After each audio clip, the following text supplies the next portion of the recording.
No, she said. I want to stay here. In the garden? He asked. Why not? She said, unfastening her bodice. It's warm, and I don't want to wait. They made love under the stars, and when they were done, Sylvia lay upon the grass beside Rue, her head on his chest. You've not been coming around enough, Rue. Rue was jolted out of his pleasant half-dream state and said, Things are getting frantic. I hear there is war coming, said Sylvia. A lot of people are saying that. Is it true?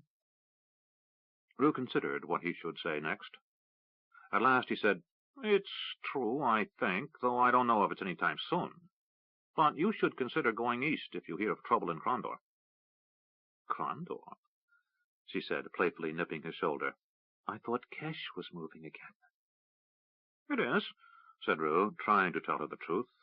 He loved her and wanted her safe, but he didn't entirely trust her because of her loyalty to her father. But this time I don't think they're going to move in the Vale. He considered what that would do to his negotiations with Jacob. He decided it wouldn't hurt. So he decided to embellish. You know, Lord Vicor was called from Ilanon to Crondor. Who's he? Said Sylvia. Rue wondered if she really didn't know, or just wanted to make him feel important. He ran his hand down her naked hip and decided it didn't matter.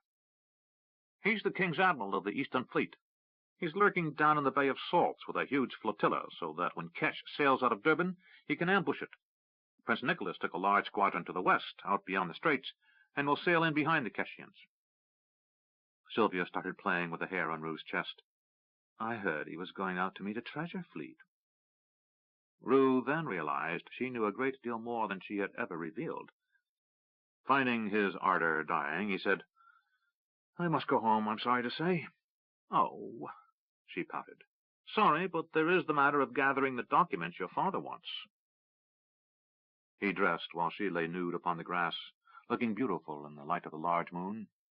When he was finished, she stood and kissed him.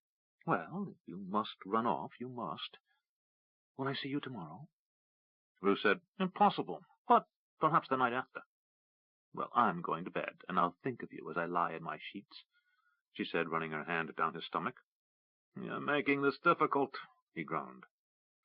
She laughed. Well, you make my life difficult. How can I think of another man when I have you in my life? She kissed him and said, My father wants to know why I don't marry. He wants grandchildren. Rue said, I know. It's impossible. She said, Perhaps the gods will be kind and some day we'll be together. Rue said, I must go. He left, and she gathered up her gown. Rather than dressing, she carried her clothing through the house, and when she reached her room, she dumped it on the floor. A soft moan from her bed caused her to smile, and she crossed over in the dark to find 2 figures entwined on the covers. She slapped the maid hard across her bare buttocks, and the girl yelped in surprise. Duncan Avery looked up at Sylvia in the pale light coming through the window and smiled. Hello, my darling, he said with a rakish smile. We got bored waiting for you. Sylvia pushed the maid to one side and told her, Pick up my clothes and take them to the laundry. The girl regarded her mistress with an expressionless mask and slid out of bed. She picked up her own clothes and her mistress's and hurried out of the room, closing the door behind her. Sylvia reached down and stroked Duncan, saying, Well, at least she got you ready. I'm always ready, he said, kissing her on the neck. She pushed him back and straddled him, saying, I need you to do me a service. Anything, he said, as they gazed into each other's eyes. I know, she cooed as she leaned over and kissed him. You smell like grass, he observed. No doubt, she said. I was entertaining your cousin on the lawn. Duncan laughed. It would kill him to know you've gone from his arms to mine. He takes this sort of business far too seriously. Sylvia reached down and gripped his face, letting her fingernails dig into his cheeks a bit. And you had better as well, my aroused peacock. I'm going to make you wealthy beyond your dreams. She knew she needed a man to be the public head of her father's and Rue's companies, and Duncan was stupid enough for her to control for years. When she got bored with him, she could dispose of him with ease. Ignoring the pain, Duncan said, I like wealth. Now, about that service. What? I need you to kill your sister-in-law. Duncan was silent for a minute as his breathing became heavy. Finally he said, "When?" "Within the week." "Why?" "So I can marry Rue, you fool," she said, as her own pleasure was mounting. "How is your marrying my cousin going to make me rich?" asked Duncan. Suddenly Sylvia arched her back and shuddered, then collapsed on top of Duncan as he matched her passion. After a long, silent moment, he said, "How is marrying—" "I heard you," she interrupted him. How like him, she thought, not willing to wait even a moment to let her linger in her pleasure. Finally she rolled off him and said, "Because after an appropriate period we'll make me Rupert's widow. And then, after an appropriate period of mourning, you and I can wed." Duncan laughed and grabbed her hair roughly, pulling her head around without a hint of gentleness. "You are a woman to admire," he said, biting her on the lip playfully. "No soft, romantic notions for you, my darling." He rolled her over and looked her in the eyes. "I like the notion of a marriage based on greed. That's something I can understand." "Good," said Sylvia, slapping him across the face, almost hard enough to hurt.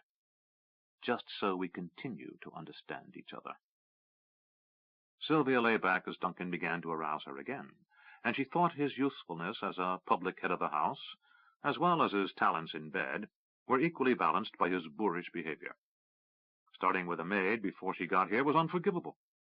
She would punish the girl in the morning for not pointing that out to Duncan. She might not have a shred of jealousy in her makeup, but she insisted on obedience, and she had not given the two of them permission. She sighed and shivered as he began exploring her body, and thought, a year or two. She could put up with Duncan for a year or two before getting him out of the way. Then she would have to look for a young noble, perhaps that irritating grandson of the Duke who had been so resistant to her advances. He might be a welcome challenge. But whoever it was, she would have a title before she was done. She might even consent to have a brat or two for a baron or earl. It might prove necessary. She considered the price of losing her firm body to motherhood, and wondered if there were potions or other magics that would keep her looking as she did now. Women had wondered that for years. Then she thought, why just an earl? Why not a duke? That Dashel who worked for Rupert had a brother, didn't he? And eventually he would rise to rank, perhaps that of duke. Then she wondered if he would be easier than his brother had been to charm, or if he would prove a challenge. As Duncan kissed her stomach, she thought that's what she needed. Another challenge. All the men presently in her life were so predictable. As she closed her eyes and arched her back, she thought, the prince is still unwed. Pug materialized near the shore, where a group of students was listening to Chalmers lecture on magic. The master magician stopped when he saw who the three men were, for Pug had brought along Nacor and Chopé. Pug's outer appearance seemed different. He was thinner, and his hair and beard were short, as if just growing in. There was also a tired quality about his movement. "My lord," said Chalmers to Pug, "this is as unexpected as your last appearance." Pug said, "There are matters of grave importance we must discuss. Gather the other leaders in the conference chamber. I will be along in a moment." If the magician, who was now the leader of the community, objected to being ordered this way, he hid it masterfully. He put his hand over his heart in a Keshian gesture, and said, "It will be done, my lord." Nacor looked at the students, who sat with astonished wonder, and said, "Shoo!" They quickly departed, leaving the three men standing alone. They had transported into Crondor with Callan, whom Pug had left behind for a while, to oversee the coming defense of the city until such time as Pug came for him. Pug's grandson, Arutha, had managed to indicate he desperately needed to speak to him, so Pug felt the need to return quickly to the prince's city. "You know what to do?" asked Pug. "Certainly," said Nacor. "I don't know if I like this, but I can see why it's necessary." Pug shrugged. "If we survive these next few months, we'll worry about what's happening here. Unless you've got a better plan?" Nacor rubbed his chin. "I don't know. I might have something, but either way we must do this other thing first." "Well, then, be off with you," said Pug with a laugh. "When this is over, get horses and head for Sethanon. I don't think there's anything you can do in Crondor. And if I'm not there, see what you can do to help Tomas." Nacor and Shopi hurried toward the ferry, which would take them to Stardock town, while Pug turned toward the great citadel of Stardock. He hurried into the building and reached the central chamber where the senior magicians of the island were gathering. They rose to their feet when he entered, and he waved them to chairs as he moved to the seat traditionally occupied by the leader of the council. "Things move quickly," he said without preamble. "I have been content to let you play your games of independence from the kingdom and Kesh while peace reigned, but things cannot be allowed to continue in this fashion." Chalmers said, "There are rumors of war. Do you wish the Academy to take the side of the kingdom?" "Yes," said Pug. "Many here are of Keshian birth and feel no love for the kingdom," said another magician. "You are Robert Delias?" "Yes," said the young magician, inclining his head at the honor of being remembered. "You're a kingdom-born man." "True. I merely point out the division of loyalties after the loyalty we all feel to Stardock." Pug said, "Let me be direct. Stardock is mine. It was built with my money on land deeded to me by the king, and until I say otherwise it will continue to be mine." "That is as it should be," said Delias. "But many will choose to depart, and I see that as being a defeat of the principles that brought us together." Pug smiled. "I understand, and I appreciate your academy-born desire to sit here and debate the obvious until you've arrived at some profound philosophic insight. But given that the largest army in the history of the world sails to Krondor even as we speak, we cannot afford that luxury." At mention of the fleet, several of the magicians in the room frowned. "We thought the gathering of Keshian soldiers to the south was a prelude to a war, my lord," said Chalmers. "What is this business of a fleet?" Pug said, "Let me be brief. A huge army from across the endless sea, serving a demon lord, is sailing toward Krondor.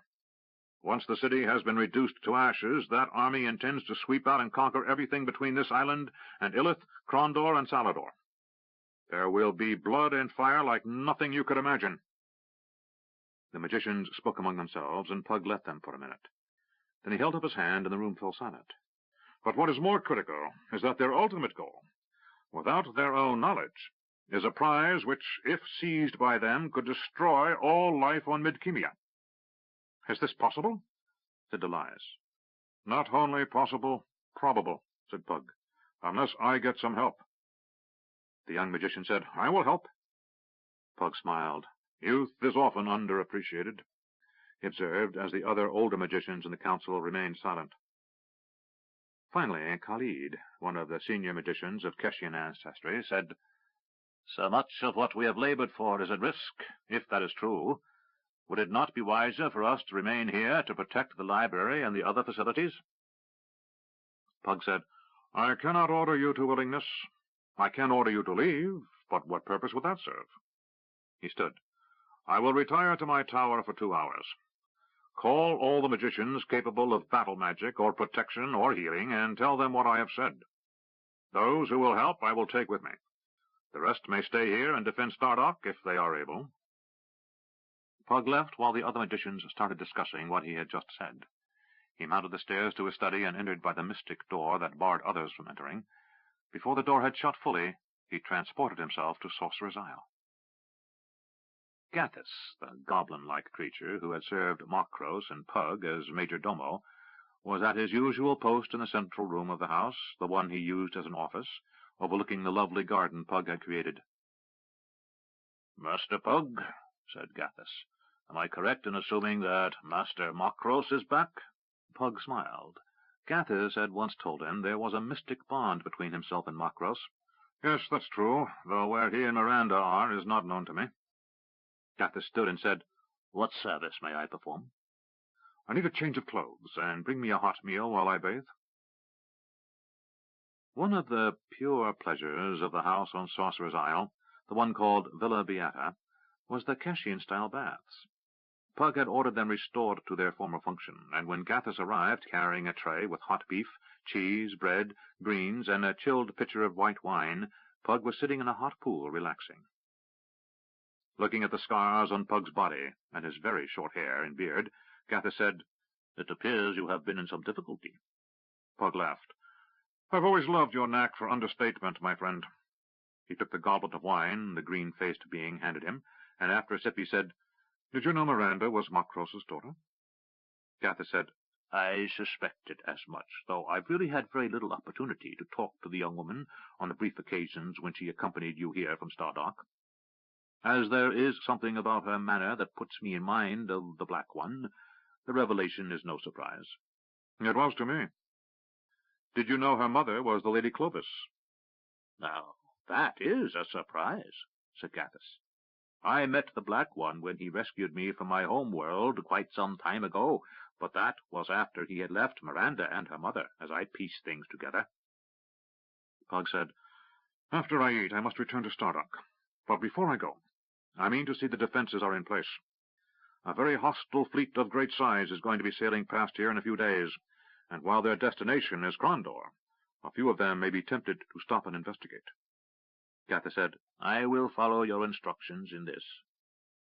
Then he smiled his toothy smile. However, if I am to judge such things correctly, several of your students here would be most able to discourage such a visit by marauding malefactors. Pug laughed. I couldn't have said it better myself. Will you be returning soon? Pug's expression turned somber. I don't know. I would be less than truthful if I didn't tell you that the fate of this planet is in the balance. So leave it that if we survive, I will return. And the Black One? Pug shrugged. You know your former master far better than I, so you tell me. Gathus returned the shrug. There was nothing more to say. Pug finished his meal and his bath and dressed in clean robes. He then transported himself to his study and walked down the stairs to where a large number of students were waiting. When Pug saw them, he said, Everyone, outside! The students started to hurry toward the main door, but Pug grabbed one by the sleeve, turning him completely around, and said, What's your name? John, master, said the youth, almost beside himself to have been singled out by the legendary master of Stardock. Go into the council hall and tell everyone there to join us outside.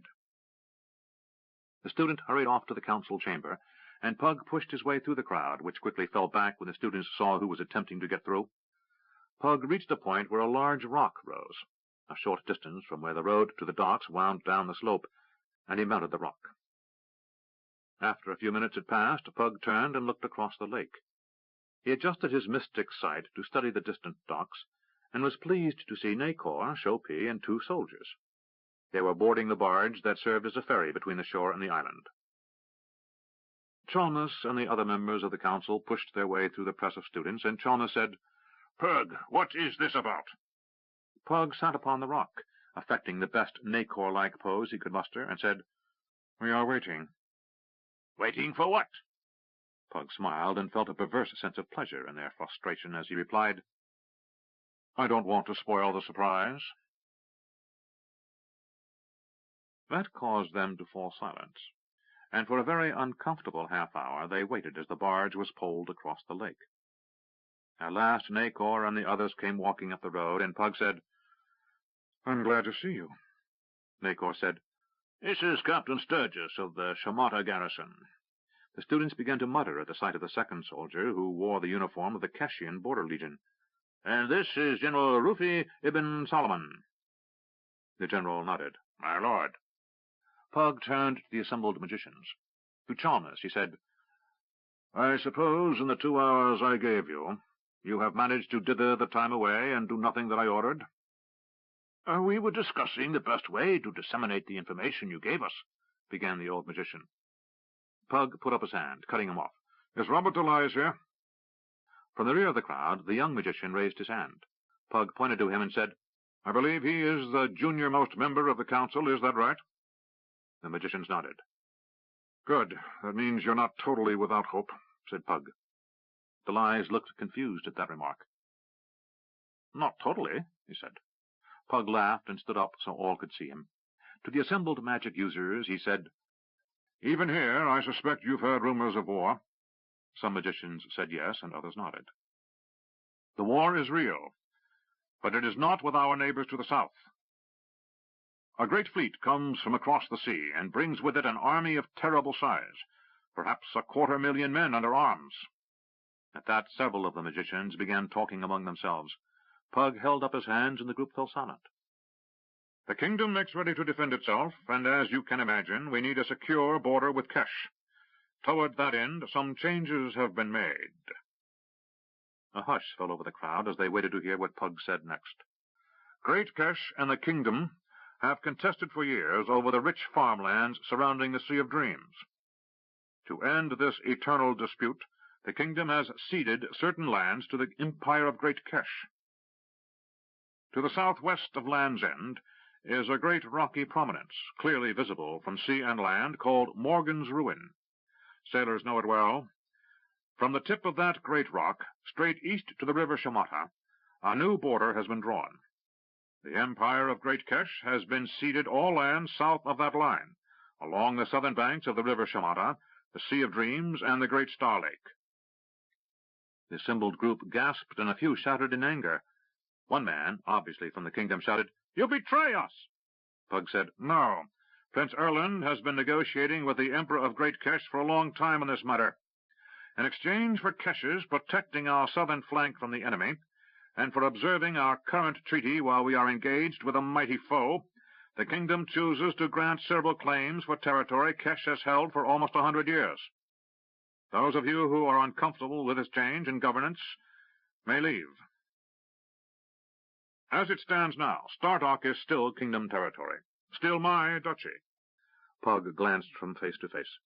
"Shamata is now being handed over to the Keshians. The kingdom forces are withdrawing across the Great Star Lake to Landreth.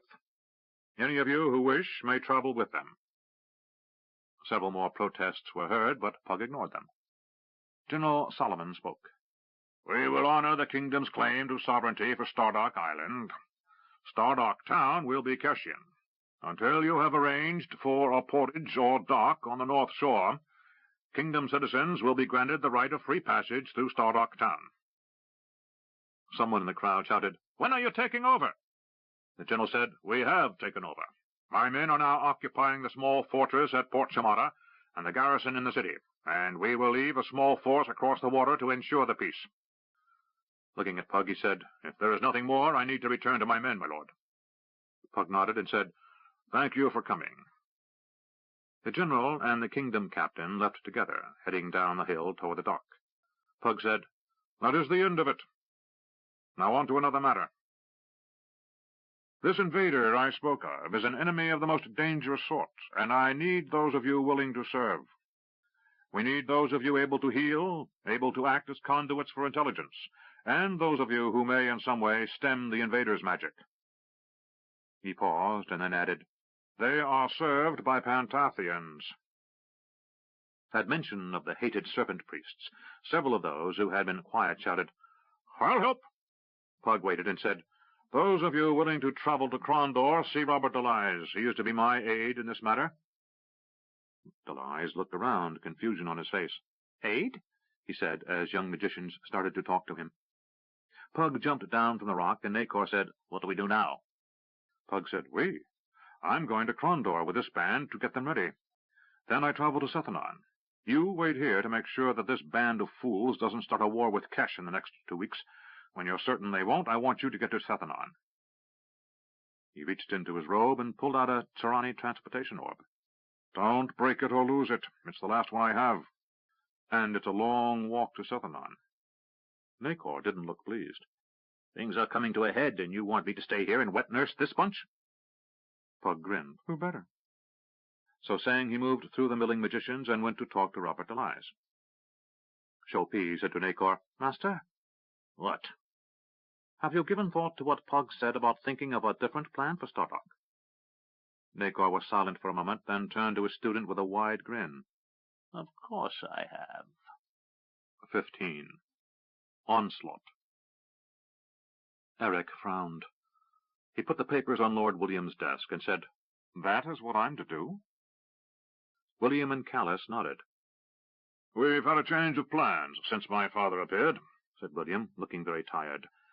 "He went into council with the prince, James, and myself, and all I can tell you is he convinced us that Callis is needed elsewhere." Eric had been operating on the assumption that he would be up in the mountains to the north and east of the city, awaiting the fall of Krondor to launch raids against the invaders as they moved eastward.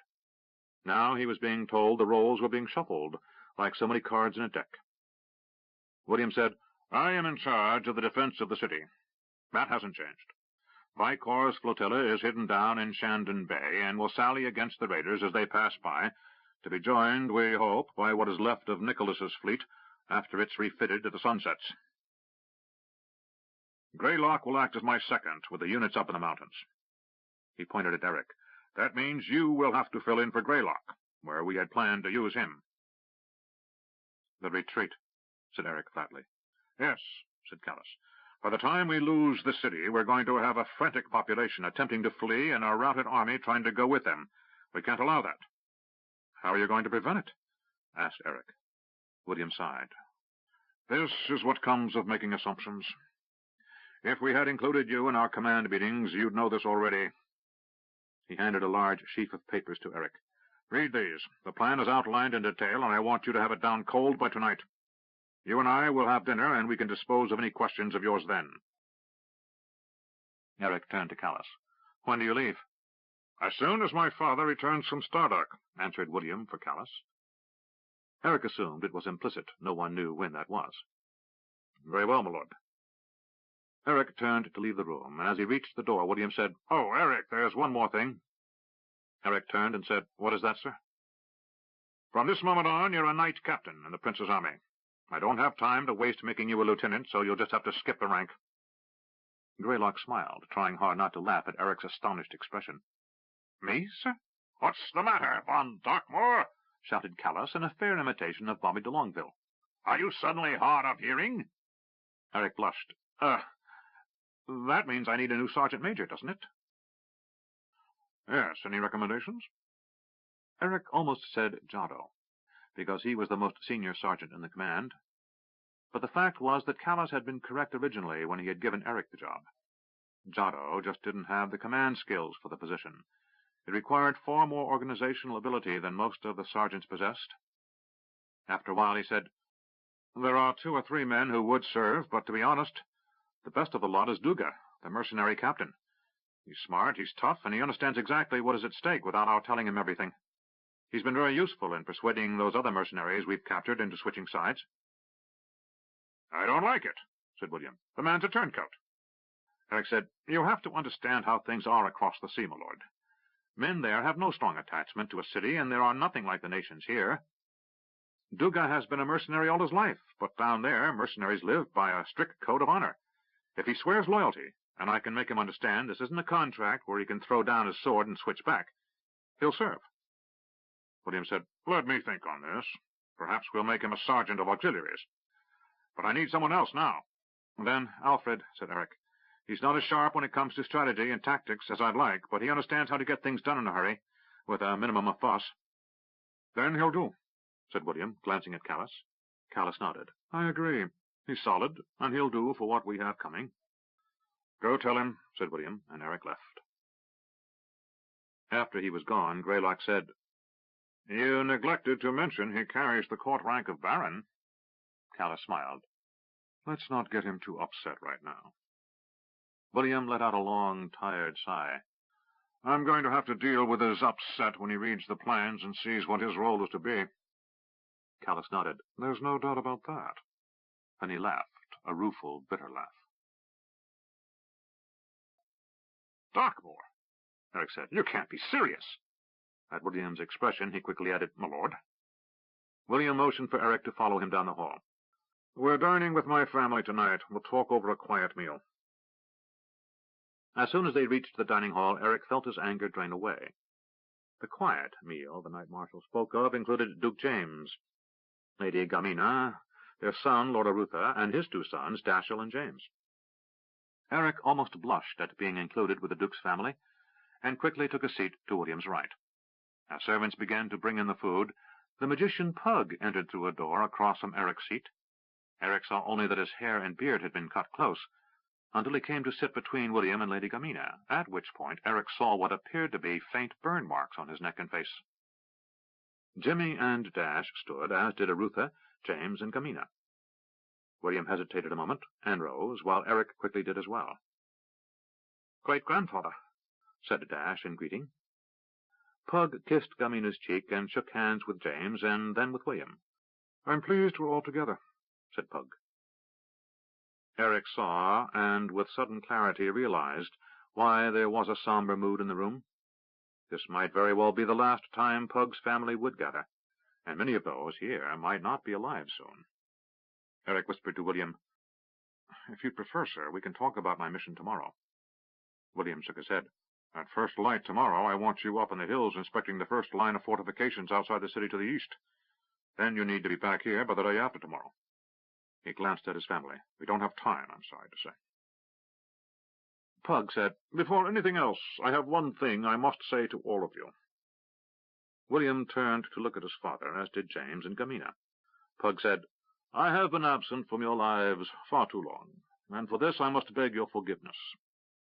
He then reached out and placed his hands over William's and Gamina's.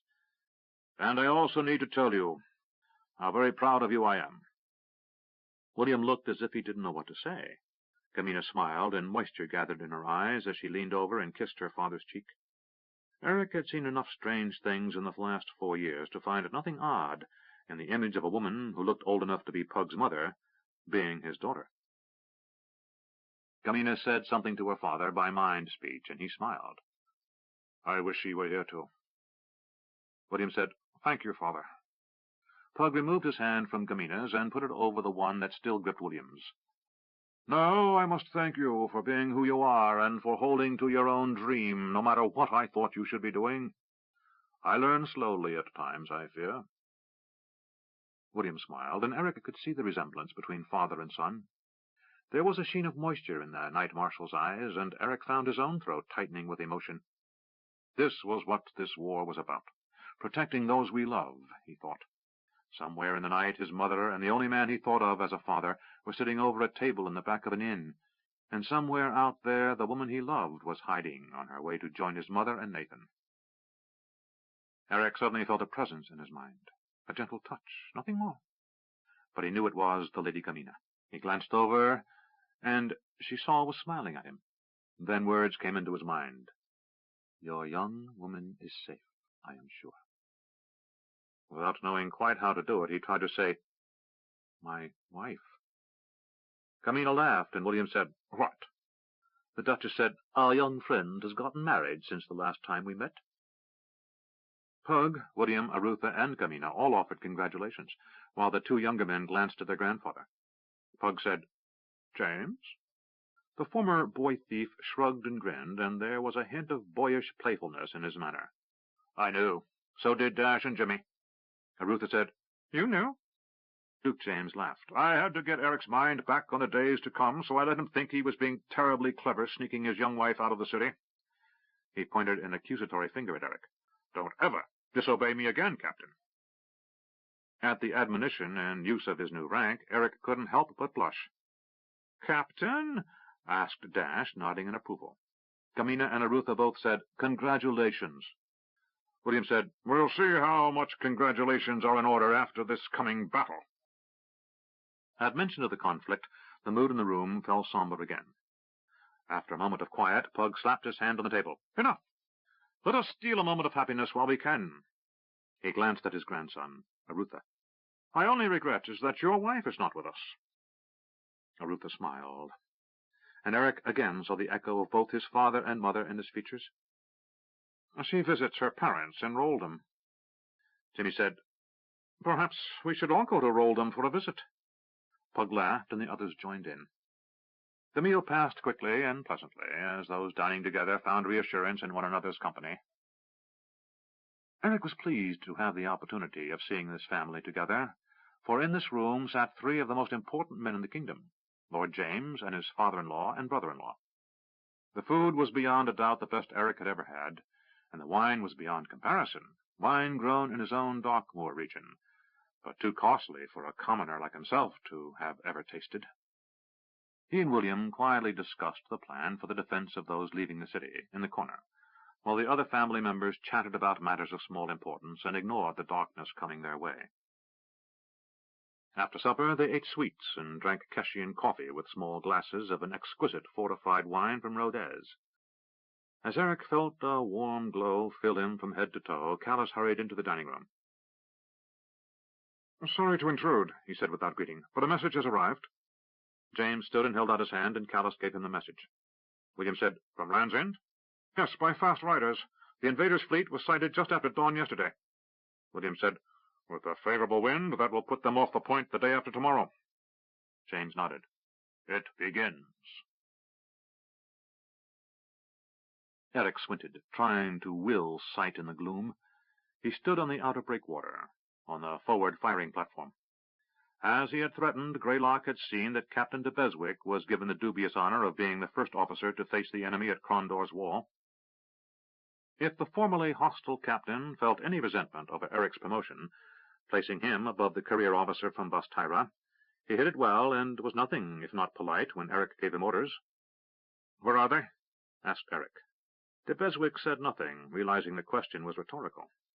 As the sun lit the sky to the east, the western horizon continued to be cloaked in fog and darkness, accommodating the enemy's advance. De Beswick said, I know little about the sea, Captain, but if the weather is at all like Bastyra's, the haze should burn off by mid-morning. Eric said, By mid-morning you may have warships sitting close enough to throw rocks at. He looked over the defenses for what seemed to be the 100th time since he had returned from his inspection of the nearby defenses to the east of the city. Long minutes dragged on, and Eric kept returning to examining those forward elements. The outer breakwater had been restructured, so that to reach Crondor harbor, a ship now had to sail as far south as possible around a large jetty, atop which sat the platform Eric stood on. That was manned by a company of catapult crews, bowmen, and a shoreside detachment, all armed to the teeth. Any ship approaching this end of the jetty would be fired upon. The seawall ran almost due north, separated from the inner wall by a distance of less than a quarter mile. At the north end of the wall, another company waited, and any ship attempting to come up the channel between the inner and outer walls would be subject to a withering crossfire. Across the water on the inner wall, another company of soldiers manned their war engines. Eric considered that once the enemy saw the new defenses, their only choice would be to attempt to seize all three platforms. If they were foolish enough to send ships into the channel before they cleared away the defenders, they ran the risk of a ship's being sunk to block the channel. What Eric knew, and they didn't, was that a clever set of traps awaited the ships that came through that channel, even if the defenders were swept away from the walls. Eric looked at the small boat tied off below. Less than 20 feet down, a rope ladder dropped over the edge of the platform. "I'm going to leave you the boat," said Eric. He knew that the men on this and the next 3 stations were likely to be obliterated before they could withdraw. De Beswick looked at Eric and raised an eyebrow in question. "If you need to send a message in a hurry, it's faster than running along the top of the wall." "Of course," said de Beswick. Then, after a moment, he said, "Rather decent of you, actually." Eric put his hand on the man's shoulder and said, "Goodbye and good luck." He ran along the top of the jetty, along the small path cut atop the mountains of rocks placed there by convict labor, so that the ballista and catapult platforms could be installed. For more than 3/4 of a mile he trotted to the second platform, where he accepted the salutes of the officers waiting there. He didn't stop to speak, but continued along, turning eastward to the top of the inverted U the 2 walls formed. For a quarter mile the knight captain of the prince's army hurried along, then turned south. The day was getting warmer, and Eric was perspiring when he reached the 3rd platform. He quickly inspected stores and equipment, then turned back north. The last platform was the most isolated, for, as at the first one on the outer wall, the men would have to flee along the exposed path and across the rock jetty to reach the old north jetty, which had traditionally shielded Crondor's harbor from the bitter sea's south-running tides. By the time Eric got to the point where the old jetty reached the northmost dock, he found a company of palace guards waiting for him. Eric mounted a horse being held for him, and led the patrol through the mass of soldiers on the docks. Every possible barricade had been erected, and the first 3 blocks into the city were a killing zone. Every upper window of every building housed an archer, and Eric marveled at the defenses planned by William and James. The lower windows were barricaded and the doors locked, and a clever set of easily moved ramps had been constructed so the defenders in the upper stories could withdraw by crawling from building to building, while others covered their retreat. What had surprised Eric wasn't the number of citizens who had fled the city once the construction of the defenses began, but rather those who had to be evicted, despite the evidence before their eyes of the coming battle. Many had been carried by main force out of their homes, or marched out at spear point. At the 3rd corner from the docks, Eric and his men reached the first barricade. They were waved through and headed toward the palace. As they moved away from the dock area, Eric saw the fearful faces of the populace, some peeking out of doorways, and others hurrying off on one errand or another before war came to Crondor. Many carried large bags of their belongings on their backs and were heading toward the east, where they would attempt to leave the city before fighting began. Eric knew that James would allow refugees to trickle out of the city in a controlled fashion until the enemy were ashore and the eastern gates needed to be closed.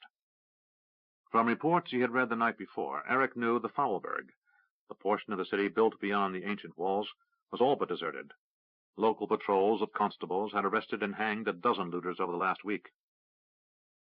A trader with a pushcart hurried past, shouting he had food to sell, and Eric was certain the man would dispose of the last of his wares before noon. As Eric neared the palace, the level of traffic heading to the gate increased, and he ordered his escort to head around back toward the docks and then to the palace, to avoid the press of citizens. They moved back down toward the docks, and as they rode along, one of the men in a second-story window above shouted, "Gods, look at them!" Eric lacked the man's advantage of height, but he knew that the man could see the hostile fleet. "What do you see?" The soldier looked down to see who asked, and seeing the officer's mark on Eric's tunic, said, "Ships, sir! Must be 1,000 of them!" Eric didn't wait. He kicked his horse into a canter and moved as fast as safety permitted toward the palace. He knew there weren't 1,000 enemy ships outside Crondor's harbor, but he knew there were at least 400, by cautious estimation of how much of the fleet had survived. Nicholas had hit them on one side of the Straits of Darkness, while a flotilla from Ilario hit them from the south. At the same time, squadrons of warships from Durban and Queg raided the forward elements. James had reviewed the reports from lookouts who attempted to judge the size of the remaining fleet as it sailed past, then sent word by a series of relay riders who would change horses every few miles. The raids had reduced the invaders' fleet by a fourth. Others had celebrated the damage done to the enemy until James had pointed out that left a mere 450 warships heading toward Crondor. So instead of 300,000 soldiers coming ashore within the next few days, only 225,000 would invade the kingdom. Eric fought off the desire to surrender to despair. He entered the palace via the sea gate and gave his horse's reins to a lackey. "I need a fresh horse," he said, and ran off to his last meeting with Lord James and Knight Marshal William. He reached the conference room where William and James were overseeing the final briefing for the area commanders before they were dispatched to their respective garrisons. The palace gate out of the city was being held clear, so that dispatch riders and those officers leaving could get out of the city before the riots of panic-stricken citizens began. James stood by while William issued orders. "We should have ships beaching to the north of the city within the hour." He pointed to two of the commanders who would see to coastal defenses just outside the city. "It's time for you to be there, gentlemen. Good luck." Eric saw the Earl of Tilden and a squire, whose name was not known to him, salute and depart. Eric had studied the deployment of troops for days since William had given him a copy of the battle plan, and he knew that nobles and their detachments would be the first to feel the brunt of the attack. From Sarth down to Crondor, from Crondor to the small villages north of Shandon Bay, every armed soldier that Patrick could squeeze out of the armies of the West stood ready to repulse the invaders. But 60,000 troops, most of them untested levies, were going to be overrun by more than 3 times their numbers in battle-hardened warriors. The only advantage the kingdom possessed would be in discipline and training, and that wouldn't come into play until after Crondor fell. For it was clear to Eric that his first suspicion had been correct. Crondor would fall. He glanced around the room and saw that Greylock was already gone, as was Callus. Greylock was riding for the first detachment directly under his command, a mixed company of Callus's Crimson Eagles, Haddati warriors, and the Royal Crondorian Pathfinders. Throughout the mountains to the north and east, every experienced mountain fighter they could recruit from as far east as the hills above Ran and Pointer's Head was waiting. The general plan was to bleed the enemy, killing as many of the invaders as possible going through Crondor, then to shred them as they made their way through the hills and mountains, where each of Greylock's mountain fighters would be the worth of 5 of the invaders. Eric had fought with the Emerald Queen's army. Most of them were satisfactory horse infantry, and a few decent cavalry, but none were mountain men. The only thing Eric worried about was the Sa'awar riders, for while they might not be mountain fighters, they were warriors unmatched by any force the human defenders of the kingdom could put in the field. Eric knew they would have lost a number of their horses on the sea journey. The fodder would spoil from the constant moisture, and horses would colic and some would be useless after 6 months in the hold of a ship, but enough would be quickly fit to make the Sa'aur a dangerous foe. And who knew what sort of magic the enemy might employ to keep the horses fresh? William turned to Eric. "Ready?" "Ready or not, our forces are in place. As I left the docks, the enemy was sighted." William dropped what he was doing and hurried to the large window that overlooked the harbor. "Gods," he said softly.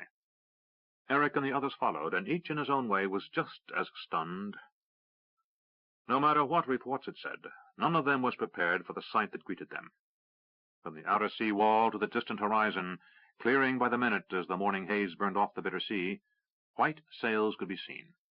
Eric craned his neck and looked as far north as he could manage, and could make out sails in the distance. "They must have fanned out since yesterday," said William, turning away and hurrying back to the table. "They're going to wash over us like a tide." To the nobles in the room he said, "Gentlemen, you know what to do. May the gods protect us all." Eric glanced around the room. "The prince?" "He left the palace last night," said William, "with my sister and her son and grandsons." William glanced at Eric and smiled. "Can't lose the prince now, can we?" Eric shook his head. "Lord James?" "In his office. Seems he felt obliged to stay." After the nobles had left in an orderly fashion, Eric said, "There's nothing left for me to do here, sir." "One thing," said William, reaching into his tunic. He pulled out a small parchment, rolled and tied with a ribbon, and sealed, the crest of his office pressed into the red wax. "When this is over, give this to my father, if you can." Eric frowned. "Sir?" William smiled. "I would never order a man to the wall if I wasn't willing to go there myself, Eric." For a moment Eric was unable to move. He realized with dread certainty that the Knight Marshal of the kingdom did not intend to leave the city. He swallowed hard. While he and William were not close, he had come to admire the man for his honesty, bravery, and clear, cool logic in planning a battle. And for one night, when he had shared supper with the man and his family, he had glimpsed a personal history. He could not help but feel loss. "Sir," he said at last, "goodbye." William held out his hand. "Goodbye, Captain. Much of what will come rests in your hands. Know one thing. You are capable of far more than you know." Eric put the scroll in his tunic and saluted as smartly as he could manage. Then he hurried from the room. He returned quickly to the courtyard, where a fresh horse waited, and mounted.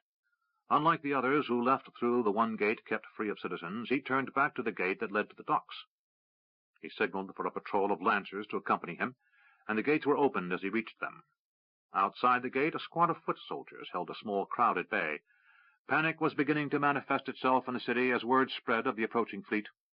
Some of the poor souls living along the waterfront, near the palace, were seeking to gain entrance into the city. Eric paused to shout, "There is no refuge for you here. The eastern gate is still open. Either leave the city that way or return to your homes.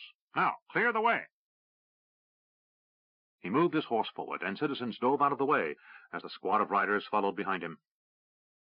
Eric moved through the city as quickly as possible. He knew his assignment in theory, but the difference between theory and practice was quickly becoming apparent. His job was to oversee the orderly withdrawal of the city's defenders to Greylock's first defensive position to the east, about a half-day's march beyond the first farms outside the city. But everywhere he looked, Eric saw chaos, and he doubted anything remotely like order could be pulled from the mess. Still, he was sworn to succeed or to die trying. He put heels to horse and moved into the crowd.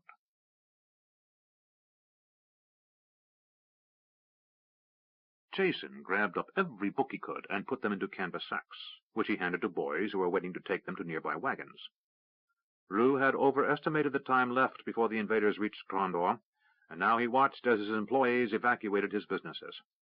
Everything he could manage to hoard, gold, letters of credit, and other items of wealth, was safely hidden at his estates. He already had a pair of wagons there waiting to take his wife and children, as well as the Jacobys, to the east. He hoped that Sylvia had listened seriously to his warnings and would join them as they moved to escape the coming onslaught. Jason said, "That's the last of it, sir." Rue, sitting atop a fresh horse, said, "Get the wagons out of here." 15 wagons, carrying everything he could move, started out of the large yard into the street.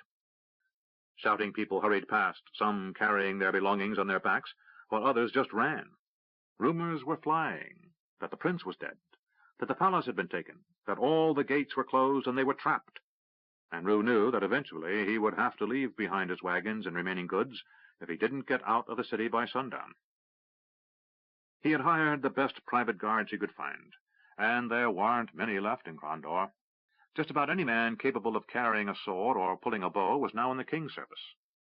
The squad of 10 men he had hired were old men and boys, but the old men were veterans, and the boys were strong and enthusiastic. Whips cracked as the horses moved the heavily burdened wagons, which groaned under the weight.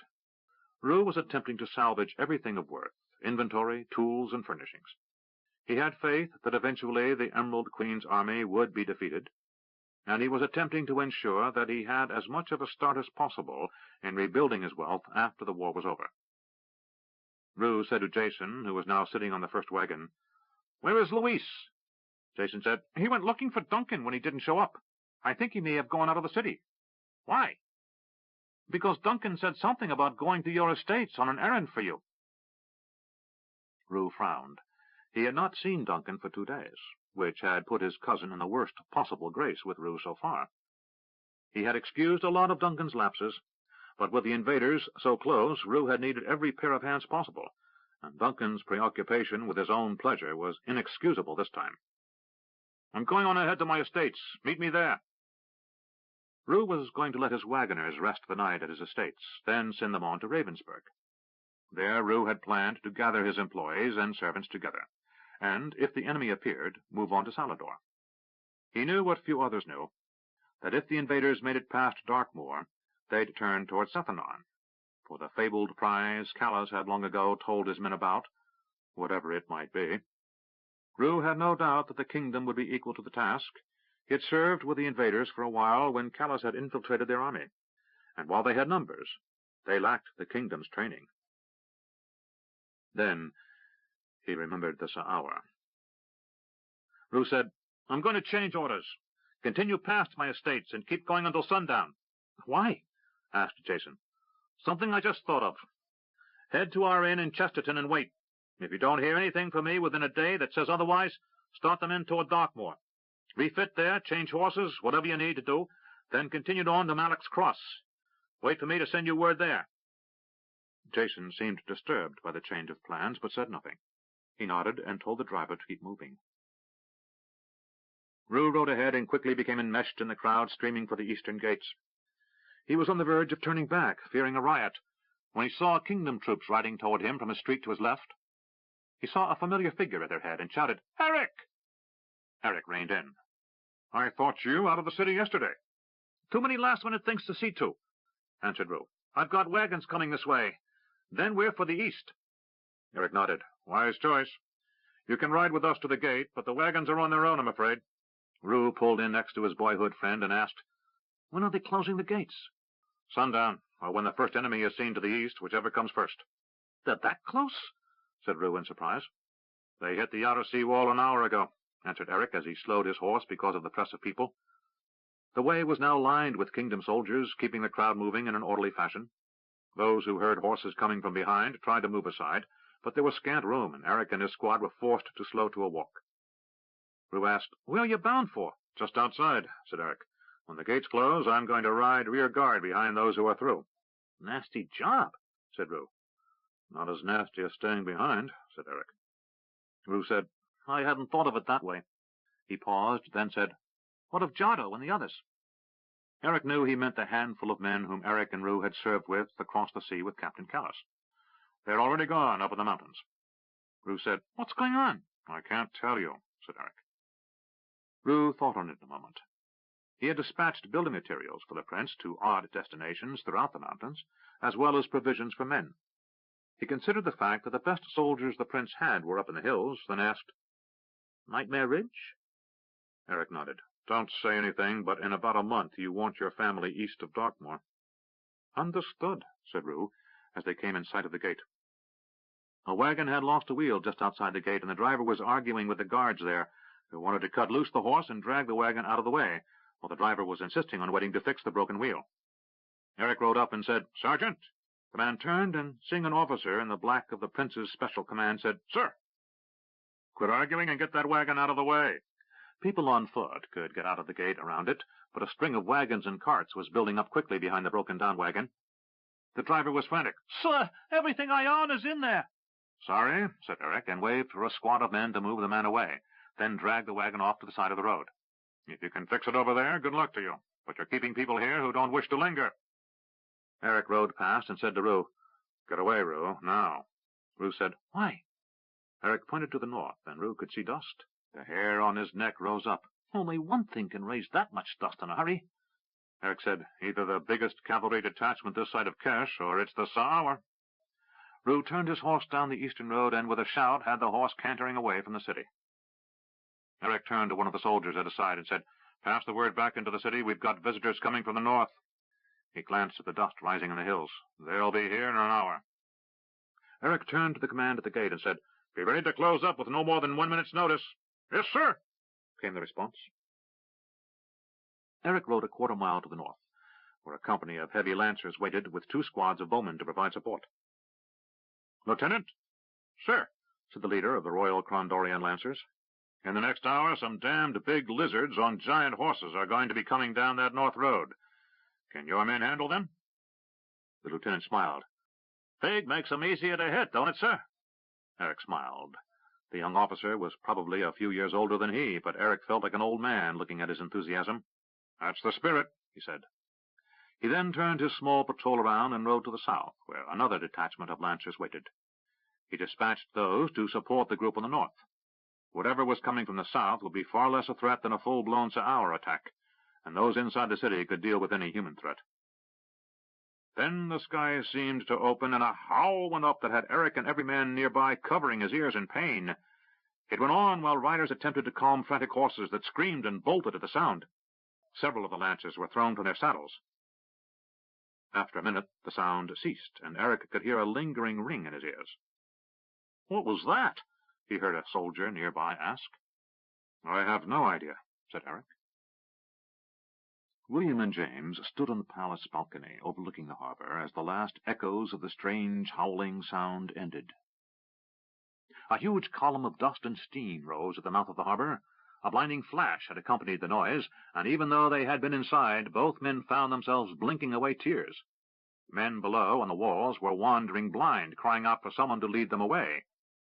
Soldiers raced through the palace, shouting orders, for a tremendous sound had accompanied the explosion, and even the most veteran of them were stunned by it. "What was that?" asked William. "Look," said James, pointing to the harbor mouth. The churning waters of the outer harbor seemed to be calming, and a great wave of foam and debris rolled in toward the docks. Upon its crest rode great ships, and they all carried invaders. "They're in the harbor!" shouted William. "Damn, I thought we could hold them outside for a week." James said, "Whatever they used, the 2 sea walls are gone." William swore. "I had 1,000 men on those walls." "So much for those clever traps you rigged in the channel." William nodded. "They must have been swept away when the enemy destroyed the defenses. What was it?"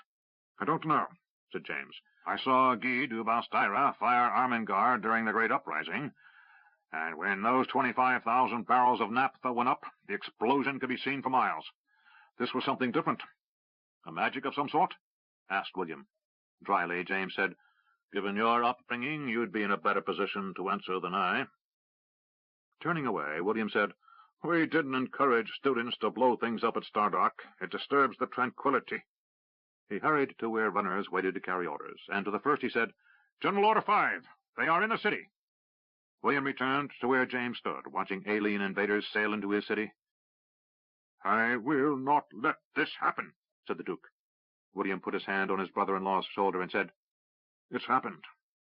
"Remind me, what's General Order 5? William said, "We're locking the eastern gate and firing on anything coming from the west, house to house for the first 3 blocks away from the docks." "What about those nasty things you set up down to the docks?" "Those are still in place. If the Pantathian magic users don't blow up the palace the way they did the sea walls, they'll find a surprise or 2 when they land on the docks." James looked at William. "Have you gotten everyone out?" William knew who the everyone was that James spoke of, his sister, her son, and her grandchildren. James had counted on William to see them to safety. "They're out of the city. They left in a special coach last night." James said, Then this is goodbye. William looked at his brother-in-law and weighed the man in his memory. They had a long history together, back to the days when William was a young lieutenant in the Prince's household guards, and James had run roughshod over the wild twins, Boric and Erland, now king and prince respectively. James asked, "It's been what, 30 years? "Closer to 40. They embraced. When they separated, James said, "I only regret you never found anyone, William." William said, "I did once." James said nothing, for he remembered the Keshian magician William had loved as a young man, and her untimely death. William said, "I do envy you, Arutha and the boys." James said, "I must go." William said, "If we do somehow manage to get out of this, I promise I'll give some thought to finding a good woman and settling down." James laughed. He again embraced his brother-in-law and said, "See you in Darkmoor, or see you in hell." "One is as good as the other," said William, giving James a gentle push toward the door. The Duke turned and hurried as fast as his old legs would permit. Outside, a squad of special soldiers, dressed in black tunics, leggings, and black-painted iron quoits, waited. They wore no markings, and they said nothing as they followed James down to his office. There he stripped off the marks of his rank, the golden chain holding the Duke of Crondor's seal, used to identify official decrees of the principality. He removed his ducal ring and set it next to the seal. After a moment he turned to one of the soldiers and said, "In the prince's audience hall there's a sword hanging over the fireplace. Fetch it for me." The soldier ran off while James removed his clothing and donned garb like that worn by the soldiers. He was dressed when the soldier returned carrying the sword. An old rapier, it bore an odd device, a tiny warhammer, that had been fused into the sword's fort. He added this to the bundle and wrapped up the sword, ring, chain, and seal, and a letter he had written the night before. He handed it to a soldier wearing the garb of the Prince's household guards. "Take this to Lord Vencar in Darkmoor." "Yes, my lord," said the guard, and hurried away. To the soldiers who were remaining, the silent men in black, James said, "It's time." They left his office and hurried down into the bowels of the palace, down winding stairs that led to the dungeon. Past the cells, they moved to a seemingly blank wall. James said, "Put your hands here and here," he pointed, "and push up." 2 soldiers did as bidden, and the wall slid almost effortlessly upward into the ceiling, revealing a door hidden behind the false wall. James pointed. 2 soldiers moved to open the door. It protested at being disturbed after years of peace, but move it did, to reveal an opening and a flight of stairs leading down. Lanterns were lit. 2 soldiers entered, and James followed. As the last of the 8 guards passed through the door, it was drawn shut behind them, causing the false wall to return to its position. Down the stairs the men hurried until at last they came to another closed wooden door. One of the men listened and said, "It's silent, my lord." James nodded. "Open it." The man did so, and the door opened to the sound of lapping water. At a landing beneath the old citadel, the central part of the Palace of Crondor, an underground waterway wended from the city into the bay. The stench of the place told every man what he already knew. This was a section of the great sewers of the city, which emptied into the bay a mile or more away. A new longboat waited, tethered to an iron ring in the stone dock, and the 8 soldiers entered, leaving a place in the middle for the Duke. James stepped into the boat. "Let's go," he said. The boat was pushed off from the dock, and the men began to row, but rather than head for the bay, they swung the boat around and headed against the flow of the water into the sewers of the city. As they came to the entrance of a large culvert, one twice the height of a man, James whispered to himself, "Jimmy the Hand goes home." 16. Battles. Eric signaled. "Over there!" he shouted. Men turned their horses and charged. The battle for the city had been raging outside the northernmost gate and the east wall since the day before. The invaders were disorganized as they came ashore. Eric's detachments had been struck twice, once at sundown and again in the morning by a large detachment of Sa'aur horsemen. Eric had been pleased to discover that, despite their size, the Sa'aur horses were just as subject to the travail of travel as were the smaller animals humans rode. Also, for the first time in their memory, the Sa'aur weren't facing human mercenaries, but true soldiers, kingdom-heavy lancers, and the impact of a disciplined foe with 12-foot-long, iron-shod lances and a willingness to conduct an orderly charge had routed the Sa'aur. Eric had no idea what good this would do for the overall campaign, but the lift it gave his men to best the huge lizardmen in their first confrontation was incalculable. Now they were engaged with a company of mercenary humans who, while not as individually threatening as the Sa'aur, were proving more difficult for their sheer numbers, and because they were relatively fresh, while Eric's men had fought 2 engagements in the last 12 hours. But as fresh kingdom riders approached from the south, Eric found his units able to roll back the invaders, who fled at last into the woodlands to the north. Eric turned and looked for his second-in-command, a lieutenant named Gifford. He signaled the man and said, "Right after, but halt a bow shot from the tree line. I don't want you riding into traps. Then bring the men back and reform. I'm heading to the gate to see if there are any more orders." The lieutenant saluted and rode off to carry out his orders. Eric hurried his tired horse down the road toward the gate, past boarded-up houses, as if the owners expected to return to find them intact, as if this were only a storm striking Krondor. Other homes were obviously abandoned, with doors left open. A steady stream of refugees hurried along the road, moving in the direction from which Eric came, and he had to shout several times to get people to let him pass. Already the tone of the flight was edging toward panic, and Eric knew that this would be his last trip to get any new orders.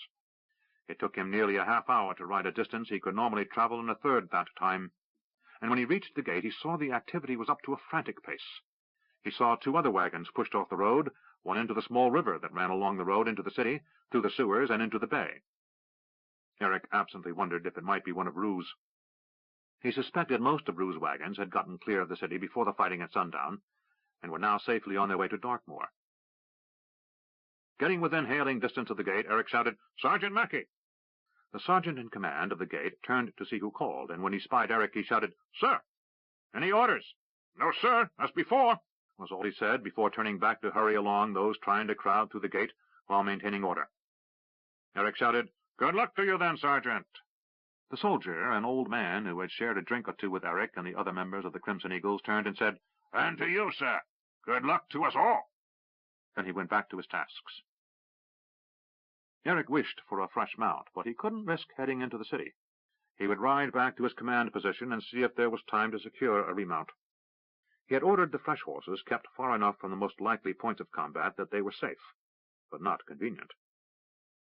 He forced his way back through the mob fleeing the city. He knew what the plan was, yet this frantic sea of humanity made him wonder if he could be as cruel as the Prince and Duke. For many of those he passed would be hunted down and killed by the Emerald Queen's raiders as they fanned out along the highway. Eric couldn't protect them all. Eric reached to the edge of the Foulberg and found a few of his men resting in the shade of a tree. "Report," he ordered one of them, and the soldier stood up. "We just got hit by another patrol, Captain. They came out of the trees and looked surprised when we filled them with arrows." He pointed toward the distant trees. "Lieutenant Jeffrey is over there somewhere." It took Eric a moment to put a face to the name Jeffrey, and he realized suddenly how big his command had become. He had met every man in his unit for the first half-year, but in the last 2 months the army of the Prince had doubled in size, as units of troops sent from the far coast and down from Yabon arrived, along with detachments from the east. Many of the men who were now looking to him to survive were strangers, while most of the men he had trained were already up in the mountains to the east. He rode on and found the lieutenant a short time later. The soldier, who wore the tabard of Lamut, a wolf's head on a field of blue, turned and saluted. "Captain, we had a patrol blunder right into us. They didn't know we were here." Eric looked at the bodies littering the open ground south of the trees. "They're sending companies out without any coordination," he said. "The Sa'aur and the other companies we fought today haven't spread the word we're waiting. Can we expect this to last long?" Eric remembered his own experience with the Queen's army in Novindus and said, "To a point.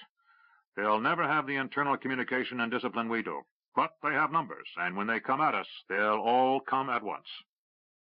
Looking at the afternoon light, he said, "Send a messenger down to where our reserves are and bring back 2 companies to relieve the men here, and—" he pointed to where the standard of the heavy lancers could be seen flapping in the breeze.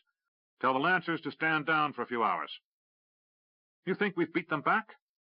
Eric smiled. The older lieutenant from Lamut knew better than that. He just wanted to see what kind of young captain he was taking orders from. "Hardly," said Eric. "We're just catching a little calm before the storm. I mean to take advantage of it." Before the lieutenant left, he said, "What about those serpent priests?" Eric said, "I don't know, Lieutenant. We will certainly know when they arrive." Jeffrey saluted, and as he departed, Eric called after, And bring me a fresh horse. Miranda said, "Something's ahead." She spoke at a bare whisper. Her father stood behind her, sweat beading his brow as he labored to keep a spell of invisibility around them. They had found the rift entrance that led into the world of Shyla, and Miranda was attempting to probe it, to see what they could expect on the other side. From what Hanam had told them, they were likely to walk into the arms of some very angry demons if they just walked through. They moved within sight of the rift gate, which, to the normal eye, appeared a blank wall. To Makros and his daughter, the area was alive with mystic energy, and Makros said, "Something has tried to seal it from this side." Miranda probed the rift. There were presences on the other side, and Miranda backed into the dark. "You can let the spell down. There's no one around." Makros did. "What do we do now?" asked Miranda. Sitting down heavily, her father said, "We try to get through that rift with stealth. We try to fight our way through, or we search for a third way to get to Shyla."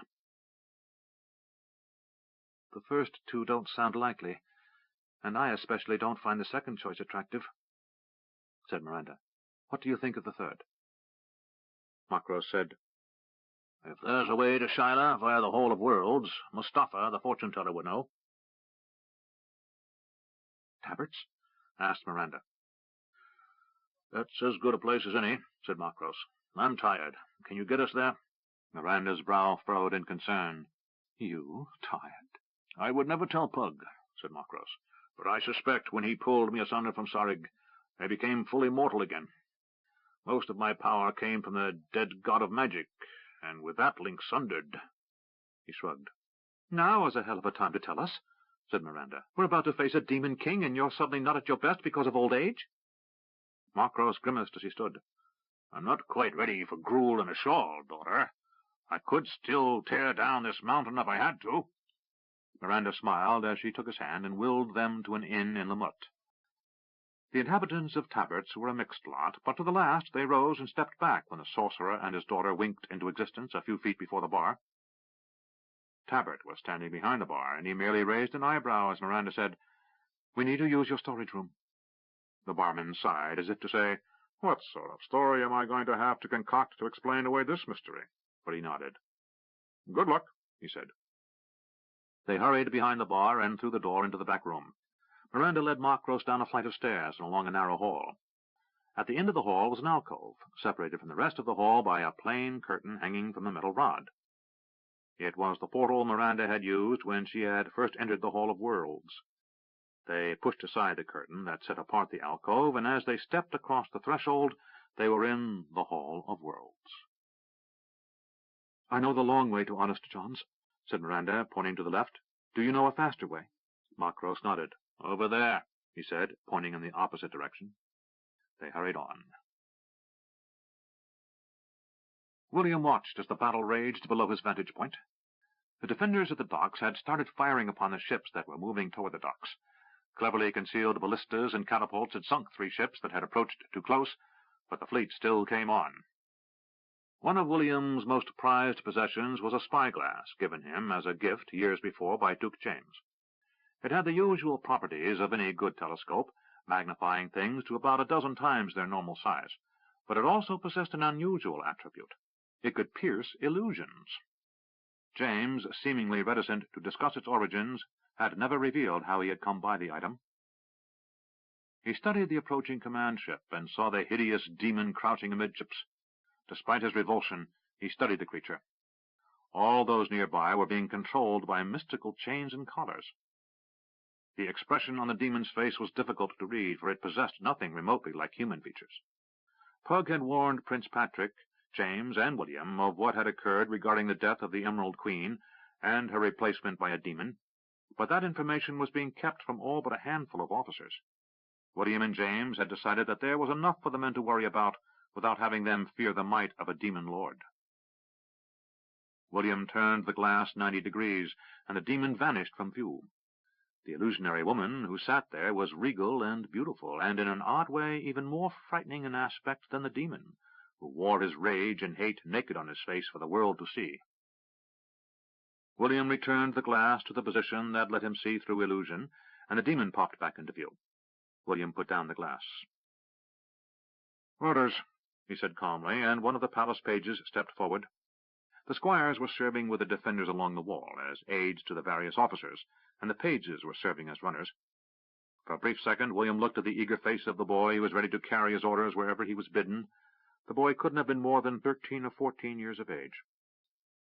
For a brief instant, William was tempted to tell the boy to run, to leave the city as fast as his young legs could carry him. Then he said, "Tell the dock command to wait until they've gotten close. Then I want everything fired at that large ship with the green hull. That's their command ship, and I want it sunk." The boy ran off, and William turned to look. It was probably a futile gesture. The demon's ship was almost certainly afforded the most protection of any in the fleet. Reports came in quickly that the enemy fleet had landed all up and down the coast, and units of cavalry had harried the northmost eastern gate. William considered his options and called for another messenger. When the boy voiced he was ready, William said, "Run down to the courtyard and tell one of the riders there to carry orders to the eastern gate. Seal the city." As the boy turned, William said, "Page?" "Sir." "Take a horse and go with the rider. Leave the city and tell Captain von Darkmoor it's time to head east. You stay with him." The boy looked confused at being told to leave, but he simply said, "Sir," and ran off. A captain of the Royal Guards glanced at the Knight Marshal, who shook his head. "I might spare one of them at least," said William. The captain nodded grimly. The enemy fleet was attempting to dock. Lines snaked out from the ships as those on the railings attempted to throw loops around the cleats on the dockside. Arrows rained down on any who did not shield themselves, and men of the invading army fell into the water, their bodies pierced by multiple shafts. But the first ship, then the second one, got a rope ashore, and they were slowly hauled in close to the docks. The only place they were unable to close was where the earlier 3 ships had sunk. Ships beyond were tossed lines, and William saw their plan. Originally they had thought they'd see a slow siege, with an orderly docking once this portion of the city was secured. But now he saw there would be no attempt to move empty ships away from the docks. Only a few ships would actually tie to the docks, but they would act as shields for those farther out. They would be tossed grapples, and soon the ships would be tied off. A raft of ships would extend out into the bay, a platform that would let thousands of invaders race from deck to deck to land on the shores of Crondor, across the breadth of the waterfront. It was a dangerous ploy, for if the defenders were successful in starting fires on any of the ships, all were at risk. When the Queen's ship was close enough, every war engine within range launched an attack. 100 heavy boulders flew through the air, accompanied by a dozen flaming bales of fire-oil-soaked hay. As William had suspected, all met an invisible barrier and bounced or slid off. He was pleased to notice that one large boulder crashed back onto another ship, which wasn't protected, doing significant damage to the soldiers packed tightly on the decks. William turned to order as much fire-oil directed at the frontmost ships as possible. The flames exploded along the entire length of the balcony. William was thrown backward, as if battered by a blinding hand of fire, and lay stunned on the floor of the palace balcony. Blinking away tears, he could barely see, and everything was tinged red. After a moment, he realized his eyes were burned and bloody. The only reason he wasn't completely blind was that he had glanced behind him when the attack occurred. He felt around and saw a dim shape next to him, which groaned when he touched it. A pair of hands lifted him, and a voice said, "Marshal." He recognized the voice of one of the pages who had been standing back in the room. "What happened?" William asked in a hoarse croak. "Flames erupted along the wall, and everyone is burned." "Captain Reynard?" "I think he's dead, sir." Voices from the hall shouted, and men came running in. "Who's there?" William could see only shadowy shapes. "Lieutenant Franklin, my lord." "Water, please," said William, and he felt the lieutenant take his from the squire, holding him up as he made his way to a chair.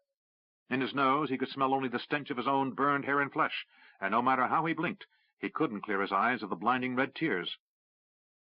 Once he was sitting, William said, "Lieutenant, tell me what is happening." The lieutenant ran to the balcony. "They're sending men ashore. It's a dreadful fire we're pouring on them, but they're coming, sir." The squire brought a basin of water and a clean cloth, and William applied it to his face. The pain was incredible, but he used a trick taught him as a child by one of his teachers at Stardock to ignore it.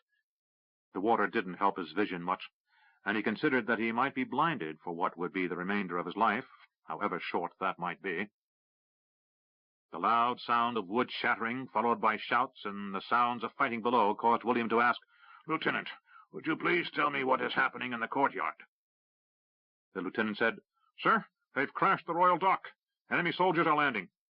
William said to the squire, "Son, would you please help me to my feet?"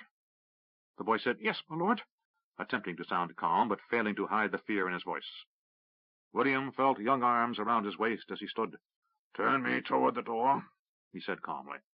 The sounds of fighting were now echoing from the halls outside the room, as well as coming from the courtyard below, as enemy warriors mounted the flight of stairs leading to William's command center. "Lieutenant Franklin," said William. "Sir," came the calm reply. "Stand on my left, sir." The officer did as he was bidden, and William slowly pulled his sword from its scabbard. "Stand behind me, boy," he said softly, as the sound of fighting in the halls grew louder. The boy did as he was asked, but he kept a firm grip around the knight marshal's waist, helping the injured man stand upright. William wished he had something to say that would make this better for the boy, but he knew it would end in terror and pain. He just prayed it was quick. As the sounds of fighting got closer and those remaining soldiers in the room rushed to defend the door, William finally said, "Page." "Sir," came the soft, fearful voice from behind him. "What is your name?" "Terence, sir." "Where are you from?" "My father is the Squire of Belmont, sir." "You've done well. Now help me stand fast.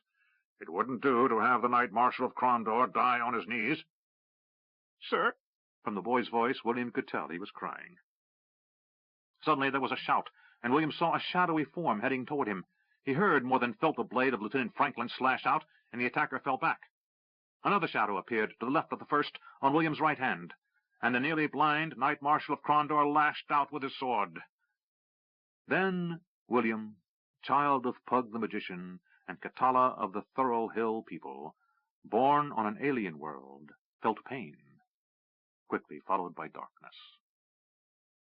James moved slowly through the knee-deep sludge. The echoes of fighting rang through the sewers, and his men walked with swords drawn. They opened shuttered lanterns from time to time to get their bearings, but mostly they negotiated through the murk by the faint light that came from above as they passed below culverts and drains from the streets. "We're here," said a voice. "Give the signal," said James, and a shrill whistle was blown. One of the men kicked open a door, and James could hear other doors being opened nearby. He followed the first two men into the cellar and up a flight of stairs. They burst into a room illuminated by candlelight because it was still below ground level. As James expected, resistance was light, but he was almost split by a crossbow bolt fired from behind a table, overturned to provide shelter. "Stop shooting!" he shouted. "We're not here to fight." A moment of silence was followed by a voice saying, "James?" "Hello, Lyle." A tall old man stood up from behind the table and said, "I'm surprised to see you here." "Well, I thought as long as I was passing by I'd give you a chance to get out of here." "Things are that bad?" "Worse," said the Duke, motioning for the man who went by Lyle Rigger, Brian, Henry, and a dozen other names, but who by any name was the Upright Man, the leader of Crondor's Guild of Thieves, the Mockers. James looked around. "Things haven't changed much, except it used to be more crowded." The man whom James would always think of as Lyle said, "Most of the brethren are out of the city, running for their lives." "You stayed?" Lyle shrugged. "I'm an optimist." Then he said, "You're a fool." He sighed. "It's a tiny kingdom, the Mockers, but it's my kingdom." James said, "True. Come along. There's one place we may survive." James and his soldiers took Lyle and a scruffy assortment of thieves in tow and moved back into the sewers. "Where are we going?" asked Lyle as they slogged their way through the muck. "You know where the river enters the city beside the abandoned mill?" "The one that's paved over?" "That's the one," said Jimmy. "We used it when we were smuggling with Trevor Hull and his lot, too many years ago to remember. If you'd been in Crondor when the Mockers and Hull's smugglers were working together, you'd have known about it. There's a huge staging area. We've been stocking for months." "For months?" said Lyle. "How did you manage that without us noticing?"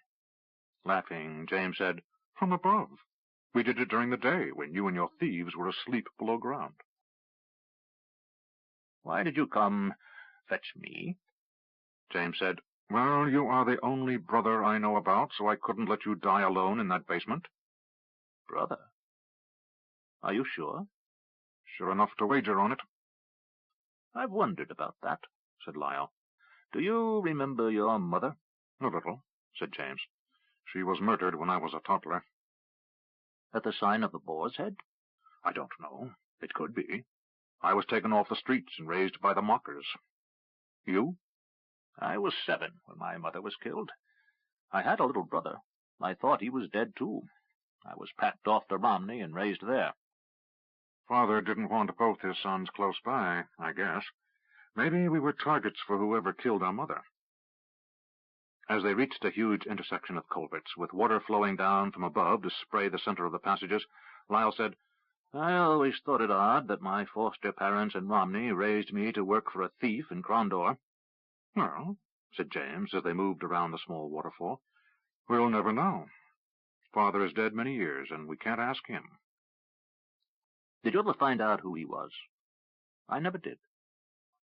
James grinned in the dark. "Yes, I did, as a matter of fact.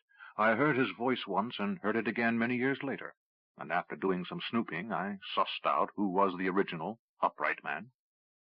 "Who was he?"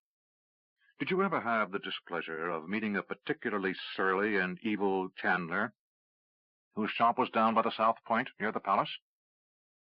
"Can't say as I remember one like that. What was his name?" "Donald. If you'd met him, you'd have remembered him, as he was a right nasty piece of work." "A bit of a criminal genius, though." "Like father, like sons," said James.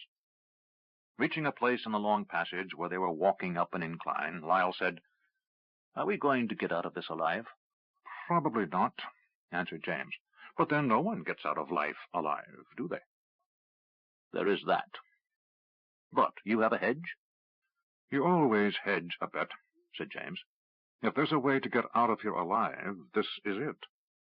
He indicated a large doorway, big enough to accommodate a wagon and team. "I see what you mean about being able to smuggle through here," said Lyle, as 2 soldiers opened the huge wooden doors.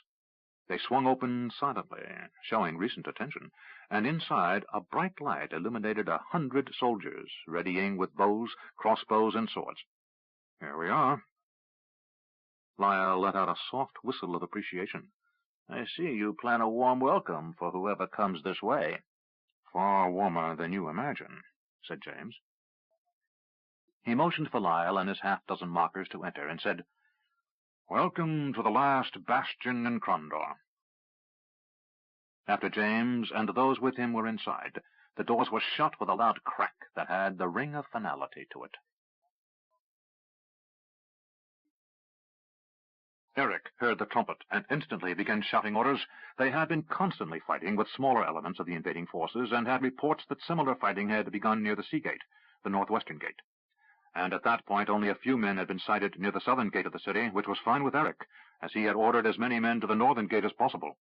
Both gates fed refugees in a steady stream to the eastbound King's Highway, and a mile east of where Eric and his company stood, the 2 streams of humanity would come together, forming a clogging, slow-moving body of tired, frightened, and desperate people.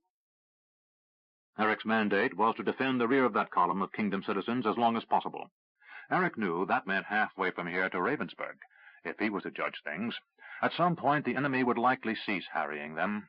They had a city to sack and stores to replenish, and while the invaders were winning many battles, they were still disadvantaged from the long sea voyage. Of the Sa'awa, Eric had seen little, and he wondered why they were being withheld after the first contact. He couldn't spend much time trying to outwit his adversary, for there was too much to react to. The enemy was hurling small squads of raiders at his position. The battles were short and intense, and Eric had won them all, but the men were tiring, and his casualties were mounting. He had commandeered a wagon in which he had loaded his wounded, sending them east with the refugees. Now he heard the trumpet telling him the gates were to close, and as he started organizing a retreat, a young boy came riding up to him. "Captain!" "Yes, son, what is it?" Eric saw the boy was dressed in the uniform of a palace page. Tears were streaming down his face. "Lord William ordered me to tell you to withdraw." Eric knew that from the trumpet, so he had no idea why the boy was here. "What else?" "I'm to go with you." Then Eric understood. At least one of the palace boys was spared. "Ride east, and you'll find a wagon with wounded in it. Attach yourself to them and help tend the injured." "Yes, sir." The boy rode off, and Eric returned to the business of managing a retreat. Everything he had read in William's library had told him an orderly retreat was the most difficult thing to accomplish in a battle. The tendency to turn and run was nearly overwhelming, and fighting a rear-guard action was alien to men who had been taught to move forward when fighting. But he had discussed this with William in theory over the last 2 years, and in particular since getting his new command earlier in the week, and Eric was determined that no force of his would be turned to rout.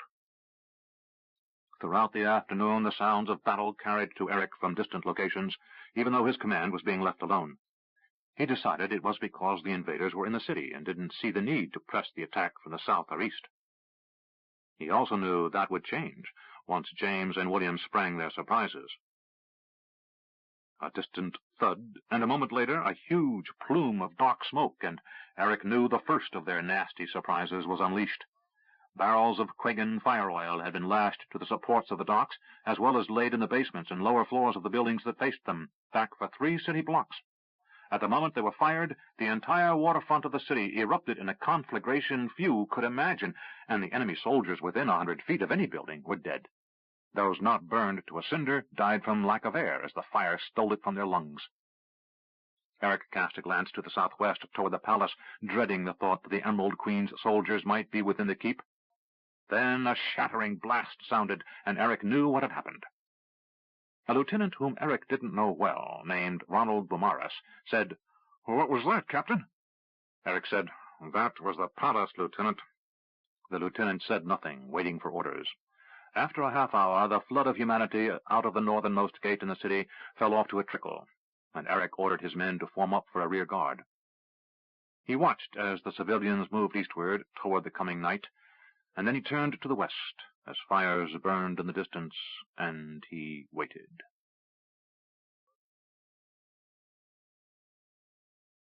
Honest John's was doing its usual business, and Macros and Miranda moved through the crowd. They waved politely to their host, but declined his invitation to a drink. They moved purposely to the stairs, and mounted them to the upper concourse, to the gallery of shops. Reaching the shop of Mustafa, they entered. The old man looked up and said, "So, it's you again?" "Yes," said Miranda. "Did you catch up to Pug?" Miranda smiled.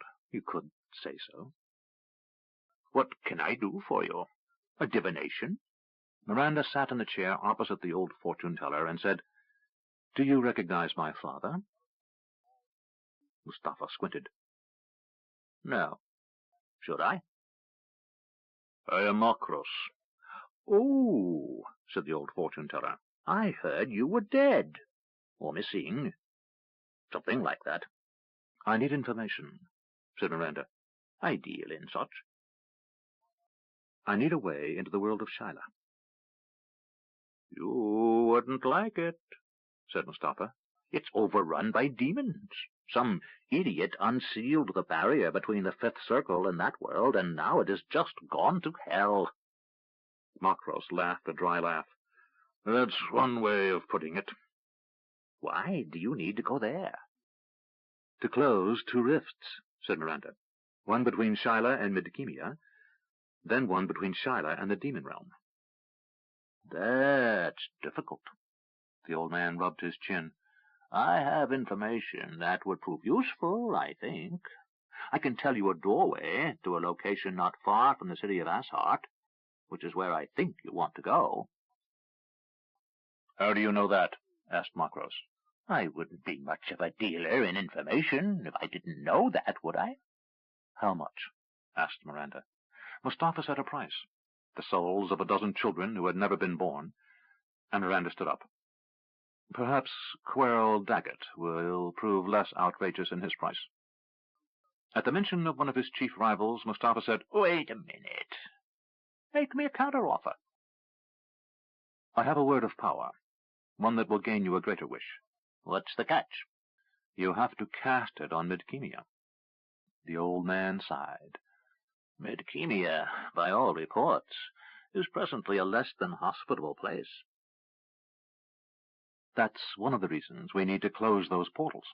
If we do, then once the mess is cleaned up, You can travel to Midkemia, cast your wish, and be back before you know it. Sighing, the old man said, I would like to lose a few years. I don't age here, as you know, but I discovered the hall late in life, and most of the youth cures I've discovered involve less than appealing requirements, such as eating the still-beating heart of your lover, or murdering babies in their cradles. My ethics do not permit such. If I were you, suggested Miranda, I'd wish for eternal good health. You can be young and still have problems. That's not a bad idea. I don't suppose you have two of those wishes, do you? Miranda shook her head. Very well, I'll take it. Done. The old fortune-teller reached under the table and pulled out a map. We're here, he said, pointing to a large black square surrounded on four sides by lines that curved away after touching. When you leave, tell the door witch you want exit number 659. His fingers stabbed the map. That will put you here. Go right. Move down 16 doors on the right. Remember, the doors are staggered, and if you count on the left, you'll go through the wrong one. The 16th door will open into a cave on Shiloh. About 1 day's ride by horse to Assat. I assume travel, once you're there, won't be a problem. It won't. Just travel due south, and you'll see the city off to your right. Now, to give you a little insight into what you face, he said, putting away the map, let me tell you a bit about demons. There are 7 circles of what men call hell. The upper level is just a very unpleasant place, populated by creatures not too different from those you meet on Midkemia. The 7th circle is populated by those you know as the Dread.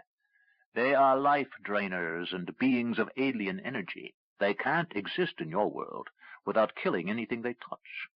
They are so at odds with life as we know it. They aren't welcome in Honest John's. Miranda took that to mean something significant, but without a context she had no idea what it meant. But being impatient to get on with the task at hand, she ignored the comment. The demons of the 5th circle aren't quite as alien as that. A particularly civilized one may wander in here from time to time, and as long as he doesn't try to eat the other patrons, John will put up with his business. What has this to do with us? Asked Makros. For a sorcerer of wisdom and power, you tend to the impatient, don't you? Asked Mustafa. He held up his hand as Makros began to protest. Silence! All will be made clear. The demons live on life, much as you do, by eating plants or animals. They eat flesh and life. What you call life, mind, or spirit is like drink to them. Flesh builds their bodies, much as it does yours or mine, but spirit builds their powers and their cunning. An ancient demon has devoured many enemies and will keep captured souls against the need to consume them later. I don't understand, said Miranda. Demons are like sharks. Do you have sharks on Midkemia?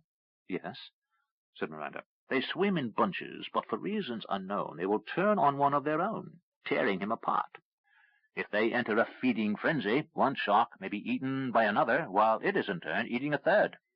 Demons can be like that. They eat one another when there is no other source of spirit and flesh.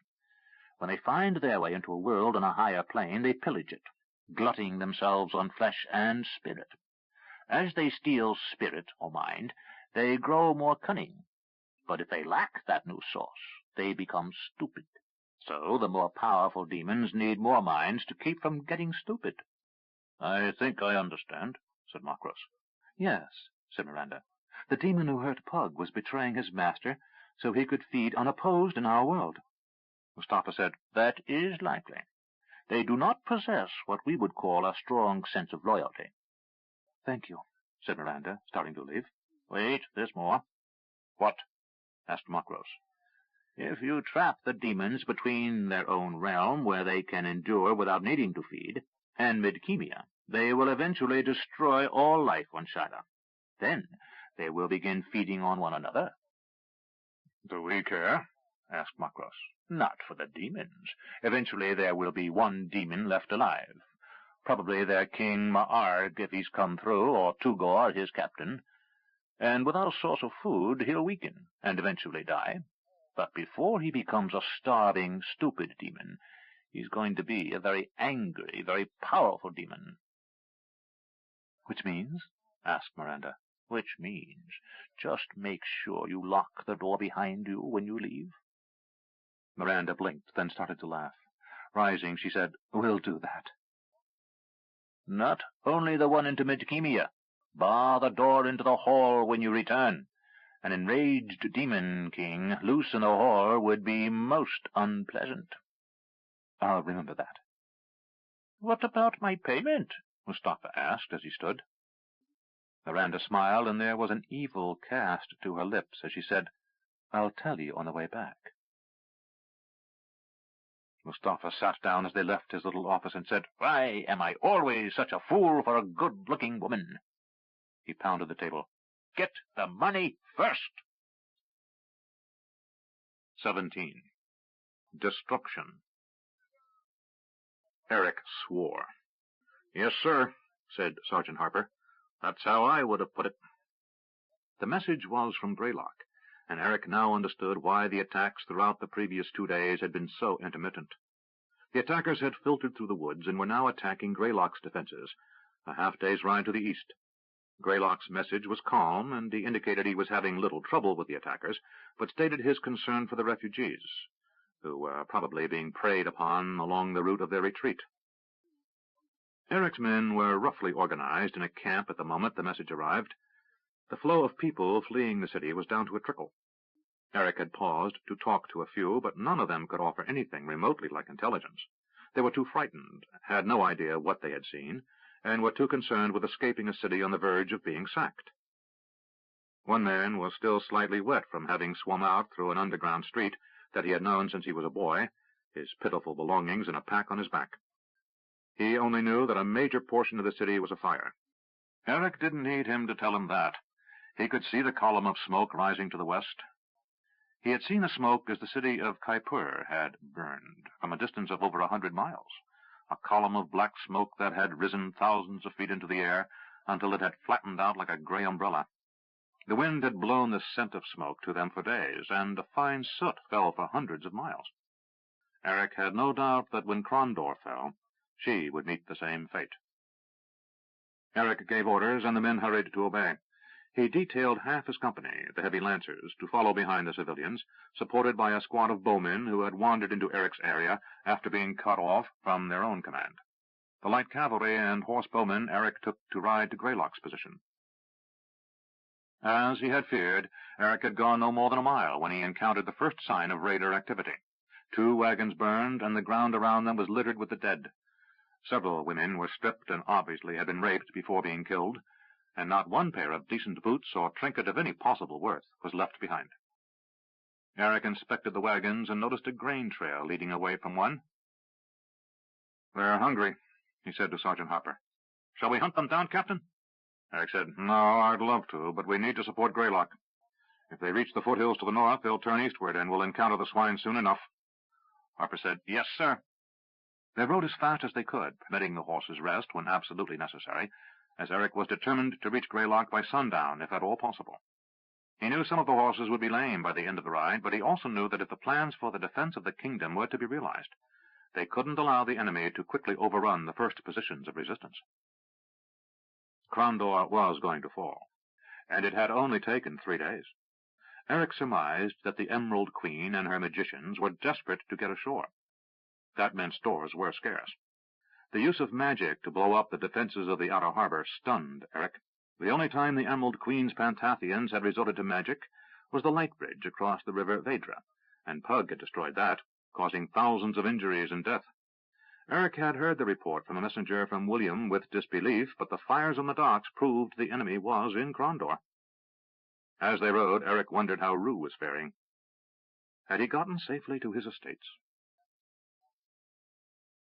Rue sat heavily on the chair, holding a mug of cold water freshly drawn from the well.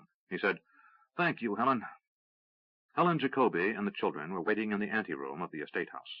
Rue had just ridden up, after a desperate night of avoiding raiders, fighting, and keeping his wagons together. He had come to his estates the day before, and, finding things peaceful, had returned down the road to join Luis in seeing the wagons safely home. The frequency with which he sighted invading soldiers, a full day's ride east of the city, told him more than he wanted to know about the battle for Crondor. He had seen firsthand the sacking of a city by the Emerald Queen, and had no desire to repeat that experience. 3 additional wagons had been sent ahead 2 days before, and now servants were busily filling them with household possessions for the journey eastward.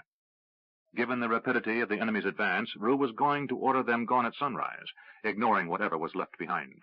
He now decided the entire train of wagons was going straight to Darkmoor, rather than stop at Ravensburg. He'd halt long enough to offer Eric's mother and Nathan, and perhaps Milo, Rosalind, and her family, the opportunity to come along. He owed Eric that much, at least. But he wouldn't stop. The enemy was moving much too fast, and Crondor hadn't held as he had hoped it would. One more day, he thought, as he drank deeply of the cool, fresh water. If the invaders had been delayed one more day, he'd be free of worry. He also knew he would have to ride out this evening to the Esterbrook estates and insist that Sylvia and her father leave at once. They would have no way to know the enemy was as close as it was. He could provide quarters for them in his inns at Darkmoor and Mallock's Cross without Carly becoming too suspicious, he thought. After all, half the population of Crondor was on the road eastward. Finishing his water, he set it down and asked, "Where's Carly?" "She's upstairs with your cousin Duncan." Rue smiled. "I've been wondering where he's been." He stood up. "I'd best go see what they're doing." Helen looked concerned. "He said something about helping her move some things." Rue looked at her. "We still have plenty of time to get out of here. Stop worrying." She smiled and said, "I'll try." Rue went upstairs and found them in Rue and Carly's bedroom. Duncan was lifting a wooden box filled with Carly's best clothing. "I have been looking for you for 2 days, said Rue to his cousin. Duncan smiled. "Things got pretty confused in Crondor. I went looking for you at Barrett's, but you weren't there. By the time I got to the office, Louise told me you were back at Barrett's, and then when I got back to the coffee house and again found you not there, I headed back to our office. Things were pretty nasty in the streets by then, and when I finally reached them, your wagon train had headed out.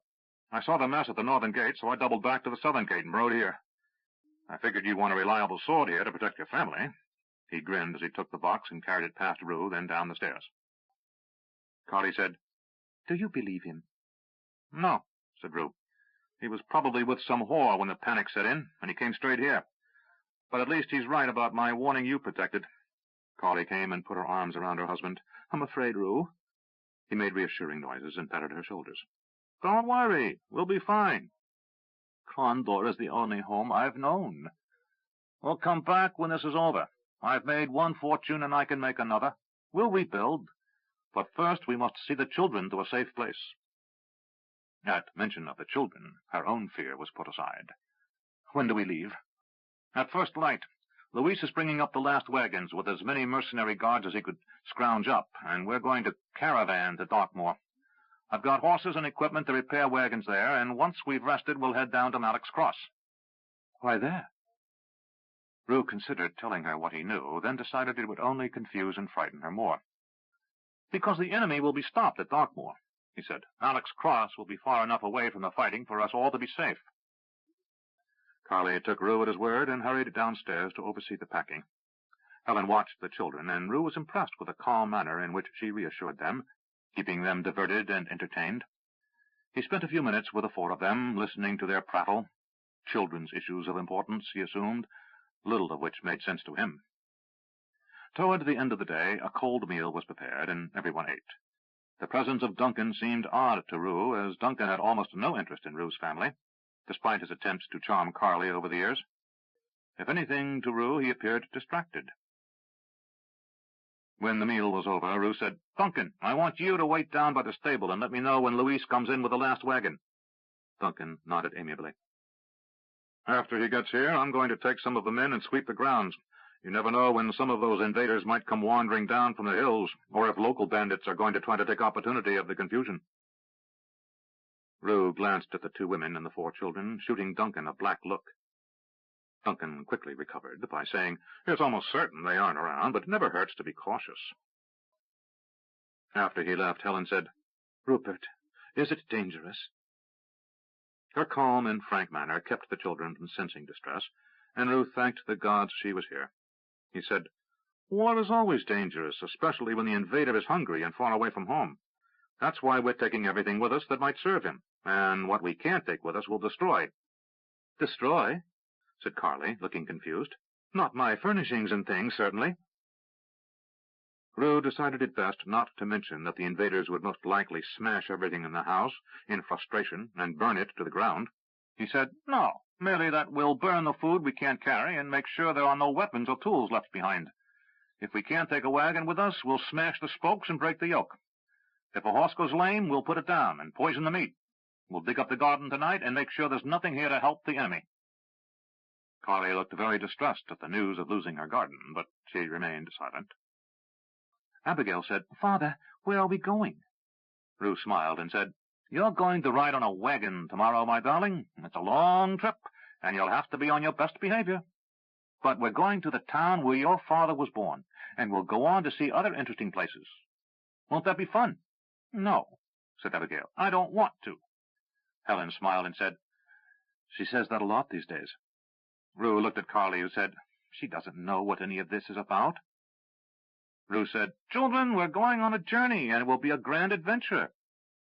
Helmut grinned and drooled, while Helen's boy, Willem, said, "Is this like the sagas?" Rue grinned at him. "Yes, just like the sagas. We're off on a great adventure, and you must be very brave and do exactly what your mother and Carly tell you. There will be men with swords all around, and you'll see new places and great sights." "Will there be fighting?" asked the boy with wide eyes. Rue sat back and said, "If the gods are kind, no. But if there is, we'll protect you."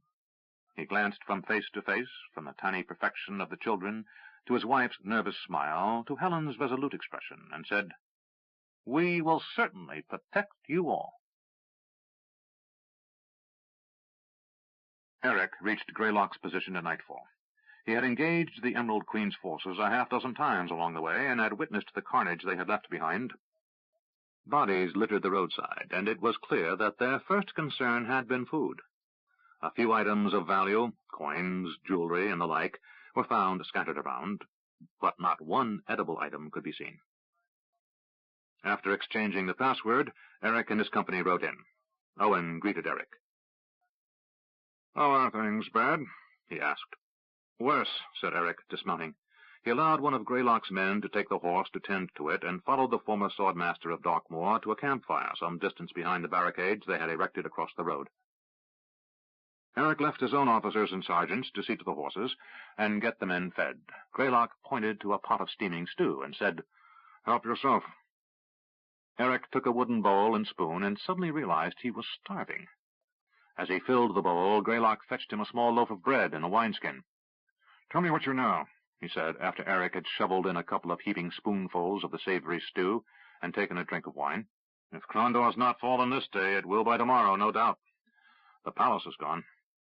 Both men knew that meant it was almost certain Knight Marshal William was dead.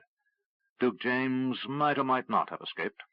The prince and the rest of his court, those nobles not in the field, were now safely in Darkmoor, if everything had gone according to plan. Greylock said, "We've been pretty quiet. A few of the enemy's scouts have come close, but we chased them away, and when they see our fortifications, they seem inclined to move on." Eric nodded as he chewed another mouthful of stew. After he swallowed, he said, "If things are going according to plan, they'll waste a lot of time wandering north and south before they realize they've got to come back this way.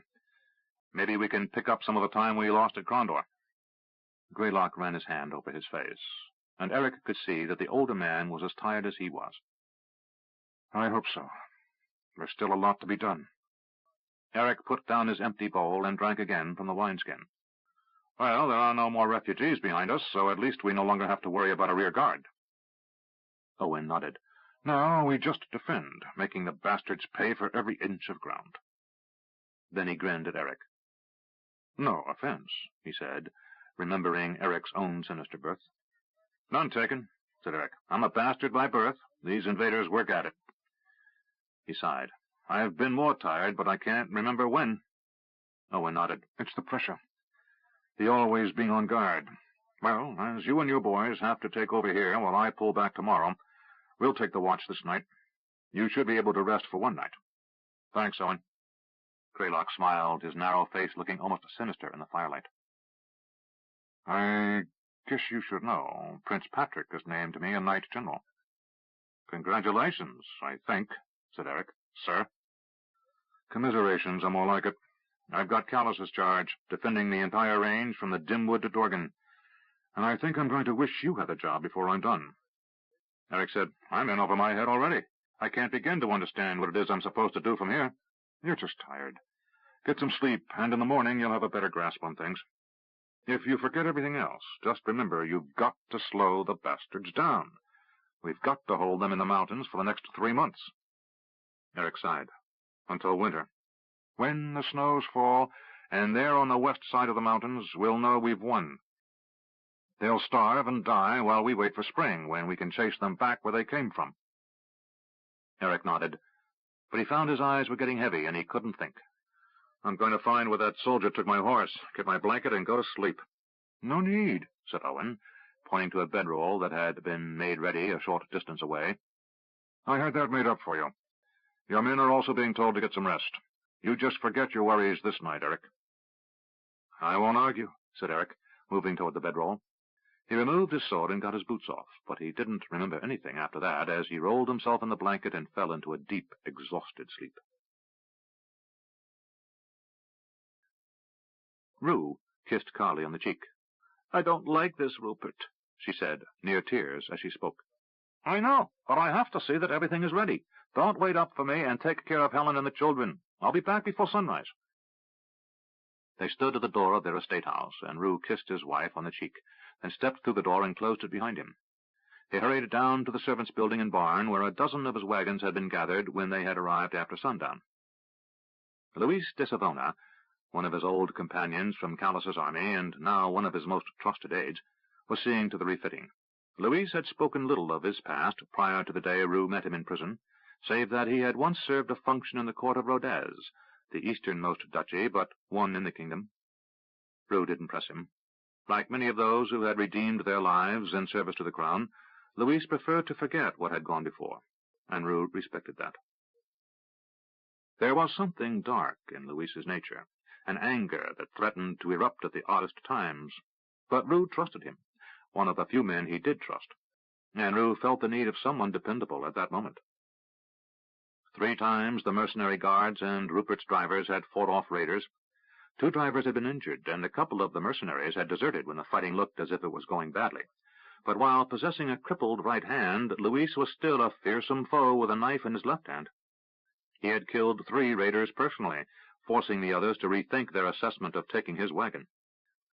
Rue said, Luis, are we going to be ready at sunrise? Luis nodded. Yes, we should probably leave an hour before, though, to steal a march on anyone coming down the highway. It's not the highway I'm worried about, said Rue. Eric and the king's army are holding the highway. It's the raiders coming through the hills we have to worry about. Rue's estate, like many of those settled to the east of the city, was far enough off the highway that they couldn't know the condition of the highway once they had left it. I've got to see Jacob Estabrook, he said, motioning for a fresh horse. I'll swing back by the highway and see if we still hold it, or if we need, find another route. Find another route? Rue nodded. Yes, I know another way. Why don't you tell me now, just in case? Asked Luis. Rue didn't like the idea of what just in case implied, but he agreed. There's a road Eric and I used to reach Crondor years ago. It's a small trail, really, but it will take wagons. You'll have to drive them in single file. He outlined how to get to the trail, little more than a goat path in places, but one over which he had taken wagons more than once. You'll find a branch in the trail as you reach the foothills. Take the southeastern one, and you'll see the farms and vineyards to the north of Ravensburg. Pick up the King's Highway there, if you can. Luis nodded. When will you be back?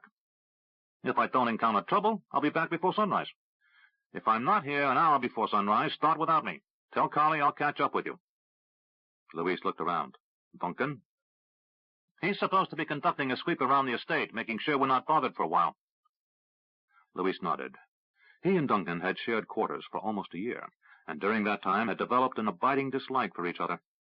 Luis didn't trust Duncan, and put up with him only for Rue's sake. The horse was brought over to Rue, who mounted. I'll see you sometime tomorrow.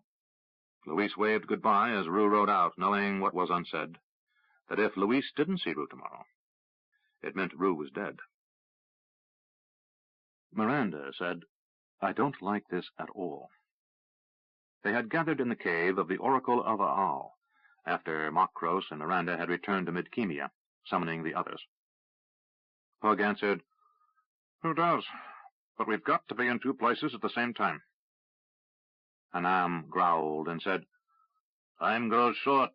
My ability to contain the rage of this creature and not eat is about at its limit." The Sa'aur magician in demon form turned to Pug. "You know what must be done, what must be said."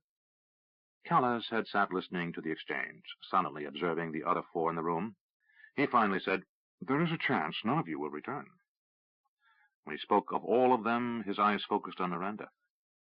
She nodded. "We know the risk." He sighed. "I should be at Darkmoor."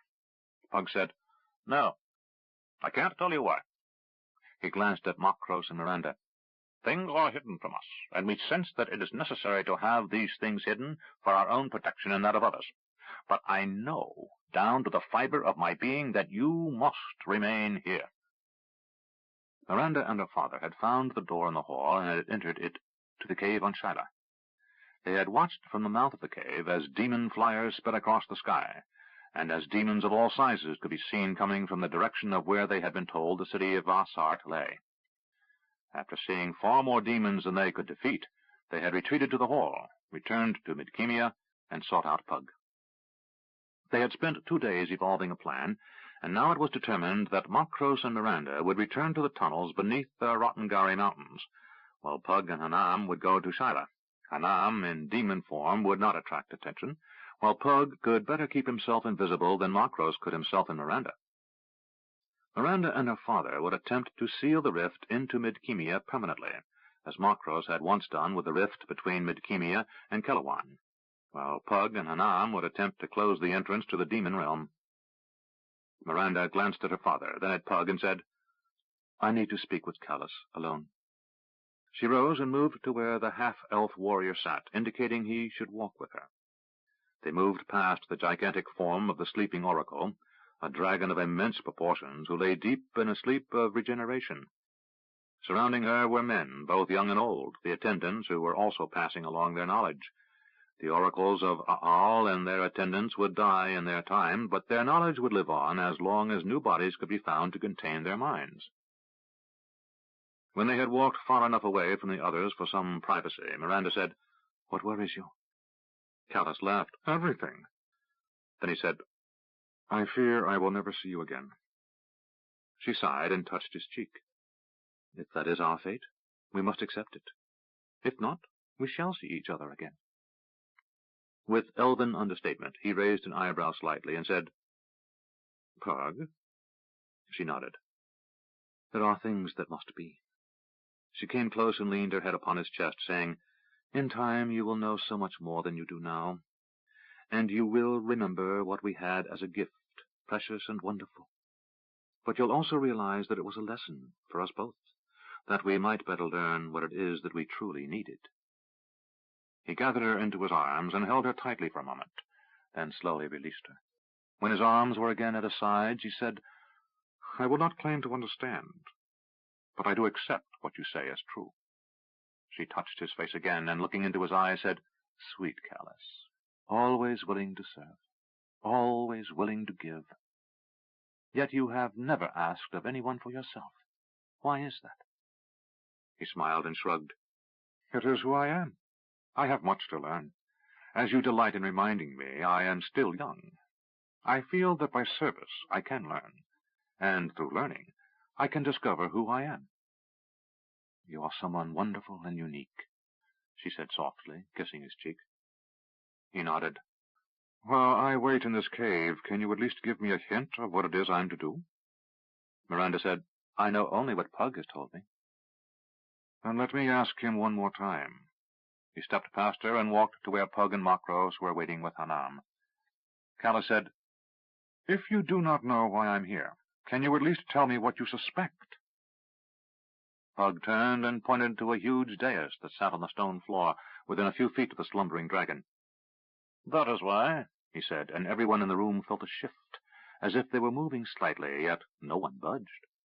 But where the empty dais had been, now a giant, glowing green gem rested, with a golden sword embedded in it. It pulsed with a life of its own, and Callus instantly felt drawn to it and went over to it. "The Life-Stone," he said quietly. Pug said, "One has to be shifted slightly in time to see it." Callus looked at the sword. "My father's sword." "That portion of the Valhero which sought to seize this, embodied in the form of Draken Corin," said Pug, "threw itself across this stone, and your father drove that sword deep into it. I do not know why, but that ended the Rift War. The Valhero were drawn deep within its facets, and your father refused to risk retrieving his sword." Callus nodded, not taking his eyes from the gem. "I will study this thing." Miranda turned to Pug and said, "We can wait no longer." Pug, Markros, and Hanam gathered, and Pug went to stand next to the demon. In his mind's eye he pictured the device over the door into Shyla, the distinctive glyph that indicated which doorway they needed in the hall. Miranda had memorized it, then given that memory to Pug. So it was as if he himself had stood before it. He nodded once and blinked out of existence with the demon. Miranda cast one last look at Callus, then nodded to her father, took his hand, and willed herself and Makros to the tunnels under the mountains across the sea. "Message from Captain Breyer, sir." Eric rubbed his eyes and blinked. He had managed an hour of sleep after the fighting. Since the day before, when Greylock had departed for the east, they had been attacked 3 times, most recently at sundown. They had easily defeated the forces thrown at them, thanks in part to Greylock's having left a squad of 50 additional archers behind, footmen with longbows. Eric knew he'd have to send them on ahead at least a day's march before he would through, for they could never keep up with the cavalry, but he was very pleased with their presence. His mission was to hold at the road until it was clear that pressure along the front was roughly equal, then to pull out, leaving an obvious weakness in the defensive line. Prince Patrick and Lord William's plan was for the enemy to gain ground between Crondor and Darkmoor, but only where the kingdom wanted them to. Eric read the message. "So far, so good," he commented. He dismissed the soldier and regarded the messenger, a Hardati hillman. "Get something to eat and rest, then leave at first light." The hillman nodded and left, and Eric turned over, pulled his blanket around him, and tried to return to sleep. He lay there for a while, thinking of Kitty and wondering if she was well. He was almost certain she had left early enough to avoid the dangers of the road now being faced by those out there in the darkness. Then his thoughts turned to Rue. He wondered if he and his family were safe.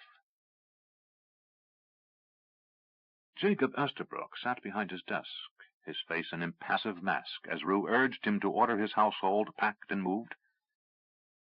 "I understand the dangers, young man," he said at last. He rose and moved around the desk, pointing to a map of the kingdom he kept on the wall, nestled between 2 large bookcases. "I have been doing business with the Empire of Great Kesh since before you were born. I have done business with Queg. If the politics of the area are about to change, I suspect I can do business with whoever is in charge once things settle down." Rue's eyes opened in naked astonishment. He had ridden into the night, reaching Estabrook's house 2 hours after sunset, and had asked to speak to the trader. "Jacob, no disrespect to your business acumen, but the point I'm trying to make is that an army of murderous thugs is heading this way. I know that army. I served with them for a time." At that, Jacob raised an eyebrow in interest. "Really?" "Yes, and I don't have time to tell you the details, but trust me when I say these people have no interest in making deals.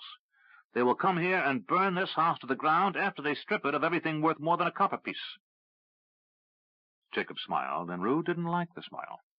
"You are a very talented boy, Rupert, and I suspect you would eventually have done well enough for yourself, even without Duke James's help. Nothing like you managed to do with his help, but that business with the grain shortage in the Free Cities, that was brilliant."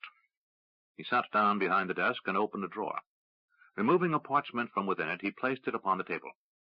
"Of course, had you not had his help, I probably would have ordered your death when you became a nuisance. But as things worked out the way they did, I have no complaints." He sighed. "To put matters in the open, this is a commission." He pointed to the parchment. "To negotiate with the invaders and to establish discussions with an eye toward ending hostilities." Rue said, "After they burn to Condor?" Jacob's smile broadened. What concern does Great Kesh have with the destruction of a kingdom city? Great Kesh? Jacob said, Rupert, don't be thick. You must have deduced I had something besides my not inconsiderable business skills in my favor when it came to trading to the south. I have friends in high places in the Emperor's court, and they have made it easy for me to keep you off the Keshian trade routes. Now they wish to come to a quick accommodation with the invaders, this Emerald Queen, and formalize a new border. Rue sat stunned. New border? Prince Erland negotiated a treaty for non-interference with Great Kesh in exchange for land concessions in the Vale of Dreams. He pointed at Rue. Which I think you knew, given that sale of property to me in Shimata. You didn't realize that the new governor of Shimata would be more than happy to recognize my claims to those businesses, I know. But the point of the treaty is that, while we are pledged not to invade the kingdom, we agreed to nothing that prevents us from coming to a quick understanding with the new rulers of the land to the north of the empire. Toward that end, a rather large army is marching now, even as we speak, seeking to occupy all lands in the Vale, not just those granted to us by the treaty, and we shall continue to hold those lands after this unpleasantness is over. You're a Keshian, said Rue softly. Jacob spread his hands and shrugged. Not by birth, dear Rupert. By profession. You're a spy. I prefer to think of it as being a facilitator, one who conducts all manner of trade between the kingdom and Great Kesh, goods, services, and information. Rue stood. Well, you can burn in hell for all I care, Jacob. But I won't let Sylvia die here with you. My daughter is free to leave, should she wish, said Jacob. I have long since ceased attempting to control her. If she wants to travel with you, she may. Rue left the old man in his study without another word. He hurried up the stairs towards Sylvia's room. Without knocking, he opened the door. Sylvia was sitting on the bed, while Duncan stood over her, one foot up on the bed beside her as he leaned forward. He had one hand on her shoulder in a familiar fashion, and he was smiling his most charming smile. Sylvia appeared angry at whatever Duncan was saying, and they were so lost in their debate they didn't notice Rue for a moment. No, said Sylvia. You've got to go back and do it tonight, you fool. After he leaves the estate, it's too late. What's too late? Said Rue. Sylvia jumped to her feet as Duncan stepped away. Why, cousin, said Duncan, I was just trying to convince Miss Estabrook that she should evacuate. Rue studied the tableau a long moment, and slowly drew his sword. Now I see just how much of a fool I've been. Rue, said Sylvia, you can't think. Not Duncan and I. Duncan put up his hands in a gesture of conciliation. Cousin, what do you think you're doing? Since this has begun, I have never understood why I could never gain an advantage over Jacob. Now I discover that he's an agent of Great Kesh, and that my own cousin has been feeding my lover information. Duncan looked as if he was going to say something. Then suddenly his smile turned to a snarl, and he yanked his sword out. Damn it, I have had enough of this charade! He lashed out. Rue parried, then riposted. Duncan easily avoided the blade. Rue said, That makes two of us. Duncan grinned, and it was an evil, hate-filled expression. You have no idea how much I've looked forward to this moment, cousin. Taking your table leavings, running your errands while you favored that one-handed Rhodesian dog. Well, this will end that insult, and I will no longer have to share Sylvia with you. That's the way it is, then. Of course, you idiot, screamed Sylvia. She rolled off the bed as a flurry of sword blows came perilously close to striking her. Duncan said, My love, I don't need to kill the fat cow. I'll kill Rupert here, and then I'll marry Carly. When time enough has passed, we'll get rid of her, and then you can marry me. Rupert struck out with a blow aimed at Duncan's head, and as Duncan's sword came up to parry, Rue snapped the blade around to a side attack. Duncan merely turned his wrist, bringing his blade down to catch Rue's blade. Nicely done, cousin, said Duncan, but you were never my equal with the blade, and you know it. Eventually you'll make a mistake, and I'll kill you. Rue said nothing. Hate filled his eyes at the realization of just how badly he had been played for an idiot. He feinted left, then came around from the right with a snapping blow that almost connected with Duncan's left arm, but the taller swordsman danced nimbly back. Carly would never marry you, you swine. She hates you. Smiling, Duncan said, She just doesn't know me. She doesn't appreciate my better qualities. He lashed out with a full extension and almost took Rue in the shoulder. Rue ducked slightly and beat aside his cousin's blade. Then he also tried a thrust, backing Duncan away. Sylvia stood behind the bed in the corner, clutching the curtains. "Kill him, Duncan!" she screamed. "Don't play with him!" Duncan said, "With pleasure," and suddenly attacked with more speed than Rue would have thought possible. Rue did his best to defend, and he found his speed matched his cousin's, but Duncan was the more experienced swordsman. One advantage Rue had was he had fought a duel to the death only a year before, while Duncan hadn't faced a serious foe in years. Duncan began to improvise his attacks, and Rue saw his advantage. If he could wear his more skilled cousin down, tire him, he could eventually survive this duel. Rue then set about not to lose, as Duncan closed to kill. Back and forth they moved, slashing and thrusting, blocking and parrying. A pair of candles threw dancing shadows across the room as the fury of moment caused the flames to flicker and gutter. The sound of steel on steel brought servants to the door of Sylvia's room. A wide-eyed maid looked in, and Sylvia screamed, "Get Samuel!"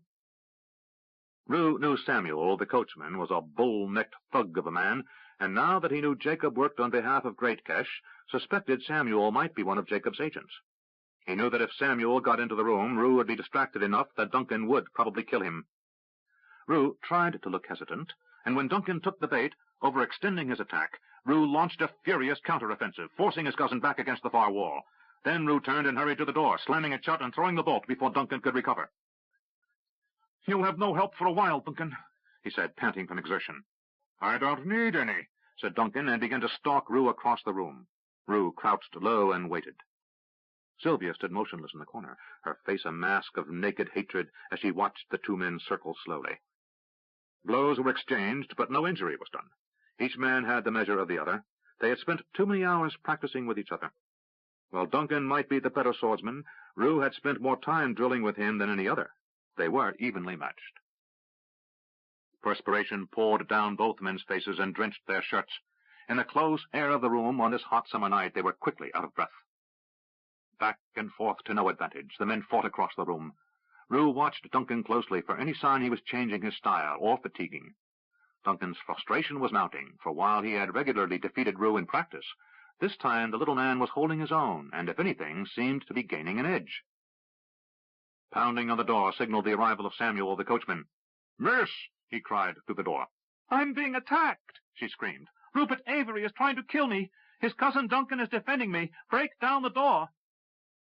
A moment later, a thud signaled the assault on the door. The coachman and probably another male servant were throwing their shoulders into the door. Rue knew that the door was heavy oak, locked with an iron throw-bolt. He had locked it himself enough times. They would have to find something to use as a ram. Their shoulders would give out before the heavy door did. Then Rue saw a flicker of movement and realized Sylvia was trying to run across the bed, past him, so she could unlock the door. He leaped backward and snapped a wild blow in her general direction, causing her to shriek and fall back. "Not so fast, my love," he said. "You and I have accounts to settle." Duncan let out a sound of pure frustration as he lunged and drove Rue back to the side of the bed opposite Sylvia. He glanced at the door as if gauging his chances of opening it. When his gaze flicked to the door, so did Rue's blade, and a crimson stain spread on Duncan's white silk shirt as he took a nick in the right shoulder. Rue smiled. He knew that while it was a tiny wound, the blow to Duncan's vanity was immense. Rue had scored first blood, and Duncan would become even more dangerous and reckless. Duncan swore and started to attack Rue as fast as he could, ignoring the door. He pushed Rue back to the corner, then lunged at him with a move designed to skewer the shorter man. Rue had anticipated the move, knowing that Duncan would follow his usual style and come at him angling toward Rue's right. The practice over the years had revealed Rue's tendency to move toward his own right when dodging. Rue knew Duncan knew this, and as it was the only likely move he could make, Rue did the unexpected. He leaped atop the bed on his left, bouncing off it as if he were an acrobat. He heard, rather than saw, Duncan's blade strike the wall. He leaped off to stand next to Sylvia, and he turned to see Duncan pull back his own blade and leap atop the bed. Sylvia shrieked as she pulled a dagger from behind her pillow and struck at Rue. Rue's attention was fixed upon Duncan, but he saw a movement in the corner of his eye and dodged forward slightly. Pain exploded in his shoulder as a blow intended for his neck missed, and the dagger point slid down his right shoulder blade, skidding off bone. Duncan drew back his blade again to skewer Rue as he had intended to do the last time. Rue fell back without conscious intent, and he struck Sylvia, who stumbled into the path of Duncan's lunge. Both men froze a moment as Duncan's sword point drove deep into Sylvia Esterbrook's side. The beautiful young woman, her face contorted with hate and rage, suddenly went stiff and her eyes grew round with astonishment. She looked down as if unable to comprehend what had just happened, and then she went limp. Duncan's blade was pulled forward briefly, and as he attempted to wrench it from Sylvia's dying body, Rue lunged. His aim was off, and his arm weak from his injury, but Duncan was overbalanced and exposed, and the point of Rue's sword took him straight in the throat. Duncan's eyes suddenly widened, his astonishment a match for Sylvia's. He stumbled backward and fell upon the bed, his head resting on one of his lover's pillows as his hands went to his throat. Blood flowed from his neck, mouth, and nose, and he gurgled as he sought to stem the flow with his hands. Rue stood there, bleeding, in pain, and out of breath as he watched his cousin lying on Sylvia's bed, his blood staining the satin sheets and pillows. After a moment, Duncan's hands went limp, falling from his throat, and his head rolled around to the left, as if he was staring at Rue and Sylvia, and the life fled from his eyes. Rue looked down at Sylvia, who lay at his feet, staring up with eyes as vacant as Duncan's. The pounding on the door took on a steady, hard sound, and Rue knew they were using a table base or some other heavy object as a ram. He stumbled over to the door and shouted, "Stand back!" He unlatched the heavy iron latch and found 3 male servants, Samuel, a stable hand whose name Rue couldn't recall, and the cook, all standing there with weapons. The cook held a kitchen cleaver, but the other 2 men carried swords. Rue glared at the 3 and said, "Stand aside or die." Looking at the blood-spattered carnage behind the little man with a sword in his hand, the 3 servants moved back. Rue stepped into the hall. Behind the 3 men waited the other servants, maids, cooks, gardeners, and the rest. Rue said, "Sylvia is dead." One of the maids gasped, while another smiled in obvious satisfaction. Rue said, "There's an army heading this way. It will be here sometime tomorrow. Grab what you can and run east. If you don't, by this time tomorrow night, you'll be raped and dead, or slaves. Now stand aside." No one hesitated. All turned and fled down the stairway. Rue staggered down the stairs, and when he reached the bottom, he saw servants were busy stripping the house of easily transportable items. He thought of returning to Jacob's study and killing the traitor, but he was too tired. It would take all his strength to return home. His wound wasn't critical, but it could be serious if it wasn't tended. Staggering outside, he found his horse where he had left it, tied. He put his sword in its sheath, and by force of will he climbed into the saddle. Pointing the horse toward the gate, he put heels to sides, and the animal cantered off, heading home. Louise dressed Rue's shoulder, while Carly fussed about, holding a basin of water. "It's not bad," said Louise. "The bone's laid bare, but it's all over the shoulder blade." He was sewing up the wound with a piece of silk thread and a needle from Carly's sewing kit. "Very messy, but nothing permanent." As Rue flinched, he said, "Must hurt like hell, though." Rue, pale from blood loss and pain, said, "It does." "Well, if an artery had been cut, you'd be dead by now, so count yourself fortunate." He pulled tight the last stitch and motioned for a cloth, cleaning off the wound. "We'll change the dressing twice a day and keep the wound clean. If it festers, you'll be very sick." Both men had been trained in dressing wounds, so Rue knew he was in good hands. Helen Jacobi said, "I'm sorry about Duncan." Rue had told them Duncan and he had been jumped by bandits, fleeing before the invading army. He looked at Carly and decided he'd tell her the truth when everything was over, when his family was safe and he could ask her forgiveness. He might never love his wife, but now he knew that what he had with her was a great deal more solid than the illusion of love he had felt for Sylvia. All the way home, his wound pulsing with every heartbeat, he had cursed himself for a fool. How could he think she loved him? He had never been loved in his life, save perhaps by Eric and the other men who had served with him across the sea, and that was the love of comrades. He had never known the love of women, just their embrace.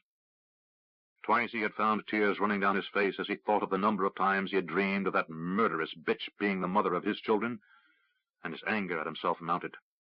And his trust of Duncan. How could he have been so blind? He had let the fact of blood ties and easy charm mislead him about the man's true nature. He was lazy, self-serving, and conniving. He was a true Avery, Rue decided. Drinking the mug of water Helen gave him, Rue said, "Louise, if anything happens to me, I want you to run Avery and Son for Carly." Carly's eyes grew round and tears began to form. "No!" She knelt before her husband and said, "Nothing's going to happen to you." She seemed almost desperate at the thought of losing Rue. Rue smiled. "Something almost did tonight." I don't plan on leaving this world any time soon, but I've seen enough of war to know that a man's not consulted about his time of death. He set down his mug and gripped her hands. I'm talking about in case, nothing more. I understand. Then he looked at Helen and said, I would like it if you'd stay with us for a while. After this is over, I mean. We're all going to have to rebuild, and we're going to need as many friends around to help as we can find. She smiled and said, Of course. You've been most generous to me and the children. They look upon you as they would a father, and I can't thank you enough for the care you've taken in conducting my business. Rue stood. I'm afraid both our companies are going to be the worse for wear when this war is over. Helen nodded and said, We'll survive. Then we'll rebuild. Rue smiled and looked at his wife, who still looked afraid. You two get some sleep. We leave in a few hours. Louise and I have a lot to discuss before then. Your wound, said Carly. You need to rest. I'll rest in the coach, I promise. I won't ride for a day or two. Very well, she said, motioning for Helen to accompany her upstairs. Both women had awakened when Rue returned and were wearing their long night shifts. As they climbed the stairs, Louise's eyes followed Helen until they vanished from sight. She's quite a woman, said Rue's old companion. Rue had admired the way the thin fabric of her nightdress had hugged the curve of her hip as she mounted the stairs, and said, I have always thought so. Louise said, So what really happened? Rue looked at Louise. What do you mean? I know a dagger wound when I see one. I've given enough of them, and you were struck from the side and rear. Had that been a bandit who knew what he was doing, you'd have been dead. He sat down on a chair opposite Rue's. And bandits don't jump armed men with nothing worth stealing. I went to the Estabrooks estate. Louise nodded. You found Duncan with Sylvia. You knew? The older fighter nodded. Of course I knew. I'd have to be a blind idiot not to. I guess that makes me a blind idiot. Most men are when they think with that, he said, pointing to Rue's crotch. Duncan's been betting the wench for more than a year. You said nothing. Why? Louise sighed. The reason I left the Court of Rhodes in shame was over a woman. I was made a fool of by a noble's wife. I wounded him in a fight. By the time I reached Crondor and was captured, he had died, and I was to be hanged for murder. That's when I met you in a cell. He nodded in memory.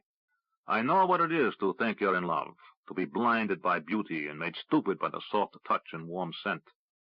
I know the lady who ruined me was a calculating bitch who had no more use for me after I left her bed than she had for the servant who cleaned her shoes. But even now, the thought of her in the warm candlelight can arouse my hunger. He closed his eyes in memory. I can't say that if she appeared outside now, inviting me once again to share her bed, I could be wise enough to say no. Some men never learn, and some learn before it's too late. Which are you? Rue said, I never want to be that big an idiot again. Yet you gaze upon Helen Jacobi and wonder what it would be like to rest in those lovely arms, to rest your head upon that ample bosom, to feel her legs wrap around you. Rue looked at Louise, and his gaze narrowed. What are you saying? Louise shrugged. Part of it is what any healthy man would wonder, for Helen is a beautiful woman, who has a warm and generous nature. I have thoughts about all such women, though I keep such thoughts to myself. All men do. But another part of it is Rupert Avery looking for something he doesn't have. What is that? I don't know, my friend, said Louise, standing, but you won't find it in the arms of another woman, any more than you found it in the arms of your wife or Sylvia Esterbrook. He reached over and touched Rue on the head. You'll find it here. Then he touched him on the chest. And here. Rue sighed. Maybe you're right. I know I'm right, said Louise. Besides, Helen is as dangerous in her own way as Sylvia was. Why? Asked Rue. Sylvia betrayed me and was using Duncan to try to kill Carly and marry me, then kill me to get my fortune. He looked hard at Louise. You can't think Helen is like that. No, said Louise with a sigh. She's dangerous in a different way. She really loves you. Turning toward the door, he said, When this is over, you would do well to send her away. See to her care if you must, but let her go, Rue. Now I must go see to the wagons. You rest, you need it. Rue sat alone in the chair and felt all strength drained from him.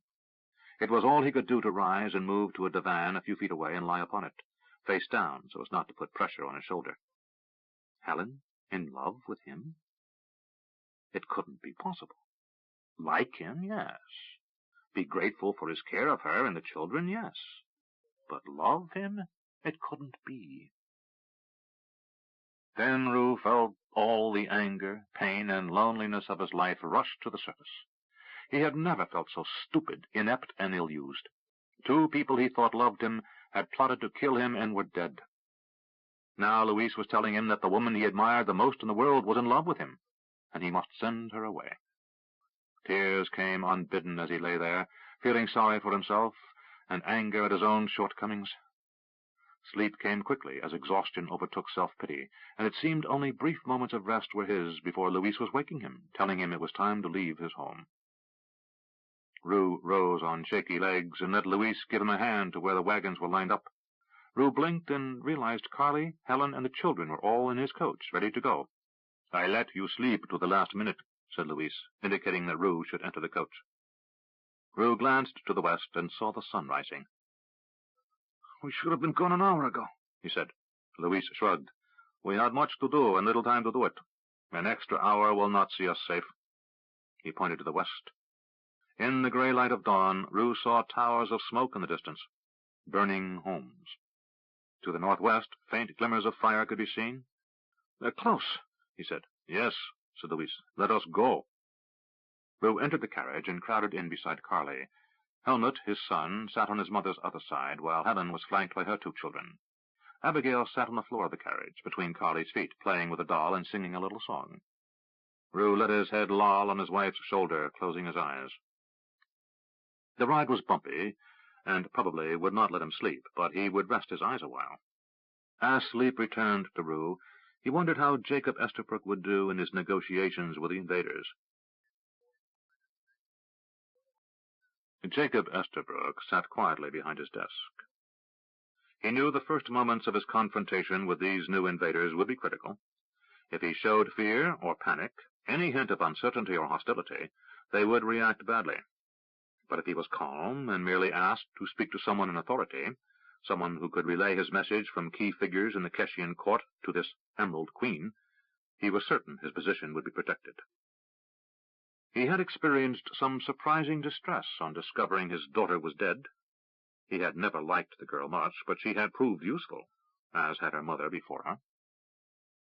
Jacob wondered why some men felt so much concern over matters of children, who remained a mystery to him.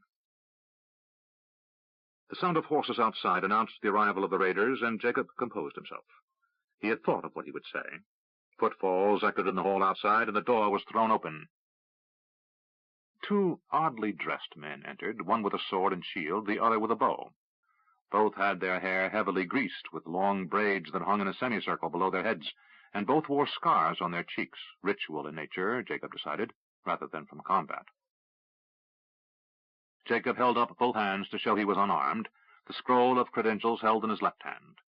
His intelligence about the far continent had told him the denizens of that far land spoke a variant of the Keshian tongue, one used years ago in the Bitter Sea, related to the dialects of Queg and Yabon.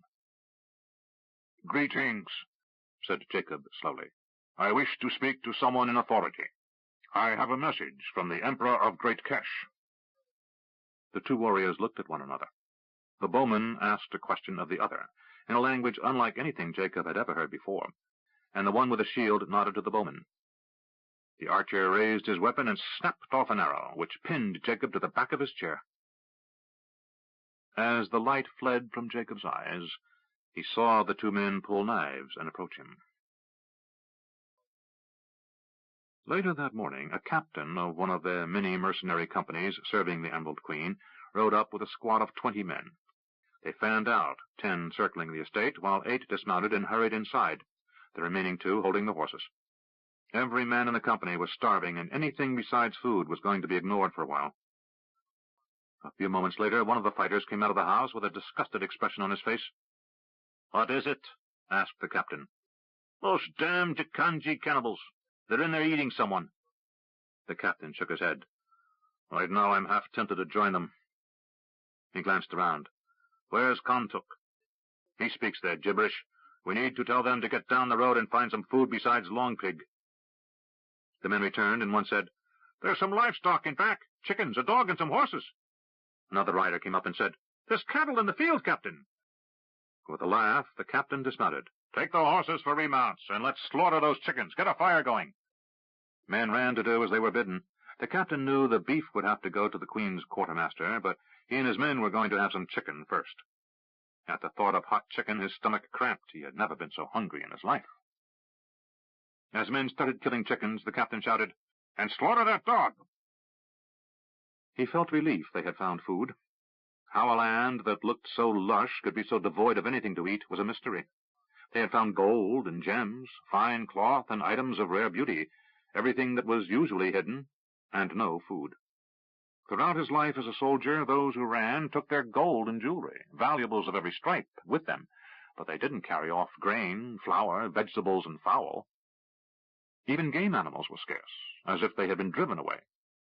It was as if the enemy were retreating and taking everything they could eat with them. It made no sense. The mercenary captain sat down as a man emerged from the house holding bottles of wine. He greedily drank down the wine and absently wondered how long he could have resisted joining the Jikanji at their feast. Wiping his mouth with the back of his hand, he realized he was free not to worry about that pass for a few more days. In the distance he heard the barking dog fall silent with a single whimper, and the squawk of chickens as their necks were wrung. 18. Delay. A loud rumble came through the floor. Lyle said, "Are you planning to blow up the entire city, Jimmy?" James looked at the others in the gloom of the warehouse and quietly said, "Probably." He looked at his brother in the dim light of a single lantern. For 2 days his soldiers had been making forays into the sewers, gathering information, marking the progress of the fighting above, and coordinating the defense of the city. One of the things James had known was that the demon's magic would probably result in a quick entrance into Crondor.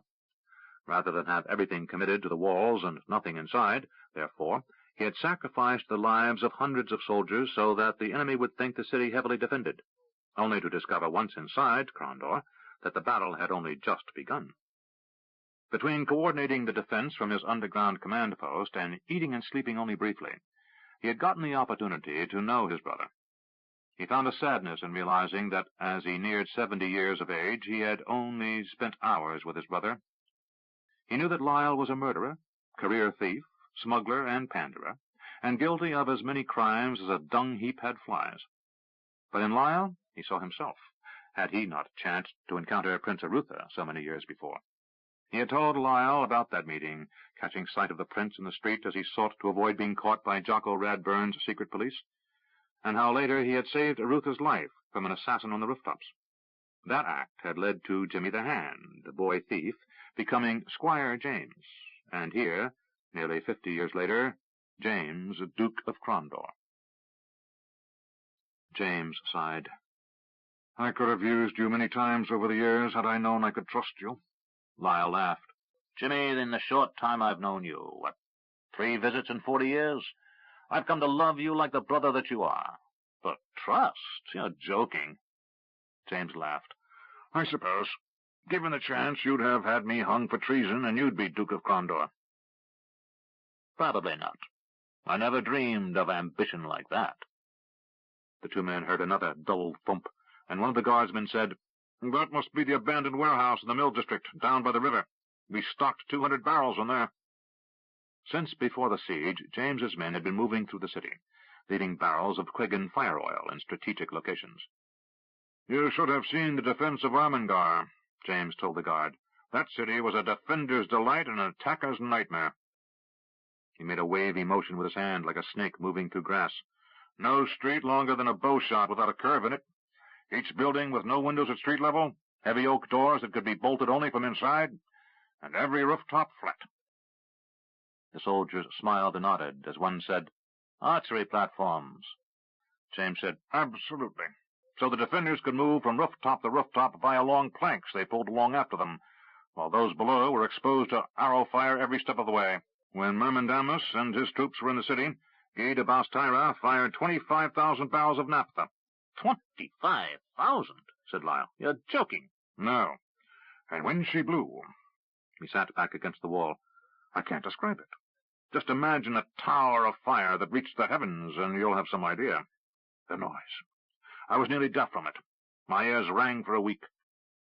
A knock sounded on the door, and men drew weapons. It was repeated in the expected pattern, and the single lamp was shuttered while a patrol was admitted.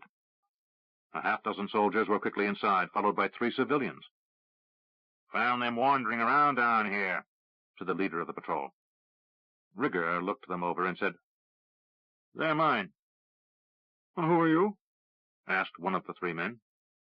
James laughed. "Anonymity has its drawbacks." To the 3 thieves, he said, "Here's your boss. This is the upright man." The 3 looked at one another, and one of them said, "And you're the Duke of Crondor, no doubt." Everyone in the room laughed, except the 3 men. A young woman, one of Lyle's thieves, came and explained how things were. When it was clear she wasn't joking, and when one of the heavily armed soldiers also said it was true, the 3 men fell quiet. The Duke and the leader of the Thieves' Guild might be sitting in a basement connected to the sewer, but they were still the 2 most powerful men in the city. At regular intervals, scouting parties went out and returned, bringing news of the fighting in the streets above. The defenders were making the invaders pay for every street and house, but the outcome was a foregone conclusion. After having been cooped up for days, Lyle said, "If the battle's lost, why not order your lads out of the city?" "No way to get the orders to them, sorry to say," said James, and his expression was one of genuine regret. "And for our plan to work, the invaders must think we've spent our entire army here." "Gad, you're a bloody one," said Lyle. "I don't know if I could order that many lads to their death." "Of course you could," said James matter-of-factly. "If your job was to preserve the kingdom, you'd trade a city, even the princes." "What's the plan, then?"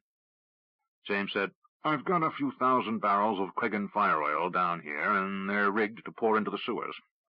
Sooner or later, those bastards above us are going to figure out some of the populace is hiding down in the sewers, and when they do, I've got a surprise for them." "A few thousand?" Rigger whistled in appreciation. "That's nasty stuff. The fire will burn right on top of the water." "More," said James. He pointed to a chain, relatively new from the look of it, that hung near one wall. A soldier had been stationed to guard it at all times. "I'd been wondering about that." "It's something I picked up from old Guy de Bastyra when we fled Ermengar. Pull that chain, and you'll release a light spray of naphtha into the tunnels. There's a series of small closed-off drains, pipes, and culverts." "I know those. The old city's first sewers. But they were closed off when the deeper sewers were built 100 years ago." "Well, they're reopened." He sat back against the wall. "There are advantages to having every plan ever made for every building and public improvement in the city. When those culverts are filled with naphtha gas, they'll bleed the fumes into the larger sewer tunnels. There they'll combine with the existing sewer gas, the Quegan oil floating on the surface of the muck, and whatever barrels of oil we can cut loose up here, and when the fires hit them, the entire city is going to blow." "Blow?" "Explode," said James. "There won't be 2 stones in Crondor resting one atop the other when the dust settles." "Damn me," said Rigger. James said, "This is the only home I've known, sewers or palace, thieves or nobles. Crondor is where I was born." "Well, if you're planning on dying here, would you allow me the opportunity to get a little distance away before you pull that chain?" James laughed. "Certainly. Once we pull that chain, we've got about an hour, unless there's already a fire at this end of the sewers." He shrugged. "I don't know how much time we'll have then." He pointed to a door in the easternmost wall of the basement. "There's a tunnel there that leads out to a building in the Foulberg. As I said, this was Trevor Hull's and the Mockers' best route for smuggling into and out of Crondor." "So you'll send everyone ahead, and pull the chain and run like hell?" James grinned. "Something like that." Rigger sat back next to his brother. "Well, I don't fancy climbing into the daylight surrounded by an invading army, but I'll take my chances that way rather than sit here and fry." A noise from above caused them all to look up at the ceiling, the floor of the basement of the old mill. The sub-basement entrance was hidden, but guards moved quietly to their side of the trap, weapons drawn and ready. "Sounds like they've reached this end of the city," said James softly. "Someone is trying to find a place to hide," whispered Lyle. "Maybe some more of my people." James signaled one of his guards, who nodded. The man quietly put down his sword and shield and climbed up the short flight of stairs leading to the trap in the floor above. He pushed open the door slightly, allowing him to peek through the door, and stepped back, obviously surprised. "Milady," he said. James's head snapped around as he saw his wife descending the stairs to the sub-basement. "What are you doing here?" he shouted. Gamina held up her hand. "Don't use that tone on me, Jimmy." James's rage was barely held in check. "You were supposed to be in Darkmoor by now with Arutha and the boys. How in heaven's name did you get here?" She was muddy, with dirt on her face. Her hair was disheveled and covered with soot. She said, "You forgot Pug gave you one of those Serani transport spheres." "I didn't." "How did you know where to find me?" he said, his tone still seething anger. Touching her husband's cheek, she said, "You foolish old man, did you think I couldn't hear your thoughts a world away?" His anger fled. "Why did you come? You know there's a chance we won't get out of here alive." Her eyes grew moist with emotion, and she said, "I know. But do you think that after all these years together, I could live without you?"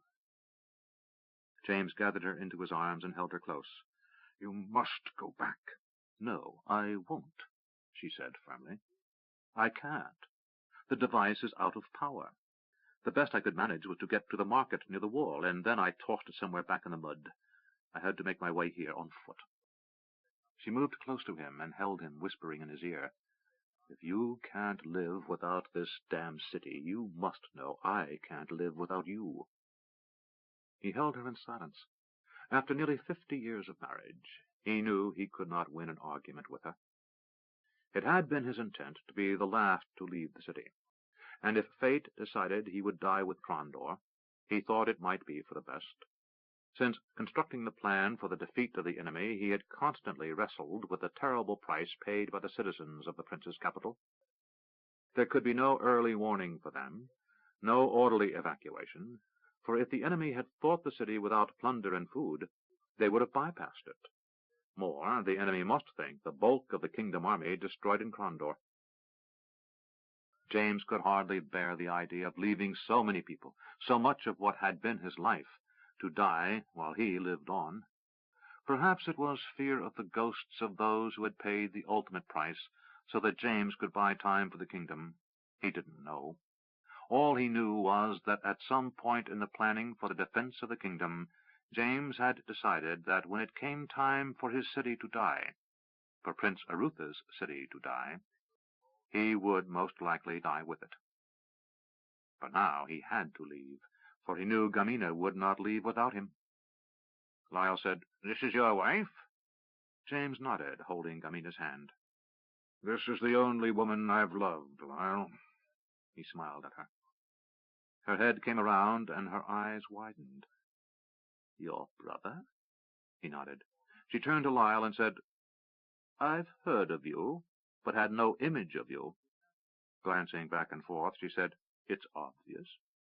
Motioning for his wife to sit down, James said, "Let me tell you of the time I first met this fellow, when people kept trying to pick fights with me up in Tannerus because they thought I was him." Lyle laughed and said, "It's a good story." James began, starting by explaining the odd mission Prince Arutha had sent him on, with his old friend Locklear, a young son of a local noble who happened to be an apprentice magician from Stardock, and a renegade Moradel chieftain. Gamina knew the story as well as James did, having heard it a dozen times, but she sat back, next to her husband, leaning her head on his shoulder, and let him tell it. The soldiers and thieves hiding in the gloom would be diverted from the terrible future that bore down upon them, and for a while they'd hear of better days, when the heroes were victorious and the forces of evil vanquished. Besides, she thought, as Lyle had said, it was a good story. Callus watched.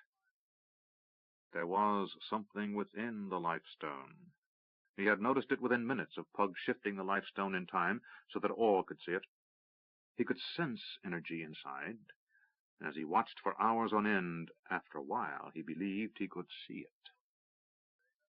The Oracle's companions, when they were breaking from their mystical lessons, would approach, and some would stand watch with him for a time. They shared their food with him, though he couldn't really recall much of what they ate. He was preoccupied with the gem. Callus relaxed and let his mind wander, and from time to time flashes of images came to him. He saw people, beings looking much like his father, and he saw things, occurrences in places impossible distances away, creatures and beings from some other time, and he saw hints of forces moving behind those images, and those were the most. Hours stretched into days, and Callus lost track of time as he went deeper and deeper into the mystery of the Life Stone.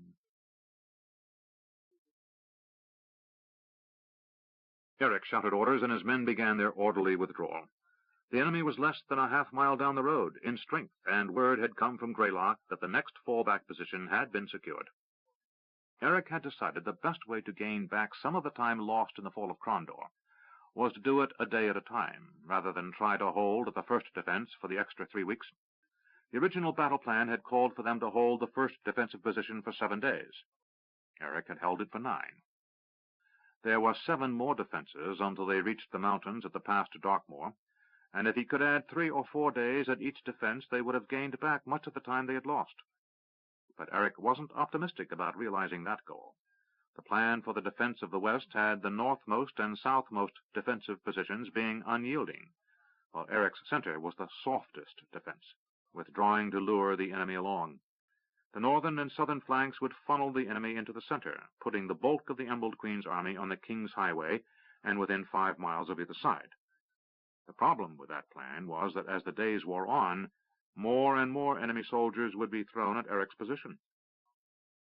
More than once in the first week of fighting, Eric wished that Callus hadn't been called off to whatever crisis needed his presence, and that Greylock had been in charge of the center.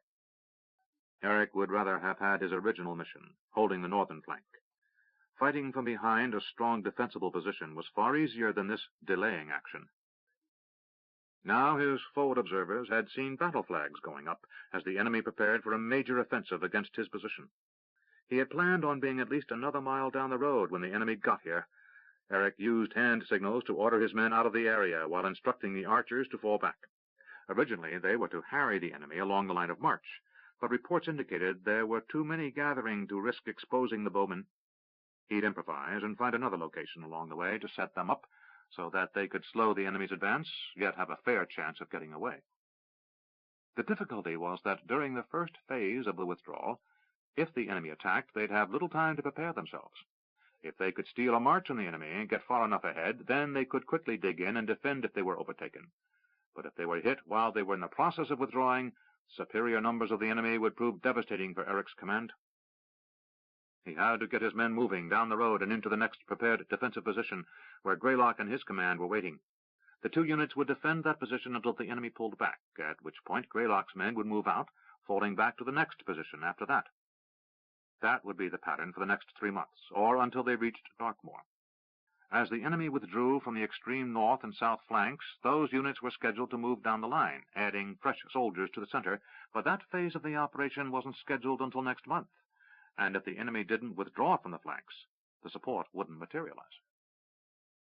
When the men were underway, Eric lingered at the rear, with his last line of skirmishers, who would hang back until the enemy was in sight.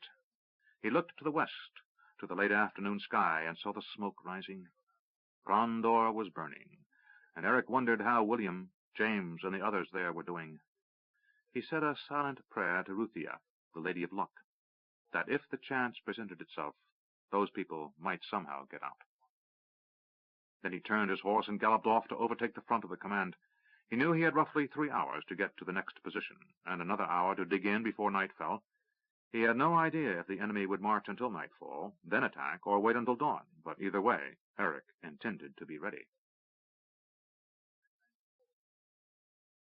Even in the bowels of the sub-basement, the sounds of battle filtered down. The guards had been running to the various outposts in the sewers, and James had a rough idea of the enemy's deployment in the city. The fires raged through the center third of Krondor, and fighting in the eastern segment was light and sporadic. The bulk of the enemy waited behind the flaming wall as the fires burned out.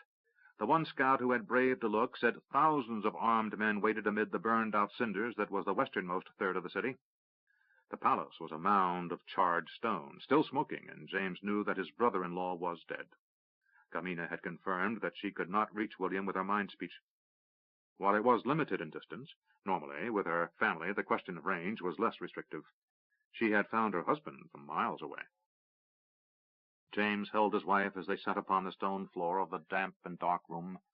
Those inside had fallen into long silences as the sense of approaching doom grew. The escape plan required a lot of luck, and everyone was feeling short of luck at the moment. James gave instructions to the scout who had found a way to the west, and the man hurried off to do as he was bid. Gamina dozed against her husband's shoulder while he waited, and at about what he judged was sundown, the scout returned. Something in his manner alerted everyone in the room, and all listened attentively as he said, "My lord." "Report," instructed James. "Ships are attacking the invaders." Gamina closed her eyes and said, "Nicholas isn't there." James said, "Then it's Lord Vicor's fleet from Shandon Bay." He patted his wife's shoulder and stood up slowly. "I'm too old to be sitting on these cold floors." He helped Gamina to her feet and said, "It's time." "What do we do?" asked Lyle. "Try to stay alive," he said, looking at his wife. He said, "Lord Vicor had a fleet in hiding down in Shandon Bay, and he was to link up with whatever was left of Nicholas's fleet after it came through the straits and follow the invaders. Once the invaders' fleet was at anchor, they were to hit them as hard as possible, firing as many enemy ships as they could, while we set the city to the torch. As you can see, things didn't work out quite the way we planned, but if the bulk of their army, the Key Corps, are in the western third of the city waiting for the fires to subside, we can let loose the naphtha in the old sewers. That will blow the entire city under them, and with their ships afire, they've got no choice but to burn." "You say that with a certain amount of glee," said Lyle. "It's my city," said James through clenched teeth. "So, what first?" "Watch my men and stay out of the way," said James as he signaled to his soldiers. With silent efficiency, 6 of them moved to a large pair of wooden doors and opened them, while 2 opened the outer doors. As these outer doors to the sewer swung wide, the 6 men on the other side were rolling barrels out of a huge storage area. Another 2 were attempting to work an ancient rusted iron lever. "Make your lads useful and have them put some weight on that," said James, pointing to the stubborn lever. Lyle waved a hand, and 4 of his thieves hurried over and added their muscle to the effort. The lever began to move, and they could hear the sound of running water. James said, "There's an ancient cistern behind that wall, and that lever will drain it, setting off a very quick flow out to the harbor." Lyle watched in fascination as the 6 black-clad soldiers began rolling barrels of naphtha down the ramp leading into the water. The current of the stream was noticeably faster, as the barrels were floating away from them at a good pace. One of the rolling barrels struck the side of the door and cracked. The smell of Quegan oil filled the air. "A little on the surface is a good thing," said James with a grim smile. "If you say so," said Lyle. "Now tell me again about the getting away part of this plan of yours." "As soon as the barrels are all moving toward the docks," he said. "We have an hour or so. Let's just hope the fleet's taking care of their part of things." Lord Carroll Vicor, Admiral of the King's Fleet in the East, shouted, "Fire!" Another dozen catapults from the nearest ships lofted their flaming cargo high into the air to come crashing down on the ships in the harbor. "Mr. Dvorak," said the Admiral. "Sir." "Wasn't it cooperative of the bastards to tie all their ships together in a mass for us?" "Sir, it was that."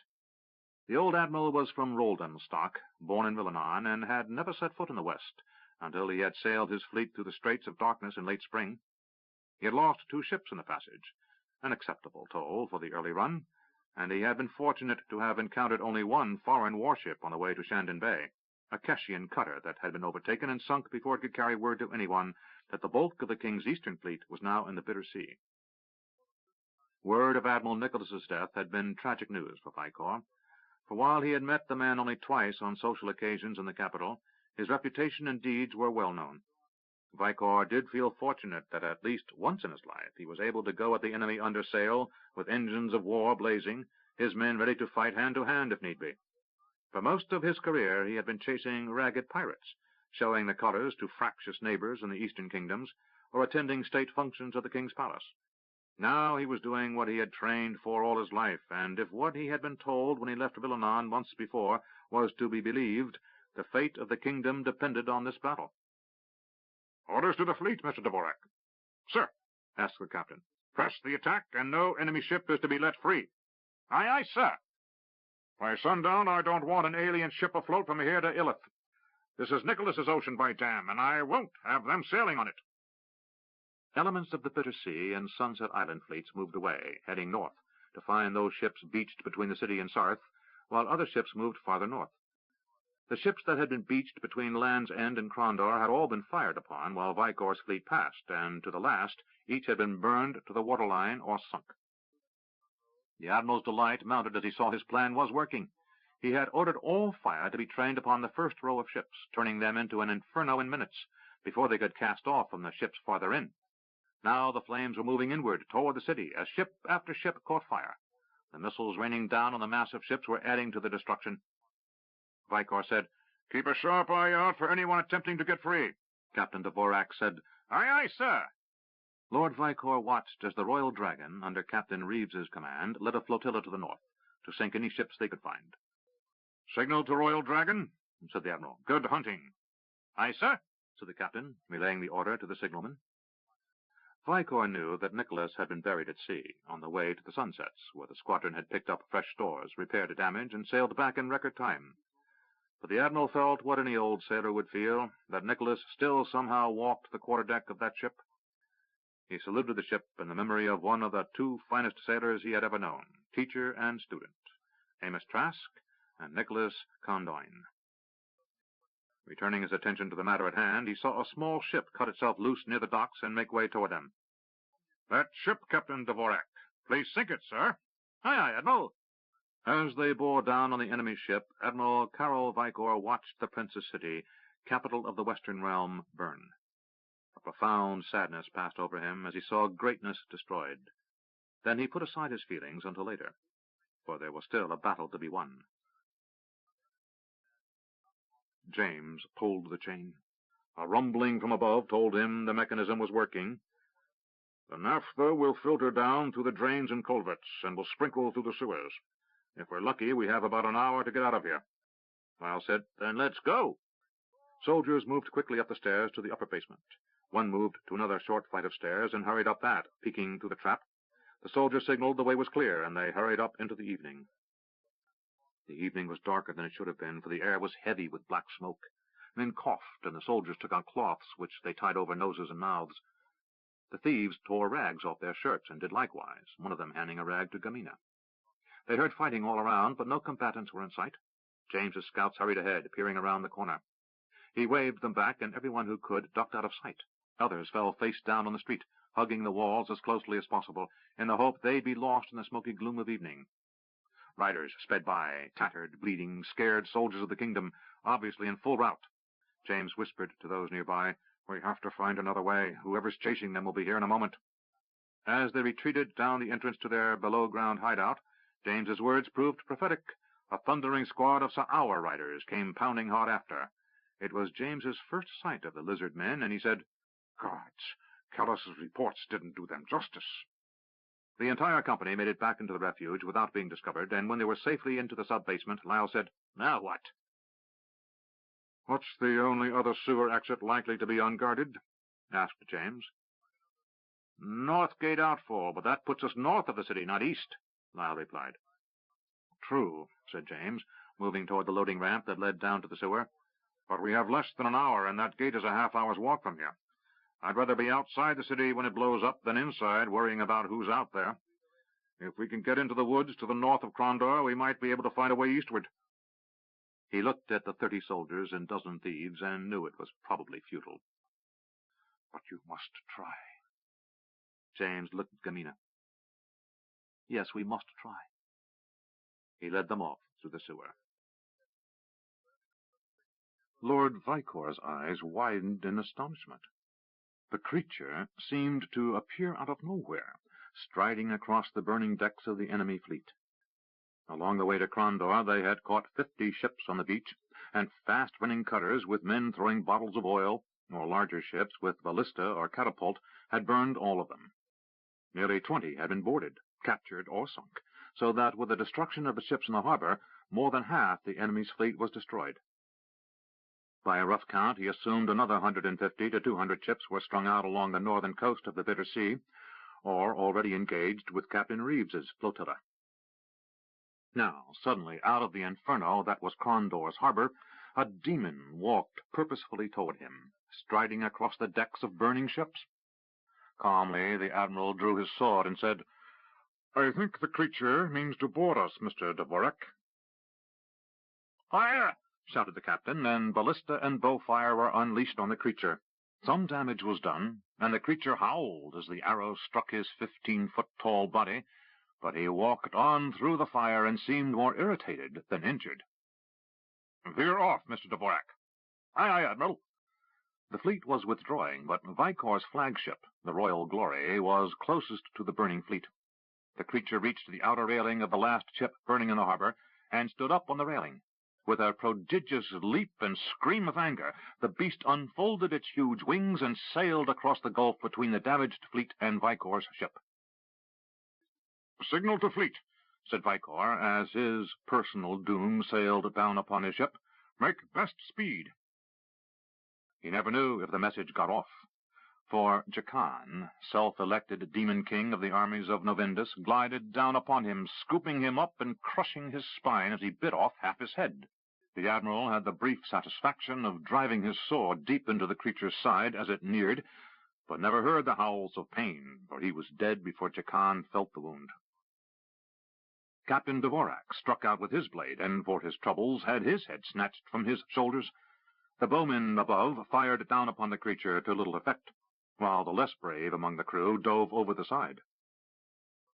The two leading commanders in the Royal Navy were now dead, and each captain would have to make a decision on his own, seeking instruction from the seniormost among them until a command structure could be reformed, but at least the bulk of the invaders' fleet was destroyed. Jakan killed and ate every man he could find, until he realized the ship had drifted to the northwest of the city. He hated the touch of seawater. It sucked energy from him, though he could abide it for a while. He abandoned the ship and launched himself into the air, attempting to glide back toward the inferno that was his fleet and city. Fire caused no pain for him, though it was a terrible waste of life energy and meat. And something called to him. Something unspoken said he could not just start destroying this army that he had seized, but he must use it, must move to the east, must find this thing that called to him. And from some dark source, across a vast distance, came a word, a place, a destination. Sethanon. James saw the leading guard hold up his hand. Everyone stopped. They had passed others along the way, refugees and invaders. No one seemed eager to press an attack in the dark sewers yet, but James knew that if the invaders were flushing out those hiding below ground, the city was now theirs. He calculated the time in his head and knew they had no more than 10 minutes. They were a dozen paces from the northern gate, near the so-called Sea Gate, the gate used both by smugglers and thieves to get in and out of the city. Lyle sent one of his thieves forward, a young woman who nimbly climbed up and reported back that the way was clear. James signaled, and the evacuation began. Lyle said, "Out you go." James said, "No, I'll go last." "Captains and sinking ships?" asked Jimmy the Hand's brother. With a smile that showed only pain and fatigue, he said, "Something like that." "I'll wait with you," Gamina said. James said, "I'd rather you didn't." In his mind, James heard her say, "You don't want to leave, do you?" "I don't want to die, but I've caused so much death and destruction. This is the only home I know, Gamina. I don't see how I can live with this." "Do you think I don't understand that?" she asked. "I hear your thoughts, and I feel your pain. There is nothing you can say that I won't understand." He looked into her eyes and smiled, and this time the smile was one of love and complete trust. Then the world around them exploded. The 6 men on the other side of the gate were knocked to the ground and stunned. 3 who were in the gate were shot from it like corks from a bottle and flew through the air, one breaking his neck on impact 20 yards away, the other 2 sustaining broken bones. Inside the tunnel, the very air turned into flames for an instant. In that brief moment, Gamina and James were linked in mind, their memories unfolding together from the first instant they met as James swam in the lake near Stardock, first espying the love of his life as she bathed. Almost drowning, he had been rescued by this woman who looked into his mind and saw everything he was, everything he had been, and loved him, who loved him despite everything he had done since then, despite the things he had asked her to do that had caused her pain. Everything around them was forgotten as they clung to that profound love they had shared, the love that had brought them a son who was safely away, and 2 grandsons they adored. For a brief instant they relived their lives together, from the journey to Great Kesh to the return to Krondor.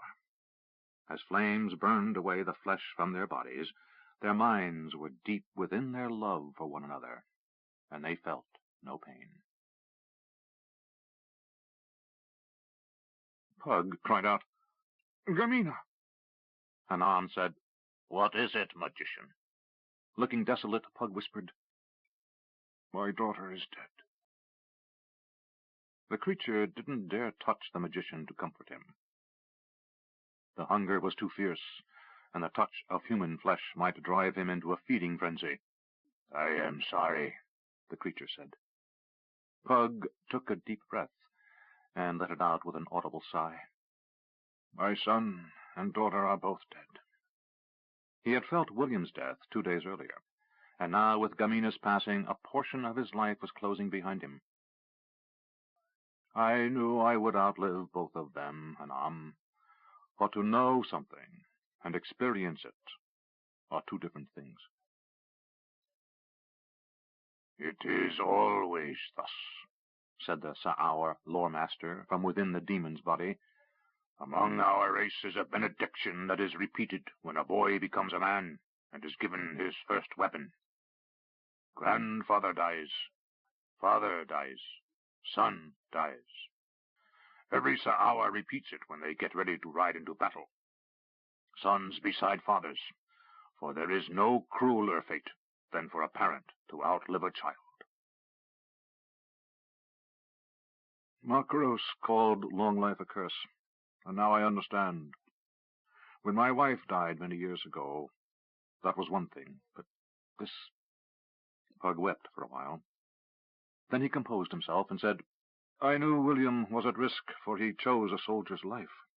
But Gamina—" His voice faltered, and again he wept. Time passed, and the demon creature said, "We must hurry, magician. I can feel my control slipping." Pug nodded as he stood up, and they left the cave. Makros and Miranda should be in place. Pug incanted, and suddenly they were invisible. He understood Makros's difficulty, for to do 2 things at once was always a problem, but coupled with the stress of expecting attack at any minute, and the worry associated with achieving the goal, it was proving to be more than one of the most difficult things Pug had done. Pug levitated and discovered that once over the initial strain of rising into the air, it was actually easier to float along toward the city of Asart than it was to walk. Out of the air, the voice of the demon said, "Flyers!" A half-dozen winged creatures sped across the sky to the south, and Pug knew that if he and the Sa'aur lore-master hadn't been invisible, the creatures would have swooped down and attacked. As foretold, life on this world was rapidly being devoured. The once lush grasslands were now withered and brown. This was an absence of life, so obvious that no one would have confused it with the sleeping dormancy of winter, where the plants would reawaken with spring's rain. Trees, blackened and gnarled, dotted the landscape, and the waters ran with a clarity so profound that Pug knew not even algae lived in the pools. No insect buzz filled the air, and no bird call could be heard. The only sound was the wind. "It is worse here," said Hanam, as if reading Pug's thoughts. "Here is where the creatures first came into our world." "But soon it will all be like this?" "Soon." "Now I see why they are anxious to find new worlds," Pug said. "How is it they could reach this world, yet not ours?" With what Pug had come to understand as a laugh, a barking sound came, followed by Hanam's voice. "In their rush into this world to feed, the demons destroyed the priests of Asart, the only ones on this world able to control the portal. I believe that what you've said about the Pantathians on your world means the demons have no allies on your world willing to bring them over. As they approached the city of Ossart, Pug said, "Nothing we've seen of Chakan says he's anxious to open the way for his brothers." "And let me give you this warning, Pug of Midkemia. Knowledge comes with the capture and devouring of souls. This would-be Demon King may know of the hall and the ability of some of your people to make controllable rifts. If so, when he's captured enough of your land to feel firmly in control, he may start invading other worlds." Pug said, "I deduced as much." "Then you know that even if we win here, you must return and defeat Chakan." Pug said, "If I don't, Tomas will." They entered the burned-out city and started looking for the great temple, the entrance through which the demons had originally entered. Inside they found sour bones, dead priests torn limb from limb by the invading demons years before. "It's not here," said Pug. "What?" "The portal, the rift into this world from the demon realm. It's not here." Pug let them become visible. "Where is it?" Hanam said, "There can be only one answer." "What?" "They have moved the portal by magic means somehow to be near the rift into your world. That means they're preparing the way to your world from Arg. He must be close to coming through." "Where is that?" "On the other side of the world." "I cannot fly us around the world and keep us invisible," said Pug. "I can't transport us to a place I've never seen." The demon with the lore master's mind said, "Then we must fly quickly and fight whoever gets in our way." He leaped to the air with what sounded like a war cry, and Pug followed. 19. Catastrophe. Rue grimaced. His shoulder hurt to the touch, but Louise assured him it was without infection. When the bandage was changed, Louise said, "That should do it for now. We'll clean it again tomorrow night when we reach Williamsburg." Rue said, "A bed." He grinned at Carly, Helen, and the children. For the first few days on the road, the children had treated the journey like an adventure. But since this morning, Abigail had been asking when they were going home. Carly had tried to explain that it would be a long time, but a long time, more than 5 minutes, was lost on the 3-year-old. Camp was relatively calm, though the mercenaries Rue had hired looked more and more nervous as the days wore on. Rue and Louise had spent enough time around soldiers to know these were men used to sitting quietly, scaring off bandits, and rarely having to pull sword or bowstring. Krondor had fallen. That had become apparent from the incredible tower of black smoke that appeared in the west 2 days after they left, and from the increase in traffic on the road east. More and more, Rue spied the hired guards engaged in quiet conversation, and he suspected they were ready to bolt at the first sign of serious trouble. Rue had talked to Louise in private about his doubts as to the reliability of the mercenaries, and Louise agreed. Louise saw to it he spent enough time around them both to bolster their resolve and to make it clear he was ready to deal harshly with anyone who didn't earn his pay.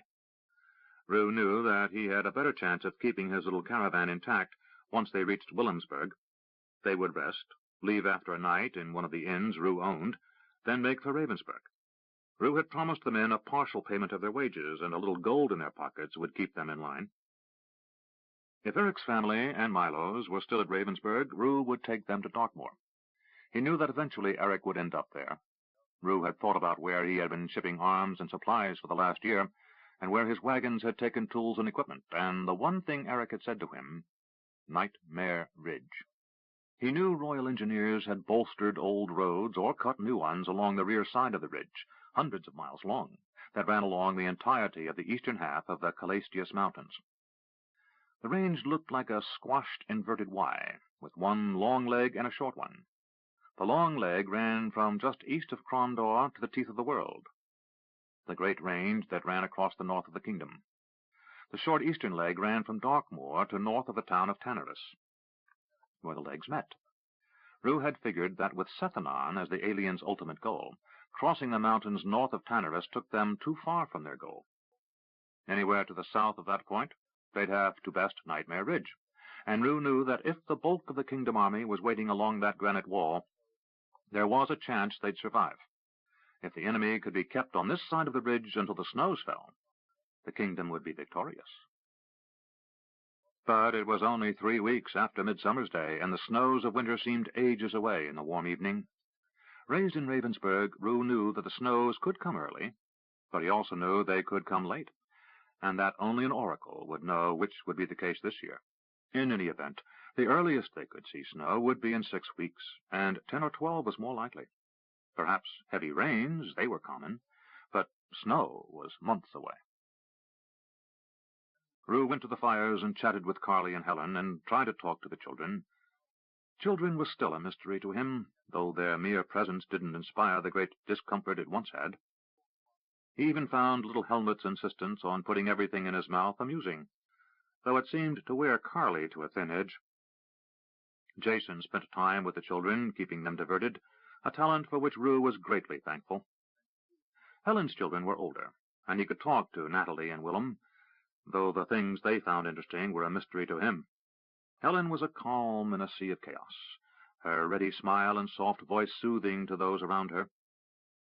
In the firelight, Rue realized he was staring at her as the children prattled, and he looked away. He saw Carly was watching him, and smiled at her. She smiled back in a tentative way, and he winked and mouthed, "Everything is fine." He sat back, trying to keep from putting pressure on his wounded shoulder, and let his gaze wander back to Helen. He yawned and closed his eyes. The impression of her burned on his memory.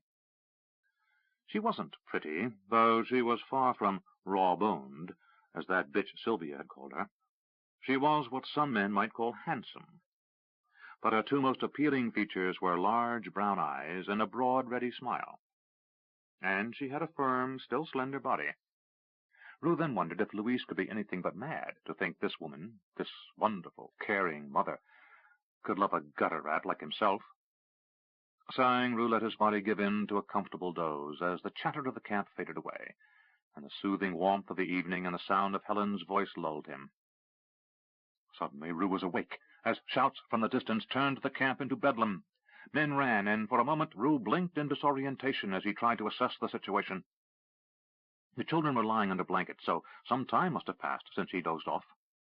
After a moment, Rue had his bearings, and his battle training came to the fore. Calmly, so as not to alarm the children, he said, "Carly, Helen, get up." Helen came awake and said, "What?" "Get the children into that wagon."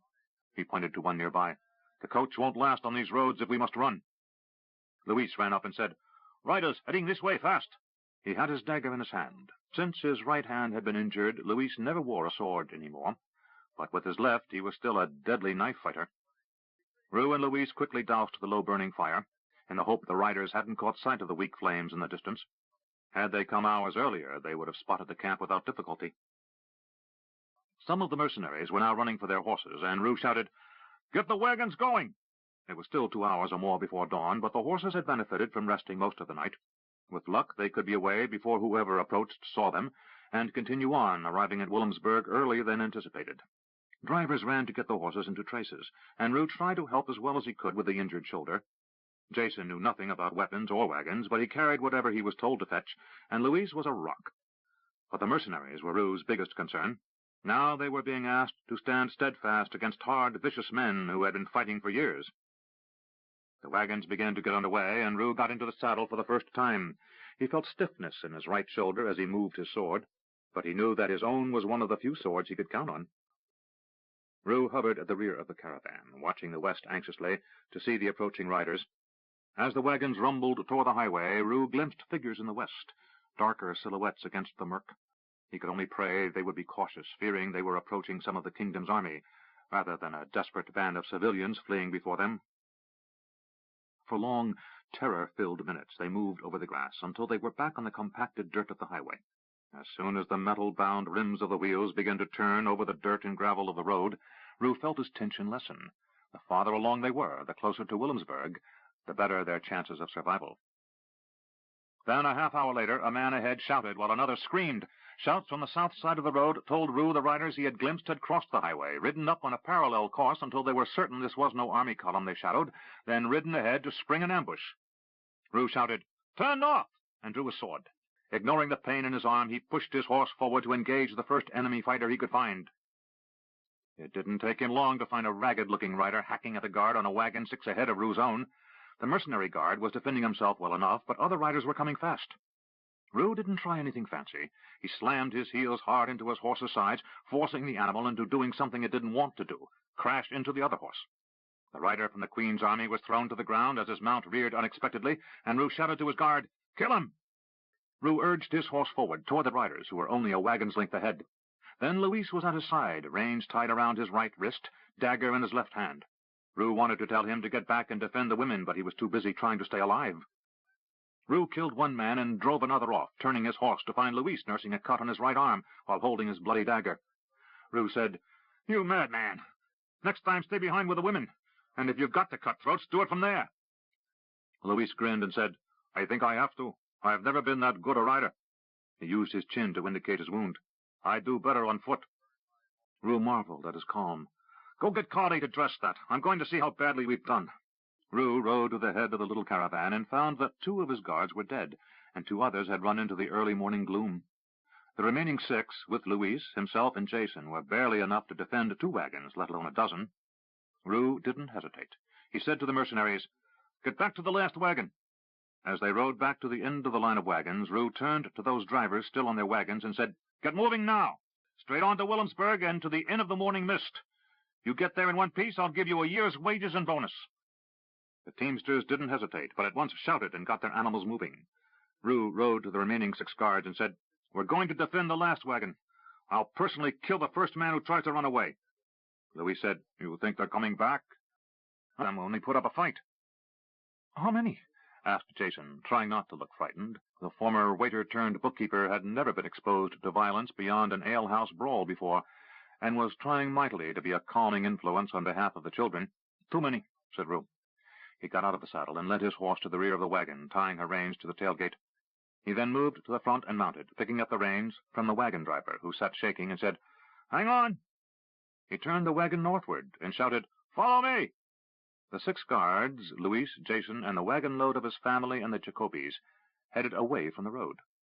Rue knew it was a desperate gamble, but if he could get far enough from the highway when the raiders returned, they might not miss the one wagon seeking to find the small, little-used road eastward, while they pillaged the wagons trying to race to the east. "He'll never make it," said Louis. "Probably not. But if any does, I will make good on my word and give the driver a year's wages in gold, on the spot." Louis settled back into the wagon bed. It was crowded as he and Jason sat with the children and the 2 women, but at least for the moment they were safe. Their luck didn't hold long. Rue had found a small game trail that led into sparse woodlands, but it forced them into a gully that eventually became too narrow for the wagon to navigate. They backtracked until they found another route north, and again tried to find a way to the small road leading east. Near midday, riders could be heard over a small rise, and for several tense minutes, Rue, Louise, and the mercenaries waited silently with weapons drawn, while Carly, Helen, and Jason kept the children quiet. When the last rider passed, less than 20 yards off, but out of sight, Rue signaled to turn toward the east and see if they could find yet another route. By sundown, they were completely lost in the woods. Around a cold camp, they discussed options, and one of the mercenaries said, "I'm for just leaving this wagon and striking east, Mr. Avery." Rue said, "How well do you know these hills?" "Not very, but our boys are to the east, so you said, and any road worth calling such is going to have enemy cavalry riding along more likely than not. So if we keep to the woods, we could slip past them." Rue said, "Between here and Dartmoor Province, there are a dozen little villages, give or take, and we might blunder into one of them. But if we don't have a local guide, what we'll find is a sudden rise that turns into a big enough hill it might as well be a mountain for how easy we can get around it." He glanced around the quickly darkening woods and said, "It's easy to get turned around in the woods if you don't know the way. You could be heading right into the enemy's arms if you don't know what you are doing." The camp was so somber that children were silent, looking at Rue and the other adults with large eyes. Carly and Helen did what they could to reassure them, but in a quiet way, so as to encourage their continued silence. After a moment, Rue said, "But I think you may be right. Unload the wagon and get blankets and food. Leave the rest and we'll start walking tomorrow." The mercenaries glanced at one another, but no one seemed willing to say more, so they did as ordered. Rue sat and quietly watched his children, the Jacobys, and the others in the failing light.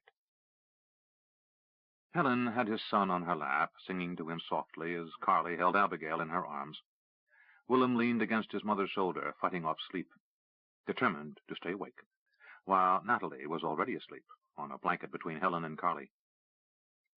Jason made himself useful repacking the food so it could be carried, and Louise kept close to the mercenaries, keeping them calm and promising them bonuses when they got to Williamsburg. When the children were all asleep, Carly came to sit next to Rue. "How is your shoulder?" she asked. Rue realized that he had not thought about it since the encounter with the raiders, and he flexed it. "A little stiff, but I'll be all right." She leaned into him, whispering, "I'm frightened." He put his left arm around her. "I know. But if we're lucky, we'll be safe tomorrow." She said nothing, just sitting there, stealing comfort from his presence. Throughout the night they sat silently, dozing but unable to sleep, as the night noises of the woods kept startling them. As the sky lightened a few hours before dawn, Rue quietly said, "Get the children up." As Carly did so, Rue said to Louise, "We need to be moving before dawn." "Which way?" "East and north. If we run into an obstacle in one direction, we head the other. But we only turn around and go south or west if there is no other way. Eventually we'll reach that road I told you of, or we'll hit the farms outside Williamsburg." Louise nodded. "The mercenaries are not to be trusted." "I know. But if we make it clear, they stand a better chance with us, staying in a group, than they would on their own." The sound of horses alerted them, and they both turned to see the 6 mercenary guards riding out in the pre-dawn gloom. "Damn," said Louise. Rue said to Jason and Helen, who were now awake, "We don't have time to eat. Grab what you can and let's get away. If there are any raiders nearby, they'll hear that clatter and come looking." The children complained, but their mothers quickly silenced them and handed them pieces of bread to chew on while they walked. Rue had studied their surroundings the evening before and had spied a small dry creek bed that ran to the northeast. He decided that would most certainly take them upward into the foothills, so he would follow it until they found a clear route to the east or north. The going was slow. The children couldn't move quickly, and they tired easily, but they managed to keep going for a full hour. Then they had to rest. There were no signs of pursuit. After resting for a quarter hour, Jason picked up Helmut, freeing Carly from carrying the youngest of the 4 children. They continued along, finding the way difficult, with deadfalls and debris providing constant obstacles. When it was near midday, they heard distant sounds of fighting echoing through the trees. They couldn't tell from which directions the sounds came. They moved on. Eric said, "We've done well." Greylock said, "Given the total collapse at Crondor, well enough." He consulted reports that had come his way from positions to the north and south of him and said, "We have one nasty surprise." "What?" "Great Kesh has moved to occupy everything in the Vale of Dreams." Eric said, "I thought Prince Erland had arrived at some sort of treaty with them. Apparently the Keshians didn't agree." Eric shrugged. He was eating his midday meal with Greylock. Owen's command would be pulling out after they finished eating, once Eric's men had finished occupying the position Greylock's command had dug. Eric's men were pleased they didn't have to create the barricades and could rest until the enemy put in an appearance. "As I judge things," said Greylock, "you must hold here for 5 days instead of 4. "I'll try for 6, said Eric. Greylock nodded. "News from the north is good. Captain Subai and the Pathfinders have been able to get their men through the mountains with little trouble." Eric laughed. "Wait until the enemy is up there in strength." "Well, part of the plan is to keep them from getting up there in strength." Owen sighed. "Reports are the fighting is the hardest in the north. There's a company of Hadati alongside some of our boys, and they've dug in near a tiny pass southeast of Quester's View." Eric called up from memory the maps he had studied and nodded. That position would have to hold. To let the enemy through in numbers up there would give them a clear route down the eastern face of the mountains, bypassing Darkmoor straight to Sathanan. "But the enemy isn't up there in sufficient numbers to dislodge them." Eric said, "I'm too tired to think. Once we're dug in, I'm going to sleep." Owen rose, laughing. "I doubt it. You'll check everything twice before you'll decide you're sufficiently dug in, so you won't sleep until nightfall." Eric shrugged. "How much time have we gained?" 2 days.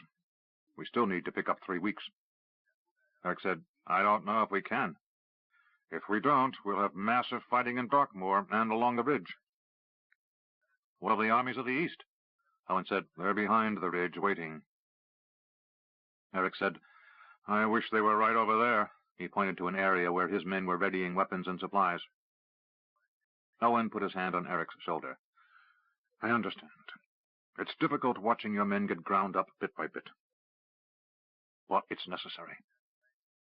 Eric said, Prince Patrick made that clear to me, as did Knight Marshal William, but no one said I had to like it. Understood, said Owen. Turning to a sergeant of his command, he said, Sergeant Curtis? Yes, General. Get the men ready to march. Sir. The sergeant turned and hurried away, shouting orders. General, said Eric with a grin. Suppose Manfred regrets discharging his swordmaster? Owen said, Ask him when you get to Dartmoor. Owen mounted his horse. Besides, he really didn't have anything to say about it. It was Matilda who gave me the boot. At mention of his father's widow, Eric said, I suppose I'm going to have to deal with her soon. Only if you stay alive, my friend, said Owen. Then he turned his horse and walked him away. Over his shoulder he said, So, stay alive. Farewell, Owen. Eric left the campfire and started inspecting his men's positions. Owen had been right, and it was hours after sunset before Eric found time to sleep. Rue, Jason, and Louise stood with weapons ready as the two women hurried the children up the bank to a cave. They had moved without difficulty for 2 days, finding rough trails that kept moving toward their goals. They had found a woodsman's cabin, abandoned but untouched, where they had spent one night, risking a small fire, though Rue worried the scent of smoke in the air might reveal their position. They had left the relative comfort of that cabin and were now no more than 1 day's travel from the road Rue remembered, when they heard the sound of riders growing louder by the minute. Rue didn't know if the riders had picked up their trail or were just heading their way by chance, but either way they were rapidly getting closer. From the sound of it, it was a small group, maybe a half-dozen riders or less, but with Rue's shoulder injury, Louise having only one good hand and a dagger, and Jason having no experience with a weapon, even 2 skilled mercenaries would have been dangerous. If the riders had bows, Rue knew they were lost. Their best chance for the women and children was for them to get out of sight and stay in hiding. Rue and the 2 other men were determined to delay anyone coming their way long enough to facilitate their escape. Rue glanced over his shoulder and saw Helen usher the children into the cave's mouth, and he thought she smiled back at him. At this distance, he couldn't be sure. Soon 4 riders came into view. At the far end of the little wash, Rue's band had been hiking. Rue said, Jason, if this turns ugly, don't try to be a hero. Try to hamstring one of the horses and don't get killed. Louise and I will try to take care of the fighters. Seeing 3 men in their path, the riders slowed to a walk. Louise said, If they stay in single file, they'll talk. If they fan out, they're going to fight. The 4 riders continued in single file. When they were a dozen paces away, the leader held up his hand and studied the 3 men. After a moment, he said, Who are you? Rue realized they were speaking the language of Navindus, somewhat accented, so he judged they were from a different part of the continent than those Rue had visited. Rue hazarded a bluff. My name is Amra. Hearing their own tongue, the 4 riders seemed to relax a little. The leader pointed to Louise. And you? Hoji from Maharta, he answered Jason. And you, he said to Jason. Before Jason could open his mouth, Rue said, He's mute. His name is Jason. Jason couldn't understand a word of this strange dialect, but upon hearing his name, he nodded. What company? Asked the leader as the second rider moved out of line and came to stand next to him. Both men still held weapons, ready to act if they didn't like the answer. Rue thought furiously. He knew things had changed radically in the Queen's army since Callus's Crimson Eagles had served in it.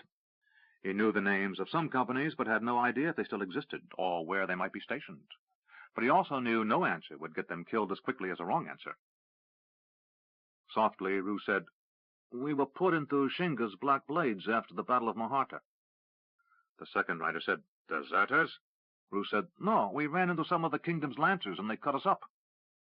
Louis lowered his dagger slightly, as if relaxing, and said, We got loose and ran. Somewhere along the way, we got completely lost. We've been wandering around these woods for a week. We found a little food, but we're pretty hungry. We're trying to get back to our own side. Rue said, Can you help us get back? We're really not deserters. The other 2 riders moved their horses and took up the flanks. The leader of the 4 said, Not deserters? That's too bad. We are. Suddenly they charged, and Louis and Rue were diving out of the way. Rue hit the ground, rolled, and came up in a crouch in time to see Jason standing rooted in terror as he was ridden down by the second rider, who unleashed a blow at the clerk.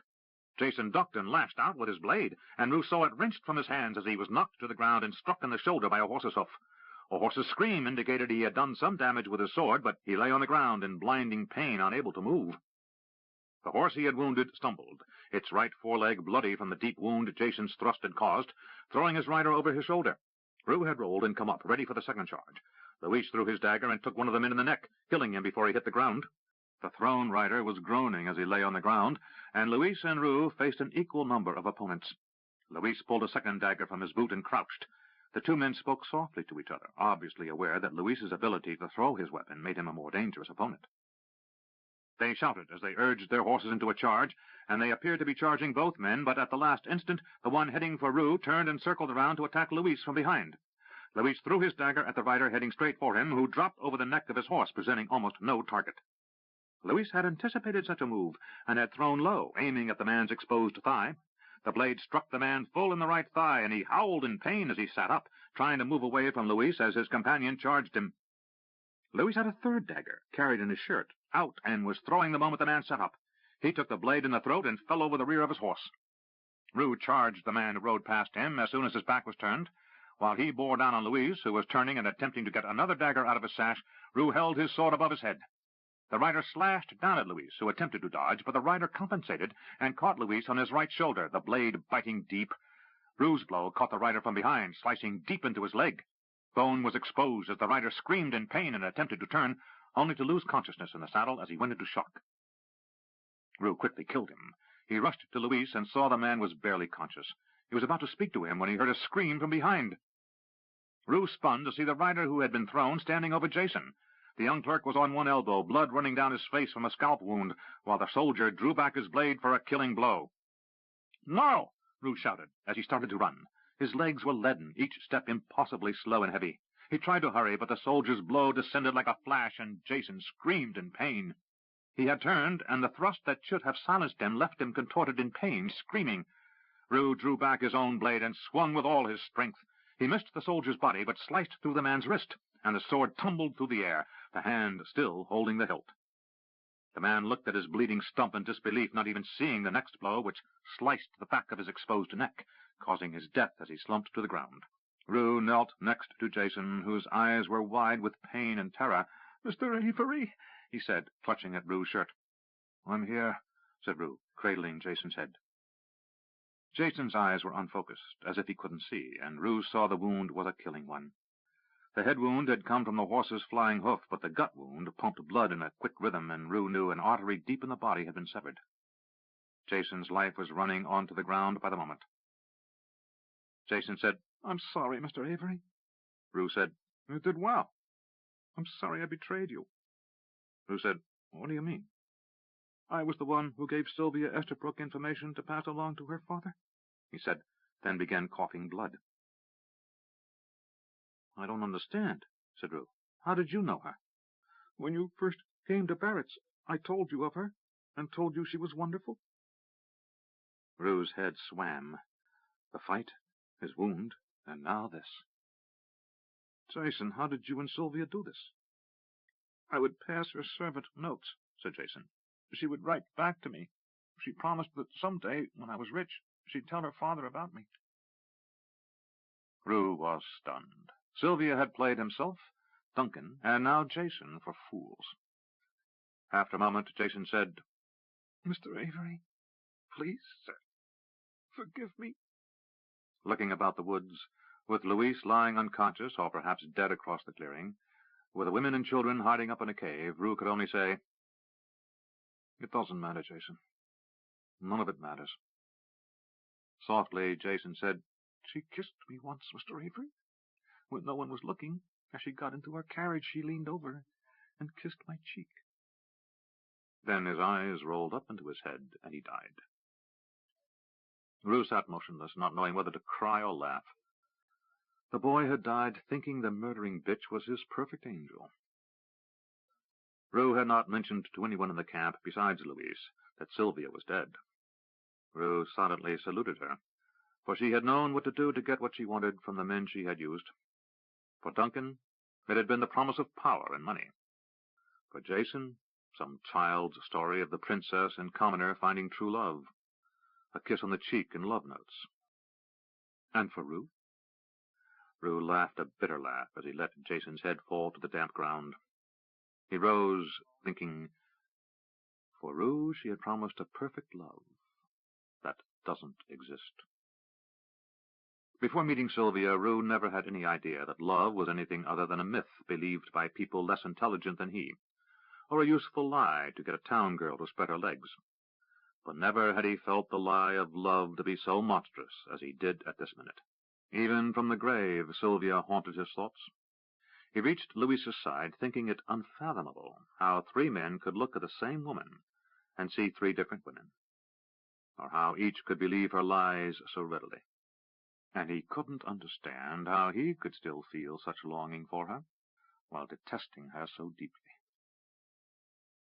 Louisa's breathing was shallow, and his complexion was waxy. He groaned when Rue tried to move him, and tried to help as Rue picked him up, slipping his uninjured shoulder under Louisa's good arm. Half staggering, half dragging his friend, Rue tried to get him to the cave. When he was a short distance from it, Helen Jacobi looked out, and when she saw Rue struggling to bring Louise to the mouth of the cave, she hurried down and helped the exhausted Rue.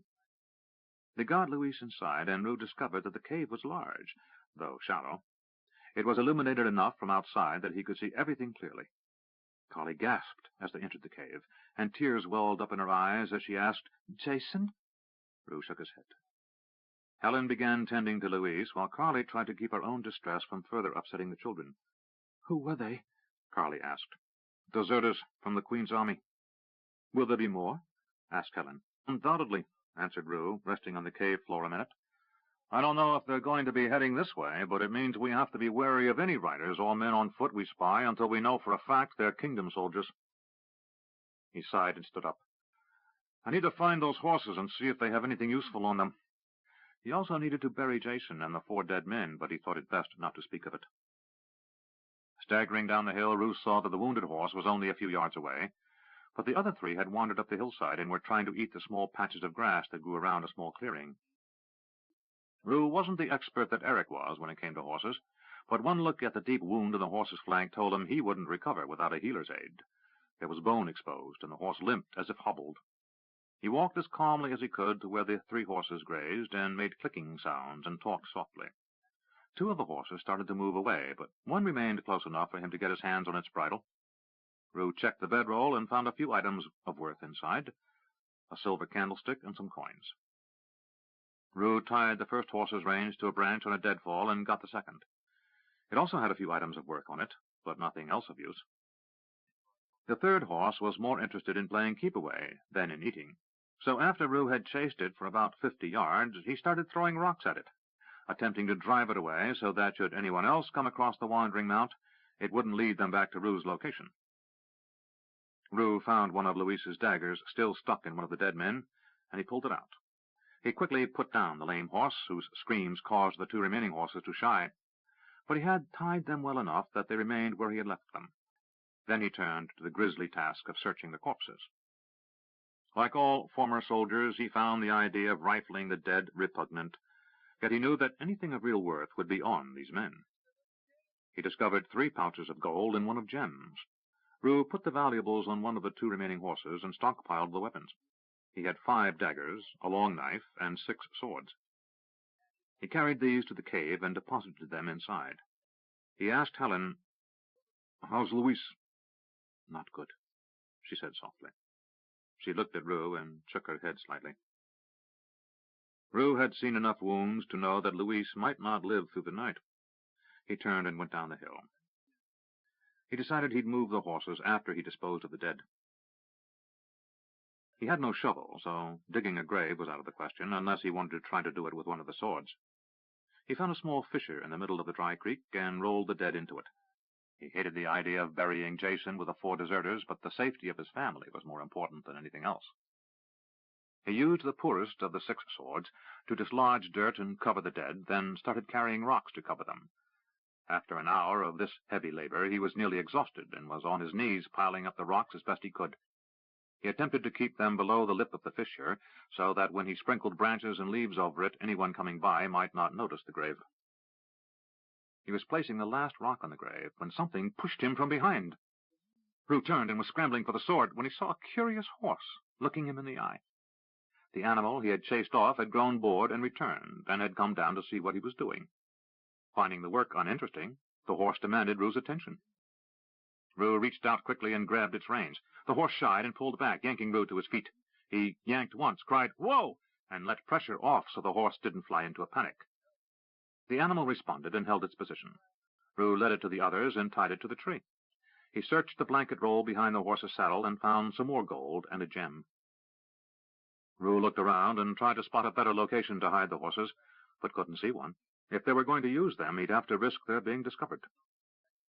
Fatigue gripped him as he trudged up the hill. He thought it would be ironic in the extreme if he had gone to all the trouble of burying the 5 bodies, only to have the 3 horses standing there give him away. He looked at the dead horse and realized he'd have to attempt to cover it up before leaving, but decided he'd wait until the next day. Hiding the dead animal was pointless until he was ready to lead the living ones away. He reached the cave mouth and found that Carly had distributed some more bread and pieces of cheese to the children. He took a hunk of each as it was handed to him and sat down. He couldn't remember ever having been this tired.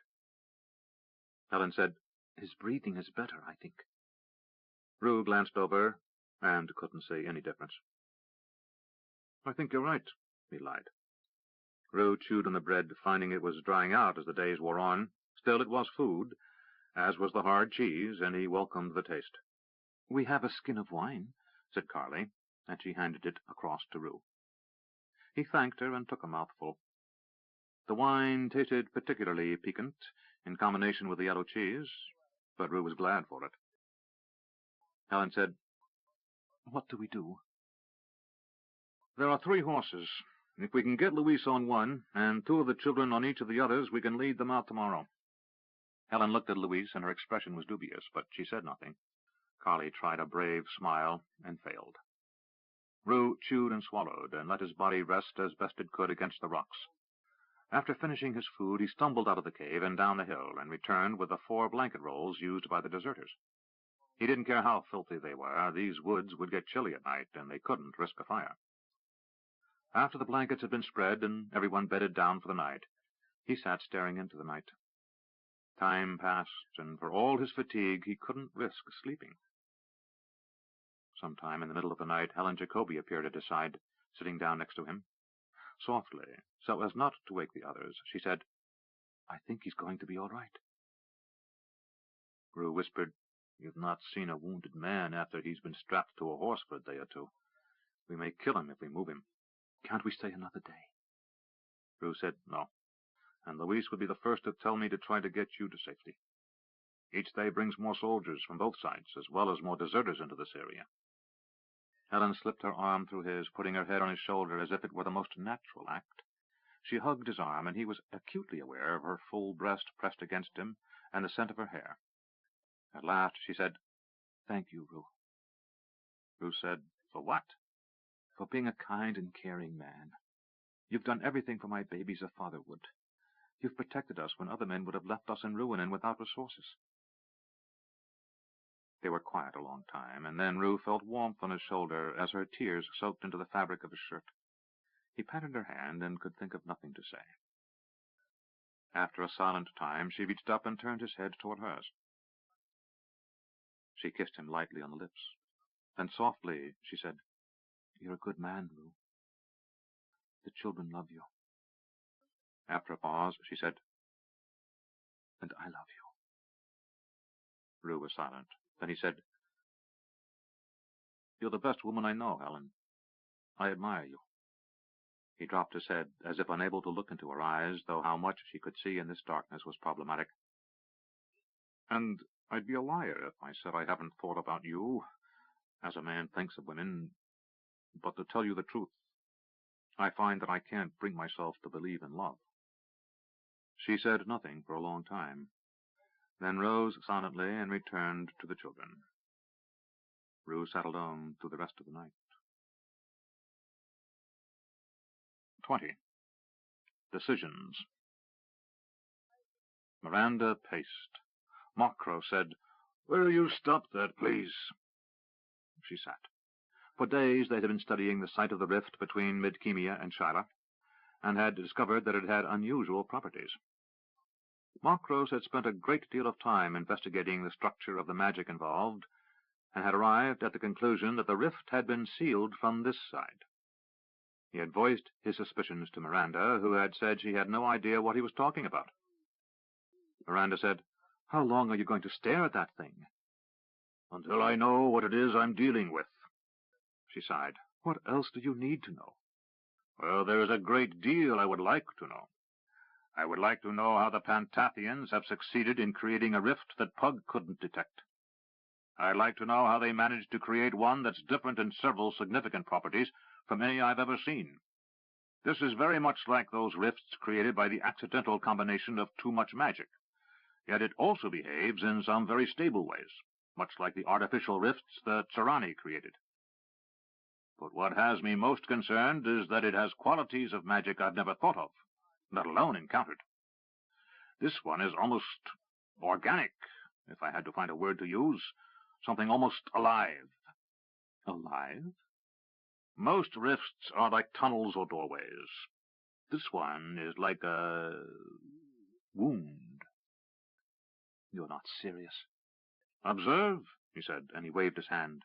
Mystic energies came into being, a shimmering gate of blue-white light, woven closed with strands of what appeared to be blue-green energy, a threading of lines so tight nothing could squeeze through. "The whiter light is the energy pulse of the rift.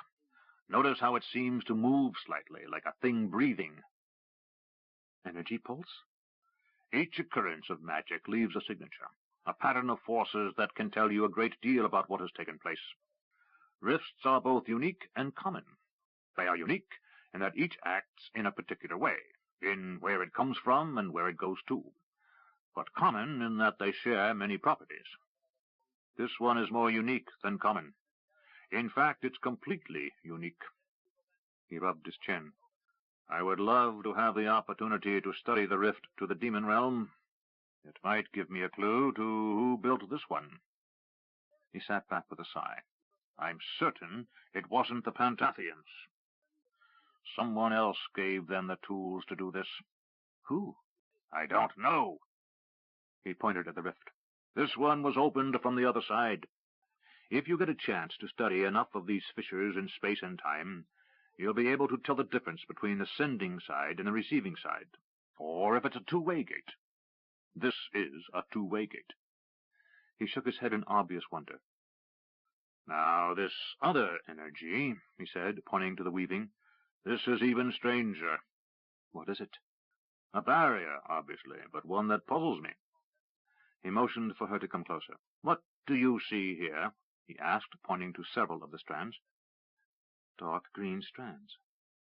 To me, they're more of a lime color. Anyway, look closer." She leaned forward and studied the strands. "There's something irregular about this." "Yes," he said with delight. "I think they have been sundered and reconnected." "By whom?" Macro sat.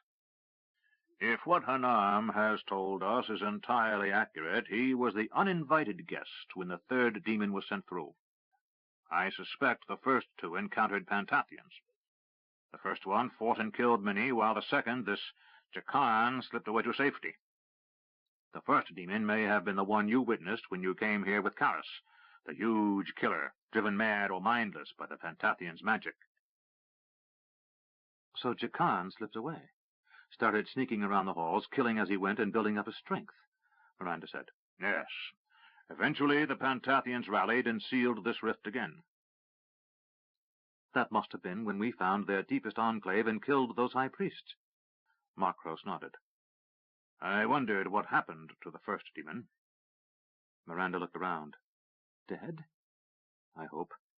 Macros laughed. "If he's still around, I think the two of us can deal with him. He won't have had much to eat, and from what you told me, he didn't appear to have much of a mind left."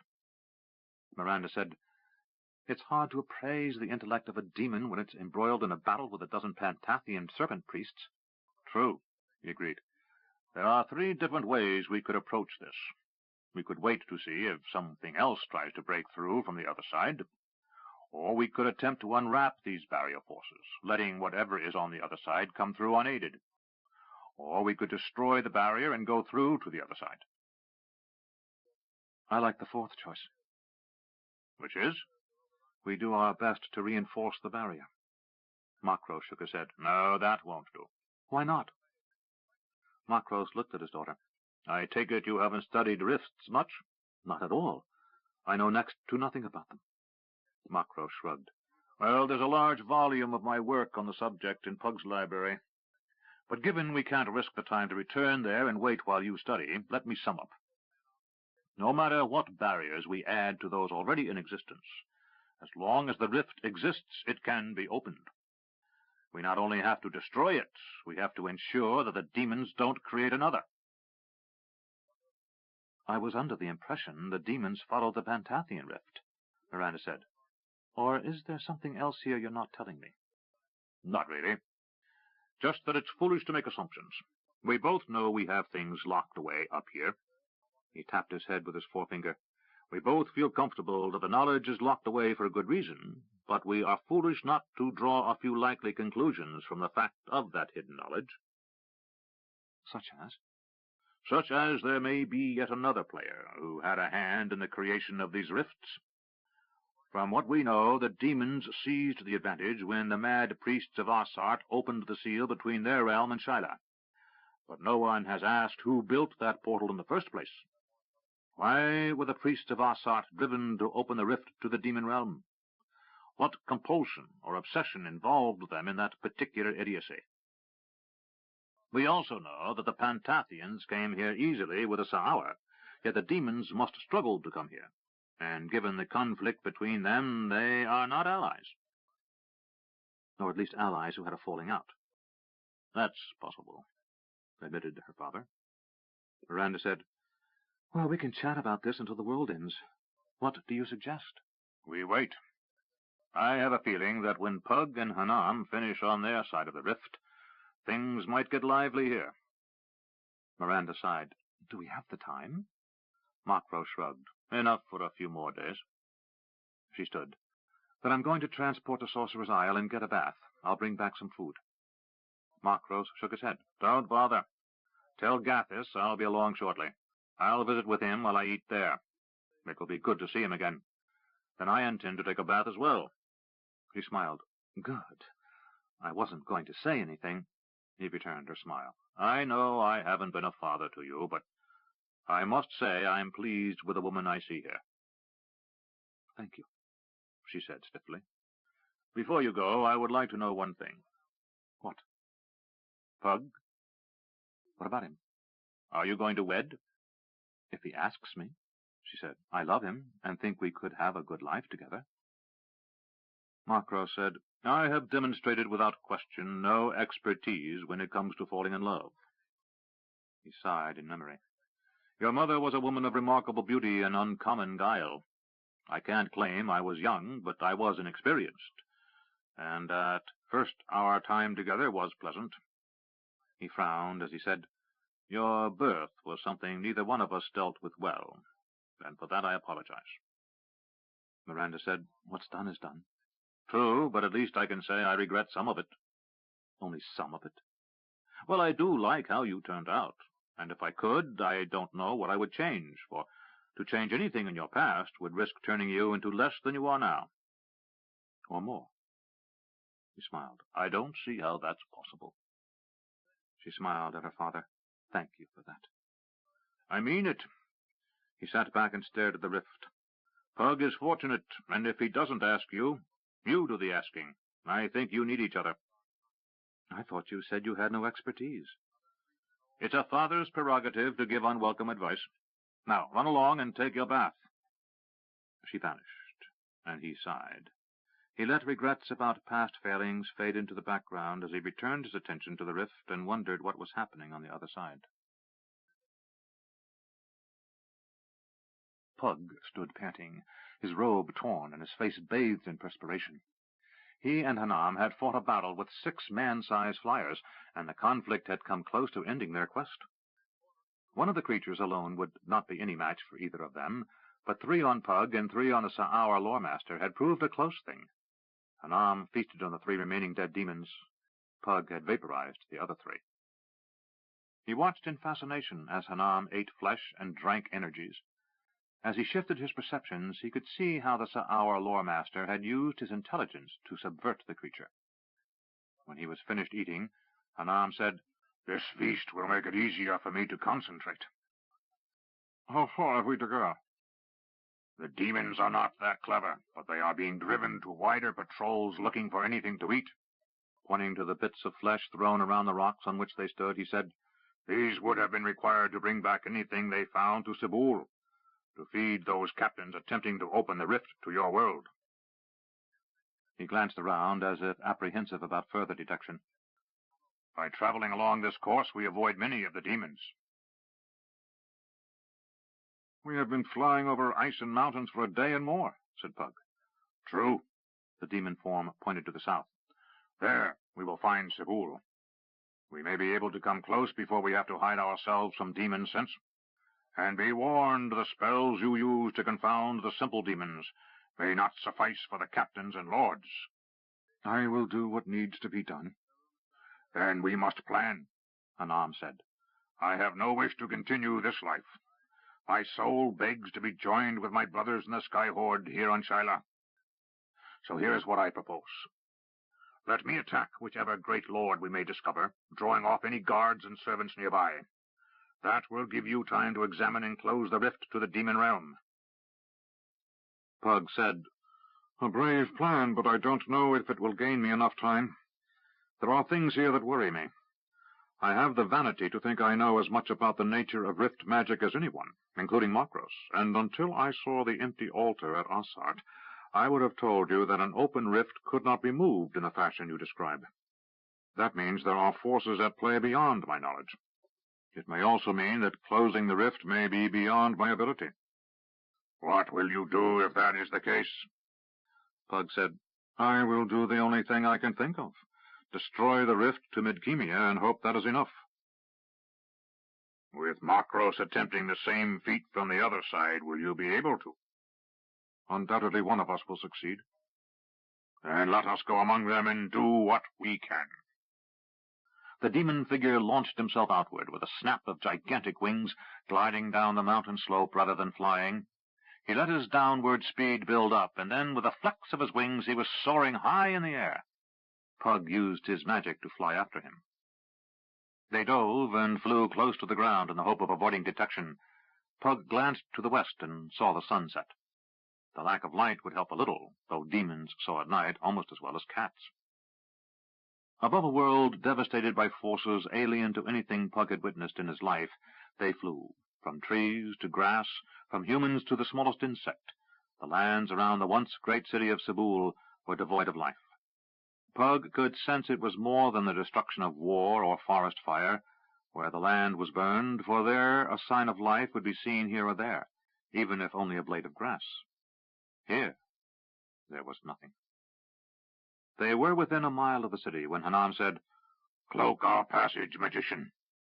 Pug forced his mind into the difficult task of rendering the 2 of them invisible while flying. He felt terrible pain from the unusual exertion, but accomplished the requirements for both without faltering. For a few minutes the pain lingered, then it began to lessen as Pug mastered this combination of magics. As they flew over the city, several demons below turned to look up, as if sensing something, but none gave alarm. Pug hoped they would reach their destination soon.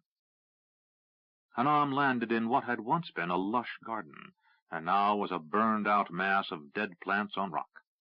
No moss or lichen, algae or mold clung to the tiniest corner of this formerly flourishing place. Once they were safely inside a vast hall, Pug dropped the spell of invisibility. "Are you all right?" asked the Sa'ar lore-master. "It will take a minute for me to regain my strength. I need to catch my breath." Pug managed to smile. "It's getting easier to do this, but I'd rather not have to practice in the future under these conditions." "Understood. Abide here a while. I will be back." So saying, the Sa'ar lore-master in demon body left the room. Pug sat on the wreckage of a once grand bed, on a piece large enough to provide him a comfortable resting place. The faint evening light could not hide the opulence of the residence. A Sa'aur noble of rank had slept here, perhaps the leader or his primary consort. Pug heard a faint scuffle outside, and was on his feet as Hanam entered, carrying a struggling demon by the head. As Pug watched, the Sa'aur cracked the skull and drank the creature's life energies. "Is that wise?" asked Pug. "Necessary. If I am to face Tugor or Ma'arg, and hold them at bay even for a few minutes, I must gather as much strength as possible. If I prayed for a chance of victory, I would lie in wait for months, killing as many demons as possible until they became aware of my hunt and sought me out. After I battled the hunters and survived, I would then come and announce myself to the one whom I challenged. At that point, I would be granted single combat. But I have no desire to win. I wish release from this prison." He tapped the crystal vial hanging from a chain around his neck. "This is a favor I must ask of you, magician." He removed the vial and handed it to Pug. "When the battle is high, release my soul by smashing the vial."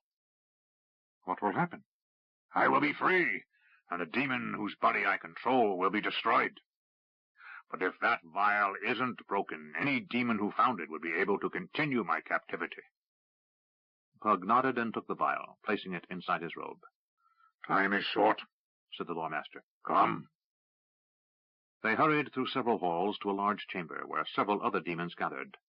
2 rifts hung in the air, only a few meters apart, while strange cloaked figures, hunched over and shambling, moved between them. The demons didn't notice them. "What are they?" asked Hanam. "I recognized them," said Pug. "They are Shangri, also called Panathiand, and creatures I have faced once before. They live on a world called Timeri, where magic is a solid matter, manipulated by machine and will. They may be related to the Pantathians. I still don't know their part in all this." "What are they doing?" "They've moved both rifts," Pug exclaimed. "They mean to create a direct path from the demon realm to Midkemia." "Then Ma'arg is soon to come through." A demon turned and saw them and screeched in alarm.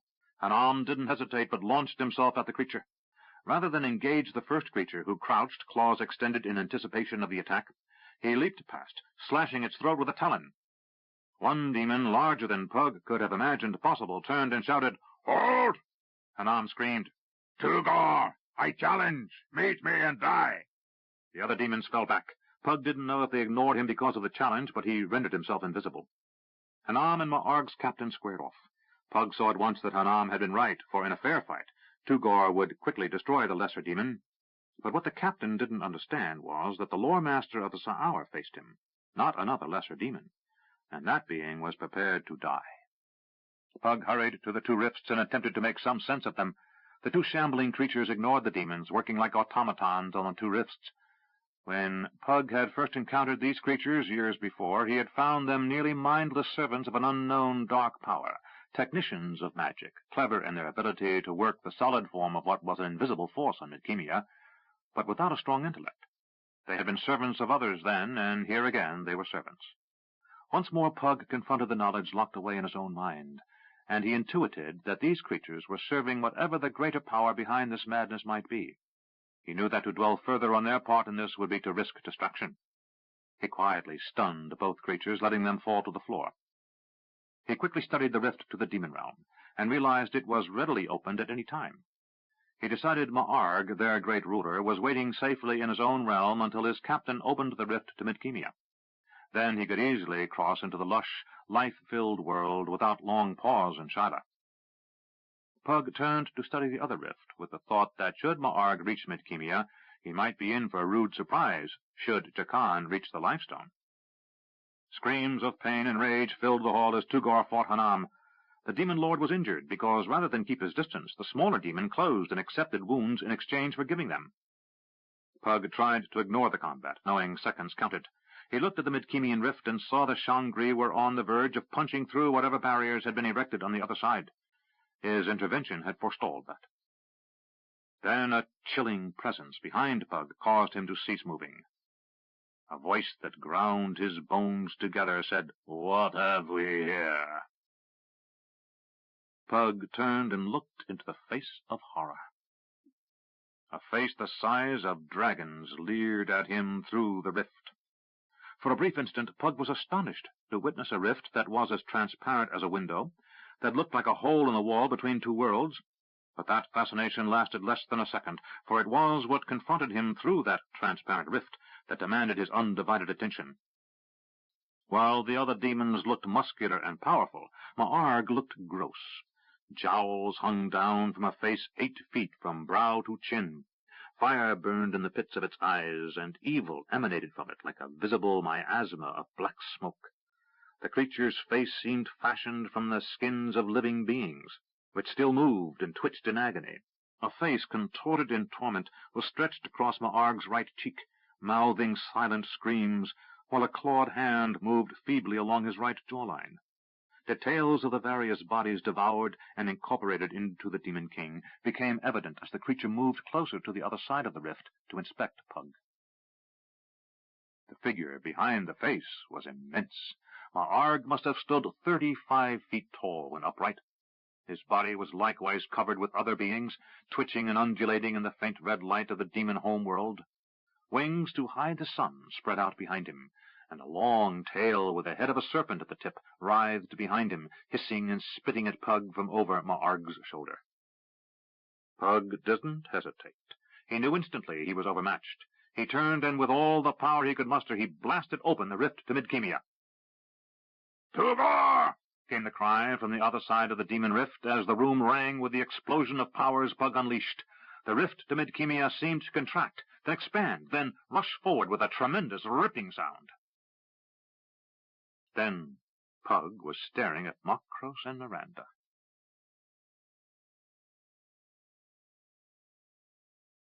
Makros returned from his bath and a meal. "That was delightful. I can't tell you how much I've missed Sorcerer's Isle." Miranda said, "Has it changed much?" "A great deal. Pug has it crawling with students, some rather interesting ones, I must say. Gathis is the same as always. It's as if I had left yesterday." Makros sighed. "I'm afraid he's become something of a fixture there. It would be a shame to ask him to leave with all the good work he's doing for Pug. Why—" Suddenly he looked wide-eyed and distracted. "What?" asked Miranda. "I don't know. Something—" Before he could finish, the silence in the cave was shattered by a tremendous keening sound. Abruptly, the rift before them ripped open, and Pug stood on the other side of a window between worlds, looking at them. Behind him, a vision of horror reared up into view. Miranda raised a mystic shield to protect herself reflexively, but her father reacted by leaping forward, landing on the other side of the rift beside Pug. He unleashed a furious blast of mystic energy, which tore through the opened rift into the demon's realm, striking the Demon King in the face. The horror that was Ma'arg reared back, shrieking in pain. Miranda followed her father and shouted, "What is going on?" Pug said, "They've moved the rift. We arrived just as Ma'arg was preparing to come across." Makros said, "You must close both rifts now." Pug looked at Miranda's father and said, "What are you going to do?" "Distract that thing," he said, and he leaped through the rift into the demon realm. "Father!" shouted Miranda. "No!" Pug spared a glance to the other struggle and saw that Hanam had managed to sink his fangs into Tugor's neck. Pug was no judge of such things, but it appeared to him the lore master might take his foe with him into death. The other demons in the room shrank back, for to them there would emerge a victor. Tugor, whom they feared, or another who had destroyed Tugor, making him one to fear even more. At the other side of the demon rift, Ma'arg fell back as Makros's flames seared his face. Then he raised an arm to shield his face and screamed in pain. Makros kept the blast of blue flame directed at the Demon King's head. Pug quickly examined the rift. He said, "This one is much like that created by the Tsarani Great Ones to reach Midkemia. It is vulnerable from within." "From within?" said Miranda in astonishment. "How do we get inside a rift?" Pug looked around it one last time and said, "By attacking it from the void." They risked a glance at Makros as he continued to press his attack against the Demon King, who backed away. Perhaps it was that a relatively small creature dared to confront him, or that he had not been forced to face a challenger in years, but Ma'arg was on the defensive. He now used his great wings as a cloak, keeping Makros's flames from his eyes. Makros's spell ended, and the flames vanished. Ma'arg regarded the intruder and reached forward as if to seize Makros in his huge hand. Makros raised both arms above his head and brought them down in a quick gesture, and yellow flames seemed to explode from within his body. The Demon King seized him around the waist and screamed in pain and fury as the sorcerer withstood his direct attack. Miranda said, "Can we help him?" Pug said, "No, we must close this rift." "We can't. Father will be stranded in the demon realm." Pug calmly said, "He knew that." Miranda stared at her lover a long moment, then nodded once. Pug said, "We also may not survive this closure." Miranda said, "Tell me what to do." "First, keep them off our backs." He pointed to two demons who had left the spectacle to investigate what was occurring between the two rifts. Miranda said, "Gladly," and sent out a bolt of mystic energy, a blue light that engulfed the two demons and left them writhing in agony, while Pug finished his examination of the rift. Pug turned his attention from the rift to the struggle beyond it, as the Demon King attempted to crush Makros with his bare hands. The sorcerer was held in the demon's grip, but he had his hands free, and he cast another spell while the mystic yellow flames kept him from being crushed. Sparkling white lights appeared around the Demon King and started spinning. Each looked like a diamond, reflecting light off myriad facets, and as they spun, they took on a sinister aspect. As they moved, they swooped in and out in a weaving pattern, and when they touched Ma'arg, he shrieked in agony. "Kelton's knives," said Pug. Miranda said, "That's a particularly nasty spell." The mystic blades continued to pick up speed, buzzing around the Demon King, but while he was being cut over most of his body, he still held fast to Makros. "Human!" he shrieked. "You shall reside in a soul jar for eternity, to be tormented every instant for this." Makros managed to shout, "First you have to kill me." Pug said, "It's time. Come with me." He took Miranda's hand and they jumped into the rift, but rather than continue through, he halted their flight in the void. Miranda waited to be told what to do. Pug had cautioned her that some rifts could be closed only from inside, and that was what her father and he had had to do during the Rift War. The difference then was that Pug had been able to return to Midkemia from the void because of a staff Makros had given him, one that was linked with another that Pug's old teacher, Kulgan, had kept tightly bound to Midkemian soil. Pug prayed that his advanced skills over the last 50 years would allow him to get home by force of will. Miranda's thoughts came to him in the void. "I love you." Pug replied, "And I you. Let us begin." Cold, unlike anything Miranda had experienced, gripped both of them. Their lungs cried for air, but their magic gave them minutes where lesser beings would have perished in seconds. Pug wove powerful magic. Miranda aided him where she could, taking instructions from him, and in this place, without time, it seemed to take forever for the great spell to form. When it seemed the task would never finish, it was done. Pug said, "Now." Miranda gave him all her power and felt her body drain of strength. Pug shattered the rift. In a moment they saw the gray fabric of the void splinter into shards, and behind those shards they glimpsed another reality. Pug recognized it from his fever dream when injured, and knew behind the void lay the realm of the gods. Then they saw, as through a window, the struggle in the demon realm.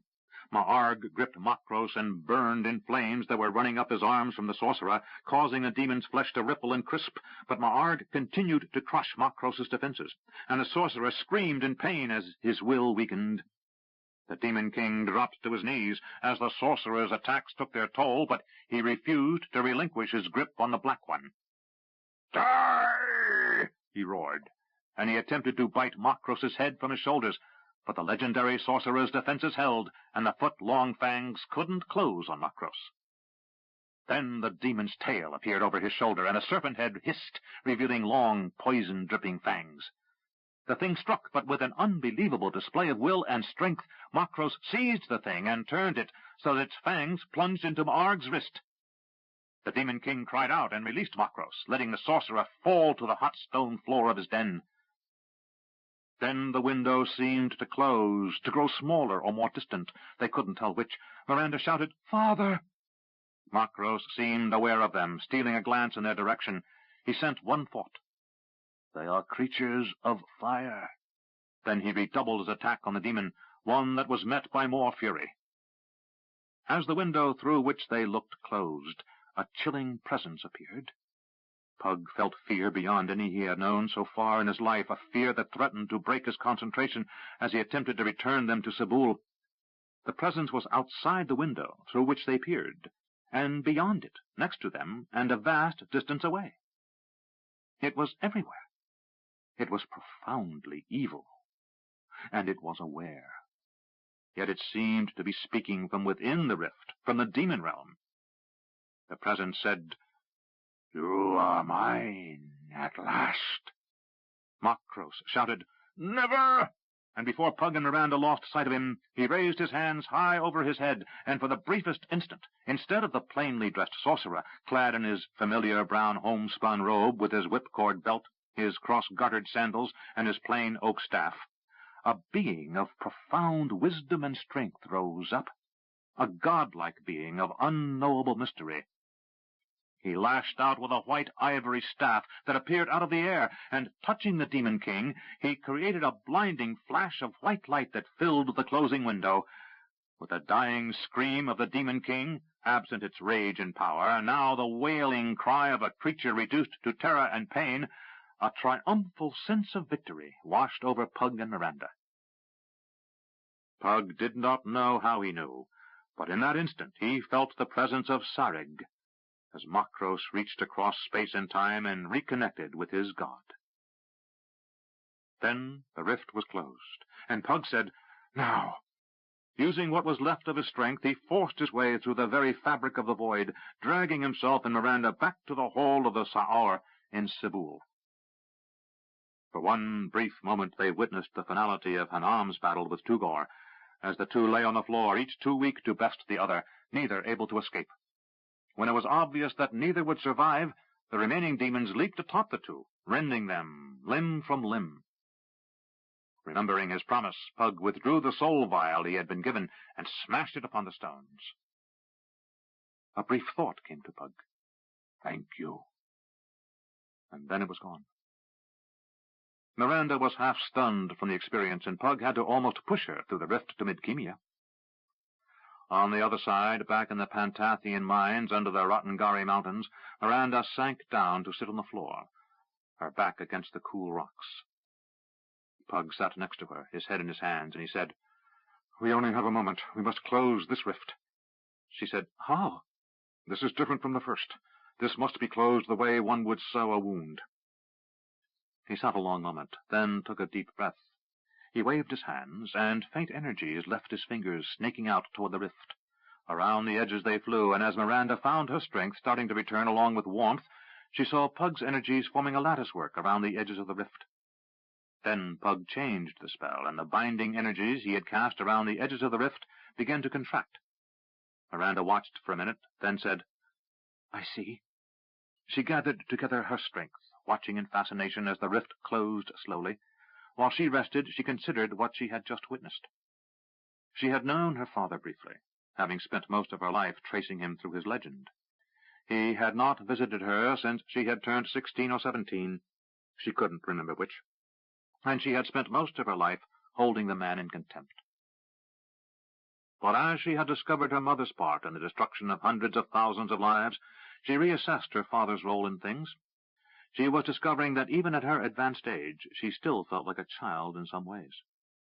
She thought she would have grown to like her father, perhaps even love him some day, but now that day would never come. For that she felt regret. But for the loss of his life, compared to the deaths of thousands she had already seen, she couldn't find a means to compare. Perhaps some day she'd mourn him, or at least mourn the loss of an opportunity, later, when she had time. If she had time. Suddenly a face appeared on the other side of the rift, looking like a cow's skull stretched over with black hide, topped by a stag's rack of antlers. Coals for eyes burned in it, and they regarded the two humans. With a howl of glee, the demon, obviously the final victor in the carnage that had just finished in the great chamber in Sebul, flushed with a feeling of tremendous scope, started to leap through the rift. "Stop it!" shouted Pug, and Miranda lashed out with all her remaining strength. It was enough to knock the demon back into the other world and stun it. Miranda almost fainted from the effort. In a hoarse voice she said, "Hurry, I have nothing left." Pug concentrated his entire focus on continuing to close the rift. Miranda could see that as the rift became smaller, the rate of closing was accelerating. Then the demon was back, cautious in its approach. It feinted toward the rift, then ducked back, pausing a moment. When no further attack came from Miranda, it tried to climb through, much as a human climbs through a window. First, the creature's head poked through, then one arm. It reached for Pug, but found him still too far away. The creature turned sideways and started to put one leg through, but found its large wings a hindrance. It shifted position and tried another angle, not noticing that the aperture was closing by the second. Unable to pass, the creature became enraged with frustration and tried to force his way through the rift. A headlong dive managed to get it wedged within the rift. Then pressure began to exert as Pug continued closing the rift. Rage turned to panic, then to pain and terror as the rift closed on the creature. Howling as it was being cut in two, the demon thrashed like a fish on the deck of a boat. Miranda took a breath, tried to add her energy to Pug's, and felt the rift closing even more quickly. The demon's cries echoed through the Pantathian halls, resounding off the rocks and shaking the very mountains. Dust rained down on Miranda and Pug as the creature's thrashing increased. Then suddenly it went limp. A moment later, the rift closed, and the upper half of the demon fell into the cave. Miranda looked at it and said, "We did it." Then she passed out. Pug said, "Yes," and he too collapsed on the floor, unconscious as the last reserve of his strength was paid out. 21. Escalation. Eric watched. In the fields below the foothills, a huge mobilization was beginning. He had just enjoyed a week of relative calm, but now that was obviously coming to an end. For a month they had been relatively successful in forcing the invaders along the route they had designed for them. There had been reports of hard fighting to the north and south, but the kingdom lines had held on both flanks, as the middle had slowly retreated, drawing the invaders after. Twice they had come close to disaster, narrowly escaping along the retreat route, and at each new position along the way, fresh reserves were waiting. Eric was still far from optimistic about the success of the plan, but he was inching closer. Since the fall of Krondor, they had regained a week of the lost time. They had held here for 10 days instead of 7. Now they had to fight a delaying action as they withdrew, slowing the enemy down by making them think there was going to be strong resistance in Williamsburg. If they could keep the enemy cautious, they might be where they wished to be when the fighting reached Dartmoor. Every time Eric thought of the plan to hold the enemy on this side of the mountains, he wondered if they were going to be cursed with a late winter. One advantage had been the arrival of a man named Robert Delise, a magician who had several useful spells. He could send messages up the line quickly to another magician who was staying with Greylock, and he could tell what the weather was going to be like the next day. He also could see things better than a man with a spyglass, though he could do so only for a limited duration, and he lacked Eric's knowledge of what to look for, but he seemed to be catching on. Other magicians were now scattered throughout the Defender's army, helping in whatever fashion they could. For this Eric was grateful. He didn't understand why the Pantathians were so conspicuous by their absence. Eventually they would take a hand, and when they did, Eric hoped the kingdom magicians could counteract some of their advantage. Delise came to Eric's side and said, "General Greylock wants to know if you expect an attack today." Eric said, "Almost certainly." Eric glanced around. To the north, the hills faded quickly into the late afternoon haze. They were entering the hilly vineyards and groves he had known as a boy. To the uninitiated, the terrain looked less severe than the low hills to the west, but it wasn't. Unexpected ridges and gullies could trap an enemy, slowing in advance. In a fervent hope this was going to be the case, Eric had positioned his most seasoned soldiers in key locations to the limit of his area. He would have to rely on Captain Subai and his pathfinders, and Hadati, what Greylock called the Krondorian Mixed Command, to hold beyond that point. To the south, Eric threw his larger contingency, fresh replacements who were as yet untried. They would have an easier time of it because of the terrain, but they were also less ready to fight. Many of those carrying arms were town boys who had drilled less than 2 months and had never smelled the blood. Eric said, Ask Greylock to be ready to support me to the south. I think my north flank is secure. The magician closed his eyes, and his brow knitted in concentration. He said, "The message is understood." Then he sat down, obviously dizzy. "Are you all right?" asked Eric. The magician nodded. "It's just that I don't usually do this sort of thing more than once or twice a month. Once or twice a day is a bit much." "Well, I'll try to keep message traffic to a minimum." He smiled. "I just wish I had more like you in a dozen locations." The magician nodded. "As long as we're useful." "More than useful," said Eric. "You may prove vital." "Thank you," said the magician. "I am willing to help in whatever way I can." Eric waited, and as the enemy staged below, he found himself wondering aloud, "What is this, then?" "Captain?" asked the magician. "Just curious. They are staging for an assault, but it looks badly coordinated." "How can you tell?" Eric said, "This army we face is made up mostly of mercenaries, good fighters individually, but possessing almost no skills for large-scale fighting. They're used to winning by overwhelming whomever they face." He pointed to a small patch of uniformed men with green banners flying overhead. "That's what's left of the regular army of Maharta, which surrendered pretty much intact after the city fell. It's the only trained heavy infantry they possess. The other soldiers on foot are men whose horses were left behind or whose animals died along the way. They're useless for anything except swarming over a breach." Eric scratched his chin and felt 4 days' growth. "I think I understand, but I may not. Are you saying they should have placed their men in a different arrangement?" asked the magician. "Yes," said Eric. "The cavalry has to charge over hilly terrain, while the heavy infantry is being directed to the most heavily defended area of the line. The rest of the army looks poised to charge right across open territory, where our catapults and archers will carve them up." "I see." Eric grinned. "You're being polite. Let's say that if I were on the other side, I'd use my cavalry in the middle to screen and deliver cover fire, while I brought up my heavy infantry to attack just north of here." He pointed to a problem point in his defensive line, a modest gully where he hadn't had enough time or material to build a proper defensive position. "If I could punch through there, then that motley army down there could pour through and wreak havoc." "Let's hope they don't think of it." "They should," Eric said softly. "What I can't fathom is why they don't." Suddenly he said, "Send a message to Greylock if you can. Tell him I think this massing here is possibly a feint to get us to concentrate our efforts, then spring an attack somewhere else along the line." The magician smiled, though he looked fatigued. "I'll try." Eric didn't wait to see if the magician was successful, but sent runners to the north, south, and east. After a few minutes, the magician shook his head and said, "I'm sorry, but I just can't focus my will anymore." "You've done enough. We're pulling out tomorrow. I think it would be wise if you started toward the next defensive position to the east. If you leave now, you should reach a safe camp by sundown. Tell the quartermaster I authorized you be given a horse." "I can't ride, Captain." Eric looked over his shoulder. "Some sort of magic means to move quickly?" "No, I'm sorry to say." As trumpets blew down at the bottom of the hill, Eric said, "Then I suggest you start walking and get as far as you can on foot. If you're not near a friendly campfire, find some place sheltered to hunker down. Sometime in the morning, the wagon carrying the wounded will come past you. Flag it down and get a ride. I'll pass word to pick you up." "Can't I stay?" Another trumpet blew, and Eric drew his sword. "I wouldn't advise it."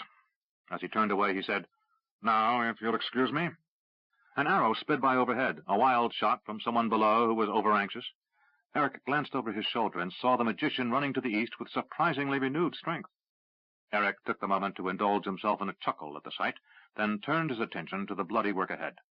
"All right," he shouted. "Archers, pick your targets and wait until I give the order." A familiar voice came from behind as Sergeant Harper said, "Captain von Darkmoor, you're forgetting yourself, if you don't mind, sir." He turned and said, "First one of you mother lovers who lets fly an arrow before I give the word's going to have to run down there and fetch it back to me. Understood?" Eric smiled again. He had never gotten the knack of being a proper bully sergeant, and was pleased to have men like Harper, Alfred, and the others under his command. Then the enemy came. Eric welcomed the darkness. The enemy was retreating down the hillside, but had left his men in tatters. He had been wrong about the feint. The only reason he still held his position had been the enemy's ineptitude. They had charged straight up the hill, into first the withering missile fire of the kingdom's archers, then a rain of the short, soft iron spears Eric's commands had been training with since he had first come to serve Callus. Hundreds of the enemy had died for each yard traveled, and they had still reached the first trench. The defense had been a series of trenches and breastworks cut along the contours of the hillsides, and whatever natural slope of the landscape concentrated the attackers, there they found overlapping fields of missile fire waiting for them. When the survivors of the first wave reached the first breastwork, they found a highly banked, hard-packed earthen barrier, studded with sharp wooden spikes. The spikes caused little damage, but forced the attackers to move slowly, making them easy targets for the defenders. But they had come and kept coming. After the first hour, Eric felt as if he would never be able to raise his arms again, but still he had to fight on. During the fighting, someone, a squire or town boy, he didn't know which, had come by with a bucket of water and handed him a tin ladle during a tiny lull. He had drunk it quickly, handing the ladle back to the boy, and resumed fighting a moment later. For what seemed an eternity, Eric fought, striking down any head that appeared on the other side of the redoubt. Then the enemy was fleeing, unwilling to continue pressing the attack as the sun began to sink beyond the western horizon. Torches were lit, as much for reassurance as for the need. The twilight this time of year was lengthy, and those designated as hospitallers, local boys, old men and women, and court squires and pages, all started carrying water and food to the living, then carrying away the wounded and dead. Eric turned and sat where he had been fighting, ignoring the dead soldier from Novendus, who lay in the dirt next to him. When a boy with water came by, Eric took a single drink, passing along the rest of the water to the men nearby. Soon a runner arrived with a note. He opened and read it. Then, feeling so fatigued he didn't know if he could will himself to move, he shouted, "Fall back!" As if by magic, Sergeant Harper appeared. "We're pulling out, sir." "That's it." "Then we're making for the next defensive position?" "We are." The wily old sergeant said, "Then we'll not be seeing much sleep tonight, will we?" Eric said, "I expect not. What is your point, Sergeant?" "Oh, none, Captain. I just wanted to make sure I understood everything." Eric fixed the sergeant with a baleful eye. "I think you understand just fine, Sergeant." "Well, then, just so as it's clear, I'm not the one making lads who've spent a half-day fighting pick up and move without a drop to drink or a bite to eat." Eric realized the men were ready to drop. "I think we can hold off, then, until we've eaten." "That's lovely, sir. It'll give us a bit of time to haul away the dead and get the wounded out on the wagons. A wise choice, sir." Eric sat down again. As Harper moved along, Eric said to himself, "And I had the presumption to call myself a sergeant."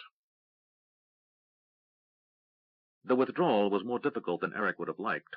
Despite the food and rest for 2 hours, the men were still bone-tired when they returned to march to the east. Eric inventoried his assets and realized he was beginning to see elements of those men he had trained over the last 2 years, 2 companies of men who knew how to handle themselves, who had arrived from a position to the north. Word came down that the enemy had broken through up north, but the gap had been closed. The bad news was that a contingent, numbering at least 300, possibly more, was loose on the wrong side of this current line of march. Eric sent his best scouts to the north and hoped that if the invaders were coming this way, they would blunder into one of the heavier elements. 300 raiders could do quite a bit of damage to one of the smaller companies on the march before reinforcements could be summoned. Just before sunrise, Eric found a solitary figure marching next to him, the magician, Robert Delise. "Hello, magician." "Hello, Captain. I found a small rock under which to hide," he said with dry humor. "But instead of a wagon, I find an army marching my way." "I told you we were leaving," Eric said dryly. "I just didn't think we'd be leaving so quickly." "So I see. How goes the war?" Eric said, "I wish I knew. So far, we've done well, but that last attack showed me we're still seriously outmanned." "Can you hold them?" "We will," said Eric. "We have no choice." Ahead they saw lights as the village of Wilhelmsburg came into view.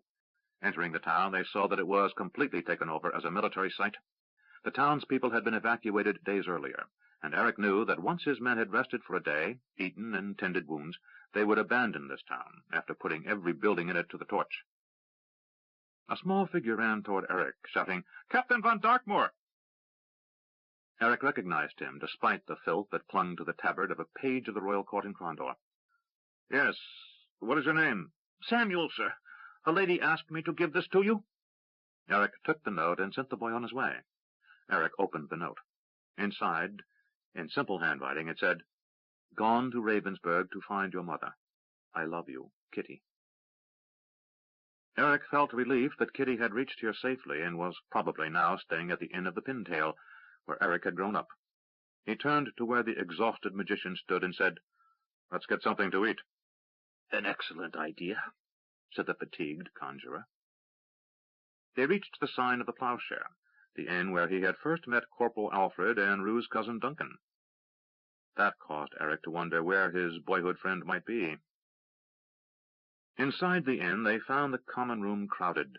Half the floor was littered with blankets, where a makeshift infirmary had been set up, while the other half was jammed with starving soldiers, eating whatever was being passed across the counter. A corporal, whose name escaped Eric, said, "We've got some rooms upstairs for the officers, Captain. We'll send up food." "Thank you," said Eric. He led Robert up the stairs, and when they got to the first room, he pushed open the door and found an officer in the tabard of Illith, sound asleep on a bare floor. 2 other men sat eating. They glanced over, and Eric waved at them in apology and closed the door. He moved down to the next door and opened it, finding the room empty. Inside were 2 simple mattresses, woolen blankets sewn together and hay-stuffed. To Eric they looked inviting. He struggled to get out of his boots, and by the time he did, the corporal had arrived with 2 wooden bowls of hot stew and 2 large mugs of ale. Suddenly fatigue was forgotten as Eric's mouth began to water. As the corporal made to leave, Eric said, "Make sure someone wakes me an hour before dawn." "Yes, Captain." Robert said, "I don't envy you an early morning after a day such as you've just had." "No need for you to envy anyone, magician. You're up at first light, too." "I suppose it's necessary?" "Yes, we need to be out of this town before the enemy gets here. It's the difficult part of this mission, keeping one jump ahead of the foe. When they reach Wilhelmsburg, they are to find only fire and ruin." Robert said, "Such a waste." "It's more of a waste to give the enemy anything to aid them on their march." "I guess so." The magician ate a couple of spoonfuls of food, then said, "Pug said things were dire, and while he wouldn't be specific, he led us to believe that there's even more at risk than the sovereignty of the kingdom. Or is that an exaggeration?" "I can't say," replied Eric between bites of food. After he had swallowed a healthy drink of ale, he said, "But let me put it that none of us can afford a loss in this war. None of us." Robert sat back, resting against the wall, with his feet stretched out. "I'm not used to all this walking." "I offered you a horse." "Truth to tell, they scare me." Eric looked at the man, then laughed. "I have spent my entire life around them, so you'll forgive me, but I find that funny." Robert shrugged. "Well, there are many who are frightened of magicians, so I guess I can understand that." Eric nodded. "There was a time, when I was a boy in Ravensburg, when I would have been worried about you, if not frightened. But I've seen enough over the last few years that I choose to worry about things that I can face with a sword in my hand, and let the gods, priests, and magicians worry about the rest." "Wise man," said Robert with a sleepy smile. "If you don't think it overly rude," he said, putting down his bowl and mug, "I think I'll get some sleep." His head barely touched the mattress before he was snoring. Eric finished his ale and lay down, and it seemed only a minute after he closed his eyes when he found the young corporal shaking his shoulder, saying, "Captain, it's time to get up." Rue motioned for everyone to stop. Luis was semi-conscious, his feet tied to the stirrups of one horse, with a rope passed under the animal, so he wouldn't fall, as he hugged the animal's neck.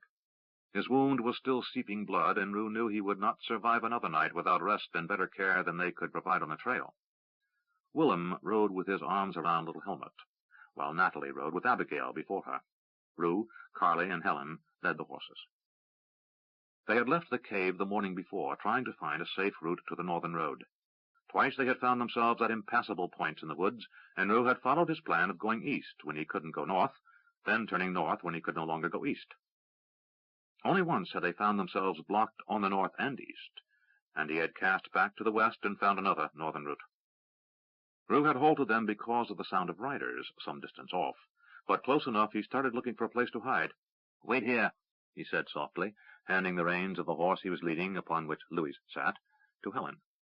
He drew his sword and hurried off, looking for some elevation to give him a better view.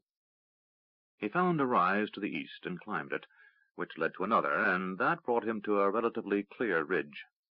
Sound was echoing, but when he stood still for a moment he could hear that the riders were to his north. "Damn," he said softly, and hurried back to the others. The children had fallen into silence as they reacted to the obvious fear their parents tried to hide. Rue said, "A large band of riders to the north." "That road you spoke of?" asked Helen. "Yes, I think so." "What do we do?" said Carly. "We go quietly and slowly, and we hope those are kingdom cavalry." Carly was handling her terror far better than Rue would have guessed. He admired her willingness to put aside her own fear to protect her children. Rue glanced at Louise, who had lapsed into a half-doze, barely able to sit upright. Perspiration ran from his face, although the morning was cool, and Rue knew he had fever from his wound. "We've got to get Louise to a healer," Rue said, and Helen and Carly both nodded. They set off slowly through the woods. A half-hour later, Rue stopped. He glanced around a clearing and said, "I know this place." "Where are we?" Rue said, "Carly, this is where your father, Eric, and I camped the second night we traveled together. We met him a half-day's ride to the east." He calculated. "Damn, we got turned around someplace, and we're moving northwest instead of north. We're not as far east as I hoped." "Where are we?" asked Helen. "Still most of a day's ride to a road that will fork down to Wilhelmsburg." Carly lowered her voice. "Louise can't ride another day." "I know," said Rue, "but we have no choice." He led them through the clearing, and just a short distance to the north lay the road they had been seeking. Hoof-prints showed that the patrol Rue had heard had ridden this way. He motioned to them to follow him down the road. The day passed without incident. Near sundown they left the woodlands and found an abandoned farm, a squat stone-and-log affair with a sod roof. "We can stay here tonight," said Rue. "The road that leads down to Wilhelmsburg is about another hour to the east of here." They got Louise off the horse and into the house, laying him gently on a straw pallet. Rue took the horses into the unoccupied barn, untacked them, and found some hay there, which he let them eat. He knew from his training with Eric and the others while in the army that if the hay was bad, the horses would colic and die. But from what he could tell, it still looked edible. He closed the door and went to the little house. Helen was looking at Louise's shoulder. "We need to clean this," she said. Rue looked around and found nothing. "Let me see if there's a well." He went out back and found the well, and there was still a bucket in it. He pulled up fresh water, untied the bucket, and brought the water into the house. Carly said, "I found this." She held out a small sack. "Salt." Rue took it, while Carly said, "It must have fallen to the floor when whoever lived here fled." Rue said, "It might help." "Can we have a fire?" asked Willem. Rue said, "No. Even if we hide the flames from sight, the smell of smoke could bring raiders." Helen lowered her voice. "If I can boil some water, I can clean his wounds." Rue said, "I know." He held out the salt. "Drink from the bucket. Then, when it's half full, pour the salt into the water. Bathe his wounds in that." He glanced at his unconscious friend. "It will hurt like hell, but I don't think he'll notice. I'm going to try to find something for a poultice." Rue left the hut and stayed close to the buildings, in case someone might be coming along the road. He didn't want to take the chance of being spotted. He hurried past the barn and the now empty fields, into the woods. He had seen several mosses on the rocks the way they had come.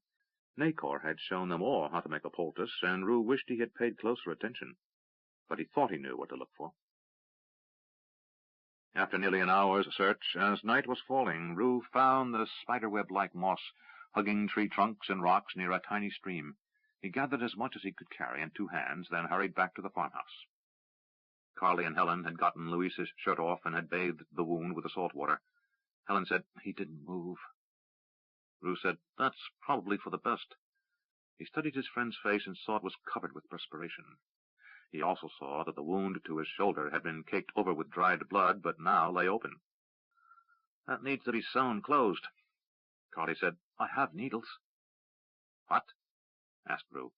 She reached under her dress and said, "Needles are expensive, and when we left everything, I made sure my needles were safe." She tore a seam in the hem of her dress, and took out a tiny rolled piece of leather which had been lying alongside the seam. She unrolled it and presented Rue with 6 finely tempered steel needles. Rue blinked. "I'm pleased sewing meant so much to you," he said. "You wouldn't have any thread by chance, would you?" Helen said, "Threads are easy." She stood and lifted the hem of her dress. She reached under and pulled down one of her own underskirts, stepping out of it. With her teeth she worried a seam, and when she was satisfied with the damage done, she began unraveling threads. "Now, how long do you think?" "1.5 feet," said Rue. She took one of the needles and worked the tangle of threads, pushing the one she wanted clear. Then she took it between thumb and forefinger and pulled. Rue expected it to break, but to his surprise it unraveled, and she pulled out 3 feet of thread. She fitted the hem and yanked and handed the linen thread to Rue. Rue said, "I wish I knew what I was doing." He allowed Helen to thread the needle, then said, "One of you at his head, and one at his feet in case he tries to move." The 2 women obeyed, Helen gripping Louise's legs while Carly put her hands on his shoulders, being careful not to touch the wound. Rue began to sew. Throughout the night, Louise lay in a fever. He awoke enough to take a drink of water. Once they had to restrain him from attempting to scratch off the poultice that Rue had put on his wound. Carly and Helen sat in the corner with the children gathered around them, sleeping the best they could. Rue slept across the door-sill, sword in hand. In the morning, Louise looked better. "I think his fever's broken," said Rue. "Should we move him?" asked Helen. Rue gritted his teeth. "I don't think we should, but we can't stay here. If those soldiers that rode by yesterday were Kingdom cavalry, the enemy will be here sometime today. If they were enemy soldiers, we're already behind the lines." Louise's eyes opened, and he whispered, "I can ride." "I wish we had something to eat," said Carly. "He needs it to regain his strength." Rue said, "With luck, we'll be in Wilhelmsburg by midday. We'll eat until we pop." He grinned at the children, who tried to smile. They got the horses saddled, and with a great deal of difficulty managed to help Louise into the saddle. Rue said, "Do you want me to tie you to the irons again?" "No," said Louise, blinking against the morning sunlight. "I can manage." He looked at his heavily bandaged shoulder and said, "What did you do to my shoulder?" "Salt water and a poultice," said Rue. "How is it?" "It itches like nothing I've ever felt." Rue said, "I think itching's good." "Only if it's happening to someone else," said Louise. Rue took the reins of his horse, and Louise gripped the horse's mane at the withers. The children rode as they had before, and Rue led them all down the road, eastward. Eric rode quickly through the town and shouted, "Burn it!"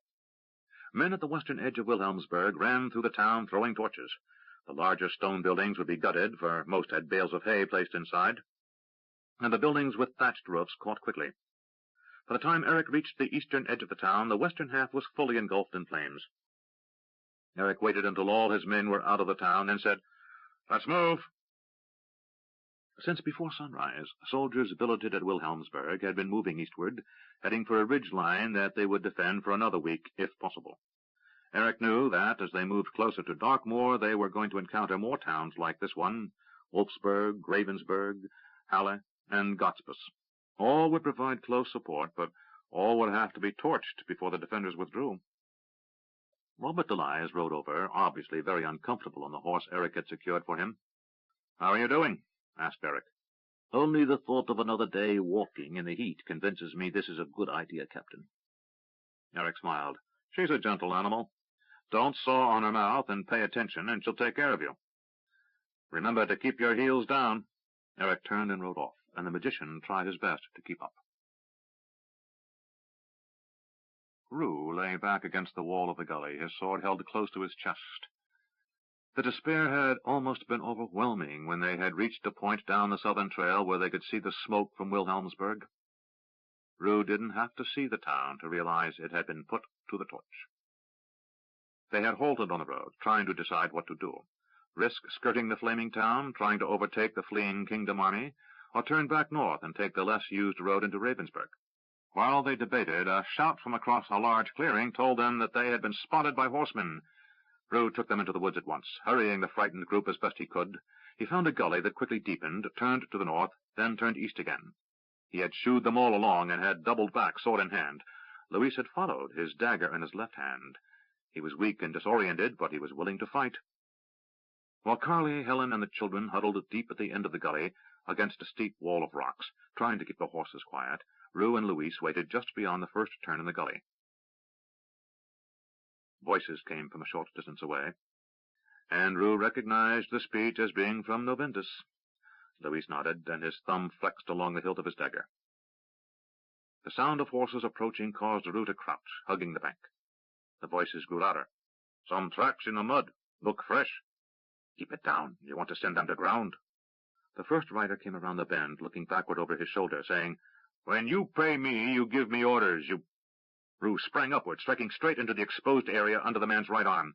The sudden thrust stunned the man, and Rue yanked him from his horse. The horse shied, moving up the gully past Luis. "What did you say?" said the other rider. Rue saw a dagger at the fallen man's belt and pulled it, tossing it toward Luis. For all his fatigue and illness, Luis still managed to place his own dagger between his teeth and caught the one tossed him without missing a beat. Luis flipped the blade in the air, caught it by the point, and pulled it back behind his ear and let fly with it just as the second rider came around the bend. "Hey, I asked," the man said, just as the blade caught him in the throat. He gurgled as Rue dragged him from the saddle. Rue dumped the body next to the first one, and with a swat sent the horse after the one heading toward Carly, Helen, and the children. Rue signaled, and he and Luis headed back to where the others waited. "They'll be here any second," said Rue. "What do we do?" asked Carly. Rue pointed to the rocks, a 12-foot bank. "We climb up there. They can't follow." He didn't wait, but started scrambling up to the top of the rocks. When he got up there, he would see glimpses of the other riders through the trees, calling questions back and forth, inquiring about the two missing men. Rue motioned for Willem to climb up, and he held down his hands so Helen, who was taller than Carly, could hand up Helmut to him. The littlest child stuck out his lip as if about to cry, and Rue said, "Please, baby, not now." As Rue took his son into his arms, Helmut cut loose with a pitiful wail, as if all the fear, hunger, and fatigue he had endured for the last 3 days were coming out at once. Luis turned and drew his dagger, for only a moment later Helmut's cry was answered by the shouts of the horsemen. Abigail and Natalie scrambled up the rocks, pushed by their mothers. Willem climbed without aid. Luis looked up, perspiration running off his brow, and said, "I can't make it." Rue said, "Climb, it's just a short way." Luis had one good hand, and that shoulder was the damaged one. He reached up, gritted his teeth, and pulled. He found toe-holds and took a deep breath. He let go and tried to push himself upward, grabbing frantically with his good hand, his withered right hand scraping uselessly off the rocks. Rue leaned over and grabbed his wrist. "I've got you!" Rue felt his arms stretching as the larger man hung like dead weight. Nearly out of breath, Luis said, "Let me go. I can't do this." "You'll do it, damn you!" said Rue, yanking hard, though he knew he couldn't pull the man up by main force. Luis tried to climb, making little progress, as 2 riders turned into view. "There they are!" shouted one. "Let me go!" said Luis. "Get away!" "No!" shouted Rue. To Helen and Carly he said, "Get the children back into the trees." Rue pulled, and Luis struggled as a rider came into close proximity with a sword drawn. "You the bastards killed Mikwa and Tugan. We'll settle." An arrow lifted the rider from his saddle, and a second took the rider behind him out of his seat as well. Strong arms reached past Rue and took Luis's wrist, lifting him easily to the edge of the rocks. Rue turned and looked up into a strange, alien, but handsome face. The elf smiled and said, "You seem troubled, stranger." "You could say that," said Rue, leaning back on his elbows, panting. Another elf appeared, shouldering his longbow. Rue flexed his left arm and said, "I don't know how much longer I could have held on." A man in a black tunic came to stand next to the elf, and a familiar grin split a dark face as he said, "If you aren't the sorriest-looking jokers I've had the misfortune to see, man, I don't know nothing." Luis grinned and said, "Giotto, glad to see you." Then he fainted. "What's wrong with him?" asked Giotto Shatti as he knelt next to his old companion from the campaign down to Navindus. Rue said, "Shoulder. He's got a wound and it's inflamed. Loss of blood, the usual complaints." "We can care for that," said the elf. "But we had best get you and your children away from here." Rue stood up and said, "Rupert Avery." The elf said, "I'm Ghislaine. I'm on my way to bring messages to your General Greylock." "General," said Rue, "things have changed." "More than you know," said Giotto. Let's get some distance between us and those other riders, and we can talk. How many of you are there? Asked Rue as he walked behind Giotto and Ghislaine. 6 elves from the Elf Queen's Court and a light company. Rue knew a light company was 10 squads of 6 men each. Where are they? A half-mile that way, said Giotto. Our friends here have remarkable hearing, and told us there were horses over here, so I thought we'd check things out. He put his hand on Rue's shoulder. We're on our way to Ravensburg. Care to come along? Rue laughed. Thanks. We could do with some company. Now, what do you have to eat? 22. Ravensburg. Eric smiled. Kitty seemed to fly into his arms, barely giving him time to dismount. I was so scared I'd never see you again, she said. He kissed her and hugged her tight. Me too. Soldiers milled about the stable yard of the Inn of the Pintail, and Nathan and Frida approached. Frida hugged her son, then Nathan shook his hand. Congratulations, said Nathan with a grin. Made a knight captain and married. Frida said, Why didn't you send word? When this girl first came to me, I thought her mad, married to my boy. She fixed Kitty with a dubious look. But after a while she told me enough to convince me she knew you quite well. Then she smiled. Eric blushed. Well, things were pretty confused, and we had to act quickly. So she tells me, said Frida. Nathan said, You look all in. Come inside and have a bath and some food. Eric said, I will, but first I have to start getting people out of town. You're all going to have to be on the march by the day after tomorrow. Leave? Asked Nathan. Eric nodded. The enemy is no more than 5 days behind, perhaps as close as 3, and some of his cavalry units may be closer. We'll defend the town for as long as we can after you leave. Then? Asked Nathan. Eric looked down, almost ashamed to answer. We'll have to burn it to the ground. Nathan went pale. Do you know what you're doing? Eric said, I know. I've already put Wilhelmsburg, Wolfsburg, and a half-dozen villages to the torch. Nathan ran a hand over his leathery old face. I never thought I'd see it again. Eric remembered he had lived through the sacking of the far coast years before. I can only tell you it's absolutely necessary. A very tired-looking figure in a grey robe rode awkwardly into the courtyard and pulled up next to Eric's horse. Robert Delise got off his horse, his trembling left knee barely able to support his weight as he dismounted. He looked almost bow-legged as he turned to Eric. Do you ever get used to this? Eric smiled. Mother, Nathan, this is Robert, and he's just learning how to ride. Nathan winced in sympathy. Come inside. I'll pour you some wine to ease your discomfort. Nathan signaled to Gunther, his apprentice, to take the magician's horse. The boy ran over, smiled at Eric, and looked questioningly at the former smith's mount. Eric said, I'll be needing her for a while. I'll be back later, and then you can tend her for me. To Nathan he said, I'll be billeting men here and in every other inn in the town, the Growers in Vintner's Hall, and any other place I can find. So expect a fair amount of shoeing and tack repair between now and when you leave. You're the only man in Ravensburg besides our company smith who can repair weapons and armor. He looked regretful as he said, Don't expect much sleep for a few days. Nathan shook his head and said, Come with me, Robert, and I'll join you in a glass. I think I'm going to need it. Kitty kissed Eric. Hurry back. Frida kissed him as well and whispered, She seems a fine girl, Eric, if a little odd at times. Eric grinned. You don't know the half of it. I'll be back for supper. As his mother turned away, he said, Any word of Rue? She stopped. 2 of his wagons got here a couple of days ago. I think they're over at Gaston's, but we haven't heard anything of him. Why? He was on the road, and it's been difficult. Frida, who never had any use for Rupert, but knew how close her son was to him, nodded and said, I'll say a prayer. Eric smiled. Thank you, Mother. He remounted and headed back out into the town of Ravensburg to oversee the deployment of the men and get ready for the destruction of the town in which he had lived most of his life. Rue said, How are you doing? Louis said, Better. He was riding beside Rue, and indeed looking better. From ahead, Giotto turned and said to Rue, Man, considering that you almost killed him with that poultice, he looks positively reborn. Well, I thought that was the moss Nacor had showed us. The elves had removed Rue's concoction, found the correct ingredients for a healing poultice, and redressed Louis's wound. Giotto's soldiers had secured enough mounts from the raiders they had killed, so Rue, Louise, and the women could ride. The elves were all on foot, so 2 of them led the horses with the children, while Carly and Helen kept a close eye on their offspring. They had moved from the scene of combat and made camp. Giotto dispensed with a full entrenchment, since the elves made excellent outer sentries, and Giotto decided the extra 2 hours a day of movement was more necessary than defensive security. Twice since leaving that camp in the morning, they had reports of other companies moving south, kingdom forces to the east and invaders to the west. It was clear that they were heading straight toward the next battle.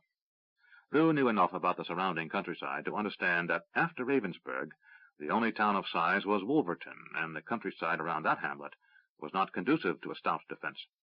They would hold for a while at Ravensburg, then fall back to Dartmoor. "How far to Ravensburg?" Giotto asked Rue. Rue said, "We'll be there in less than an hour." "Good," said Louise. "I could use a taste of that wine you and Eric used to brag on so often." "You'll not be disappointed," said Rue. Then he thought of a large portion of the kingdom army already being in Ravensburg and said, "Assuming there's any left when we get there." 10 minutes later they approached the first kingdom camp, located behind a very defensible rise in the road. They hailed the guards and were passed without question. As they rode along, they saw more and more elements of the kingdom army digging in. Rue said, "Looks like they're fighting along 10 miles or so up front." Giotto pointed over his shoulder to the north. "We've been turning them this way for weeks.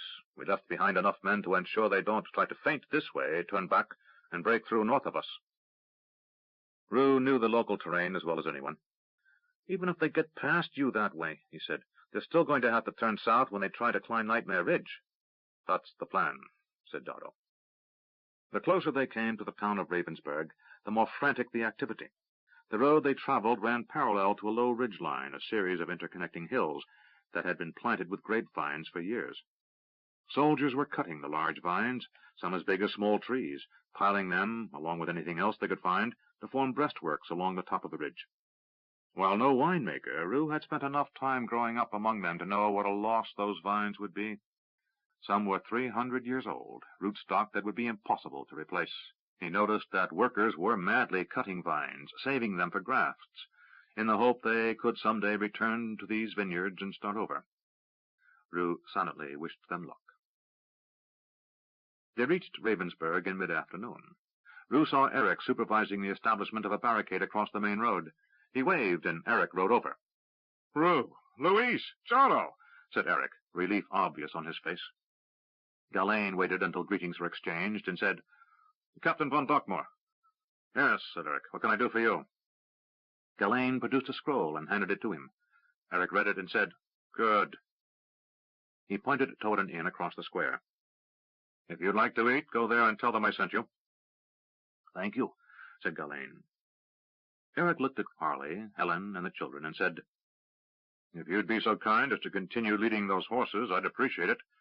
To Carly he said, "Tell my mother I sent you, and don't let her give the children too many sweets." Carly smiled, and a tear of relief ran down her cheek, despite her attempts to restrain it. "Thank you," she said. As the 2 women and 4 children were led away, Eric said to Louise, "What happened to your shoulder?" Louise said, "Long story. I'll tell you tonight." Eric nodded. To Rue he said, "Why don't you go with your family and we'll visit later? I still have a lot to do." "Apparently," said Rue. "Until later." They rode off, and Eric accepted Giotto's mocking salute. "Report, Sergeant." "Yes, sir, Captain, sir," said Giotto with a grin. "All right, that's enough." "Anything you say, Captain, sir." Eric leaned over and said, "Would you like to be a corporal again, Sergeant?" "Don't tease me with promises you won't keep, you evil man." Eric grinned. "What have you seen?" "There's a tough bastard up to the north leading the enemy, named Duco. General Duco. He's staying put, pounding at the little pass between Egly and Tannerus. The Earl of Pemberton and the Duke of Jabon both have heavy infantry dug in there, with some Cortesian archers holding the higher ridges, keeping the enemy down on the pass. They're tough little bastards and can pick your teeth with their arrows, so most of Duco's men are just hitting the barricades across the trail, over and over. It's a bloody mess, a regular grinder up there, but other than that, most of the enemy's forces are heading this way." "Any word on Farawa?" "None. Seems the Lord High Bad Man is staying close to the Emerald Bitch." Giotto scratched his chin. "This is a pretty messed up invasion, my friend, if you see what I mean." I see exactly what you mean, Eric said. Go get some food, and when your men are in billets, take a night of rest. I want you and your company to pull back and see what you can do in the next town, Wolverton. The enemy should come right through it, so see if you can come up with some nasty surprises for them so they might slow down a little. Giotto grinned. Nasty surprises are my specialty, Captain. When you're done, get back here. I need you to supervise the flying company on the northern flank. Eric saluted, and Giotto and his 60 men rode off. Eric returned his attention to the matter at hand, but part of his mind was preoccupied with his family, particularly with his young wife, who was only a 10-minute ride away. The inn was crowded, so Milo, the innkeeper, put Rue, Carly, Helen, Jacoby, Eric, and Kitty in the kitchen, all of them packed in around the table used to prepare meals. The children had already been fed and sent off to bed. Even without them, things were so tight, Kitty sat upon Eric's knee, a condition neither seemed to mind much.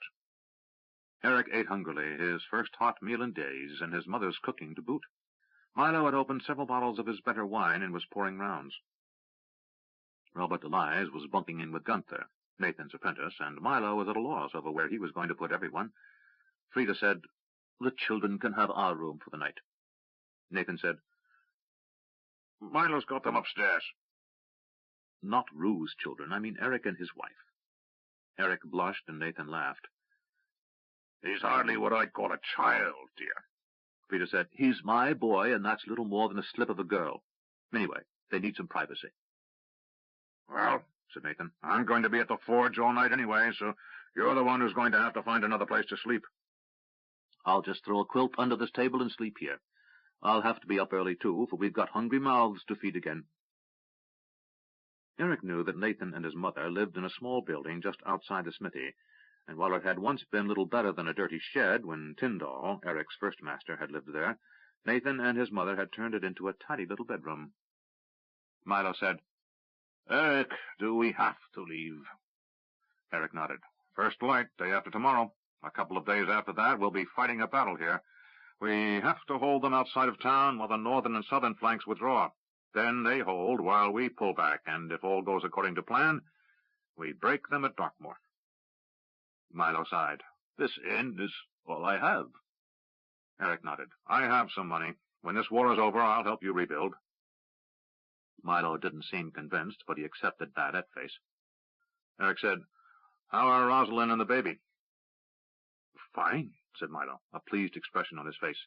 "She and Randolph had another, a boy they named after me." "Congratulations," said Eric. "I sent word to them you were back, though how they could not know with all these soldiers running around calling your name would be a mystery. I'm a bit surprised they're not here yet."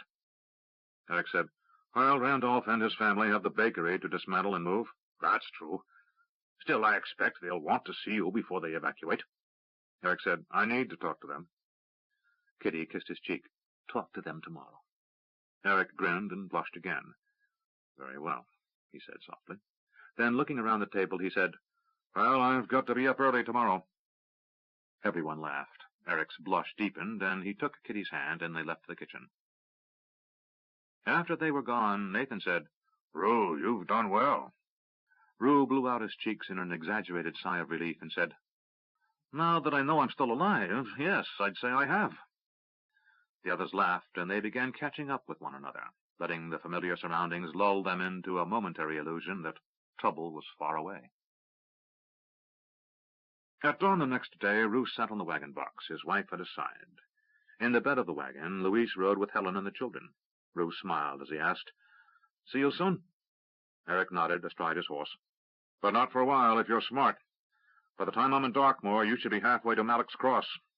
Besides, don't you have some estates or something in the east to keep you busy?" Rue shrugged. "I have enough to keep me afloat if we get through all this, but in a funny way I hate to miss what's coming." Eric grinned. "No, you don't." Rue grinned back. "You're right. I'm taking the children to some place they can play and eat and get fat." Eric laughed. "Then get out of here." Rue had found that 2 of his wagons had made it to Ravensburg. He did as he had promised and paid the 2 drivers a year's wages. He then let them go and turned one of the wagons over to Milo and Nathan, keeping the other one for himself. Eric rode to the second wagon. Milo and Nathan sat on the driver's seat, while Kitty, Frida, Rosalind, her husband Randolph, and their sons, Gerd and Milo, huddled in the back.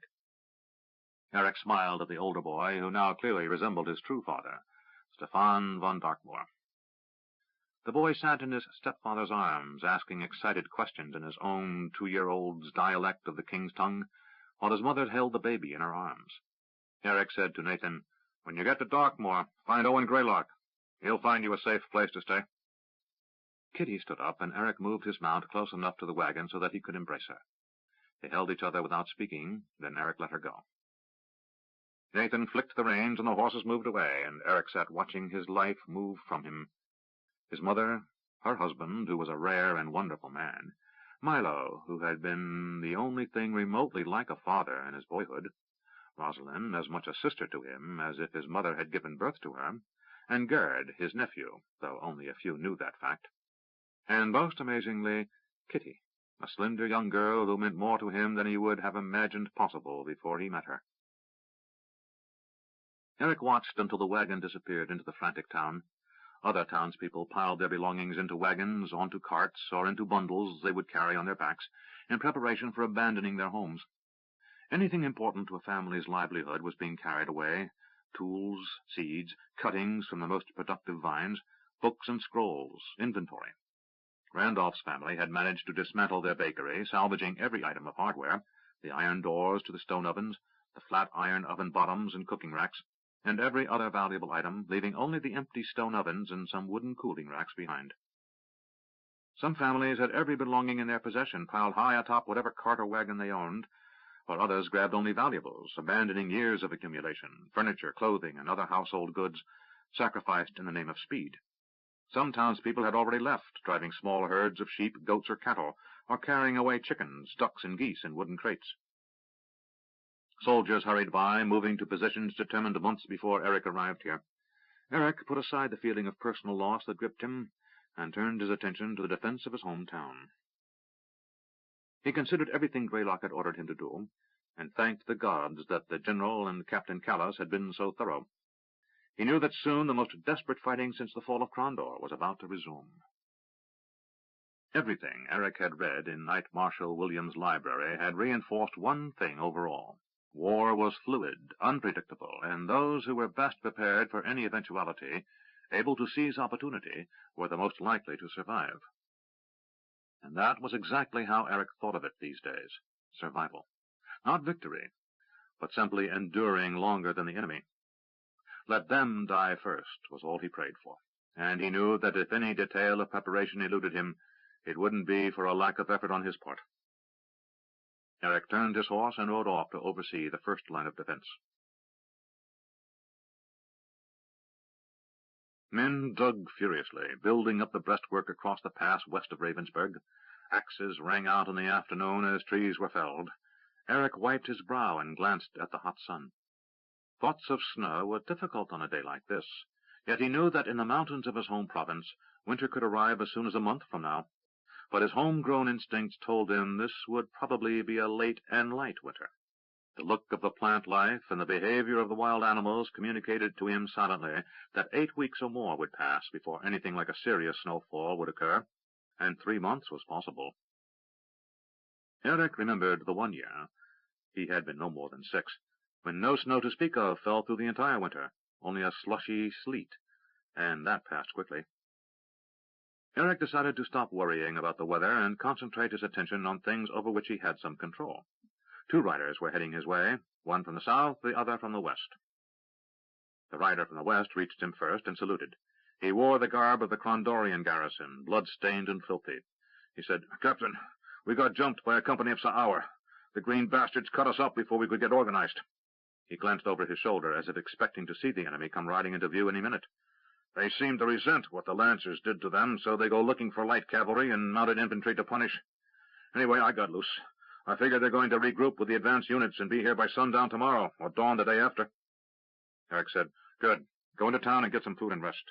He glanced around. "I don't think we're going to need any trailing scouts in the future, so report in the morning to my first sergeant, a loud bully named Harper." Eric smiled. "He'll find you some work."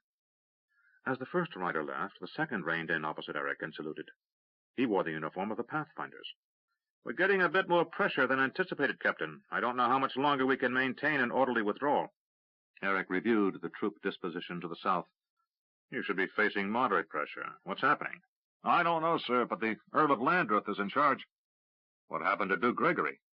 The Duke of the Southern Marches, a court governor of the Vale of Dreams, had been put in charge of the southern elements of the retreat, coordinating his efforts with Greylock's defense of the center. He had ample resources, given that the garrisons withdrawn from Shamata and Landreth were under his command. "Dead, sir. We thought you knew. Messengers were dispatched last week." Eric swore. "They never reached General Greylock or myself." They had assumed the invaders would keep a significant portion of their army turned toward Kesh, in case the Empire sought to take advantage of the confusion to enlarge their domain. But from what this soldier had just said, the southern wing of the defense was collapsing too quickly. Eric said, "Ride into town, get a fresh horse, and grab something to eat. I'm sending 2 companies of archers to give you some help in the withdrawal." Eric reviewed the maps he had memorized and said, "Suggest to the Earl he let the front to his south collapse, pulling the soldiers on that flank around him, to his left as he withdraws. Then have them dig in at the town of Pottersville. But there he has to hold for another 3 days. 4 is better. By then we'll be fighting here, and we can't have them flanking us. If he can keep them stationary for that long, he can start sliding northward along the line using the road to the town of Bryanton. Once there, he can turn tail and run to Darkmoor, but not before." The Pathfinder nodded. With a tired smile, he said, "I assume you won't mind if these suggestions originate with General Greylock?" Eric smiled and nodded. "Of course. I wouldn't presume to order the Earl to do anything." Then he lost his smile. "But we don't have time for you to run to Darkmoor, have Owen tell you exactly the same thing I just did, then run back down to the Earl. So if the Earl asks, tell him those are the General's orders, and I'll deal with any problems that might arise from that deception down the road." The Pathfinder nodded. "You know, Captain, when we all get to Darkmoor, we're going to have a very mixed command. A lot of the nobles aren't going to enjoy being told what to do." Eric smiled. "Well, that's why Prince Patrick plans on being there." "The Prince is in Dartmoor?" "That's the word. Now, get something to eat, then get back down to the Earl of Landreth." The Pathfinder saluted and rode off. Eric looked at the trees being dragged over to fortify the barrier across the King's Highway. 2 large ridges overlooked the position, and while Eric watched, crews of mule skinners were hauling catapults up goat trails to emplacements that had been hand-carved out of the rocks. Any congestion along the highway on the enemy's part would result in high casualties. Eric nodded in approval. He was going to get more draft animals out in the next hour to drag away the stumps, and would turn the men to that task as soon as the last tree was felled.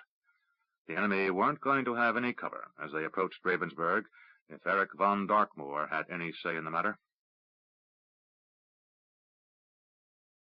Twice skirmishers had neared the defenses outside Ravensburg, and at the last minute darted away, returning to the west. Eric waited on the second crest of the highway, high enough to command a panorama of the center of the battlefield, and close enough to send messages quickly to the front.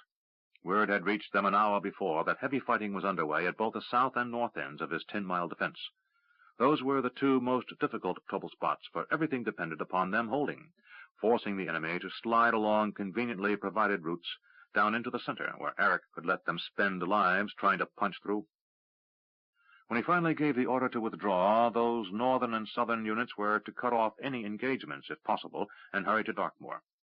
Eric would try to give them 1 additional full day, then it would become a full retreat, without any pretense of a delaying action. Owen and Eric had considered Callus's original plan and modified it.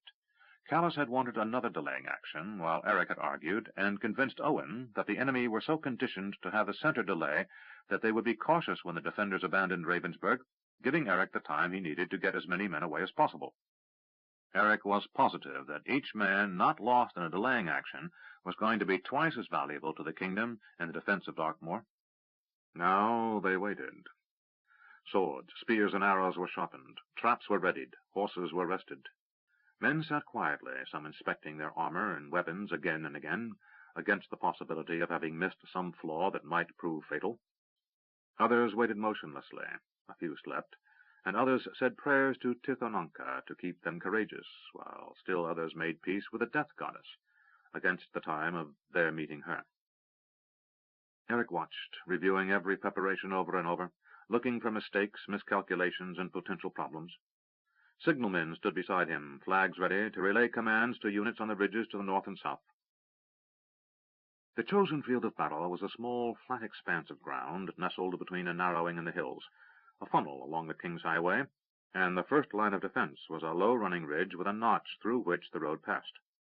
That was the point where Eric had erected the first barricade. A log rampart had been thrown across the road, giving Eric an almost level battlement from the ridge lines on the right and left. The enemy might attempt to scale the rocks on either side, but Eric counted on the placement of his bowmen to repulse them. The battlement had been created to look haphazard and quickly erected, but it wasn't. Eric was counting on the enemy's underestimating the defenders' ability to hold against an all-out rush. The day passed slowly. Then the sound of enemy riders came from the other side of the clearing. A dozen horsemen emerged at the highest point of the King's Highway, the last rise on the west before reaching the cleared battleground. They reined in and sat silently, observing the defenders. One man, the leader, spoke, and two of the riders turned back the way they had come and rode off. Then the leader signaled toward the defenders' barricade, and two of his men cantered their horses forward. Eric said, "Pass the word. If they come within 20 yards of the barricade, they die. If they stay beyond that distance, they can ride their horses into the ground, for all I care." A long, narrow trench had been dug before the barricade and carefully concealed. Eric did not want it inspected by the enemy scouts, but he had no objection to their returning and telling their leaders the way was clear. The runner saluted and raced off toward the barricade, reaching it and passing the orders. At the farthest reach of the defenders' bowfire, both riders swerved off the road, turning in a quick loop, waiting for the defenders to fire on them. When not one arrow sped in their direction, they came to a stop on the road. Both men turned and looked at their leader. The man signaled, and one signaled in return. The two riders left the highway, moving to the verge of the road, one on each side. They walked their horses along slowly. "The lads are looking for traps," came the familiar voice of Sergeant Harper. "Clever of them." Eric hadn't noticed Harper's appearance, so focused was he on the two riders. "Everything ready?" Harper said. "As it has been for hours. What are we going to do about those two?" "Nothing. Let them think we're saving our arrows for the first assault." "What if they get too close to the trench?" "Then they're dead. I've already passed the word." Harper nodded his approval. "It'll be good to hold here a bit and bloody the bastards. All this running backward tires a body." "There's going to be nothing good about any of what's about to happen, Sergeant." "That's what I meant, Captain. I'm just putting it in a different way." Eric shook his head and smiled. "Well, if you're so ready to be cutting heads, maybe I should move you to the front."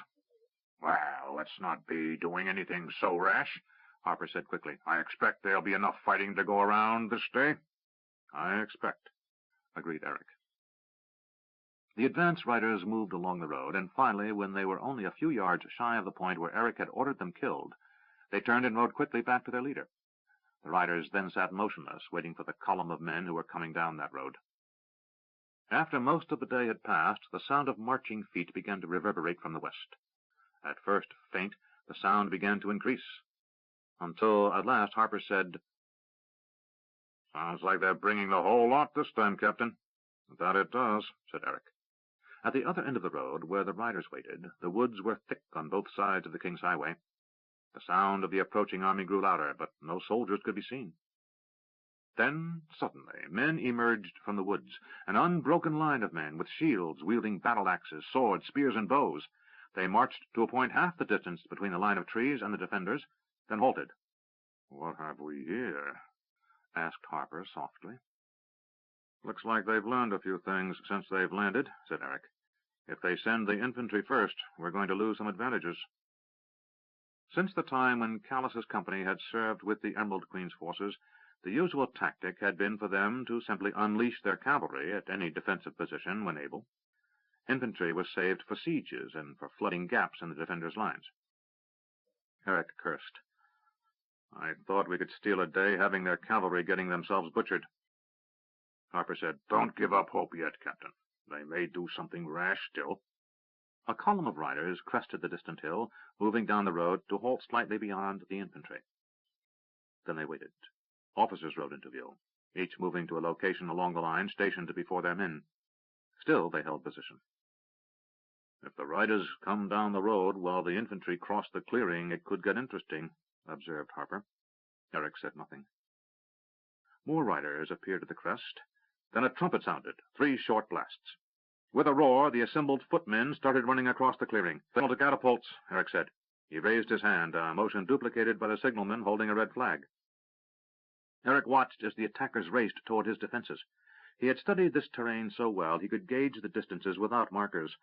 When the leading edge of the attackers reached the outer range of the catapults, he paused, then dropped his hand. The flag went down an instant later, and then the well-disguised war engines atop the second ridge let fly. A shower of stones, ranging from ones the size of a man's fist to some the size of a large melon, rained down on the attackers. Men screamed and fell, dead or wounded, with broken bones. Those behind could not halt, and some of the wounded were trampled to death by their own comrades. As if the rocks had been a signal, the cavalry charged down the King's Highway. "They mean to be here before the catapults reload," observed Harper. "Black signal," shouted Eric, holding up his hand again. A second flag went up, and when the charging horsemen reached the appropriate range, Eric's hand came down.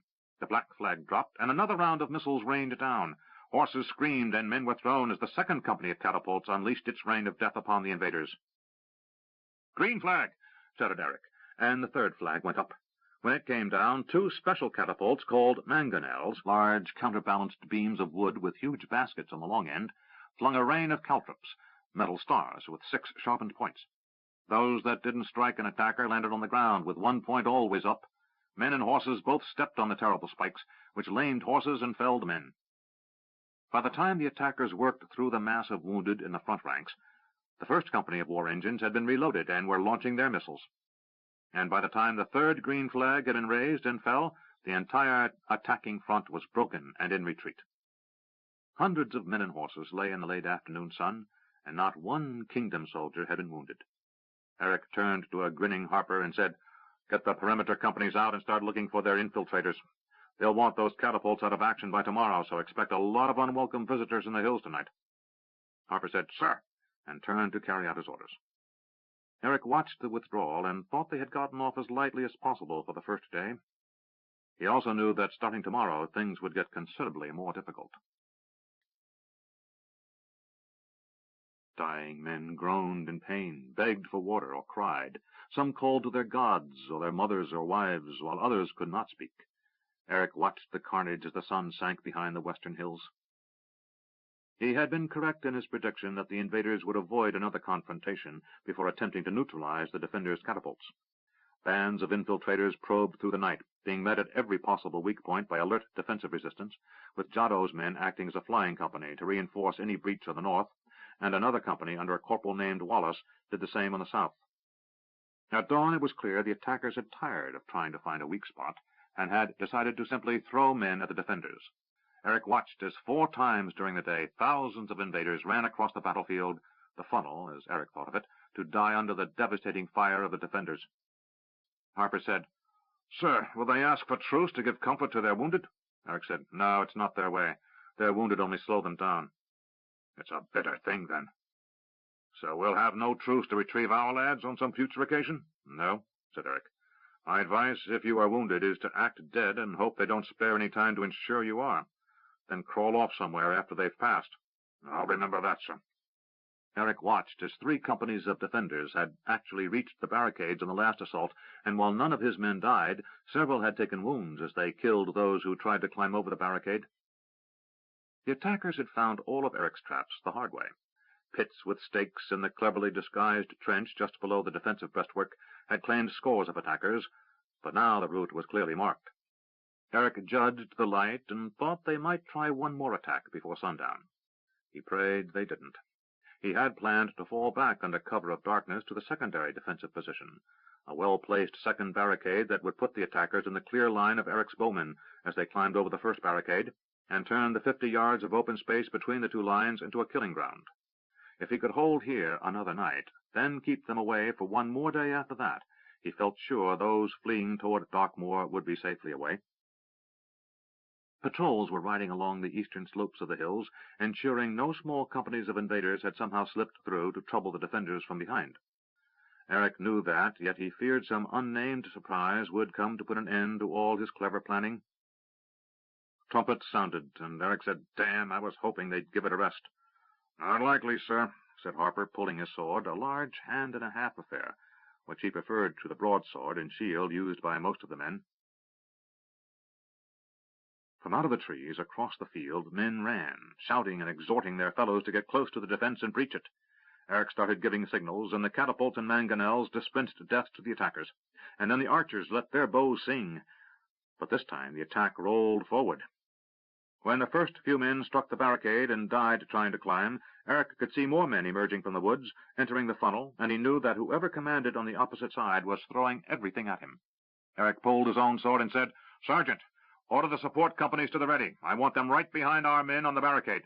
"Sir," said Harper, and started shouting orders. 3 squads each, the support companies numbered 180 men, under the direction of a sergeant whose job was to recognize a breach and fill it as quickly as possible. The value of the zone between the 2 defensive barricades would be lost if defenders were mixed in with the attackers. The archers on the rocks above and on the second barricade would not be able to safely fire into the killing ground. Eric saw a plumed helmet, a captain in the Emerald Queen's army, who was trying to force himself past a determined attacker who was keeping the defender before him busy. Eric was about to order the archers to pick off the officer, but someone on the ridge above had seen him and sent an arrow flying before Eric could speak. The battle raged along the barricade, and Eric felt frustrated standing on the second ridge, sword in hand, knowing that if he fought, the advantage was lost. Remembering he was now an officer in command of the area, he put away his sword and watched. As the sun sank out of sight, the fight at the barricade remained in balance, attackers swarming across the funnel to replace men who had fallen. Messages arrived from both flanks, indicating the fighting was uniformly fierce at both ends of the line, but that all sections were holding. When the western sky began to darken, Eric waited for the recall trumpet to sound, but it didn't come. As darkness approached, torches appeared in the west, and soldiers ran toward them carrying illumination to continue the fight into the darkness. "Damn," said Harper. "They're not about to go away, are they?" "Apparently not," said Eric. He calculated he had to make a choice now, either beginning the withdrawal, losing the ability to cover the retreat across the killing ground, but getting most of his men to the second barricade, which was almost certain to hold through the night, or continuing to fight and trying to hold them until they withdrew. If they were victorious, it would be a major victory, one that would hold the enemy here in Ravensburg for at least a week more. But if they collapsed and the invaders overran the second barrier before the kingdom troops could fall back, the results could be disastrous for the kingdom. Eric hesitated. For the first time since he had returned to Ravensburg, he cursed Callus for being absent. He or Greylock should have to make this decision, not a young soldier who had only read about these sorts of problems in books. Harper had his sword ready. "What are we to do, sir?" Eric's mind raced. He needed an inspiration and a way to get his men back to the second barricade by sunrise without letting the enemy follow. Harper said, "Maybe a few of those lads will trip over something and set fire to themselves." Eric's eyes widened. "Harper, you're a genius." "I know, sir, but that still doesn't tell us what we're to do." "Charge," said Eric. "Bring up every man we have to the barricades and hold them until sunrise." "Very well, sir." Harper turned and began shouting orders, and men held in reserve were suddenly tumbling over the second barricade and hurrying to reinforce the first. Eric said, "Now things get easy." "If you say so, sir. Do we stand here or join the fight?" Eric pulled his sword. "We fight." The 2 men ran forward. 23. Retreat. Eric shouted. It was a mindless howl of agony and fatigue, serving only to focus the rage he needed to continue the struggle. It was an animal sound, without meaning. It was a sound repeated throughout the night by thousands of men. For the first time since the fall of Krondor, the main elements of the invaders' army were locked in battle with the kingdom. Throughout the night the wave of attackers had continued unabated. As dawn hinted in the east, where the sky had softened from its funereal black to a dull gray, men had struggled to control a dozen yards of ground. The dead were piled high on both sides of the barricade, where Eric and Harper stood like anchors in storm. 3 times in the night there had been lulls when water buckets had come to them, and when young boys from the baggage company could haul away the wounded, dying and dead. But most of the night had been filled with grueling butchery, with little skill, a simple raising and lowering of the blade, much as when Eric had hammered steel. Yet even steel yielded eventually to the smith's hammer. But this sea of flesh, this never-ending supply of bodies willing to be cleaved and sundered, would not stop. In a moment of lucidity, after striking down another man attempting to climb the barricade, Eric glanced to the rear. Dawn was less than 2 hours away. To Harper, he gasped, "Hold them here for a few more minutes." Harper only grunted in reply as Eric stepped away from the fighting. He stumbled a few feet farther, and his legs went out from under him. He scrambled upright and saw he had slipped on a man's leg. Where the rest of the man was, Eric couldn't see. He was thankful for the darkness. He knew that when the sun rose, the carnage would be unspeakable. The worst slaughterhouse in the kingdom would appear a clean white room from a lady's sewing, compared to what the two armies had done that night. A messenger boy waited nearby with a bucket of water. Eric fell to his knees and picked up the bucket, pouring it over his face, his mouth hanging open. The water ran down his parched throat, reviving him. When he had finished, he told the boy, "Run to the rear and find Lieutenant Hammond. Do you know him?" The boy nodded. "He's with the reserve company. Tell him I need him now, and tell him to bring torches. And oil, if there's any." Eric rose on legs so heavy he could barely lift them, yet when he returned to Harper's side, he found instinct and training driving him onward, filling him with a fire to fight, to kill the enemy, and to survive. Time was suspended. Just another series of savage sword blows, repeated over and over. Sometime during the night, Eric had lost his shield, and now he grasped his sword with both hands, in imitation of Harper's mighty slices. Those who tried to duck inside the long sword's reach were greeted with a kick to the face or a downward slash, breaking spines and lopping off heads. Suddenly a voice at Eric's rear shouted, "Hammond, sir! What are the orders?"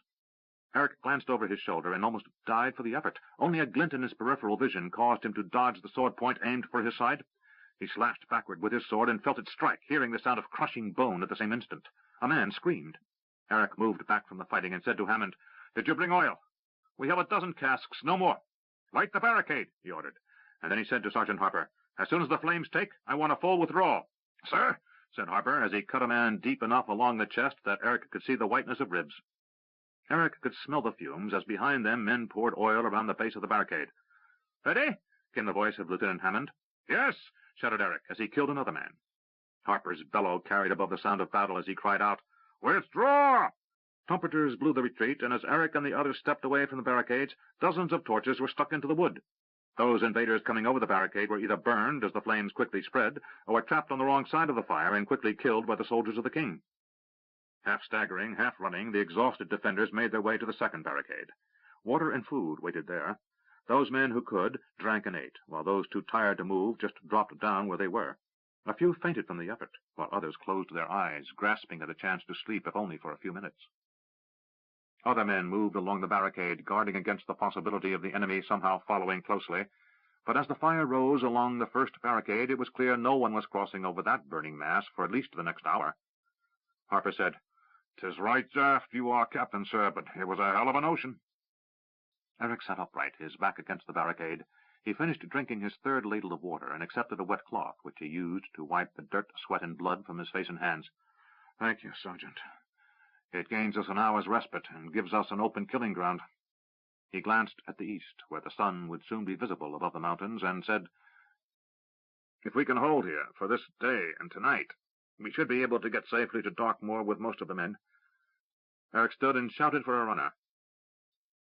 "Find another of your company," Eric ordered the youth. "I want orders sent to the north and the south that the time to fall back will come soon. Tell both flank commanders that once they see the enemy moving toward the center, I want a show of offense. Make it look like a counterattack. Then as soon as the enemy is moving away from those positions, they are to move with all speed to Ravensburg." The runner sped off. Eric sank back down behind the barricade and said, "I need some sleep." "You should have an hour, sir," said Harper, watching the distant fire. When there was no answer, he turned to see Eric's eyes already closed. "That's a capital idea, sir," said the exhausted sergeant, who hailed the reserve soldier and said, "I'm grabbing a bit of sleep, so be a good lad and keep an eye on things for the captain and me, all right?" Without waiting for an answer, Harper slumped down next to Eric and was asleep before his chin touched his chest. Elsewhere along the line, men who had fought all night also tried to rest, while the reserves kept vigil across the burning barricade. Pug groaned. Miranda said, "Hold still." He lay on a table, covered with a fresh white cloth, while she massaged his back. "Stop acting like a baby," she scolded. Pug said, "It hurts." "Of course it hurts," she responded. "You get burned to a crisp by a demon, then as soon as you can, you go find another demon to battle." "7 of them, actually," Pug said. She straddled his back, massaging him as they rested after their ordeal. "Well, you've got one left to deal with, and you're not even going to think about it until you're fit." "We don't have that much time," Pug said. "Tomas should be in Sathanan soon, and unless there are more surprises, I think he should be able to deal with this Jakan." Pug said, I don't know. What little I witnessed when your father fought Ma'arg, and what I remember when Jakan attacked me, leads me to believe we should all be at Sathanan when the demon finally reaches there. Miranda got off his back, and Pug admired her long legs, shown to advantage by a short Quiggin-style skirt. He sat up and stretched. That felt great. Good, she replied. Let's eat. I'm starved. They left the room in Villa Beata, Pug's home on Sorcerer's Isle, and retired to the dining room. A servant, a Jacora reality master, appeared. The creature looked like a large, upright walking toad. A year earlier, he had appeared unbidden and begged entrance into Pug's school, and Pug had agreed. Like the other students on Sorcerer's Isle, he gave service in exchange for his studies. You eat? He asked. Please, said Pug, and the ugly creature stalked off toward the kitchen. The midday meal was pleasant, as it had been each day since they had returned from the Pantathian mines. Though it had been only a week, it felt like ages since they had awakened in darkness, disoriented and exhausted. It had taken all of Miranda's energy for her to create a mystic light by which they could see. The bisected demon had started to rot, so they assumed they had been in a stupor for at least 2 or 3 days. Pug used his last reserves of energy to transport them to Sorcerer's Isle, where Gathus had immediately seen to their needs. They had been carried to their room and put to bed, where they slept for another day. Upon rising, they had eaten, returned to bed, and slept the day through again. It had now been over a week since their return, and Pug felt as if he was getting close to his old strength back. Gathus approached as they finished their meal and said, May I have a word with you? Miranda rose. I'll leave you alone. No, please, said the goblin-like creature. This concerns you as well, mistress. She sat down. Gathus said, As I once told you, I shared a bond with the Black One. Looking at Miranda, he said to her, Your father, mistress? She nodded. To Pug, Gathus said, When Makros last left Midkemia, at the end of the Rift War, I told you I would know if he should die. Pug said, You think he is dead? Gathus said, I know he is dead. Pug glanced at Miranda, whose face was an unreadable mask. Pug said to Gathus, Of all of us, you knew him best. The loss must be difficult for you. I am sorry. Your commiserations are appreciated, Master Pug, but I think you misread me. He motioned for them to follow. There is something I need to show the 2 of you. They rose and followed him down a long hall. He led them outside, across the meadow that rolled away from the rear of the large house, and up a gentle rise to a plain hillside. When they were halfway up the rise, Gathus moved his hand, and a cave was revealed. Pug said, What is this place? You shall see, Master Pug, said Gathus, leading them into the cave. Inside the cave they saw a small altar, upon which rested an icon. The image was of a man sitting atop a throne, a man familiar to both Pug and Miranda. Father, whispered Miranda. No, said Pug. Sarig. Gathus nodded. It is indeed the lost god of magic. What is this place? Asked Miranda. A shrine, Gathus said. When the Black One found me, I was the last of a race that had once held a position of some importance in our world. You said you were related to goblins in the way the elves are akin to the Moradel, said Pug. That's an oversimplification. Elves and Dark Brothers are the same race, taken to different paths.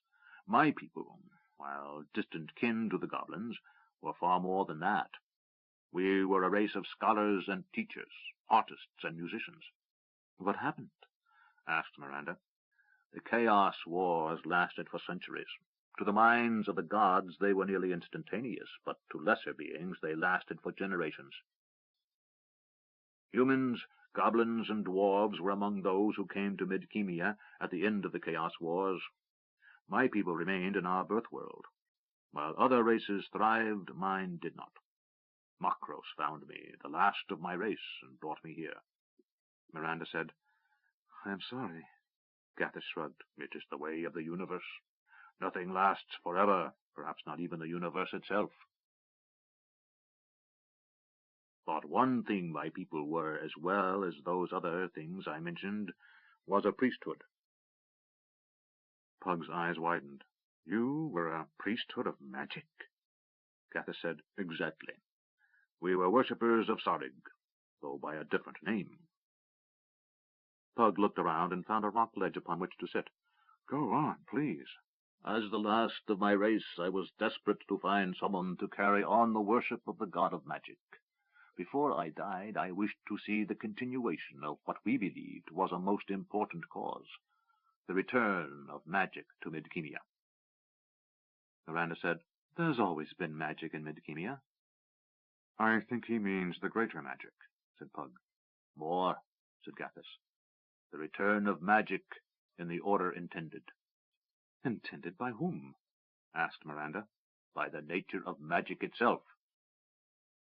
There is no magic, said Pug, laughing. Exactly, said Gathus. Nacor believes there is a primary reality in the universe that anyone may manipulate, take advantage of, and use beneficially, if he but tries. He is partially right. What is known as the lesser magic to humans is an intuitive magic, a magic of poetry and song, of feelings and senses. It is why the lesser magicians chose totems and elements with which to identify. The priests of the other orders believe that all magic is prayer answered. They are correct, though not in the way they think.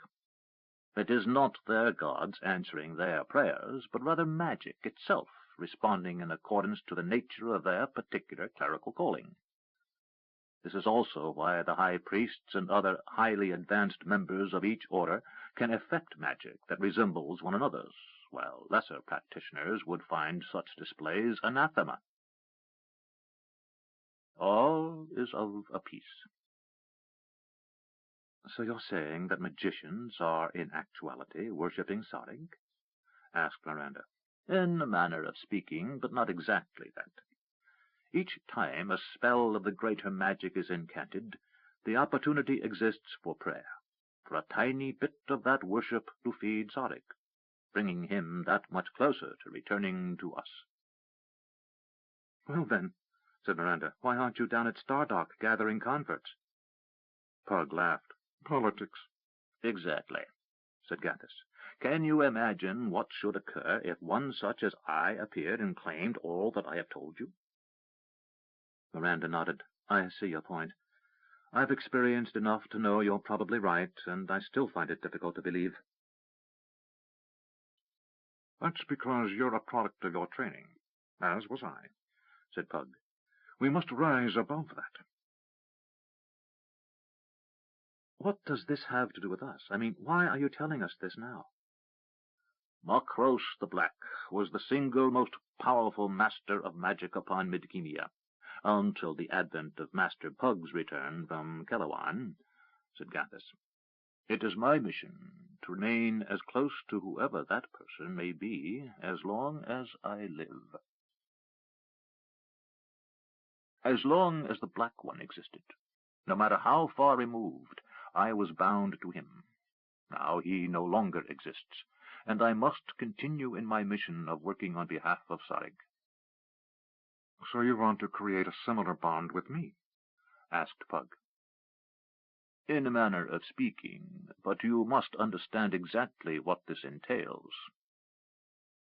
You know what the bond was between Makros and Sarig.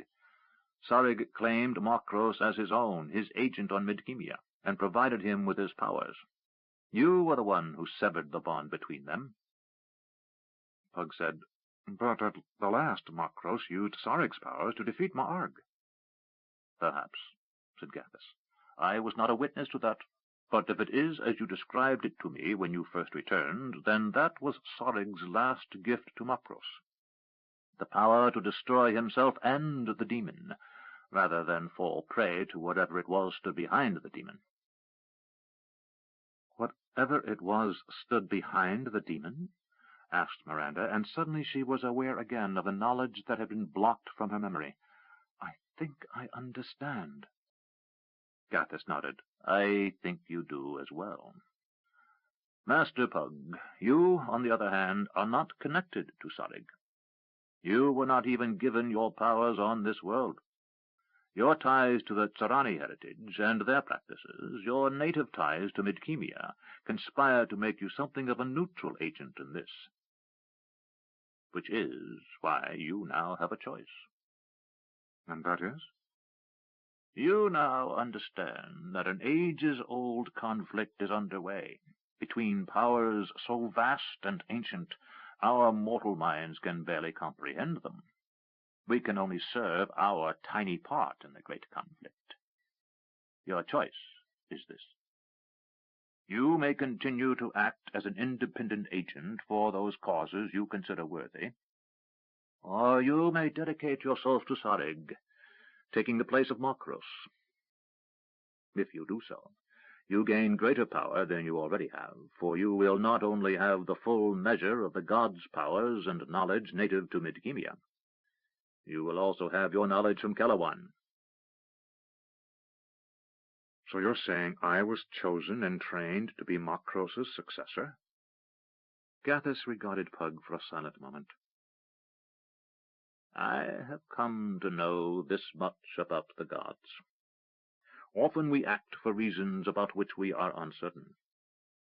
Who is to say, if anything, Makros ever did was without Sarig's influences? Makros found you as a baby, and unlocked something rare and powerful within you. I do not know if he understood where you would be today. I can't say he chose you to be his successor, but I can say you now stand in the place where you can choose to be such. It is up to you. What do I give up? Asked Pug. Freedom, said Gathis. You will find you need to do things without understanding exactly why. Makros claimed he could see the future, and that was partially true. But part of that claim was theatrics, the showmanship of a vain man attempting to make everyone think he was far more than he really was. It's ironic, for he was more powerful than any man I've met, until I met you, Master Pug. But even the most powerful among your race has flaws, I have discovered over the centuries. In any event, you will find your life is no longer your own. Pug said, You offer a great deal, but you demand a great deal as well. Not I, Master Pug. He does. Gathis pointed to the statue of the god. Miranda said, How long does he have to think this over? As long as he needs, said Gathis. The gods move along a stately course, in their own time, and the lives of mortals are but fleeting heartbeats to them. Pug said, You have given me a great deal to think about. What happens if I say no? Then we will wait until another appears, one whose nature and powers are such that the god chooses him to assume the mantle of Sarig's agent. Pug looked at Miranda and said, Something else for us to discuss. She nodded. Gathis said, I will leave you alone. Perhaps the god himself will guide your thoughts. If you need anything, I will be back at the villa. The green-faced steward of the villa departed, and Pug said, What should I do? Be a god? Seems like a hard one to reject. Pug reached out and pulled her to him. As he held her close, he said, It also seems like a hard one to accept. Well, we have time, said Miranda, hugging him back. Do we? Asked Pug, as his mind turned to the question of the war. Eric shouted orders as the battle reached a critical stage. For 2 days they had fought along a second barricade, suffering one breach which had taken every reserve at Eric's disposal to close. He had successfully evaluated the demands for defending this position and had set up a schedule for rotating his soldiers in and out of the line, so that those who had fought longest could get some rest. The wounded were being evacuated along with the support baggage to Darkmoor. Eric knew that it was only a matter of minutes before he would give the order to withdraw, and he had to set the torch to his boyhood home. He'd had moments of regret in anticipation of that act for months, since reviewing Callus's original plan of battle, But at this point he was so exhausted he felt nothing. Perhaps that would change when he actually saw the Inn of the Pintail, the Growers' and Vintners' Hall, and all the other familiar landmarks of Ravensburg in flames. But right now all he was concerned with was an orderly withdrawal. The enemy seemed limitless. By Eric's rough calculation, they had lost 6,000 men at the two barricades, while he had lost fewer than 1,500. But he knew that losses of 4 to 1 were acceptable to the Emerald Queen, while such a ratio was disastrous to the kingdom. He needed to do better than 6 to 1 for the kingdom to withstand the enemy. Eric blocked a blow from a particularly muscular man with a war-axe, then skewered him with a sword thrust. He stepped back from the battle, letting a soldier take his place. Glancing around, he judged it time to withdraw. By the time they reached Darkmoor, night would be falling. He moved far enough from the fighting so he need not worry about anything except possibly a stray arrow, and signaled for runners. 4 of them came to stand before him and saluted. He said, "Pass the word up and down the line. General withdrawal on my signal." The soldiers hurried off, and Eric saw the magician Robert de Lys rushing toward him. "Is there anything I can do to help?" the magician asked. "Thanks, but unless you have a way to get those bastards on the other side to withdraw for a few minutes, so we can get out of here safely, I think not." The magician said, "How many minutes?" 10, 15. More than that would be good, but in that time I can get the last of the wounded to the wagons and the rest of the mounted infantry in the saddle. The horse archers can hold the enemy at bay while the foot soldiers move out. If we can do that, we might all survive to fight in Darkmoor." Robert said, "I have an idea. I don't know if it will work, but it might." "We're pulling out, so give it a try," said Eric. "How long before you give the order?" 5 more minutes, said Eric as he signaled for his horse. As a soldier ran up leading Eric's mount, de Lys said, "That should be enough." The magician hurried to a position a short distance behind the fighting, risking an errant arrow for his troubles. He closed his eyes and started a chant, then put his hand in his shirt and pulled out a small leather pouch. Opening it, he reached inside and took out something, Eric couldn't see what, and made several passes with his hands. Suddenly, a cloud of greenish-black smoke appeared at the crest of the barricade. Instantly, the invaders inside began to cough and retch. The smoke expanded, following the ridgeline, and men on both sides fell back. Then de Lys shouted, "Poison!" Eric blinked in astonishment. Then he shouted in the dialect of the invaders, "Poison! Poison! Withdraw! Withdraw!" The cry was echoed up and down the line as men from both sides fell back. Eric wasted no time. He signaled up and down the line, crying, "Retreat! Retreat!" The command echoed up and down the line, and the kingdom army withdrew from the barricade. Robert de Lys hurried to where Eric sat and said, "They won't be fooled for long. When those men who are vomiting recover, they'll be back." "What was that you did?" "It's a useful little spell designed to kill mice, rats, and other vermin in barns. If you breathe the smoke, you get very sick to your stomach for about an hour, but after that you're fine." Eric was impressed. "Thank you for thinking of it." "You're welcome. It might be more useful if I could figure a way to make it more toxic, so the enemy would really be poisoned." "Only if you can also figure out how to keep it on the correct side of the battlefield." "Yes," said the magician. "I see the problem. Now, what do we do?" "Run like hell," said Eric. "Very well," said de Lys, and he started running as fast as he could to where his horse was tied. Eric gave the order and watched with relief as the men too wounded to walk were carried to the last of the baggage wagons. Others hurried to mount waiting horses. The archers in the rocks climbed down as fast as they could and mounted also or joined the general withdrawal, depending on which units they served. Eric saw the enemy fleeing to the west, many of them rolling on the ground, clutching their stomachs in what they thought were death throes. A few of his own men, also incapacitated by the smoke, were also helped to safety by their comrades. Eric counted the minutes, and after 10 had come and gone, he said, "Fall back!" The light cavalry, spears at the ready, were scheduled to be the last units to withdraw before the horse archers. Eric passed them and saw tired, bloody men, but men with a look in their eyes that made his chest swell with pride. He saluted them, then cantered his horse toward the town. As he rode away, he saw firelight on the ridges, as the engineers torched their catapults and mangonels. The machines, too big and difficult to move without dismantling, were destroyed to deny them to the enemy.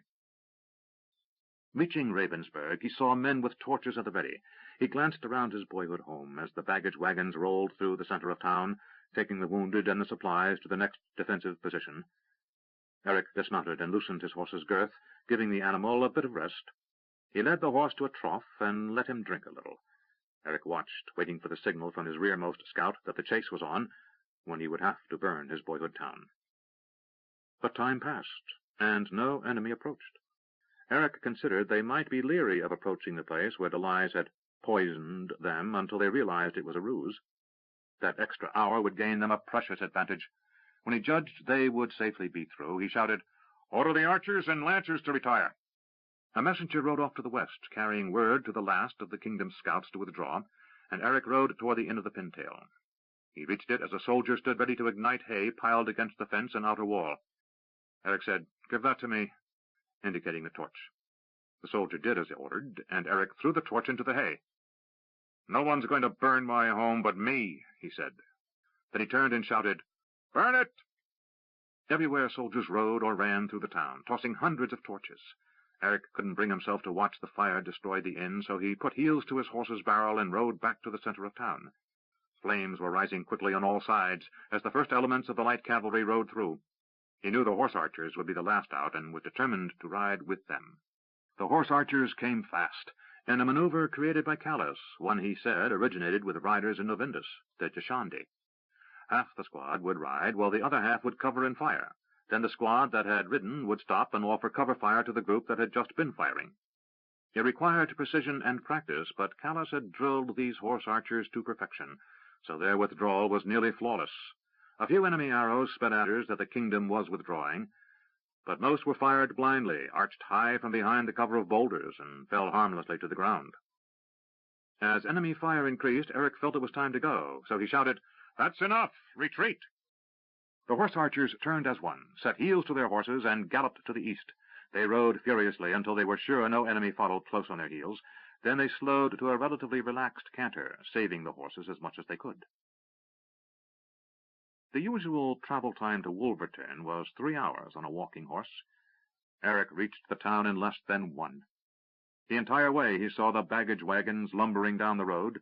As he reached Wolverton, he saw them slowing, moving around a building on the edge of town. Giotto and another man from his company stood waving, and Eric rode up. "What is it?" "Most of your cavalry and infantry went by about 10-15 minutes ago. We almost had a disaster when they tried to run over the wagons." "Are you overseeing traffic?" Giotto grinned. "Boy, got a few of those traps you asked for, enough so that after a couple of them go off, the enemy should slow down a bit." They waited as the wagons rolled on. Again Eric rested his horse. He and Giotto were too concerned with the possibility of the enemy's overtaking the last of the baggage train to engage in small talk. For another 2 hours the wagons rolled, until suddenly a company of riders could be seen, Eric's rear guard. Giotto motioned toward the company of riders. "They the last?" Eric nodded. "If you hang around, my advice is the next rider you see coming down the road, kill him." Giotto motioned to where he had 2 horses tied to a broken-down fence and said, "Think I'd rather ride with you." Giotto and his soldier got the 2 horses, mounted, and returned to Eric's side. "Ride ways and everything will be fine." Eric motioned for Giotto to lead and followed him into the small town of Wolverton. "What have you done?" "Well," said Giotto, "you asked for some nasty surprises, so we obliged. A couple of pits here, a few casks of oil there, some torches we just set burning in that building, some other little things. Nothing will be too damaging, but it should slow them as they start inspecting every building." Eric nodded his approval. "Very good." They rode through Wolverton. The town lay across the King's Highway, but it was surrounded on the north and south by flat meadows and groves, providing an impossible defensive position. If Giotto's surprises slowed the enemy a little, making them circle around the town instead of marching straight through, the extra minutes would save lives. Eric and Giotto came up behind the last wagon, slowly working its way along the King's Highway. Eric turned to Giotto. "You and the horse archers guard this and the other stragglers. I have to ride ahead." "Yes, sir," said Giotto, with his customary smile and half-mocking salute. Eric pushed his tired horse forward, passing the last of the baggage wagons and a few walking wounded who could find no room in the wagons. Twice he found men resting on the side of the road, and he ordered them to keep going, lest they fall too far behind and be killed by the enemy. As sundown neared, he was forced to rest his horse. Here the road rose steeply, heading to the summit. He looked down the trail and was astonished to see the long line of men and wagons trudging along the highway. He had ridden past every wagon behind him, yet until this moment he had no concept of how many men were still on the road. Torches were lit here and there, and soon a long, flaming line seemed to be creeping along the King's Highway. coming his way, a stately procession. Eric felt a quickening urgency that precluded his standing idle, so he dismounted and led his horse along. He passed a wagon at the side of the road where men worked frantically to repair a broken spoke, and when he turned a bend in the road, he saw it. Darkmoor. Athwart the highway rested the walled city of Darkmoor, and along the eastern side of the mountains ran Nightmare Ridge. There, Eric knew, the fate of the kingdom and the world of Midkemia would be decided. The city was now ablaze with lanterns and torches along the wall, so from this distance it looked as if a celebration was in progress. Eric knew it was an illusion, for those lights meant the full weight of the Western Realm's defenses would soon be in place. The region of Darkmoor was actually to the south and east of the city that bore its name. The original Castle Darkmoor had been built as the kingdom's westernmost defense long before the founding of Crondor. Over the years, the town, then the city of Darkmoor arose, until it too had been enclosed by a wall. After Wolverton, Eric had ridden through a relatively empty landscape, as most of the terrain close to the city was rocky and non-arable. Small trees and tough mountain grasses, low brush, and some flowers hugged the roadside. Farther back, trees grew deep in the valleys and gullies running down the west face. Most of the area around the city itself had been forested clear ages ago. Food and other perishables were hauled into Darkmoor from lower-lying farming hamlets. On the highest peak to the north of the King's Highway, rising like a guardian, was the original Darkmoor Keep. It was now a citadel, for it had originally been built as a walled fort, and the wall and moat around the castle had never been removed. Now the city sprawled out across the pass, and the King's Highway ran through a massive oak gate bound with iron and flanked by high turrets, each with crenellated overhanging parapets. Eric judged that no one attempting to reach the gate would be able to do so without being exposed to bow fire, catapults, or hot water or oil from above. The setting sun threw a red highlight on the castle, and Eric turned to the west. In the distance he saw the sun disappear in a haze of smoke from the fires in Ravensburg and Wolverton. Eric reached the gate of the city to discover that the street was packed with refugees from the west. He led his horse past frustrated soldiers trying to deal with a throng of humanity attempting to squeeze into the city. Eric shouted, "Which way to the keep?" A soldier looked over his shoulder and, seeing the crimson eagle on Eric's tunic and the badge of rank, said, "To the center of town, and then left on High Street, Captain." Eric led his horse through the throng, occasionally having to shove someone aside to get past knots of confused citizens and fatigued, short-tempered soldiers. The journey took him nearly an hour. Eventually he reached the ancient drawbridge that crossed the moat separating the citadel from the rest of the city. A squad of soldiers had blocked off the street for 100 yards in all directions, so that those needing quick access to and from the prince's headquarters would not be impeded. Eric approached the guard and pointed to the west. "Tell me, is that a clear passage to the western gate?" The guard said, "It is. Runs along the wall and turns at that corner down there." Eric sighed. "I wish someone at the gate had mentioned that." He started past the guard, who dropped a spear before Eric's chest. "Here, now, where do you think you're going?" "To see the prince and General Greylock," said a very tired Eric. "And suppose you show me some orders, then?" Eric said, "Orders? From whom?" "Your officer, assuming you're not another deserter looking to tell the general some cock-and-bull story about being separated from your unit." Eric slowly reached up, took a grip on the spear shaft, and without apparent effort moved it back upright, despite the soldier's attempts to keep it where he had it. As the man's jaw tightened and his eyes widened, Eric said, "I am an officer. I know I look worse for wear, but I need to see the prince." Other soldiers were approaching as they noticed the confrontation. Another shouted, "Hey, sergeant!" A sergeant in the uniform of Darkmoor, a black shield with a red raven on a branch on a tan tabard, ran over. "What's this, then?" The soldier said, "This fellow wants to see the prince." The sergeant, a tough old boot, used to instant obedience by his men, snapped, "And just who the hell might you be that the prince would want to see you?" Eric pushed aside the spear and stepped forward, locking eyes with the sergeant. "Eric von Darkmoor, captain of the prince's special command." At the mention of his name, several of the soldiers stepped aside, while the others glanced at the sergeant. The old veteran grinned and said, "Looks like you've seen a bit of trouble, then, Captain." "You could say that. Now step aside." The sergeant didn't hesitate, moving briskly to one side. As Eric passed, he handed the reins to the sergeant, saying, Get him some water and feed him. He's all done in. Then send word where you've stabled him. He's a good horse, and I don't want to lose him." The sergeant took the reins. As Eric walked away, he said without looking back, "Oh, and when my sergeant arrives, send him straight to me. You'll have no trouble recognizing him. He's a tall, Keshian-looking fellow, dark skin, and he'll snatch your head right off your shoulders if you give him one half the trouble you just gave me." Eric crossed the drawbridge. He looked up at the lights shining in the many windows of the ancient castle. Founded by one of his ancestors, Castle Darkmoor was an alien place to Eric. As a boy, he had dreamed of someday being summoned here by his father, to be recognized and given a place in the household. When those dreams died, they were replaced by curiosity. Then they faded altogether. Now the castle had the ominous look of a bad place to die, and as he walked through the gatehouse, entering the ancient castle bailey, Eric realized that the feeling came from the fact that not only was there an army on its way here that wanted him dead, inside was a woman who had vowed to see him dead, Matilda von Darkmoor, his father's widow and mother of the half-brother he had killed. With a deep sigh, Eric turned to a captain of the guard and said, "Take me to Greylock. I'm Captain von Darkmoor." Without a word, the captain saluted, turned smartly, and led Eric into his ancestral home. 24. Darkmoor. Callus studied the gem. He was so engrossed in it, he almost failed to notice the appearance of 4 figures in the great hall of the oracle. He glanced at the oracle's attendants, and as they displayed no distress, he assumed there was no danger.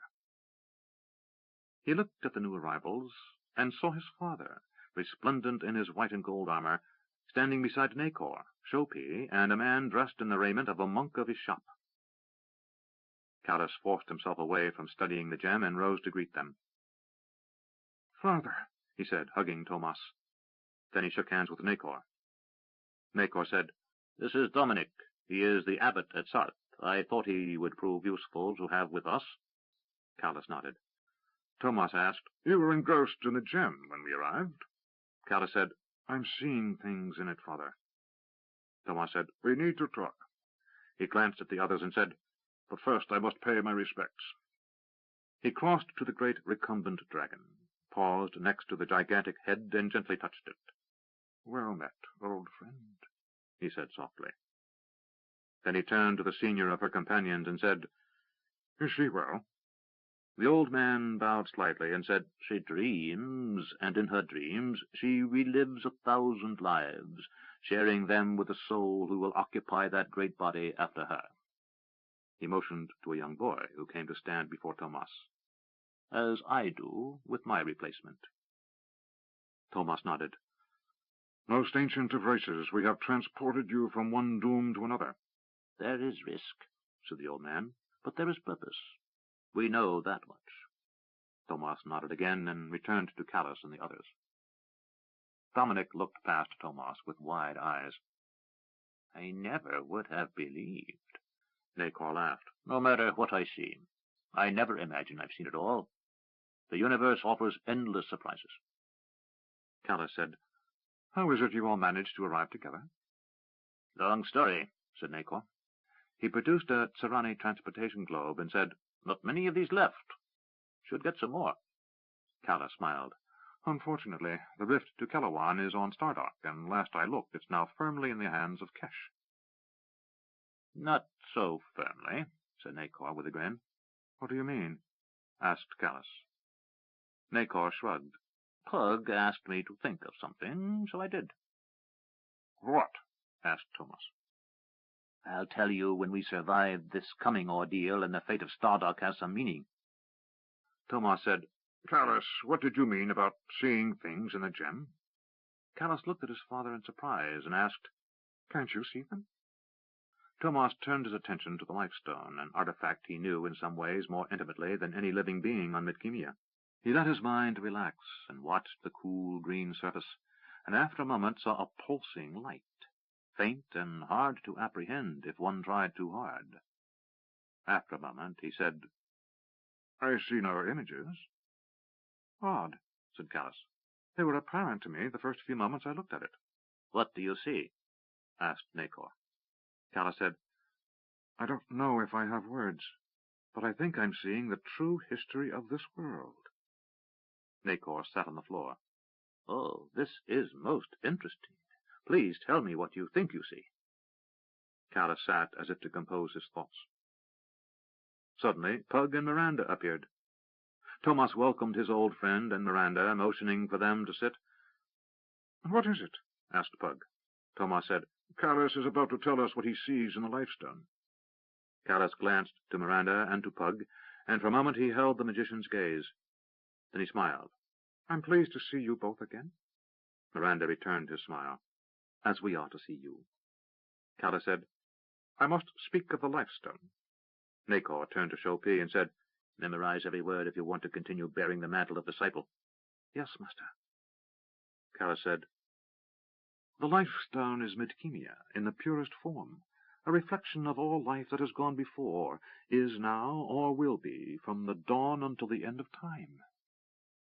All fell silent as Callus considered his words. "At the beginning there was nothing, and then came the universe. Pug and my father bore witness to that creation, as I have heard the story." He smiled at his father. "Several times." "When the universe was born, it was aware, but in a fashion so far beyond what we comprehend that we have no adequate concepts to understand that awareness." Nacor grinned.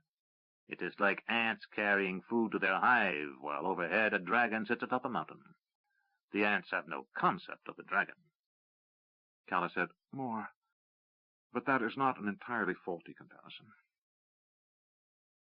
This awareness is more than any of us, all of us together, could comprehend.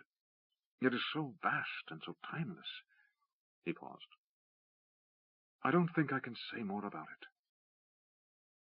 When Midkemia was formed, it was home to powers, basic forces of nature. Mindless, they were forces that built up and tore down." "Rathar and Mythar," said Thomas. "the two blind gods of creation." "As good a name for those forces as any," agreed Nacor. Callus said, "Then came a reordering of things. Consciousness arose, and the beings that were mindless became purposeful. It is we who define the gods in a fashion that makes sense to us, but they are so much more than this. The order of the universe is like a gem with many facets, and we see only one, that which reflects the existence of our own world." Pug said, "It is shared with other worlds?" "Oh, yes," said Callus softly. "with all worlds.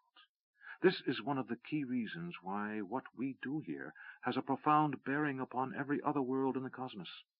It is the primal struggle between that which we label good and that which we call evil, and it exists in every corner of creation." He turned to look at the others in the great cave and said, "I could speak for hours, so let me distill what I think I have discovered." Callus composed his thoughts, then continued. "The Valheru were more than just the first race to live on Midkemia. They were a bridge between immortal and mortal. They were the first experiment, if you will, of the gods." "Experiment?" said Pug. "What kind of an experiment?" "I don't know," said Callus. "I can't even be certain what I'm saying is true, only that it feels true." Nacor said, "It's true." All eyes turned toward the little Isolani. He grinned. "It makes sense." Pug said, "What makes sense?" Nacor said, "Has anyone besides me wondered why we think?" As the question came seemingly from out of the blue, everyone exchanged astonished glances. Pug laughed. "Not recently, no." "We think because the gods have given us the power of apprehension," said Dominic. Nacor shook his finger at the abbot. "You know that's dogma, and you know the gods are as much the creation of mankind as mankind is the creation of the gods." Pug asked, "So then, what is your point?" "Oh, just wondering," said Nacor. "I was thinking of that story you told me about when you and Thomas went to find Makros, and you saw the creation of the universe." "And?" asked Thomas. "Well," began Nacor, "it seems to me you have to begin at the beginning." Pug stared at the little man and burst out laughing. Within seconds, everyone was laughing. "See," said Nacor. Humor is a property of intelligence. All right, Nacor, said Miranda. What are you talking about? Nacor said, Something started it all. Yes, said Dominic. There was a primal urge, a creator, something. Suppose, said Nacor, it was a self-creation. The universe just decided to awaken one day? Asked Miranda. Nacor pondered the question a moment. There's something I think we should always keep in mind.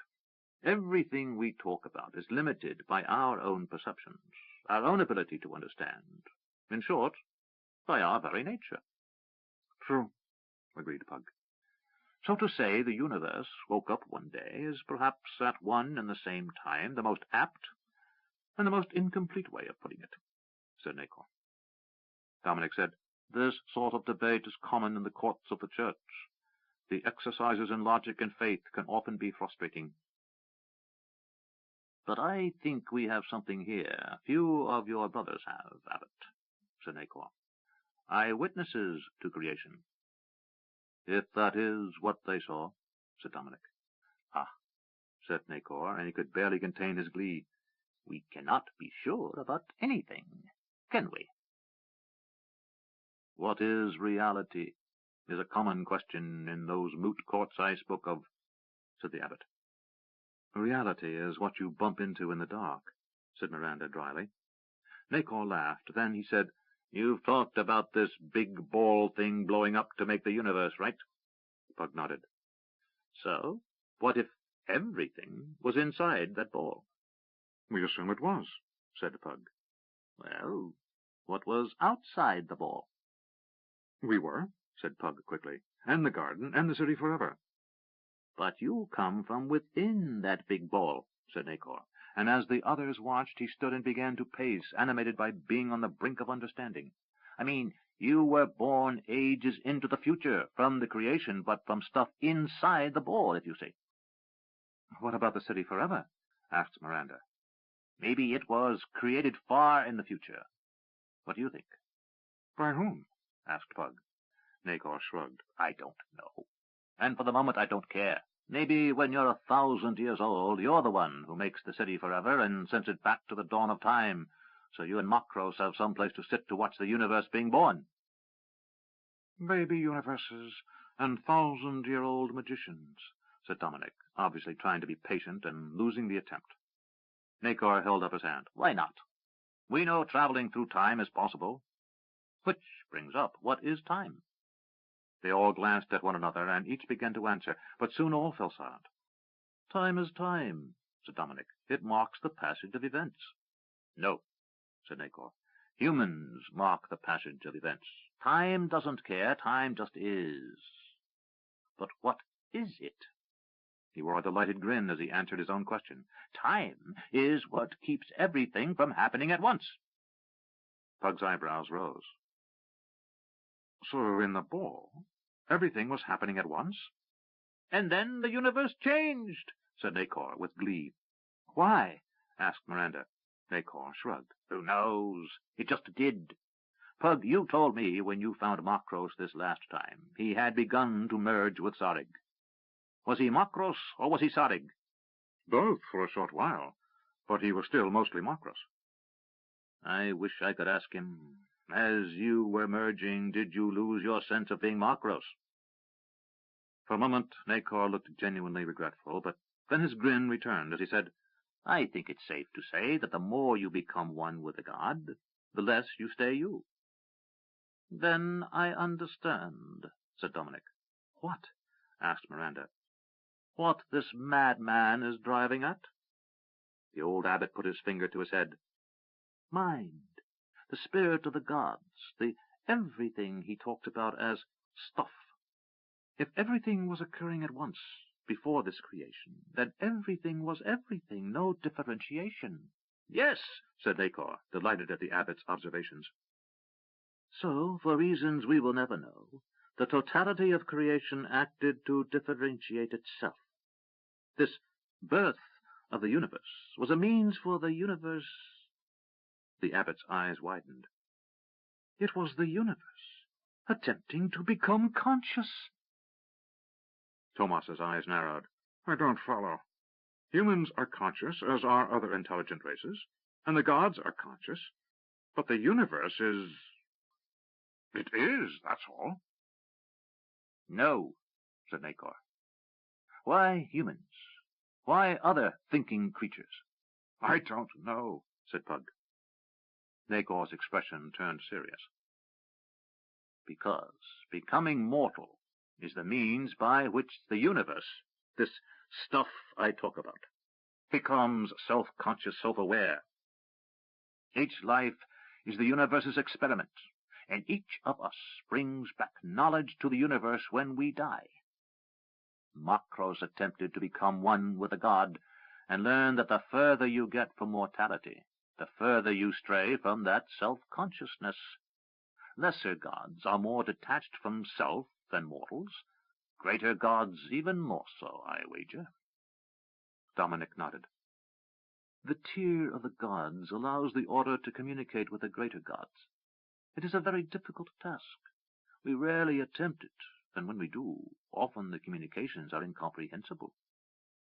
The old abbot sighed. The tier is a valuable gift, for it lets us work the magic that proves to those who serve us that Ishop is still living, so we can worship and work toward his return. But the nature of the gods, even that one we worship, is far beyond our ability to know. Nacor laughed. Very well. Now, if this universe was born the day Makros, Pug, and Tomas were watching, what does that say about the universe? I don't know, admitted Pug. It's a baby, said Nacor. Pug laughed. He couldn't help himself. The universe is several billion years old, by my calculations. Nacor shrugged. That may be a 2-year-old universe for all we know. What if it is? What's the point? Said Miranda. Tomas said, Yes, while all this is fascinating, we still have some problems to solve. Nacor said, True, but the more we know about what it is we're involved with, the more we have a chance of solving those problems. Agreed, but where to begin? I asked earlier, why do we think? I may have some idea. Nacor paused, then continued. Suppose for a moment the universe, everything in it, and everything that ever was or will be, is linked. We share something in common? Asked Dominic. No, more than that. We are all the same. Looking at Pug and Miranda, Nacor said, You call it magic. I call it tricks. To Dominic he said, You call it prayer. But it's all the same thing. And what it is... Yes, prompted Pug. That's where I run into a problem. I don't know what it is. I call it stuff. He sighed. It's some sort of basic thing, something that everything is made up of. You might have called it spirit, suggested Dominic. You might have called it laundry, said Miranda dryly. Nacor laughed. Whatever it is, we're all part of it, and it's part of us. Pug was silent for a moment. This is maddening. I feel as if I'm almost at the edge of understanding something, but it's just outside my grasp. And what does this have to do with putting things right? Everything. Nothing. I don't know, said Nacor agreeably. It's just something I was thinking of. Tomas said, Much of what you say echoes things I knew once when I was one with Ashin Shugai. Nacor said, I think so. The universe is alive, a being of impossible complexity and vastness. It is, for want of a better term, a god.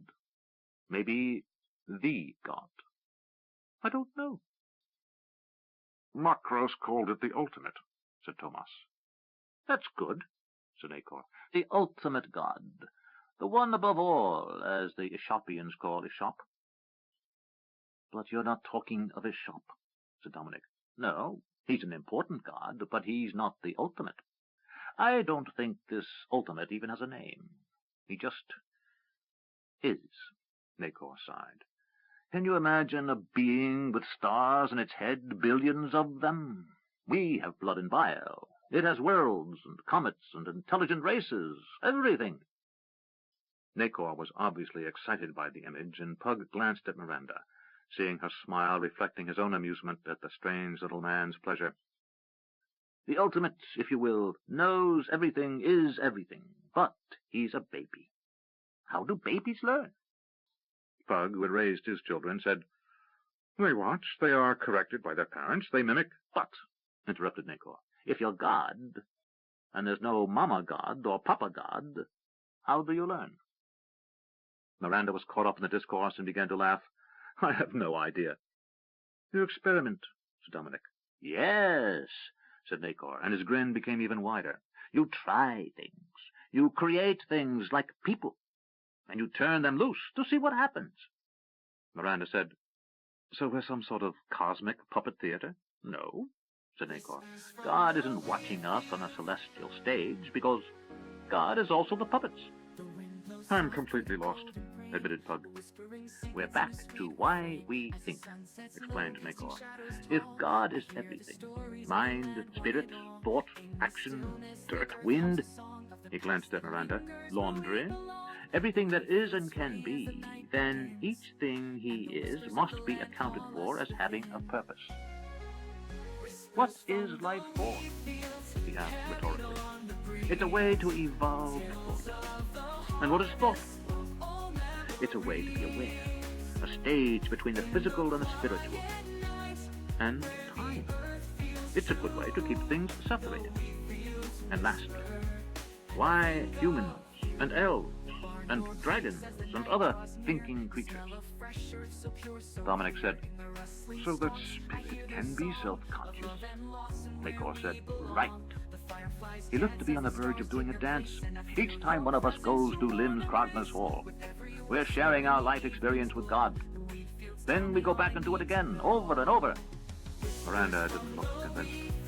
So you're saying we live in a universe where evil is just as much this God's fault as good? Yes, said Nacor, because God doesn't see it as good or evil. God's learning about good and evil. To him, it's just the odd way certain creatures behave. Seems he's slow, said Pug dryly. No, he's vast, insisted Nacor. He's doing this over and over 1 billion times a day on 1 billion worlds. Thomas said, At one time Pug and I asked Makros what the point was if we live in a universe this vast, this complex. Should one little planet succumb to the Valheru? He told us the nature of the universe changed after the Chaos Wars, and that a re-emergence of the Valheru into Midkemia would change the order of things. I think not, said Nacor. Oh, I mean, it would be a very unhappy situation for everyone on Midkemia, but eventually the universe would right itself. God is learning. Of course, billions of people could die before something happened to set things right again. Miranda said, You make it all sound so pointless. If you look at it that way, yes, said Nacor. But I like to think the point is we're teaching God to do the correct thing. We're correcting a baby. And that good is worth struggling for. That kindness is better than hatred. That creation is better than destruction. And many other things as well. Anyway, said Pug, it's far more of an academic question to the people living in the kingdom. Callus said, Nacor's right. All eyes turned to Callus. He has just made it possible for me to understand what it is that is being done and why I'm here. Miranda asked, Why? Callus smiled. I need to unlock the Life Stone.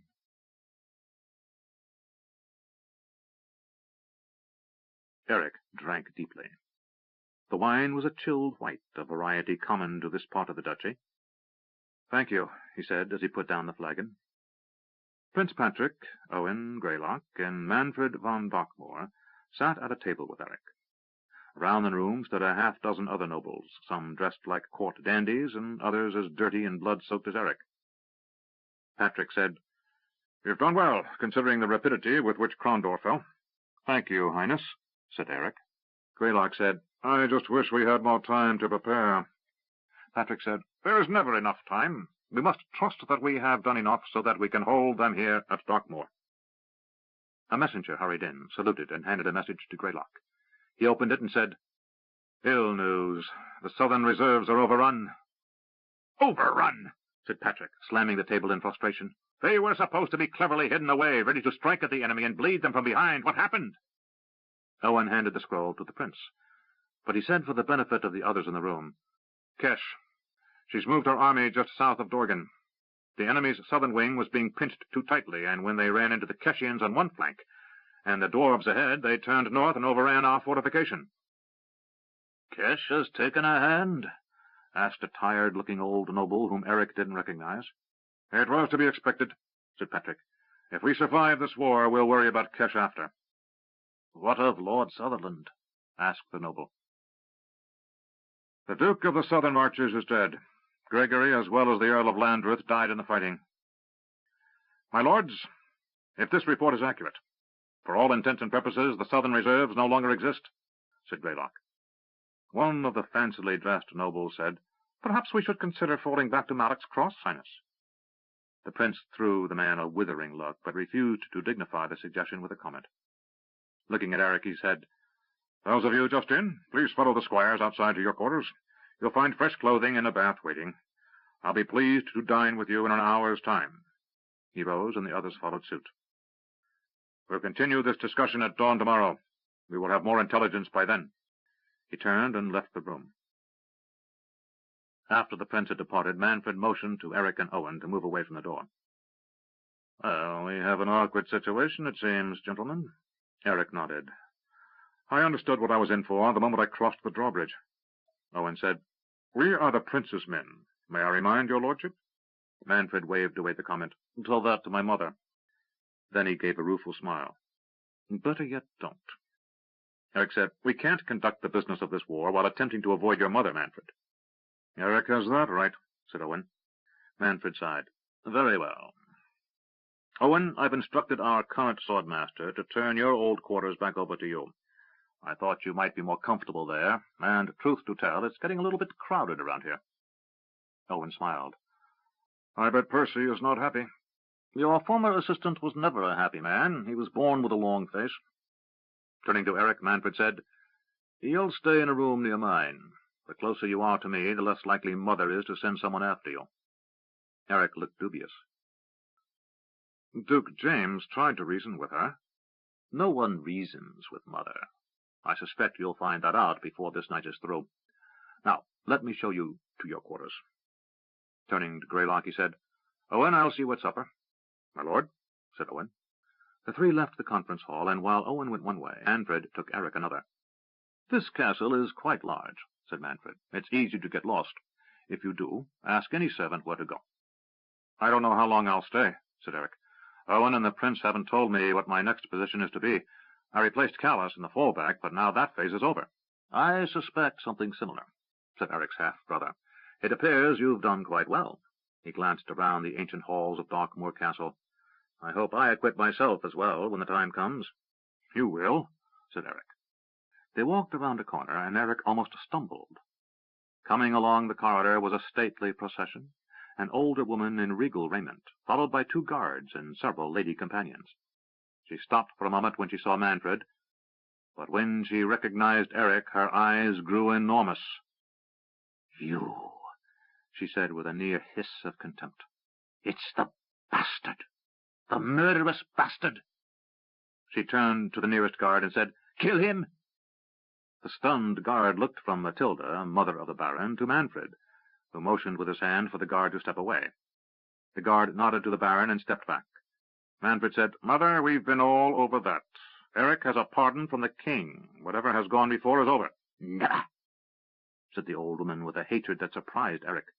He had imagined her distaste for him, from the years when his mother demanded Eric's father acknowledge him to the murder of her son, but never had he experienced anything like this firsthand.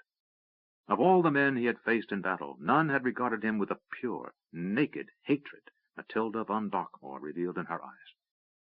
Mother, said Manfred, that's enough. I'm ordering you to desist. The woman turned her gaze upon her son, and Eric saw instantly that her hatred wasn't limited to Eric alone. She stepped forward, and for an instant Eric feared she would strike her son. In a strident whisper she said, You order me? She looked her son up and down. If you were the man your brother was, you'd have killed this murdering bastard before he got away. If you were even half as much a man as your father, you'd have married and had a son by now, and this bastard's claim would mean nothing. Do you want him to kill you? Do you want to lie in the dirt while this killer takes your title? Mother! Manfred roared. Enough! He turned to the guards and said, Escort my mother to her quarters. He told his mother, If you can compose yourself, dine with us tonight, but if you can't maintain a shred of dignity before Prince Patrick, do us the courtesy of dining in your room. Now, go!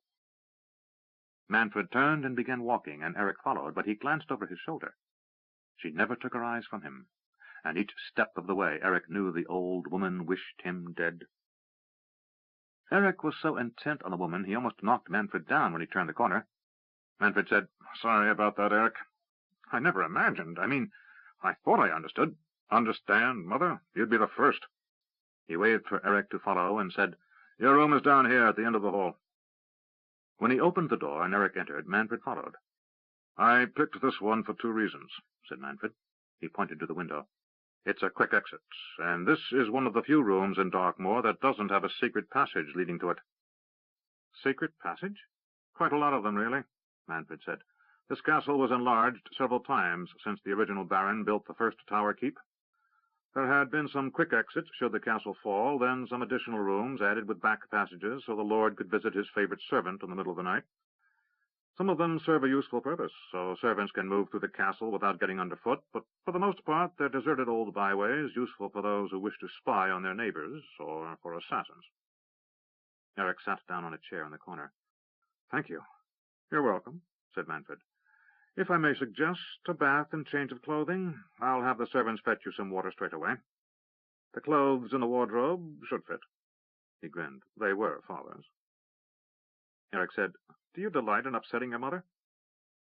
Manfred's face took on an edge of anger. More than you'll ever know.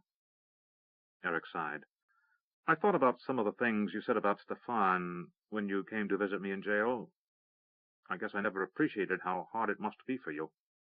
Manfred laughed. You'll never know. Do you mind if I ask you something? What? Why does she hate you? I know why she hates me, but she looked at you the same way. Manfred said, That, brother, is something I may or may not choose to disclose some day, but for the time being let us just say that Mother has never appreciated the way I choose to live my life. As the second son, who would not inherit, it was only a source of some slight conflict. Since Stefan's demise, the tension has increased significantly. Sorry to have asked. That's all right. I can appreciate why you'd be curious. Manfred turned toward the door. And sometime I may just tell you. Not because you have any right to know, but because it would make Mother supremely unhappy if I did. With what Eric considered an evil smile, Manfred left the room. Eric sat back, waiting for the servants to bring his bath-water. He had dozed off when they knocked. Sleepily, he rose and opened the door, and a half-dozen servants entered, carrying buckets of steaming water and a large metal tub. He allowed the 2 men who had carried the tub inside to remove his boots for him, while the others filled it. Sitting in the hot water made Eric feel as if every ache and pain was going to fade away. He lay back a moment, then suddenly sat bolt upright as one of the servants began to wash him. Is anything wrong, my lord? I'm not a lord. You can call me captain, and I can bathe myself, said Eric, taking the washing cloth and soap from the man. That will be all. Shall we lay out clothing before we go? Yes, that would be fine, said Eric, now fully awake. The other servants left, while the one who had spoken selected clothing from the wardrobe. Shall I fetch boots, Captain? No, I'll wear my own. I'll try to clean them before you leave, sir. He was out the door with them before Eric could object. Eric shrugged and started washing in earnest. He had rarely had the luxury of a hot bath, and as the water cooled, he found himself reviving. He knew that as soon as supper was over, unless the prince demanded more meetings, he was going to turn in and sleep the sleep of the dead. Then he reconsidered that image, and decided he'd sleep lightly, even with the door barred. Eric had no idea of the time, but decided he didn't want to be late for dinner with the Prince of Crondor. He dried himself off and inspected the clothing chosen for him by the servant. The man had laid out a pair of pale yellow leggings, a light blue tunic, and a stylish cloak of very light gray, almost white. Eric decided to leave aside the cloak and donned the hose and tunic. Just as he was finishing, the servant opened the door and said, "Your boots, Captain." Eric was astonished. In a few minutes the man had managed to get all the blood and filth off and return the leather to a passable shine. "Thank you," said Eric as he took the boots. The servant said, "Shall I have the bathtub removed while you dine?" "Yes," said Eric as he donned his boots. The servant departed, and Eric ran his hand over his chin. He wished for a razor and some soap, and supposed that, had he asked for them, they would have been provided. But he hadn't, so he decided some whiskers were preferable to keeping the Prince of Trondor waiting. He went out into the hall and went around the corner to where he had left the council room, and found a pair of guards standing at the door to that chamber. He asked directions to the dining hall, and the guard saluted and said, "Follow me, Captain." He did so, and the man led him through a series of passages to what Eric expected was part of the original keep, or a series of rooms added soon after, for the dining hall was surprisingly intimate. There was a square table, with room for a dozen diners aside, but the walls were only a few feet behind each of them, so if too many people attempted to move at the same time, things could become quite tangled. Eric nodded to several of the nobles he had met at Crondor, and was pointedly ignored by several others who were deep in private conversations. Owen was already there, and indicated he should come and sit next to him. Eric moved around the table, and saw the 3 seats on the right next to Greylock were empty. Greylock said, "Take this one," indicating the seat on his left.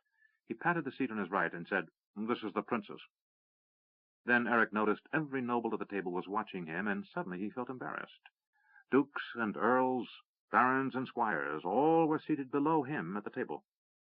He knew that where one sat in relationship to the prince had serious implications in matters of court intrigue, and he suddenly wished he had thought to take the chair opposite the prince, at the farthest table on the other side of the room. A few minutes later, the door behind them opened, and Eric turned to see Prince Patrick enter. He rose, as did the other nobles, and they all bowed their heads. Then came Baron Manfred, their host, followed by his mother. The prince took his place at the center of the head table, and Manfred moved to his right hand. Matilda moved to her chair, but when she saw Eric, she said, "I will not sit at the same table as my son's murderer." Manfred said, "Then, madam, you shall dine alone." With a nod of his head, he ordered the guards to escort his mother from the hall. She turned and silently left with her escort. Several of the nobles in attendance spoke softly to one another until the prince pointedly cleared his throat. "Shall we begin?" he asked. Manfred bowed his head, and the prince sat. The others followed suit. The food was splendid, and the wine was the best Eric had ever tasted, but fatigue made it hard for him to keep alert. Still, the discussions around him were all important, for men spoke about the coming fight. At one point, someone observed that the northern flank was holding so well it might prove wise to send for some of their soldiers to reinforce Darkmoor. The prince overheard the remark and said, "That wouldn't be wise. We can't assume they won't return there in force the next day." Discussion around the table turned to speculation about the coming fight, and after a while, Prince Patrick said, "Captain von Darkmoor, you more than any man here have fought the enemy. What can we expect?" Every eye in the room turned toward Eric. He glanced at Greylock, who gave him a slight nod. Eric cleared his throat and said, "We can expect between 150 and 175,000 soldiers to arrive outside the city walls and along the entire length of Nightmare Ridge." "When?" asked one richly dressed court dandy. "Any time," answered Eric. "As early as tomorrow." The man went pale at the news and said, "Perhaps, Highness, we should call up the army of the East. They are only camped down in the hills to the east." Patrick said, "The army of the East will be called when I decide it's time." He glanced at Eric. "What sort of men do we face?" Eric knew the prince had read every report sent back by Callus on his 3 trips to Novindus, during his grandfather Arutha's reign, during his uncle Nicholas's reign, and the last time. He had also spoken to the prince on this very subject no less than 5 times, so Eric knew he was asking for the benefit of those nobles in the room who were untested in battle. Eric glanced at Greylock, who again gave him a faint nod and a slight smile. Eric knew Owen well enough to understand what he was being asked to do. Eric cleared his throat. "Highness, the enemy is composed of what were originally mercenary companies, men who fought for pay under a hard and fast code of conduct. They have since been forged by murder, terror, and dark magic into a force unlike any that has waged war on the kingdom in history." He looked around the room and said, Some are soldiers who have been fighting their way across half a world, from the fall of the Westlands in Novindus to the destruction of Crondor. For 20 years they have known nothing but war, plunder, pillage, and rape. He caught the dandy's eye. Some of them are cannibals. The man went pale and seemed as if he might faint. Eric continued, They will come at us because they have no other option. We have destroyed their fleet behind them, and they have no food. They also number some 10 to 20,000 Sa'aur. We don't know the exact number. Some of the eastern nobles looked blank at the name. For those who haven't been briefed, the Sa'aur are lizard men, something akin to the Pantathians, but 9 feet tall. They ride war horses 25 hands at the withers, and the sound of them charging is like thunder across the mountains. Oh, dear gods, said the dandy, and he rose up, holding his hand over his mouth. He dashed from the room, and after a moment of silence, several of the lords in the room exploded into laughter. The prince laughed as well.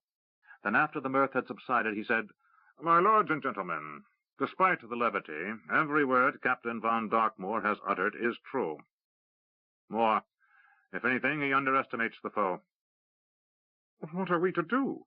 Asked another well-dressed lord, who looked as if he had never held a sword in his life. My lord, we will fight. Here we stand, at Darkmoor and along Nightmare Ridge. And we will not be budged, for if the enemy passes us, the kingdom is doomed. It will be victory or death. There is no other choice. The room fell silent. 25. Revelations. Drums sounded. Trumpets blew, and men ran along the walls of Darkmoor. Eric was dressed and out the door as fast as he could, racing for the council hall. He was the third man in the room after Patrick and Greylock, and was only there for a few moments before a half-dozen other nobles came running in. Manfred entered, calmly looked around, and said, They are here. No one had to ask who they were. Patrick wasted no time. Owen, he said, I want you and Earl Montrose to ride to the south, along the eastern ridge. Take a company and see what we have on that flank. If the entire southern reserves are gone, as reported, I need to know what the enemy brings north. Don't engage unless you're attacked, and then try to get back here as fast as possible. If you run into any remnants of the southern reserves, bring them back with you. At that moment, Arutha, Lord Vencar, and his 2 sons entered the room. Eric nodded. Arutha, said Patrick, your arrival is timely. I want you to oversee the administration of the city. We're going to lock down the gates, and we'll need to control the consumption of food and make sure no one compromises our security by leaving or smuggling. He turned to Manfred.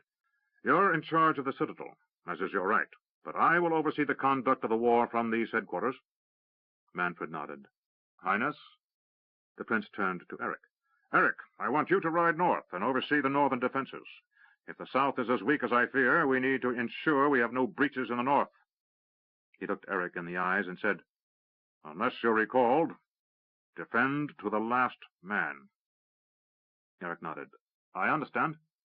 He didn't wait for further orders, but hurried out of the room, to the bailey, and asked for his horse, and rode out.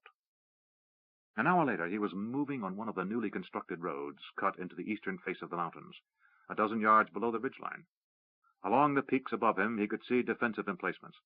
He could tell the men were ready as they ran, carrying supplies, shouting commands, and readying weapons. The fighting hadn't started yet, but Eric could tell the enemy was close. He rode as fast as he could. He studied every foot of the ridge above him as he rode past. While the front was 100 miles long, roughly 50 on each side of Darkmoor, the northern command post was located just 20 miles north of the city. Eric reached it by midday. Jado Shanti stood outside a small command tent, obviously distressed, with a short man wearing the tabard of L'Oreal. When Eric entered the camp, Jado said, Man, I am glad to see you. Handing the reins of his horse to a soldier, Eric said, Why? Jado indicated the other man with a nod of his head. The short man, who had a square head, short-cropped gray hair, and a square jaw, said, Who the hell are you? Eric realized that he had dressed in his blue tunic and yellow leggings, and had left his uniform back in Castle Darkmoor. Quickly sizing up the short man, Eric said, I'm your commander. Who the hell are you? The man blinked. I'm the Earl of L'Oreal. Then he lowered his voice. And you are? Knight Captain von Darkmoor of the Prince's Special Command, and I'm to command the northern flank. We'll just see about that, said the man, his face growing florid. I'm sworn vassal to the Duke of Yabon, and I'll take orders from the Prince of Krondor, but this special army and you jumped-up boy officers are more than I can stomach.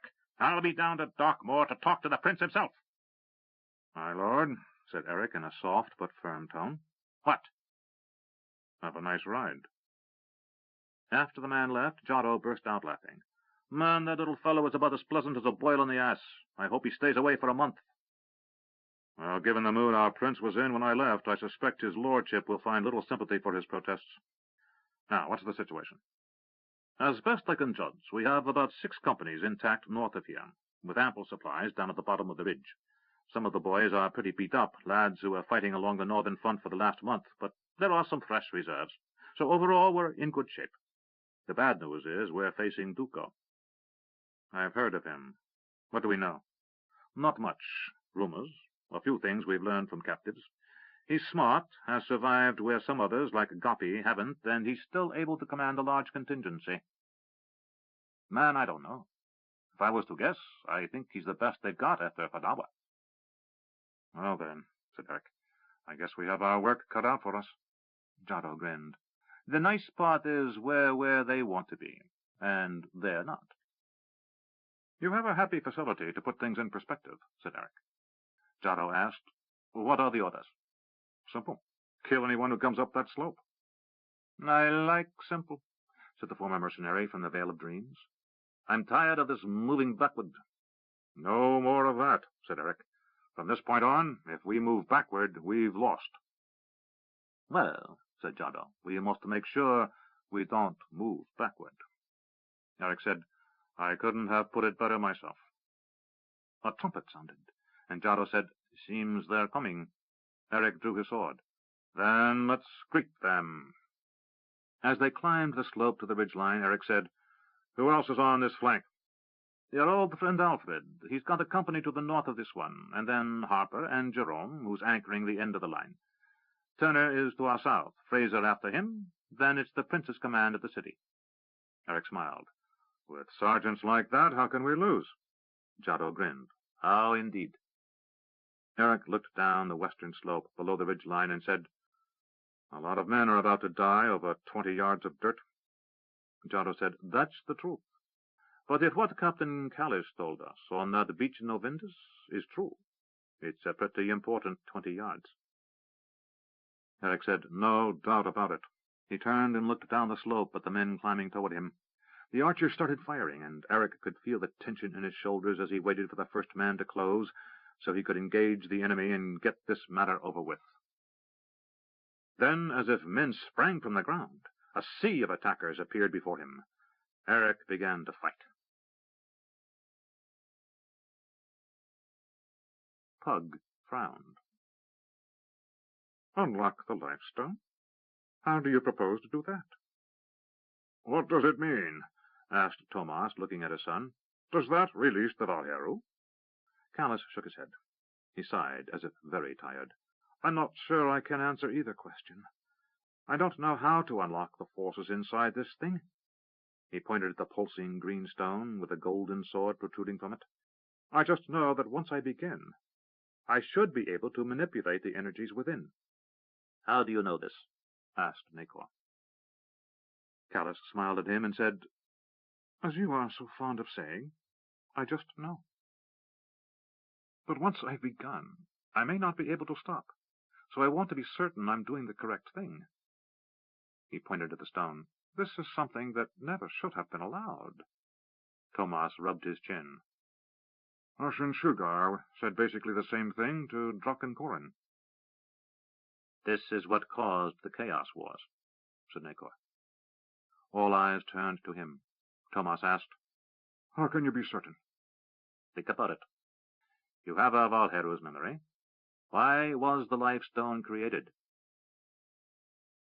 Tomas let his mind drift back, recalling memories he had first experienced 50 years before, but memories that originated with a being ages dead. Suddenly, the memories washed over him. A call came. Ashen Shugar sat alone in his hall, deep below the mountains. His mount, the golden dragon Sharuga, lay curled in sleep below the huge vertical shaft that gave him access to mid-Chemian skies. It was a strange call, unlike any he had heard before. It was a summoning, but one without the bloodlust that drew the dragon host together to fly across the stars for pillage and plunder. In his hall, Ashin-Shugar had found himself changing, as another presence, a being named Tomas, had come to him, in thought, from a distant place.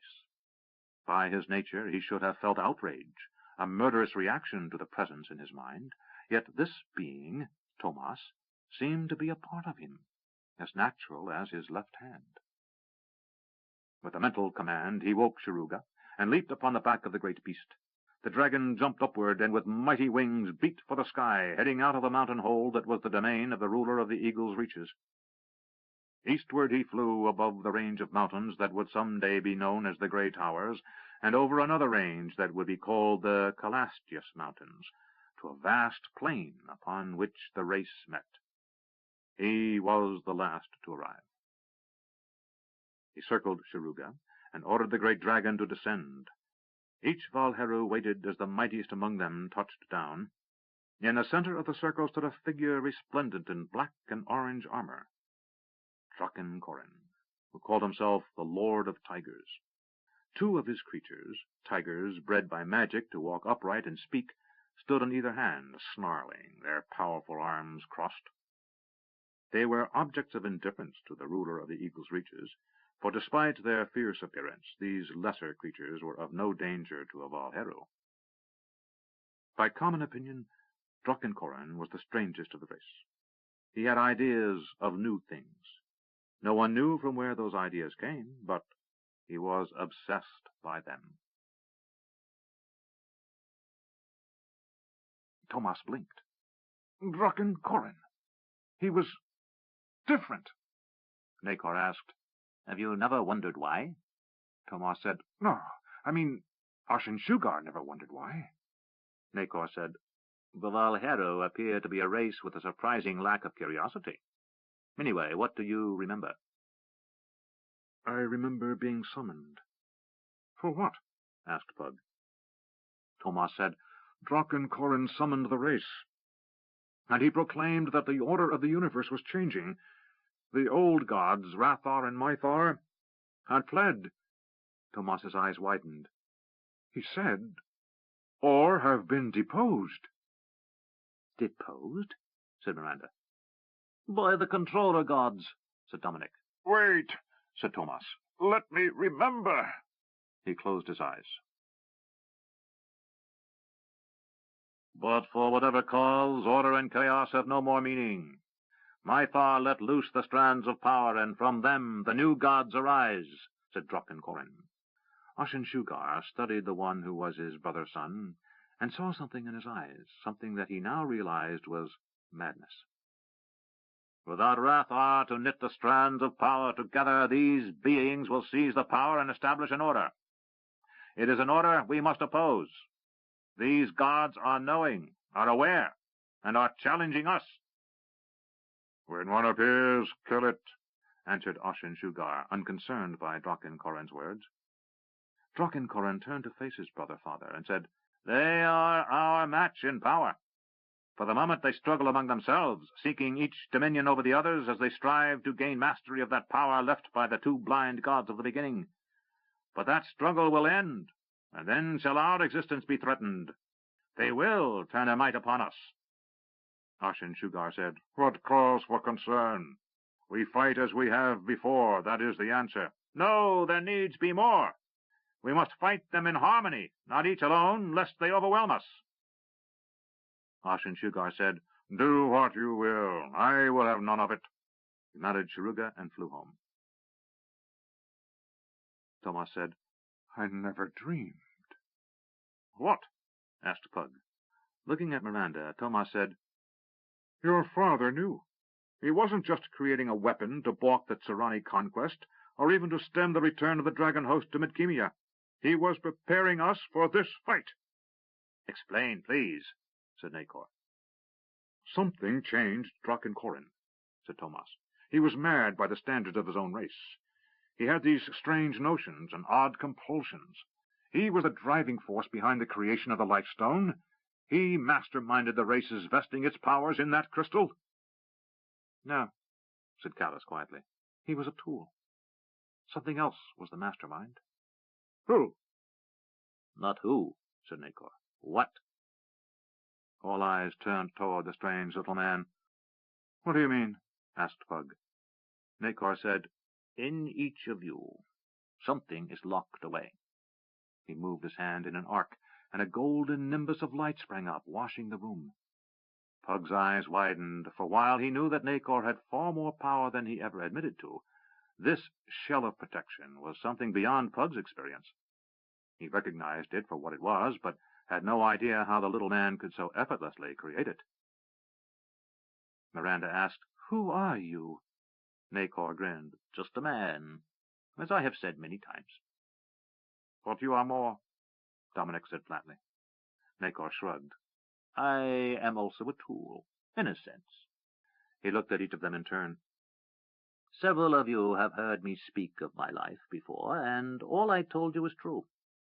When I was a child, powers came to me, and my father threw me out of the village for my pranks. I traveled and learned, and have been much as you see me now for most of my life. I met a woman named Jorna, whom I thought I loved. Young men often think physical hunger is love, and in my vanity thought she loved me. We also can rationalize anything when it suits our purposes. Look at me. He smiled. A young and beautiful woman falling under my charms? He shrugged. It doesn't matter. What matters is that I was left a wiser, if sadder man. He looked at Miranda. You know what came next. Your mother came looking for someone who could teach her more than I, for, as I have always said, I am but a man who knows a few tricks. Miranda asked, Why do I get the feeling you may be the only person on this planet who would use that description? Be that as it may, continued Nacor, Jorna became Makros' wife, and I became a traveler. He looked around the room. My life changed one day when I slept in a burned-out shack on the side of the hills in Isolani. I had always had the ability to do tricks, little things, but that night I dreamed, and in my dream I was told to seek out something. What? Asked Pug. Nacor opened his ever-present carry-all and reached deep inside. It was not the first time Pug had seen the little man stick his arm inside up to the shoulder, when from the outside the bag appeared to be only 2 feet deep. Pug knew there was something inside, like a tiny rift, that allowed Nacor to reach through the bag to a location where he had stored an astonishing assortment of items. Ah, he said, pulling out one. I found this. Dominic's eyes widened while the others stared in curiosity. Nacor held a cylinder, perhaps 18 inches long, 4 inches in diameter. It was a cold, grayish-white color. At each end of the cylinder was a knurled knob. What is it? Asked Miranda. A very useful thing, said Nacor. You would be astonished at the information this object has. He twisted one end, and the device opened with a click. A half-inch section of the cylinder detached from the side, allowing Nacor to pull out a long piece of what appeared to be a pale, translucent white parchment, or paper. If you pull long enough, you can fill up this room. He pulled, and the device continued to emit the long paper. This stuff is amazing. You can't cut it, or tear it, or write on it. Dirt doesn't stick. The paper was covered in fine writing. But whatever you want to know about, I bet it's in here. Amazing, said Pug. He looked at the writing and said, What language is that? I don't know, said Nacor. But over the years I've gained the ability to read some of it. He turned the knurled end, and the page slid back into the cylinder, and again it was, without apparent line or flaw, a single piece of unbroken metal. I just wish I could figure out how to make it work the way it was supposed to. You would have to study years. Most of the surviving lost lore of the God of Knowledge. It's the Codex, said Dominic in a reverent tone. And that's? Asked Miranda. The Codex of Wodar Hosper. It was assumed to be lost. Well, I found it, said Nacor. The problem is, when I open it, it tells me about things, but never the same thing twice. Some of the material is impossible to understand. Some of it is pretty boring. I think there is a way to get it to give you information that you want, but I haven't figured it out yet." He grinned. "But you would be astonished at what you learn if you just sleep with this under your head." Dominic said, "It is also known as the thief of dreams. Those who sleep too close to it are robbed of their dreams, and after enough time, driven mad." "Well, you wouldn't be the first person to call me a little crazy," said Nacor. "Besides, I stopped sleeping with it in my room over 100 years ago. It took me a while, but I deduced it was keeping me from dreaming." He shook his head. "Strange things happen when you don't dream at night. I was beginning to hallucinate, and frankly, I was getting a little irritable." "What is it?" asked Miranda. "These names mean nothing to me." "It is the most holy artifact from the temple of the god of knowledge," said Dominic. "It is a text with all the knowledge of the temple of the lost god of knowledge contained within it. Wodar Hosper was a lesser god, but one deemed critical to understanding all the issues we are discussing now," said Dominic. "What this vagabond has been carrying around for who knows how many years is an item that would have provided an amazing amount of insight and knowledge to our order if we had possessed it." Nacor said, "Perhaps. But then again, you might have sat around for a couple of centuries staring at the thing without ever really understanding what it does." Nacor looked around the room. "Knowledge is power.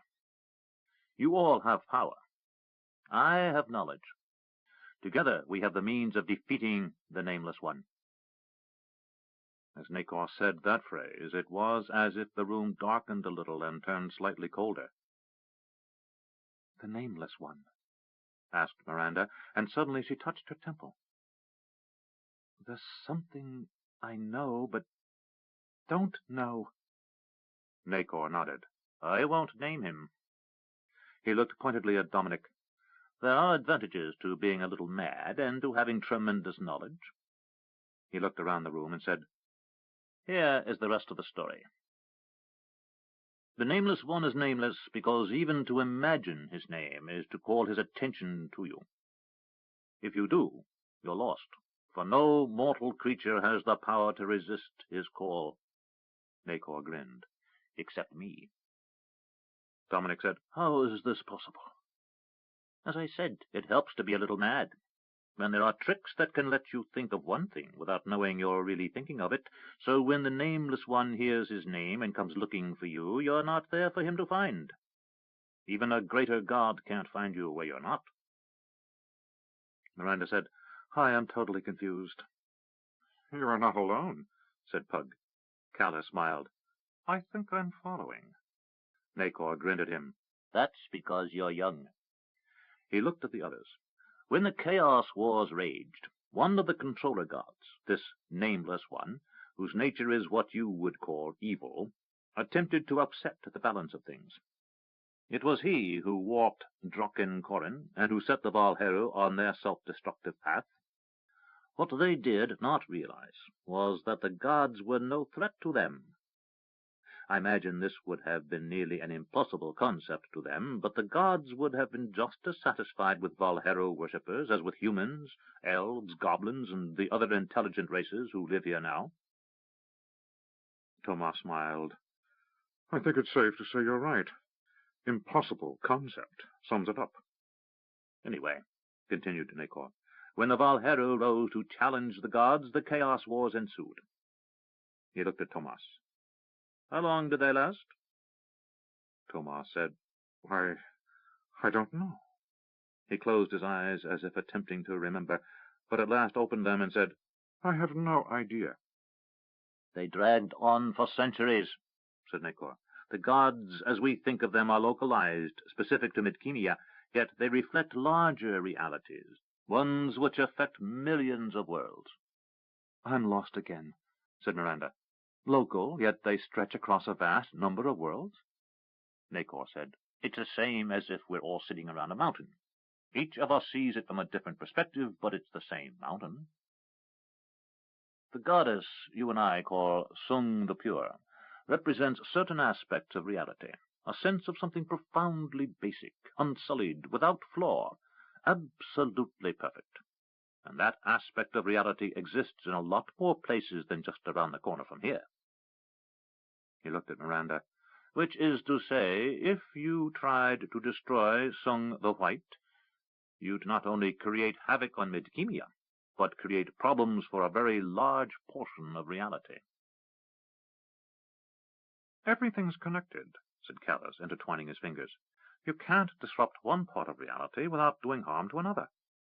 So, this nameless one, said Nacor, attempts to disrupt things, to steal an advantage, to create a disharmony in the order of things. He influenced Drakenkoren and the Valhero to do two things. They created the Lifestone, and they rose to fight the gods. As a result, a lot of the lesser gods were destroyed, or at least as destroyed as a god gets, which means they won't be around for a long time. And others were changed.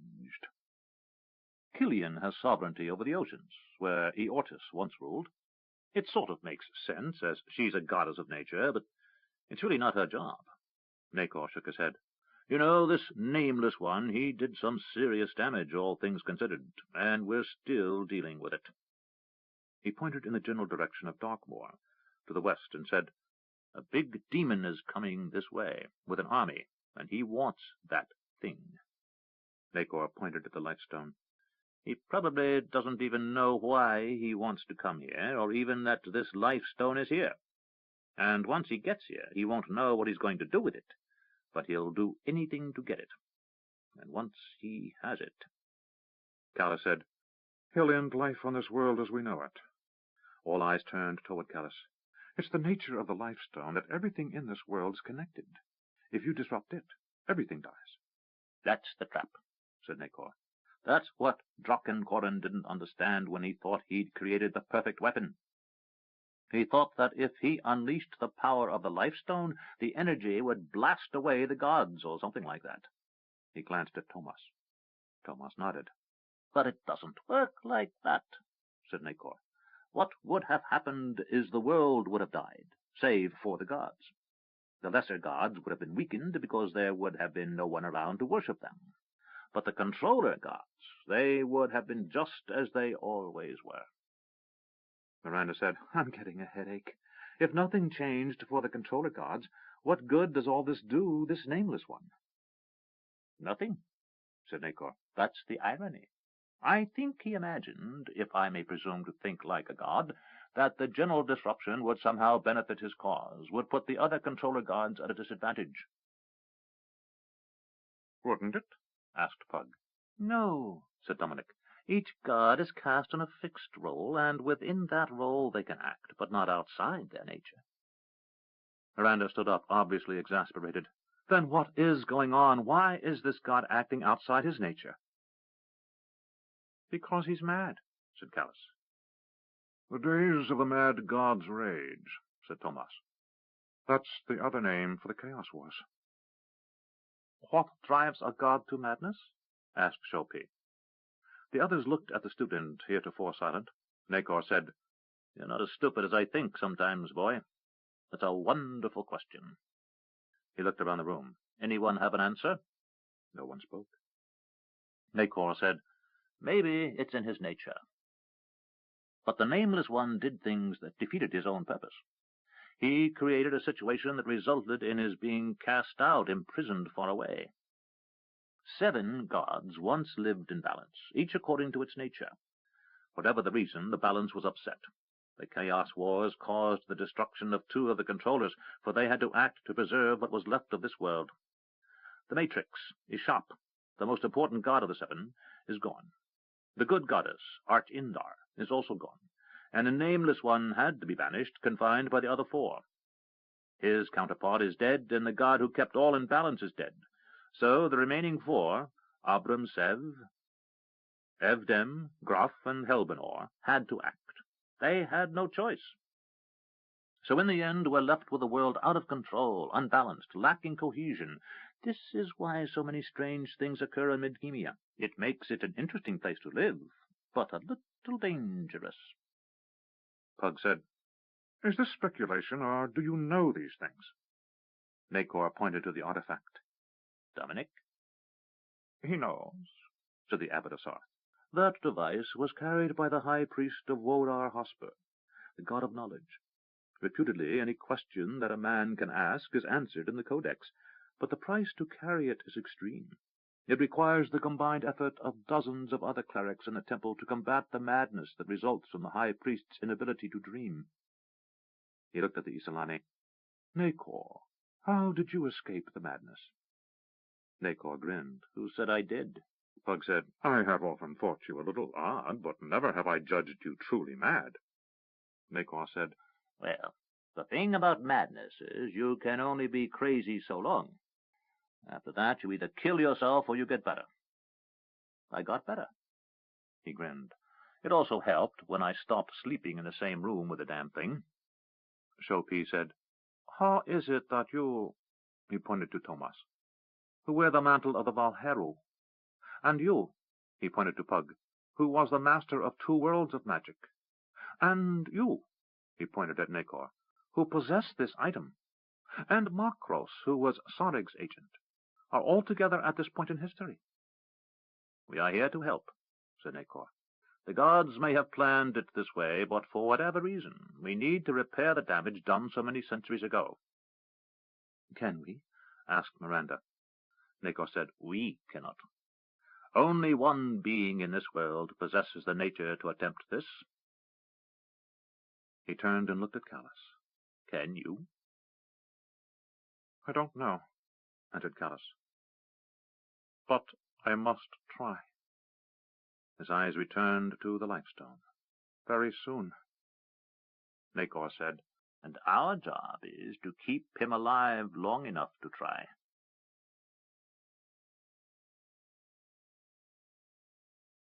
Eric stood behind the lines, watching as his men repulsed another attack, waiting for another assault. Duco was good, and none of his attacks during the day had been wasted effort. It had taken every trick he knew in calling in the reserves for Eric to repulse him. Runners carried messages from the other areas of the line, and the news was not good. The kingdom was holding, but the entire line was sorely pressed. Patrick feared there was going to be a breakthrough eventually. It was the reason he was withholding the elements of the army of the east that were camped below the eastern foothills. They stood ready to respond to any incursion. A small army had been sent to impose itself between any forces that might get through and the abandoned city of Sethanon. It was late afternoon, and when Eric heard the enemy trumpet sound the retreat, he breathed a sigh of relief. A runner had returned from Darkmoor with his uniform, and he welcomed fresh clothing. He was covered in dirt, blood, and smoke, and while he didn't take the time to bathe, a fresh shirt and trousers would improve his mood. After he had changed, Jotto came into the tent and said, We've got word some of the enemy have slipped across the ridgeline and are holed up in a little canyon a mile north of here. Get a squad and go root them out, said Eric. If you need help, grab whoever's close by, but get those men dug out of there. Jotto left, and Eric sat down in the command tent. He pawed through the pile of reports and dispatches, and found nothing that required his immediate attention. He rose and left the tent, and hurried to where food was being served to the men. He refused to move to the front of the line, so he was only a few feet away from getting his rations when a horseman rode up. It was Dashiell Jameson, who waved. Eric looked at the bubbling pot of stew with some regret as he left the line and said, Hello. Dash dismounted. The prince sent me to tell you that the Earl of L'Oreal has been found other duties. Lowering his voice, he said, If any other noble rides through and troubles you, I'm to facilitate. Eric said, Thanks. He found the next question awkward. Any word on your grandfather? Dash's expression turned grim. No, nor my grandmother. He looked westward, facing toward Krondor. We are resigned to the fact they chose to die together. He sighed. My father is not dealing with this well, but he'll come out of it soon. Dash shrugged. Truth to tell, I'm not dealing with it particularly well either. He looked at Eric. How can I help? I need someone to sort through all the dispatches as they arrive and save me from the ones that don't need my attention. The command structure along the ridge is very disorganized. Dash said, We've lost a lot of nobles, and many of their second-in-commands are garrison soldiers with no field experience. Eric said, I've noticed. He looked at Dash. A lot of nobles? Dash looked disturbed. The Duke of the Southern Marches is dead. The Duke of Yabon lies injured and may not live. At least a dozen earls and barons are dead. More before this is through, I think. He lowered his voice. While you were up in the mountains training, Patrick ordered all the lords who were coming here to leave one son home if they could. If we survive, we're going to have a lot of new members of the Congress of Lords next year. We're paying a bloody price in this war. That we are. Then the trumpet sounded, and alarm was raised as another attack commenced. And that we will, said Eric as he pulled his sword and hurried to his chosen place of command. Callus said, "It's time." Pug moved to stand beside his old friend's son and asked, "Are you certain?" Callus said, "Yes." He looked at his father, and something passed between them, something silent but profound, needing no words. Then he looked at Miranda, and she smiled at him. Callus stood before the life stone, the huge green emerald pulsing with energy. He said, "Father, take back your sword." Tomas didn't hesitate. He leaped atop the dais upon which the stone rested, and placed a booted foot on the gem. He seized the hilt of his white and gold sword, and pulled. At first the sword resisted his efforts, then suddenly it slid free. Tomas lifted his sword, feeling complete for the first time since the end of the Rift War, and a primal shout of victory escaped his lips. The gem began to pulse, and Callus rested his hands upon it. "I am Valheru. I am human." He closed his eyes and said, "I am Eladel." Nacor said, "Interesting. His nature is unique, and he possesses the attributes of 3 races. Callus's eyes opened, and he stared into the gem. "It's so obvious," he said, and he lowered his head until his brow touched the gem. "It's so easy." Pug looked at Tomas, and they both asked the same silent question. What was so obvious and so easy? In a grand pavilion, surrounded by servants and advisers, the demon Jakan seethed. Something called to him, something compelling and demanding, something that insisted he move toward it. He did not know what this thing was, but it haunted his dreams and sang to him. He knew where it was, a place to the north and east, Sethanon, and he knew that those who opposed him were denying him this thing. The self-styled demon king of Medkemia stood, and to those around him the illusion of the Emerald Queen still held. She seemed to command them to depart, save those attendants she kept close by, the remaining Pantathian serpent priest, one named Titholta, and the human general, Fadawa. They knew of the deception and were the only survivors of that bloody night when Jakan had devoured the Emerald Queen. It had been so easy. She had been alone with one of her victims, who died held in her arms and legs as she drank his life from him. The demon had used his growing powers to appear as one of her servants. He had slipped into her tent and quickly killed her and her newest lover. The woman's power was significant, but wasted on keeping a youthful appearance. The demon didn't understand this. It was so much easier to build an illusion as he had. In that moment of consuming the woman, the demon had encountered something alien, yet familiar. He had been touched by this agency, and knew its name, Nalar. But beyond knowing of its presence, the mystic echoing within the Emerald Queen, the demon was otherwise unconcerned. Ma'arg had made a pact with someone to have those odd creatures who looked like Pantathians open the rift to the Sa'ar world and to this world. But that was Ma'arg's worry. Let him rot on Shiloh, or return to the demon realm and its limited pleasures. Jakan was the only one of his kind on this world, and his power was growing by the day. He glanced at his left arm and saw the tremendous growth that had occurred. The last human he had devoured he had swallowed whole, and had found a wonderful moment of delight as the creature screamed for almost a full minute inside his gullet. And now he was pleased to see the human's face appearing on his belly. He flexed his shoulders and felt his great wings nearly touch the sides and tops of the pavilion. He would have to have it enlarged. The illusion of the Emerald Queen could move easily through the tent, but Jakan was now close to 20 feet tall, and as long as he fed, he would continue to grow.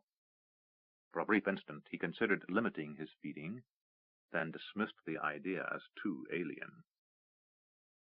He ducked as he moved under the tent flap, held open for the queen by her guards. Fadawa and Titholta appeared to be following at a respectable distance. No one without magic sight could see the mystic chains and collars Jakan had fashioned to keep them in tow. The nearby army saw the Emerald Queen reach the large tent she had erected for the wounded. She entered and found a few soldiers attempting to tend the dying. "Leave," she commanded, and those able to do so obeyed, for most suspected what was about to happen. Chakan moved to the first man, unconscious but still alive. The demon scooped him up with one hand and bit his head off, swallowing it.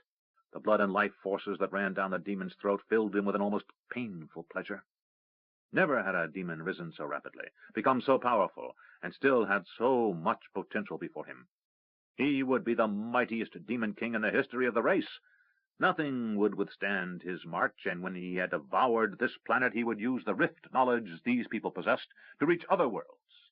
Eventually, he thought, I will be a god. He turned toward a man who could barely move for his injuries, but whose eyes were wide with terror as he attempted to crawl away from the horror he had just witnessed. Chakan realized that in his bloodlust he had let his illusion drop, and now sick and dying men moaned in terror. Grinning, with blood still running down his chin, Chakan moved to the man and impaled him on a single talon, lifting him before him. Then with a snap, he devoured him, delighting in the feel of the twitching body sliding down his huge gullet. Never has there been one such as I, he thought. Chakan turned to his puppet, Fadawa, and said, Order the attack. We overrun the puny humans today. The vacant eyes of Fadawa didn't register any reaction. He turned and stuck his head outside the tent and said, Order all units to attack. Soon, thought Chakan, I will feast on thousands, and then I will reach this place, Sephanon, and see what it is that calls me there. Callus smiled. It's like untying a knot. He had two hands upon the lifestone, and the pulsing green light was bathing him, washing over him, infusing him. Though he didn't move a muscle, he had never looked more animated, alive, and powerful to those who knew him. His father came to stand next to him and asked, What do you see? Father, said Callus, enraptured, I see everything. A 6-foot-tall spinning column of green energy sprang up atop the gem like a flame, and undulated, emitting a keening sound. Faces flickered in the flame, and Tomas's golden blade came to the ready. The Valheru, he said in a hoarse whisper, his every sense tuned and ready for battle. No, said Callus. This is but an echo of their former existence. What they sought to become eluded them. What they returned to recover was never theirs. He turned to look at his father. Stand ready. For what? For the change. Callus closed his eyes, and the flame shot upward into the ceiling of the cavern and ran along the rocky surface, fanning out in a circle. As it spread out from the point of impact, it thinned, diminishing to nothing more than a faint green overlaying the golden shimmer of Nakor's protective screen. Tomas dropped to his knees, the sword falling from his hands as a moan of pain escaped him. He clutched his chest and stomach as if in agony. Pug rushed to his side, saying, What is it? Tomas's teeth were clenched and he shook. He was unable to answer. Callus said, That which was Valheru is returned to the world. Pug left Tomas and came to Callus's side. Will he live? He will, answered Callus. He is more than Valheru, as am I. Then Pug saw that Callus was also undergoing a painful transformation, as whatever part of his heritage also was Valheru was being torn from within. Perspiration ran down his forehead, and his arms trembled, but his eyes were afire, and his gaze was locked within the stone. What is happening? Pug asked softly. Something that was taken from this world is being returned to it, said Callus. I am the instrument of that return. After a moment, tiny flecks of green light spun away from the glowing nimbus that surrounded Callus and the stone, flying in random directions. Pug dodged the first spray of light, and it went past him. Then, as he turned, another struck him in the chest. Instead of causing injury or pain, he felt nothing but a sense of energy, something warm and healing passing through him. He looked at Tomas, bent over in agony, but as the tiny green flecks struck, Tomas began to recover. After a moment, he looked up at his boyhood friend, and Pug saw his eyes were clear, free of pain. Tomas rose and slowly moved over to Pug and Callus. He looked at Pug, and the magician saw wonder in Tomas's eyes, wonder he had not witnessed since Tomas had taken on the mantle of Ashen-Shugar, last of the Valheru. For the first time in 50 years, Tomas looked more like the boy from Krydi than Pug had ever seen him, and in a voice filled with amazement, Tomas said, My son is healing the world. Then a cry of joy, A note so profound Pug couldn't tell if it was a sound or a feeling, rang through the cave, and the gem seemed to erupt, casting an awe-inspiring flame of life throughout the room. Nacor nearly danced in delight, while Dominic made the sign of his god. Nacor said, "We don't need this," and dropped his spell of protection. As it vanished, an echo from across the world, as black and evil as the previous note had been alive and good, resonated, and Nacor's eyes widened. Oops. The demon's head came up from its feasting. "No!" it roared as it felt something being taken away from it. "Sathanan!" the voice in his head screamed. All dreams of power and primacy were forgotten. The mystic leashes to the two slaves were released as the demon strode to the front of the tent. Two guards turned as Jacon emerged from the tent. They grew pale and fled. General Fadawa blinked as if coming out of a daze, and he saw the demon rip apart the entrance to the tent, sending tatters in all directions. He only glimpsed the horror before it leaped to the skies, but it was enough. The general turned to see the confused Pantathian high priest also coming out of his daze. Rage gripped the general, and he pulled his decorative dagger. He raised it high and plunged it between the neck and shoulder of the Pantathian, driving the serpent priest to his knees. For a moment the creature rocked on his knees, then he toppled over. Fadawa didn't even attempt to remove his blade from the last dying member of the Pantathian race. He hurried out the rear of the Queen's pavilion and found terrified officers standing in the command tent. He looked to where their eyes were fixed, and saw the demon soaring toward the mountains, in the direction of the castle at Darkmoor. One of the captains of the mercenary companies who had risen to the staff of the Queen's army saw their commander before him and stammered out, "Orders, sir?" Fadawa said, "What has happened? I have been in the power of a monster, and don't know what has happened. Tell me." "You just ordered a full-scale attack. All units. We are engaging the enemy along the entire ridge." "Damn," said the general. He had no idea how long he had been in thrall to the demon, but he knew he had to discover quickly what had occurred. The last thing he remembered clearly was being in the Queen's tent outside the city of the Serpent River. Then he had lived in a timeless haze, a vague dream of horror and fear, and now he was on the other side of the world in the middle of a war, and he had no idea whom they were fighting, where his units were deployed, or if they were winning or losing.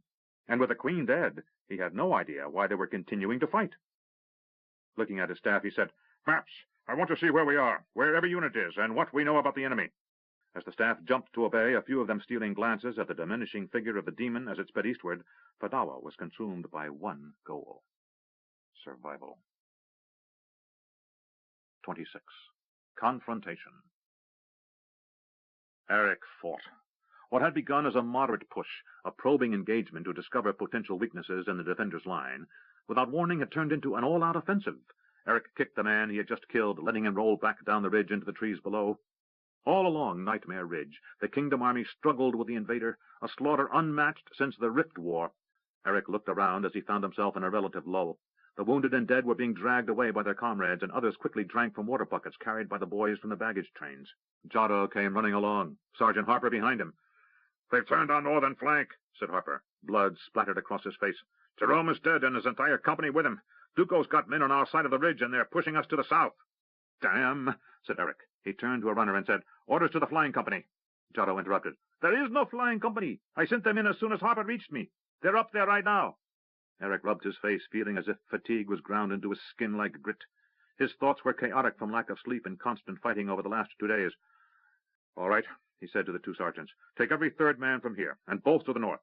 If you can't hold, pull back, and when you get to the first defensible position on our side of the ridge, facing north, dig in. You hold them there, and if they turn east and go down the mountain, they're the Army of the East's problem."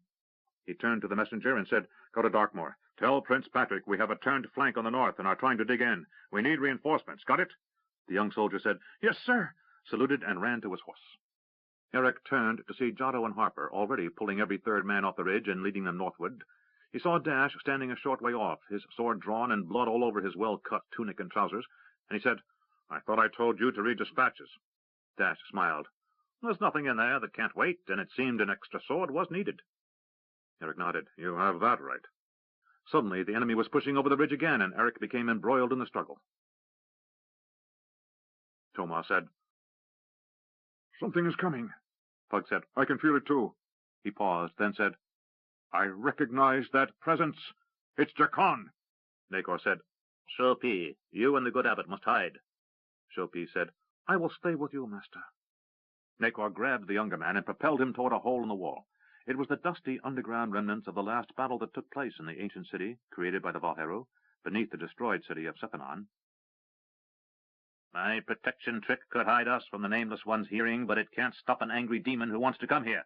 In there, insisted Nacor. Hide in that hole, for what is coming may destroy us all, but at least the rest of us have some means to protect ourselves.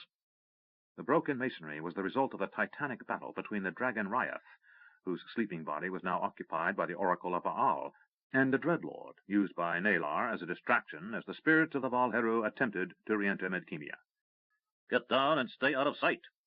Nacor hurried back to stand next to Miranda, while Pug and Tomas took up stations on either side of Callus. Miranda said, Can you protect yourself? I'm tougher than I look, said Nacor, but his grin was gone. Callus was lost within the dismantling of the Lightstone, his face a mix of rapture and calm. His eyes were now fixed upon a spot at the center of the stone, which was growing smaller as more and more shreds of the life energy flew from it. Miranda said, Whatever he's doing, it's making me feel good. If we weren't facing the coming rage of a demon king, I think we'd be enjoying this. Miranda felt a large speck of the green life force pass through her stomach. Her eyes widened, and she said, Oh. Nacor giggled. That looked interesting. It felt interesting, she said. She ran her hand over her stomach. With a look of mixed apprehension and uncertainty, Miranda said, Something's going on. Nacor looked around the hall, which was now almost universally illuminated in green light, and said, The life structure of this world is being set right. It's a healing, a rejuvenation. Ancient souls trapped in that thing for centuries are being freed to return to the universe, as they were intended to do. He glanced at Miranda. Some of the side effects might prove very unexpected. Miranda said, I don't doubt it. Tomas's eyes narrowed, and he tilted his head as if listening to something. It's coming. What is? Asked Miranda. Zakon, said Pug. It can be the only thing on this world to disturb the harmony of life to the point where we can sense its approach. Tomas held his sword. I think soon. Within the next hour, 2 at the latest. Pug glanced at Callus, who was still consumed by his task. Will he be finished? Tomas said. I do not know. They waited. Eric crouched low as another flight of arrows sped overhead. The instant they had passed, his own archers rose and fired back. The attack had picked up intensity all afternoon, and now he feared he was about to lose domination of the ridge. Suddenly, enemy soldiers were atop the ridge, and he was again facing hand-to-hand combat. The determination of his men was unmatched, but their endurance was flagging. No word had reached him from the north since he had sent Jado and Harper to reinforce the northern flank, and the men he had sent were now critically needed here. Eric worried that he might have compromised both positions in an attempt to protect them. The press of battle took his mind off worries for a moment as he felt the line around him sag, as more and more of the enemy appeared and fewer defenders stood next to him. Eric let his sword swing like a scythe, cutting down attackers like wheat. He heard men scream, grunt, and curse on all sides, and focused upon the moment. The battle was now in that place he knew where no amount of coordination was possible.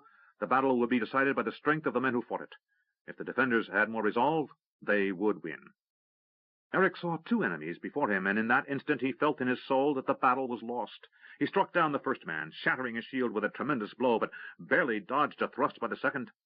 Then a third man, and a fourth came at him, and in that moment Eric knew he was going to die. He slashed out and took the second man in the face, cutting his cheek to the bone, which shattered as the blade dug in.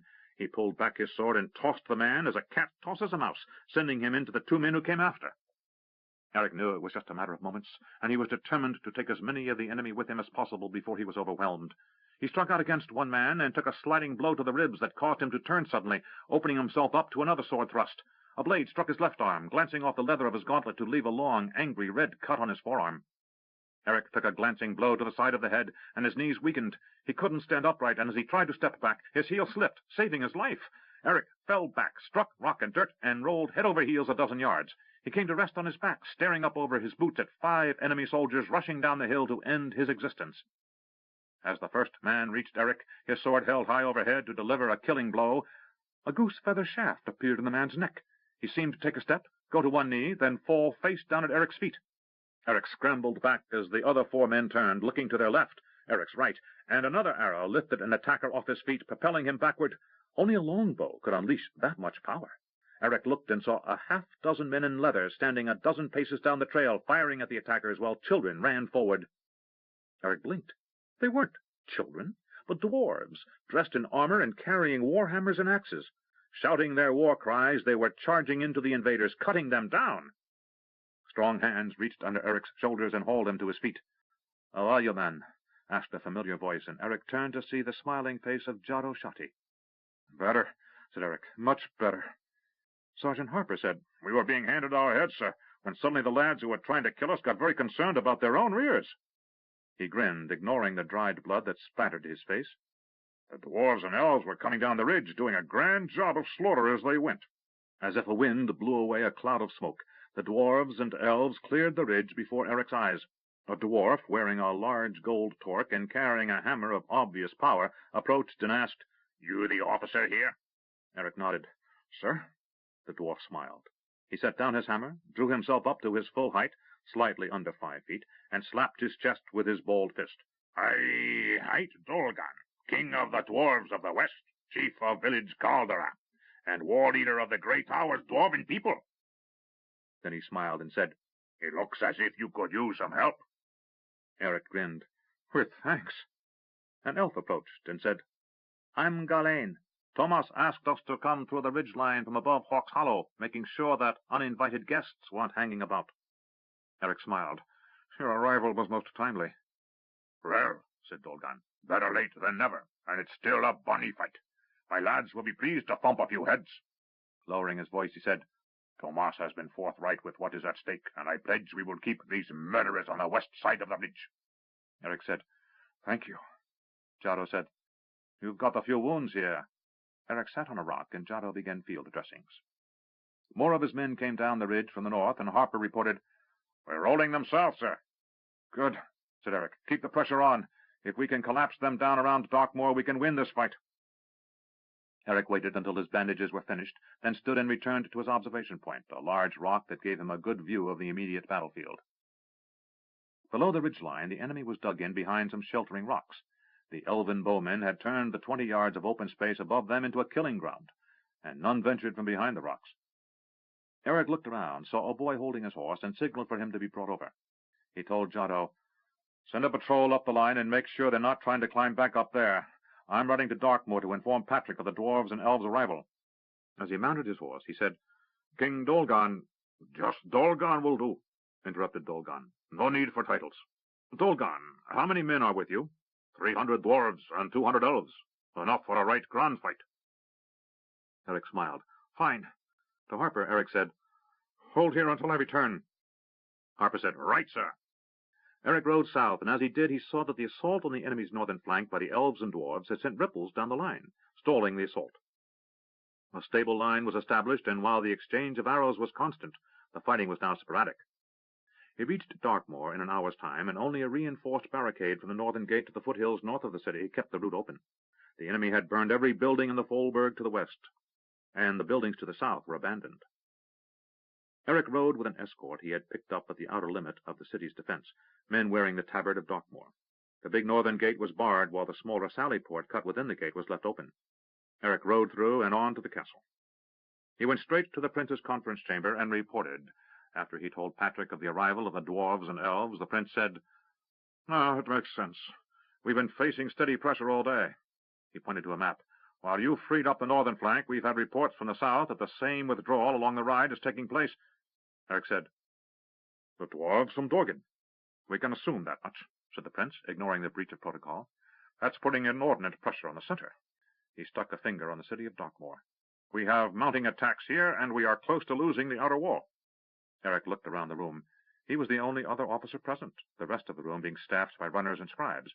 Eric volunteered, "The Army of the East?" Patrick said, "I sent word to bring up the bulk of the army, but they won't be here until tomorrow morning." He pointed to another map, one of the city. "Here we have 3 potential weaknesses." He outlined the overall defense of the city and the areas of concern. Eric calculated. "Let me bring down a squad from the northern flank and plug this breach here." He pointed to the center of the 3 potential breaches. "If we plug that, we can move to either flank as needed." "Can you get a squad down here in time?" Eric motioned to a runner. "With your Highness's permission?" Prince Patrick nodded.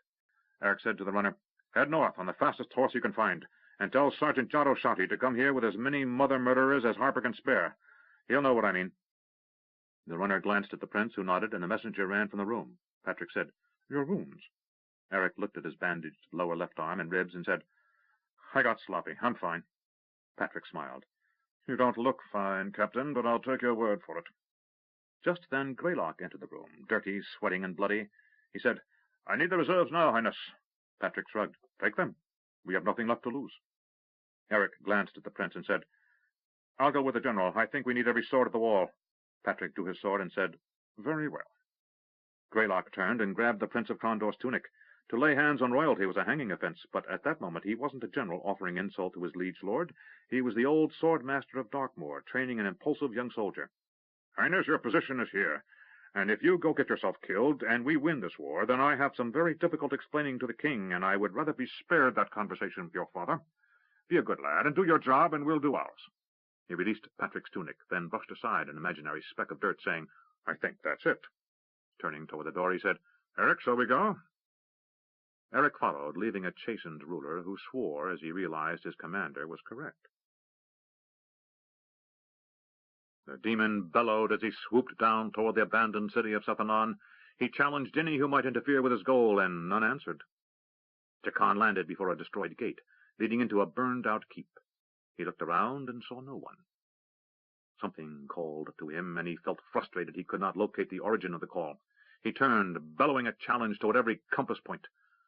No one answered. Screaming his rage to the sky, he set out searching, looking for something to fight, someone to kill, the source of the calling that sang to him, pulling him toward a goal he didn't understand, but one which filled him with a hunger that surpassed anything he had known before. Then a thought came to the demon. The demon didn't recognize that the thought was not his own, that a vast and evil being, an unimaginable distance away, was reaching out to plant in the demon's mind knowledge how to reach the life stone. Nacor looked upward. No one heard the demon roar, but they sensed it. "He's near." Tomas nodded, holding the golden blade in his hand. He glanced at Pug and said, "I didn't realize how much I missed this." Pug said, "I really wish you didn't have to use it." Miranda said, "I feel the same way." All waited as the demon above stalked the city, searching for the source of his hunger. "Maybe he won't find us," Nacor said. "Want to bet on that?" asked Miranda. Nacor grinned. "No." Pug said, "If he doesn't figure out how to shift his place in time slightly, he could look for us for years and not find us." Nacor said, "If he's stupid, maybe, but I think the Nameless One might turn him in the right direction."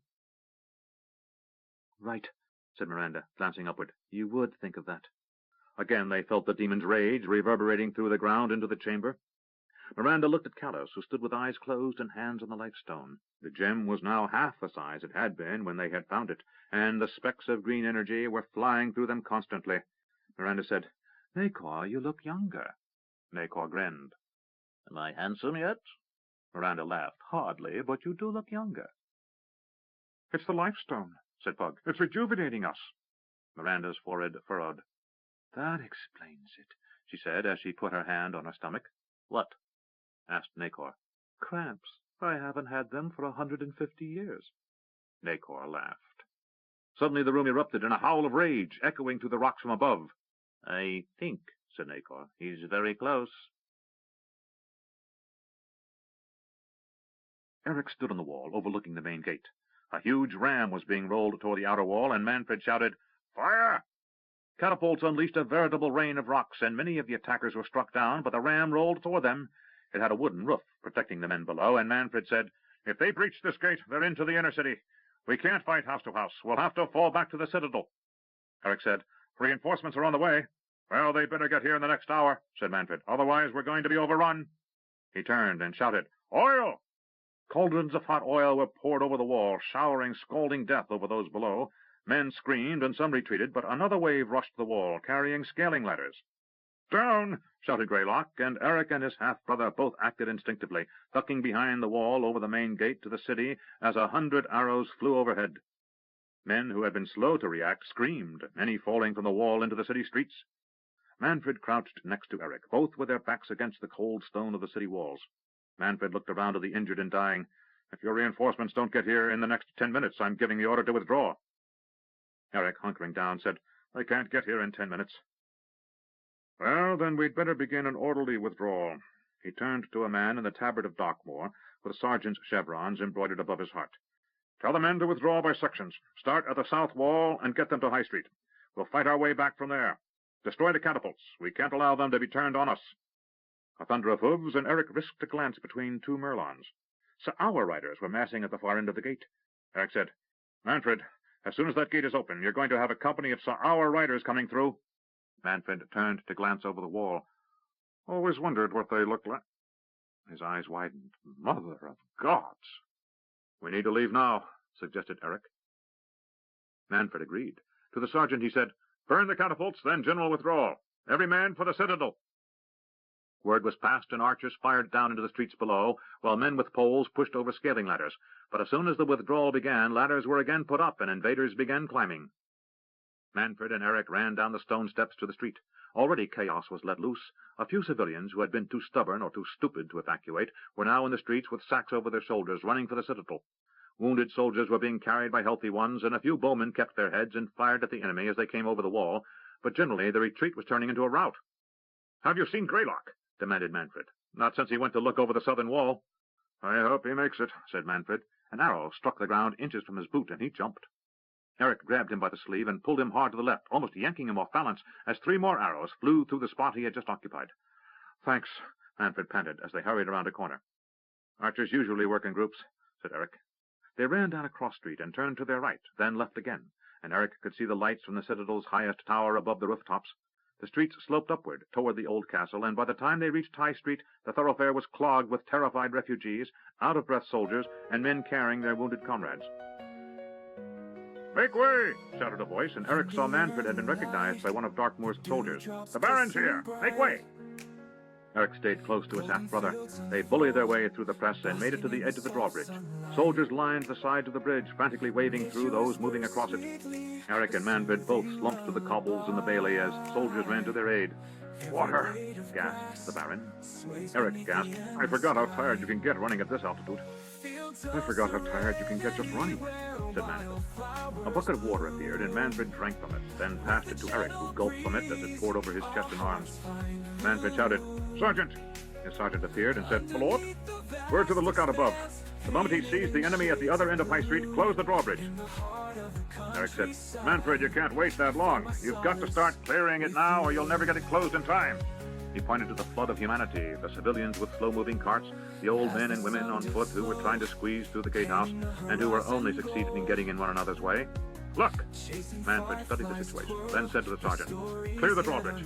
Tell those on the other side to hurry to the eastern gate. We can keep that one open a little longer. The others will have to make do as best they can." Both men knew that being trapped outside the citadel was a death sentence. Manfred stood in motion for Eric to follow. "We'd better report to the prince." Eric rose and moved after his half-brother. They trudged through the central entrance to the keep, and from behind could hear the angry shouts and tearful pleading of those being forced away from entrance in anticipation of the gates being closed. Manfred led Eric up the stairs to the office occupied by the prince. Patrick looked up and said, "Full retreat?" Manfred said, "Everyone is moving back here." Patrick looked at Eric. "Greylock?" Eric motioned toward the city. "Out there somewhere." Patrick said, "Damn!" He glanced out the window and saw fires beginning in the outer districts of the city. "Is there anything good in all of this?"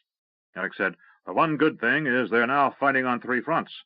We've got men along the ridges with the dwarves and elves who will be harrying their flanks, and if we can hold out until morning, the bulk of the army of the east will be here." The prince motioned for them to sit, and both men did. Manfred said, "Unfortunately, the army of the east will be on the wrong side of the city walls, and unless someone slips out and opens the gates for them, we may have a serious problem." Eric said, "Manfred, you have any secret passageway to the eastern gates?" Manfred shook his head. "Nothing that clever, sorry to admit. The palace is lousy with bolt holes and passages, but the old city walls are just solid stone with a few storage houses built in. We'll have to wait, and when morning comes, if we must, we might be able to sally forth and seize the eastern gate closest to the citadel, letting our army in." Eric said, "We have a long afternoon and a longer night ahead, Manfred." Manfred said, "Highness?" Patrick remained calm in the face of all the ill news. "I need a situation report as quickly as you can get one to me. You and Eric find out how many of our men made it back, how many we think might still be out in the city fighting, and what we need to do to defend this citadel. Food and water are not problems, as this matter will be decided within one day. Eric and Manfred both rose, bowed to the prince, and departed. Outside, Manfred said, I know the disposition of the units assigned to the castle, so I'll start there. You head down to the courtyard and see who got here, and get them organized. Eric smiled. My lord. Manfred looked at Eric. Mother always feared you'd attempt to usurp the office of baron. Right now, I'll give it to you.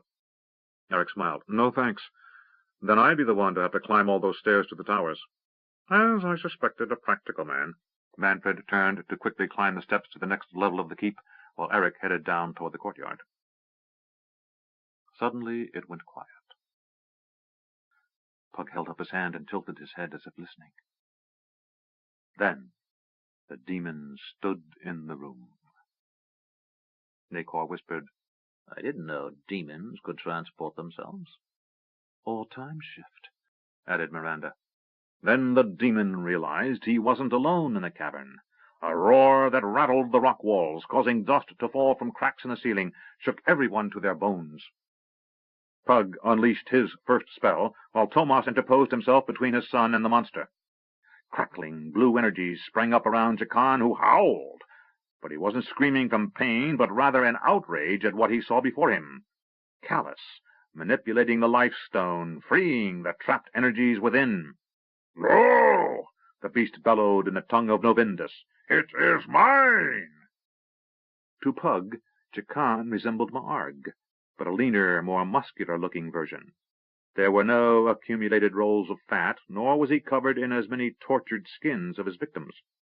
Pug noticed that his tail was pointed, lacking the serpent's head Ma'arg had possessed. Jachan struck out at Tomas, but Tomas had reflexively put up his white shield, causing the mighty blow to skid along the surface, leaving no mark on the golden dragon embossed upon it. Then Tomas's blade slashed out, and Jachan howled as he drew back, a venomous red-black poison dripping from his wound.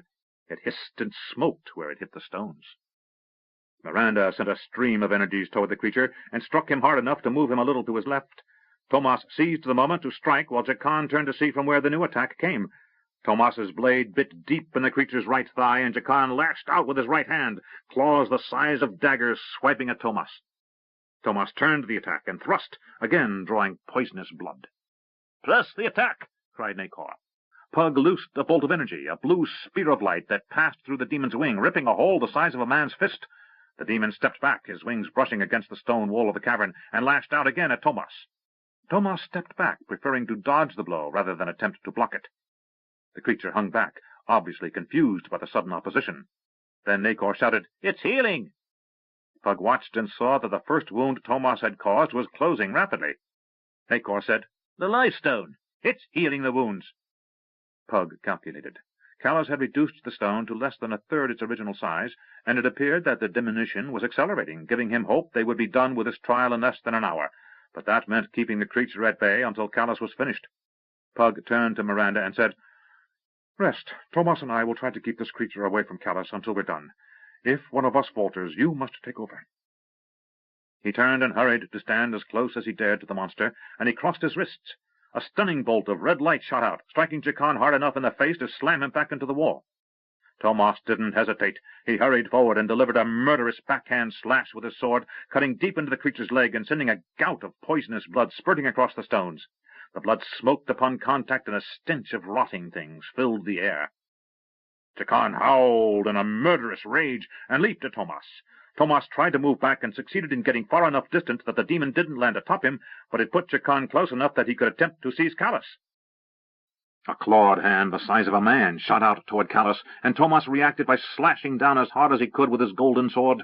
He hacked through a wrist 4 feet thick, and the creature screamed in pain and pulled away, his hand severed from his body.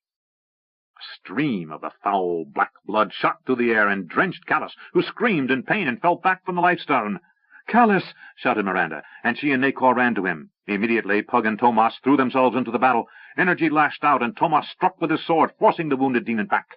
Jachan clutched the bleeding stump of his arm to his chest, letting them force him to the wall. Nacor hurried to Callus, grabbing one of his hands, while Miranda took the other, and they dragged him out of the pool of black blood. Instantly, the life stone ceased being active. Callus lay on the floor, twitching as his skin burned, peeling as if he had been bathed in acid. He clenched his teeth and kept his eyes closed and made low animal noises of agony. Miranda and Nacor both felt their hands stinging and quickly wiped their hands on their clothing. Holes appeared in the fabric, but at least their hands stopped burning. Miranda looked around and saw the servants of the oracle huddling in the farthest corner of the great hall, sheltered behind the recumbent form of the dragon. She ran to them and said, "We need help." The oldest member of the band, the one who had spoken to her before, said, "There's nothing we can do." Miranda grabbed the old man by the arm, hauling him to his feet. "Think of something." She dragged the old man closer to the scene of battle and pointed to Callus, who lay moaning. She pointed at him and said, "Help him." The old man motioned for two others to come, and they managed to get Callus completely out of the pool of demon blood. The leader motioned for them to carry Callus around to the other side of the life stone, and then he said to Nacor, "If he can be made to work his will on the stone again, it may save him." Nacor's eyebrows shot up and his eyes widened. "Of course, the healing energy." He looked at Miranda. "It's like Reiki. It serves him first." Nacor turned to the two servants of the oracle and said, "Hold him close to the stone." They did so, though every movement caused Callus to moan in agony. Nacor took Callus's hands, burned and blistered as they were, and placed them on the surface of the stone. Nacor said, "I hope this works." He made several passes in the air over the hands, and muttered a few phrases. Then he placed his hands over Callus's. Nacor felt warmth under his hands, and looked down. A faint green light bathed Callus's hands and his own. "The energy flows," he said. He waited for a minute while the battle between Pug, Tomas, and the demon continued, neither side able to gain the upper hand. Nacor said to the two servants of the oracle, "Hold him here. Keep him in contact with the stone." Then he ran to Miranda's side. Miranda said, "This isn't working." "I know." Pug let loose with a blast of mystic energy, invisible to the eye, but causing the air to sizzle as it struck the demon. Tomas showed no sign of tiring, for his Valhero-created armor protected him from any incidental harm. The demon would have to get claws on Tomas to cause him serious injury. Pug fell back. "The best we can hope for is to keep him at bay. How's Callus?" he asked Miranda. She pointed, and Pug looked. Callus sat upright, held in place by the two servants, and a green glow was now suffusing the air around him, shrouding him in an emerald-colored nimbus. Pug watched for a moment and said, "He's getting stronger." Nacor said, "Yes, as he continues to hold the gem, it heals him, and as it heals him, he becomes strong enough to continue his work on it. Look!" Nacor pointed. Callus's eyes were now open, and while his expression showed he was still in a great deal of pain, Tomas's son was once again unlocking the life stone. Again the room was filled with tiny motes of green energy, life being returned to its rightful place. Pug pointed to the demon's severed hand, which was fading from view, and to the bleeding stump that was now in the process of growing a new one. Pug said, "This is healing the demon, too." Then Pug's eyes widened. He said to Miranda, "Do you know a powerful spell of binding?" Miranda said, "Powerful enough for that thing?" "You only need confine it for 2 minutes." She looked dubious, but said, "I'll try." "Tomas!" shouted Pug. "Keep it back for another minute." Pug closed his eyes and began chanting, while Miranda did the same. Suddenly, crimson bands of energy surrounded the creature, seizing him and crushing his mighty wings across his back.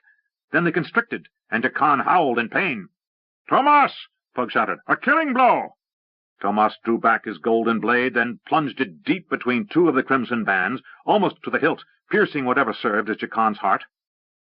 The demon's black eyes widened, and blood began to flow from his mouth and nose. Tomas yanked loose his sword. Pug dropped one hand, and suddenly the room was still, as the demon vanished. They all stood in silence a moment. Then Miranda said, "Where is it?" "Gone," said Pug. "We couldn't kill it, but I knew some place it couldn't survive." Nacor said, "Where?" "I transported it to the bottom of the ocean, between here and Novindus. It's a trench more than 3 miles straight down." Pug suddenly felt tired and sat down on the stone floor. "I found it, doing some random searches of the planet years ago, and remembered what your father said at the end." He looked at Miranda. "He said they are creatures of fire." She laughed in nervous exhaustion. "Now I remember. I wondered what he meant." Nacor sat down next to Pug and said, "That's wonderful. I hadn't thought of that." He shook his head. "It's obvious." "What's obvious?" said Tomas, putting away his sword and coming to join them. Nacor said, "Even the biggest demon is little more than a fire elemental at heart." Pug said, Once I fought some air elementals near Stardock, and by forcing them into contact with the water, destroyed them. He pointed to the space the demon had occupied and said, "A dunking won't kill Jacan, but trying to swim upward through 3 miles of sea water, with Miranda's bands around him and Tomas's wound to his heart, will." Nacor said, "That's wonderful. Now it's over." "No," said Pug. He pointed to Callus. Callus now sat unaided, and again had his eyes focused upon the heart of the life stone, which was now less than a fifth its original size. Already the wounds on his face and hands were fading as if they had not existed. "He will be done soon, I think," said Nacor. "We can wait." Tomas said, "Men are losing their lives while we wait." Nacor said, "It is a sad thing, but this is more important." Dominic and Chopie came from their hiding place, and Dominic said, "He is right. This may be the most important thing ever done by a mortal on this world. Now the strangled life of this world is set right, and the order of things will begin to return." "Begin?" asked Miranda. Dominic nodded.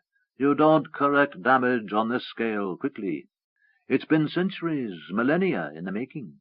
But now the healing will begin. The way is open for the return of the gods, now, where before the Nameless One blocked their return." "How long do we have to wait?"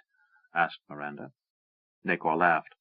"Several thousand years, but—" He stood up. "Each day things will be a little better than the day before, and eventually the old gods will return, and then this planet will become as it was supposed to be." Pug said, "Do you think we'll ever find out what drove the Nameless One mad?" Dominic said, "Some mysteries never are solved, and even if we found the answer, we might never understand it." Nacor reached deep into his bag and pulled out the codex. He handed it to Dominic. "You take this. I think now you can do some good with it." "What about you?" asked Pug. "As long as I've known you, I've judged you the most curious individual on the planet. Don't you want to continue to decipher that thing?" Nacor shrugged. "I've been playing with it for more than 200 years. I'm bored. Besides, Chopie and I have work to do." "What sort of work?" asked Miranda. Nacor grinned. "We have to found a religion." Pug laughed. "A new scam?" "No, I'm serious," said Nacor, attempting to look injured, and failing. He grinned. "I'm the new patriarch of the Order of Arch-Indar, and this is my first disciple." Dominic looked aghast, and Tomas laughed. Pug said, "Why?" Nacor said, "If these old men can bring back the Matrix, someone still has to bring back the good goddess to offset the Nameless One. Else Ishop will have nothing to balance the Nameless One with." Dominic said, "Worthy ambition, but—" Miranda finished for him. "Ambitious?" Dominic could only nod slightly. "Very ambitious." Pug slapped Nacor on the shoulder. "Well, if anyone can do it, it's our friend here." Callus said, "It's over." They turned to look at him, and as he spoke, he put his hands under the tiny remnant of the life stone, and with a gentle motion tossed it into the air. Like 1,000 emerald butterflies, the last of the life energy trapped for centuries flew, and then the room was again dark. The servants of the oracle relit torches that had been allowed to go out during the battle, returning a gentle yellow glow to the huge chamber. The jeweled dragon slept undisturbed. Callus rose steadily. His clothing was still damaged from the demon's blood, but he appeared unharmed. He crossed to his father, and the two embraced. Tomas said, "You are incredible. You—" Callus interrupted. "I merely did what I was born to do. It was my fate." Pug said, "But it took courage." Callus smiled. "No one in this room today can be accused of lacking courage." Nacor said, "I can. I don't have much. I just couldn't think of a good way to get out of here." Miranda said, "Liar," and pushed him playfully. Callus looked at his father and said, "Mother will be surprised." "Surprised at what?" asked Tomas. Pug said, "You look different." "Different how?" Nacor reached into his bag and felt around a moment, then produced a hand mirror, silver-backed glass. "Here, take a look." Tomas took the mirror, and his eyes widened as he saw what his son had meant. Gone was the alien edge to his appearance, what he judged the Valheru legacy. Now he looked mortal, a human male with elvish ears. He looked at Callus and said, "You've changed as well." Dominic said, "We've all changed." He pulled back his hood, and Pug said, "Your hair." Dominic said, Black again, right? You look as you did when we traveled to Kellowan, so many years ago. Miranda said, Give me that mirror, and snatched it out of Tomas's hand. She inspected herself and said, Gods, I look as if I'm 25 again. Then she turned the mirror toward Pug, and his eyes widened. Looking back at him was a face he hadn't seen since he had returned from Kellowan, a youthful man without a hint of gray in his hair or beard. I'll be... he said softly. Then he flexed his hand and said, I don't believe it. What? Asked Miranda. Years ago I cut my right hand, damaging it enough. I've never since enjoyed full strength in it. He stared at it a moment, flexing his fingers again. I think it's completely healed. Nacor said, How old do I look? He took the mirror from Miranda and inspected himself. I look about 40. You seem disappointed, said Miranda. I was hoping I'd be handsome. Then he grinned. But 40's not bad. Calla said, I now understand what that key was the Pantathians were forging with a captured life, and what the alien presence was. Tomas said, The nameless one? Callus shook his head. No, some other presence. Perhaps those creatures who created their rifts for the Pantathians. But one thing was clear. That alien key would have permitted Ma'arg Orgicon to use the Lifestone. As a weapon? Asked Dominic. No, said Callus. As distilled life energy. That's food to demons. Can you imagine Jacon 10 times the size and with 100 times the power he had moments ago? That would have been the result of a demon using that key to tap the Lifestone. Miranda shook her head in amazement. And we still don't know how all these different players, the demons, the Pantathians, those... She looked at Pug. What did you call them? Shangri, answered Pug. Shangri got together, finished Miranda. Pug said, There are still mysteries, but we have to put them aside for a while. Callus nodded. There is but one thing we need to do now. What's that? Said Miranda. Callus's expression turned somber.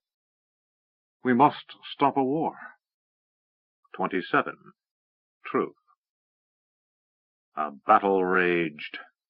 It was a scene from hell, as men seethed in the city streets under torchlight. The castle had held until nightfall, but the enemy hadn't withdrawn under cover of darkness. It was obvious to Eric that a change in command had taken place, for though he was facing the same motley mercenaries he had faced since the war began, now they were acting in coordination, using their numbers to good effect, and grinding down the defenders. Eric directed his men along the southern wall of the keep, as the invaders attempted to fill the moat with anything that would give them a means of reaching the wall. Furniture, broken wagons, dirt, anything they could find was being thrown into the water. The defenders were shooting as many arrows as humanly possible, but the attack was unrelenting. Manfred appeared over the wall at the sea of humanity, thousands of soldiers pressing toward the ancient keep. This hardly looks good, he said. You have a knack for understatement, said Eric. He put his hand on Manfred's shoulders, pushing down slightly. Manfred ducked as some rocks thrown by slingers on the roofs of the buildings on the other side of the moat whizzed by. How do you do that? Asked Manfred. Do what? Know when to duck. Eric smiled. I saw the slingers crawling on the roof at sundown. I've been keeping an eye on them. It gets to be a habit. If you live long enough, Eric said. What sort of shape are we in? I just told the prince that if we can keep them from getting ladders to the wall, we should hold until morning without much difficulty. The tricky part is going to be getting to the eastern gate to admit the armies of the east. Eric said, I told Patrick I'd lead a sally at dawn. Manfred laughed. So did I. You can't, said Eric. Why not? Because you're the Baron and I'm just a... Bastard? Yes. Manfred said, But you have a wife and I don't. Eric said, That means nothing, and he knew the words sounded just as hollow to Manfred's ears as they did to his own. You'll have to come up with a better argument than that, said Manfred. How about you're a noble and I'm not? You have people depending on you. And you don't, said Manfred. Besides, doesn't a knight captain in the prince's army carry the office of court baron with it?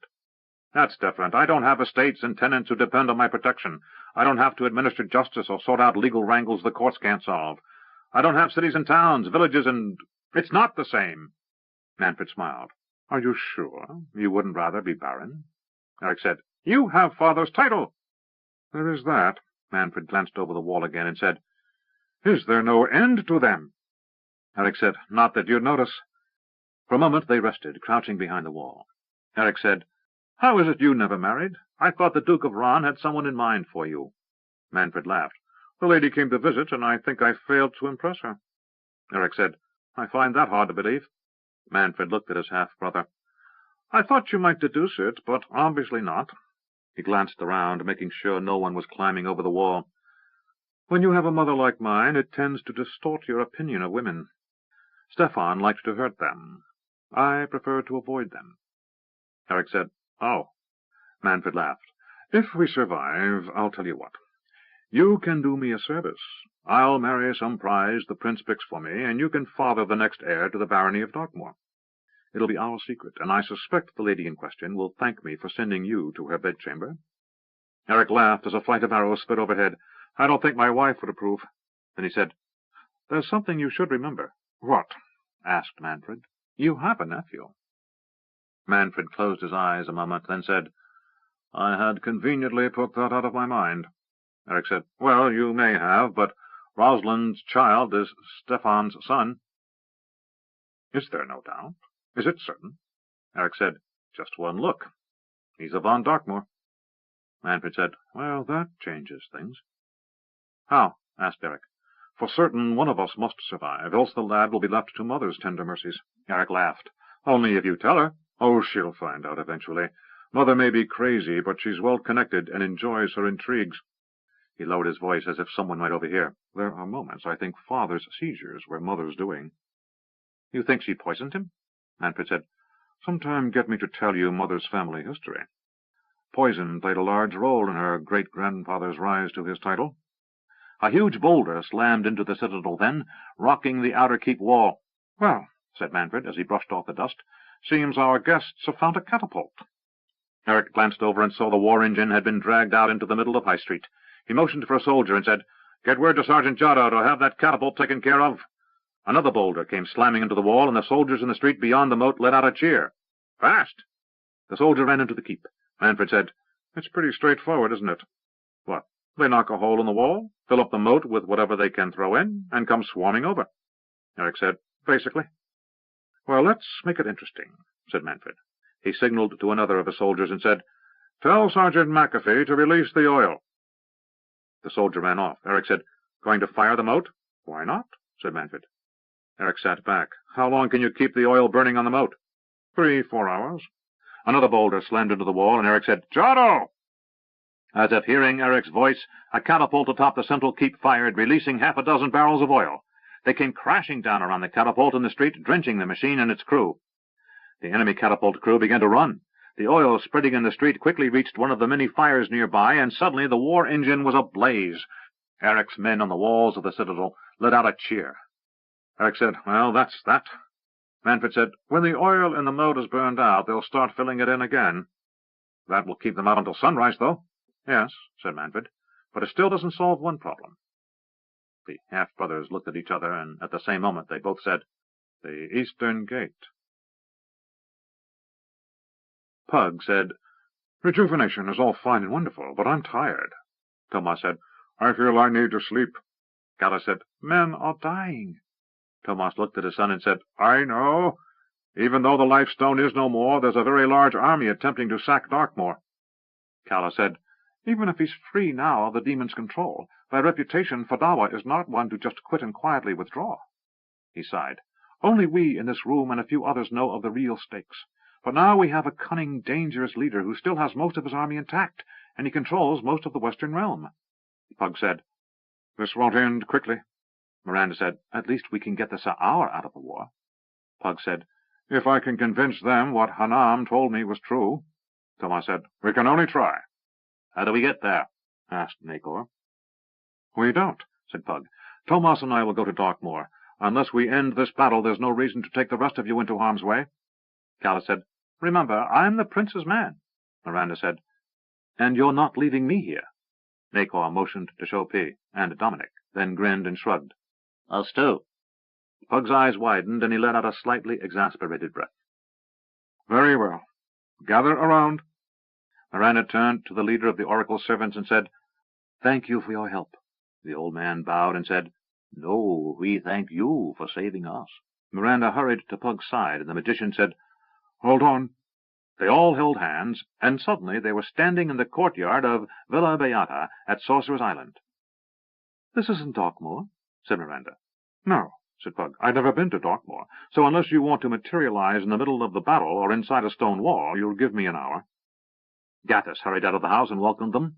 "Hot food will be ready shortly," he said, ushering them inside. Tomas took aside Pug and said, "Is this where you live?" "Most of the time," said Pug. Looking around the lovely estate, with a soft summer breeze from the ocean blowing across the meadows, he said, "I should have visited you a long time ago." Pug said, "We've changed. Until this morning you could not bring yourself to leave Elvendar." Tomas said, "We've both lost a great deal. Even though my parents were fortunate and lived long lives, everyone else we knew as boys in Crydee has long since passed. But you, to have lost your children—" Pug nodded. "I sensed over the last dozen years or so that I would outlive both of them, as Gamina and William aged, and I didn't." Pug looked down at the ground and was silent for a moment, lost in thought. Then he said, "Even though I expected it, the pain is still very real. I'll never see my children again." Tomas said, "I think I understand." The two old friends stood quietly for a time, and Pug remained motionless. Then Pug looked up at the stars. "It's such a vast universe. Sometimes I feel so insignificant." "If what Nakor suspects about the nature of that universe is correct, we are, all of us, at once insignificant and important." Pug laughed. "Only Nakor could come up with that." Tomas said, "You've known him a while. What do you make of him?" Pug put his hand on his friend's arm and led him to the house. "I'll tell you while I work on getting us to Darkmoor. He's either the biggest confidence man in history, or the most brilliant and original mind I've ever encountered." Tomas said, "Or both?" Pug laughed. "Or both," he agreed, as they entered the house. Pug moved his hands in a circle, and a huge sphere of bluish light, shimmering with golden highlights, appeared. Taller than a man, it was as wide as a six-passenger coach. "What is it?" asked Miranda. "It's what is going to take us to Darkmoor," Pug said. "I don't know enough about Darkmoor to get us anywhere safely within sight of the city. If I don't have a pattern to fix on, a location I know well enough, well, let's just say it's too dangerous." "I know the procedure," said Miranda. "I thought we were coming here to get one of those Tirani devices." "No good," said Nakor, taking his out of his bag, "unless you've got it set for a place known to you." He shook it. "If it still works." He laid the device aside. Nakor grinned. "I'll fly with you in your bubble." "How do we get in?" asked Miranda. "Just step inside," said Pug, and did so. They followed him. "I had to dig up the spell to make this thing, but once I remembered how to do it—" He waved his hands, and the sphere lifted off the ground. "It's easy." Gathus waved goodbye as the four friends flew high above the roof of the estate, and the sphere turned on a long, curving flight toward Krondor. "It's easier if I follow landmarks I know, like the King's Highway." "How long to get to Darkmoor?" asked Callus. "We'll arrive a little after dawn," said Pug. They sped across the sea, 100 feet above the tops of the whitecaps. As the last of Midkemia's 3 moons sank into the west, the pre-dawn sky to the east lightened. A breeze blew, but they were comfortable inside the sphere. They stood in a circle, each with just enough room to move slightly. Miranda said, "It would be nice if we could sit." Pug said, "After this is done, I'll happily loan you the volume from which I got the spell, and if you can modify it to put seats in it, feel free." Nakor laughed. "How fast are we going?" asked Tomas. "As fast as the fastest bird," said Pug. "We should be over Krondor in an hour." The time passed, and they watched the sky turn from jet black to dark gray. As morning approached, they could see the spindrift on the tops of the waves below, gray upon gray, as the sea churned beneath them. "Are you sure that demon is dead?" asked Nakor. Pug said, "He's dead. Water is anathema to his kind. He was powerful enough to withstand it for a while, but not from that depth, with the wounds Tomas gave him." "Look," said Miranda. "Krondor." Pug had them coming in a direct line from Sorcerer's Isle, so they approached the Prince's city from almost directly west. "Oh, gods!" said Miranda.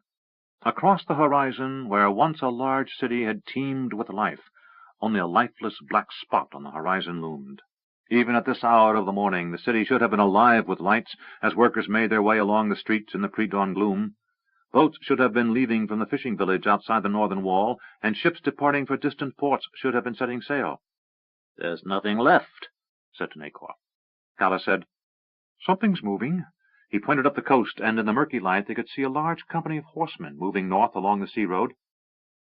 "It looks like some of the Queen's army has deserted," said Chopin. "Now that they're free of the demon's control, that should become more commonplace," said Pug. As they sped over the outer breakwater of Crondor Harbor, the masts of burned ships stuck up above the bay, like a forest of blackened bones reaching for the sky. Beyond the water, everything was burned beyond recognition. The docks were gone, as were most of the buildings. Here and there a portion of a wall stuck up, but mostly it was rubble. The prince's palace was recognizable from its position atop the southern point of the harbor, high atop the hill that originally gave the first prince of Crondor command of the harbor. "It'll be a long time before anyone uses that harbor again," said Callus. Tomas put his hand on his son's shoulder. He knew the destruction of the city he had sworn to protect burned deeply. He also knew that Callus, better than anyone, understood what had been achieved by the destruction of the Life Stone, yet he recognized the pain Callus felt over the dear price paid by so many. Pug willed the sphere along the King's Highway. For mile after mile they witnessed wholesale destruction. Every farm and house was burned, and so many bodies lined the way that buzzards and crows couldn't fly for their gorging. Dominic said, "We must get as many clerics as we can to come here, for plague will certainly follow such carnage." Nacor said, "All of the Order of Archindar will help." Miranda said, "All 2 of you?" Even in the midst of such destruction, Pug found it almost impossible not to laugh. Tomas said, "Many of the priests will have perished during the destruction of the city." Callus said, "Not really. We passed word to the various temples months ago, and slowly they've been getting their clerics to safety. Duke James knew we would need much help if we survived." Miranda said, "And it helps to stay on the good side of the temples." Pug said, "In all my concern over the threat from the Emerald Queen and the demon, and our fears over the Life Stone, I lost sight of the simple fact that the kingdom has been invaded by a very large army." Callus said, "I didn't." He pointed ahead. "Look!" They were entering the foothills of the mountains, and Pug saw a sea of campfires, small shelters, and an occasional command tent. Then they were suddenly speeding over a huge command pavilion, the size of a large house. The closer they got to Darkmoor, the more mobilization they saw. "My gods," said Tomas, "I've never seen such an army. Even during the Rift War, the Tsarani never threw more than 30,000 men into the field, and never all in one place." Callus said, "They brought almost 250,000 men across the sea." Dispassionately he said, "This below is the half we haven't killed yet." "So many deaths," said Nacor. He sighed with a heavy note of sadness. "And for no good reason." Tomas said, "Pug has heard me ask more than once if there was ever a good reason for war." "Freedom," said Callus, "preserving what is ours." Pug said, "Those are good reasons to resist. Even those aren't good enough reasons to start a war."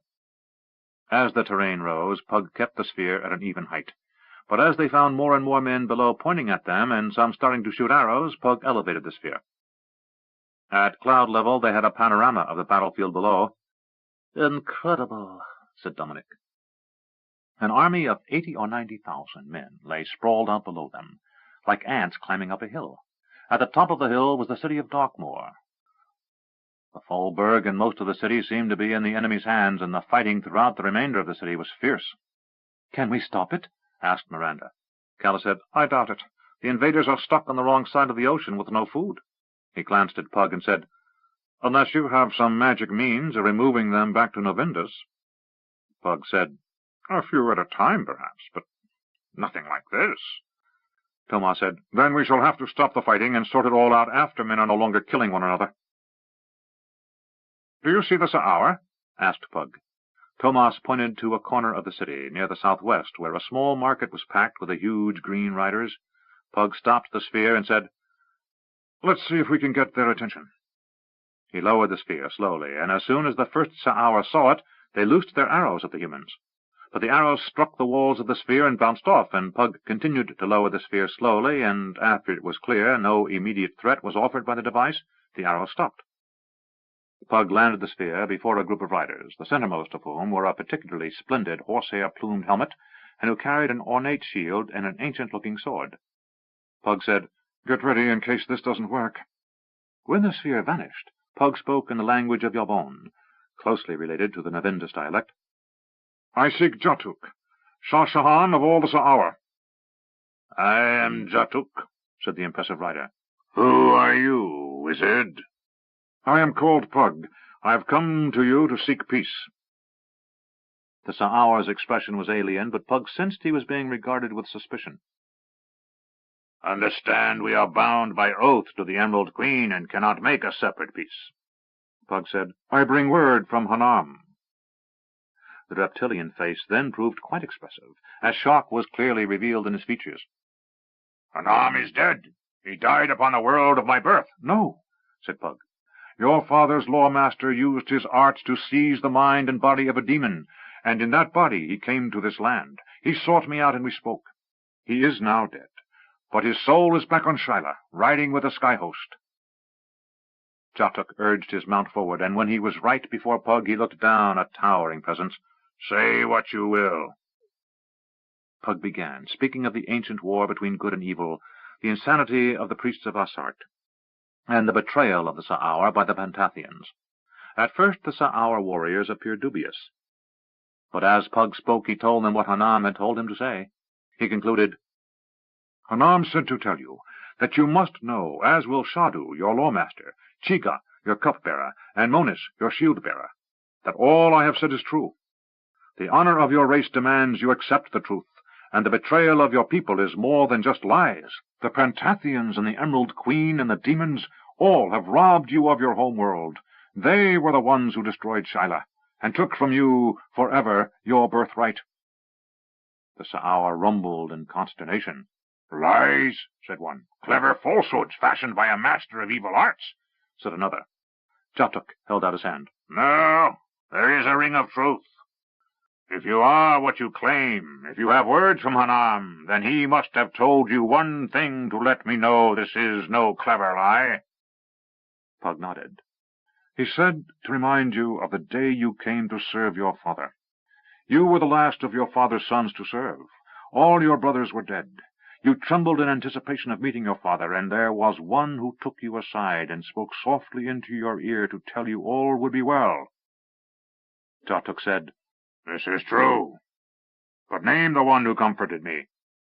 Kaba, your father's shield-bearer, who told you what to say to your father. He said you were to say, Father, I am here to serve the race, to avenge my brothers, and to do thy bidding. Jatuk leaned back, turned his face to the sky, and screamed. It was an animal sound of pure rage and anguish. We have been betrayed, he roared. Without saying another word to Pug, he turned to his companions. Let it be known, our bond is severed. We serve no one but the Sa'awar. Let death be the reward for those who have wronged us. Death to the Pantathians. Let no snake survive. Death to the Emerald Queen and her servants. Suddenly, Sa'awar riders were heading back toward the city gate, and Jatuk said, Human, when this is done, we will seek you out and make our peace. But there is a terrible debt of blood that must be paid. Thomas said, Shah Jahan, your warriors have known years of fighting. Put down your weapons. Withdraw from this fight. An army marches to this city to drive out the invaders. Step aside and let your wives and children know their fathers are returning to them alive. Holding his sword like a live thing, Jatuk's eyes blazed. This is Tuamasok, blood drinker in the ancient tongue. More than any other thing, it is the mark of my office and the badge of my people's honor. It will not be put aside until this wrong is righted. Pug said, Then know the Emerald Queen is dead. She was destroyed by a demon. Jatuk looked as if he could barely contain himself. Demon! Demons destroyed our world!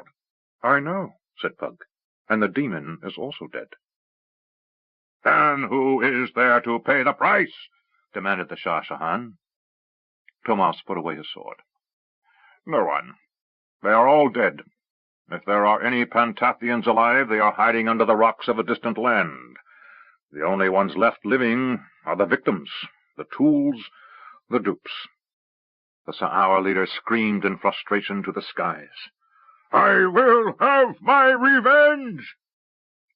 Pug shook his head. Spare your people, Jatuk. I will have blood for blood. Thomas said, Then go, but leave this city in peace. Jatuk pointed his sword at Tomas. My soldiers will depart, and no more will we trouble this place. But we are a nation without a home, and our honor is stained. Only by blood can we cleanse that stain. He turned his horse in the direction of the city gate, and with a hard kick sent the giant mount heading for the city gate. The rest of his company followed after, and while the war in the city raged on, the southwest corner of Darkmoor was suddenly quiet. From behind the barricade a voice said, Are they gone? Pug motioned, and Owen Greylock climbed over a pile of furniture, grain sacks, and part of a wagon bed. Magician, said Owen, I think we owe you thanks. Pug said, No thanks needed. They're still fighting. If you get rid of the Sa'awa, we thank you. Owen shook his head. Damn, but they are a handful. Well, they're the invaders' handful, said Tomas. They've been told of their betrayal, and they are not happy. Owen smiled. That I can imagine. I've only seen a few Sa'awa up close, and they don't strike me as having much of a sense of humor. He turned to the men behind him and said, Spread out and see if you can find any more of our lads. The citadel is under attack, and I mean to hit the enemy from behind. Tomas pulled his sword. I may be of some help. Glad to have you, said Owen. He glanced up and down Tomas's impressive 6 inches over 6 feet and said, How do you keep all that white clean? Tomas laughed. It's a long story. Tell me after the battle, said Owen, motioning for his small band of soldiers to follow him to the fighting around the citadel. Pug said, We'll see you later. Tomas asked, Where are you going? Inside the keep to see if I can end this madness. Tomas nodded, turned, and ran alongside Owen Greylock. Pug motioned for the others to hold hands. He fixed his vision upon the distant citadel, and then they all vanished. Manfred and Eric both looked up as a shout came from above. What now? Asked Eric, pulling his sword. Men on the roof shouted, but the tone was surprise rather than alarm. Manfred pulled his own sword and stepped between Prince Patrick and the door in case the citadel had been breached. Reaching a hall at the base of the keep's old central stairwell, Eric saw Callis hurrying down the stone steps, with Nacor, Miranda, and the others behind. Eric grinned. Captain! Callis returned his smile and said, Captain. Eric said, I am so pleased to see you. How did you get here? Callis pointed to Pug. Eric said, Magician! He looked relieved. Is there anything you can do? Pug said, Yes, I could kill every man outside the wall, but that includes any number of kingdom soldiers fighting house to house. I would rather think of a way to stop the killing. The demon who led the Emerald Queen's army is dead. The Lifestone is no more. There is no more reason for fighting. Eric said, Tell that to those murderers out there. Pug said, That's the problem. Even if I did, would they listen? Callis said, No. As I said, they're hungry, and they know what's behind them. They have only one way to go, ahead. Eric said, If this demon you talked about is dead, what about the Emerald Queen? She's been dead for months, said Pug. We'll explain later. What about Fadawa? Maybe we can negotiate a truce with him? He's a murderous bastard, but he'd know the old truce terms of Navendus, said Eric. Callis said, Right now, Fadawa's got a very angry Sa'awa army looking for someone to vent that anger on. He's their most likely candidate. If he's half as smart as I think he is, he's already looking for a place to hole up in for the winter. Nacor said, Winter? Pug said, Yes. Nacor pushed past Callis and said to Eric, Your original plan was to hold this army here until winter, right? Yes, we knew that once the snows came, they'd be forced to withdraw. Nacor turned to Pug. If we go to Stardock, can you bring us back here? Yes, said Pug. Why? No time to explain, just do it. Pug looked at Miranda, Callis, and the others, and shrugged. He put his hand on Nacor's shoulders, and they vanished. What was that about? Asked Patrick, as he and Manfred entered the hall. Callis said, Highness, Baron, and nodded in greeting. Captain, said Patrick, I hope you bring us some good news. Well, for one thing, the major threat to all of us is now over. Patrick said, The Lifestone is safe. Callis said, It is no more. It is safely undone and can no longer be used to harm anyone. Patrick said, Thank the gods. Every member of the royal family knew exactly what the stakes were, since the life stone had been discovered under Sethanon 50 years before. "I feel ordering a celebration." The thunder of the catapult above, firing on the attackers, added a counterpoint to his next remark. "That just may be a bit premature. We are waiting for the armies of the East." Manfred put his hand on Eric's shoulder. "My brother and I were having an argument about who was going to go open the eastern gate and let the armies of the East in to save us. Do you have a better plan?" Calla said, "No, but I hope Nacor does." Miranda said, "I'm going to the roof to see if the armies of the East are outside the eastern gate." She looked at Manfred and Eric like a couple of slow children and said, "It wouldn't do to go get yourselves killed opening the gate if the armies of the East weren't on the other side, would it?" Eric and Manfred exchanged startled looks, but Miranda was already mounting the stairs to the top of the keep. Calla said, "I'll be back, my lord, Captain," and hurried after her. They reached the top of the old keep, a relatively small area of the large citadel. 2 lookout positions were manned, directing fire from 2 large catapults located on a roof segment a dozen feet below. Miranda looked to the east and began a soft, almost inaudible chant. Then she opened her eyes wide, and Calla was surprised to see they had changed. Deep amber, with vertical slits, they now resembled a bird of praise. She surveyed the horizon, and after a moment she closed her eyes and rubbed them, and when she opened them they were normal again. She said, "The armies of the East are moving in stately fashion towards the city. I would wager they might get here by sundown.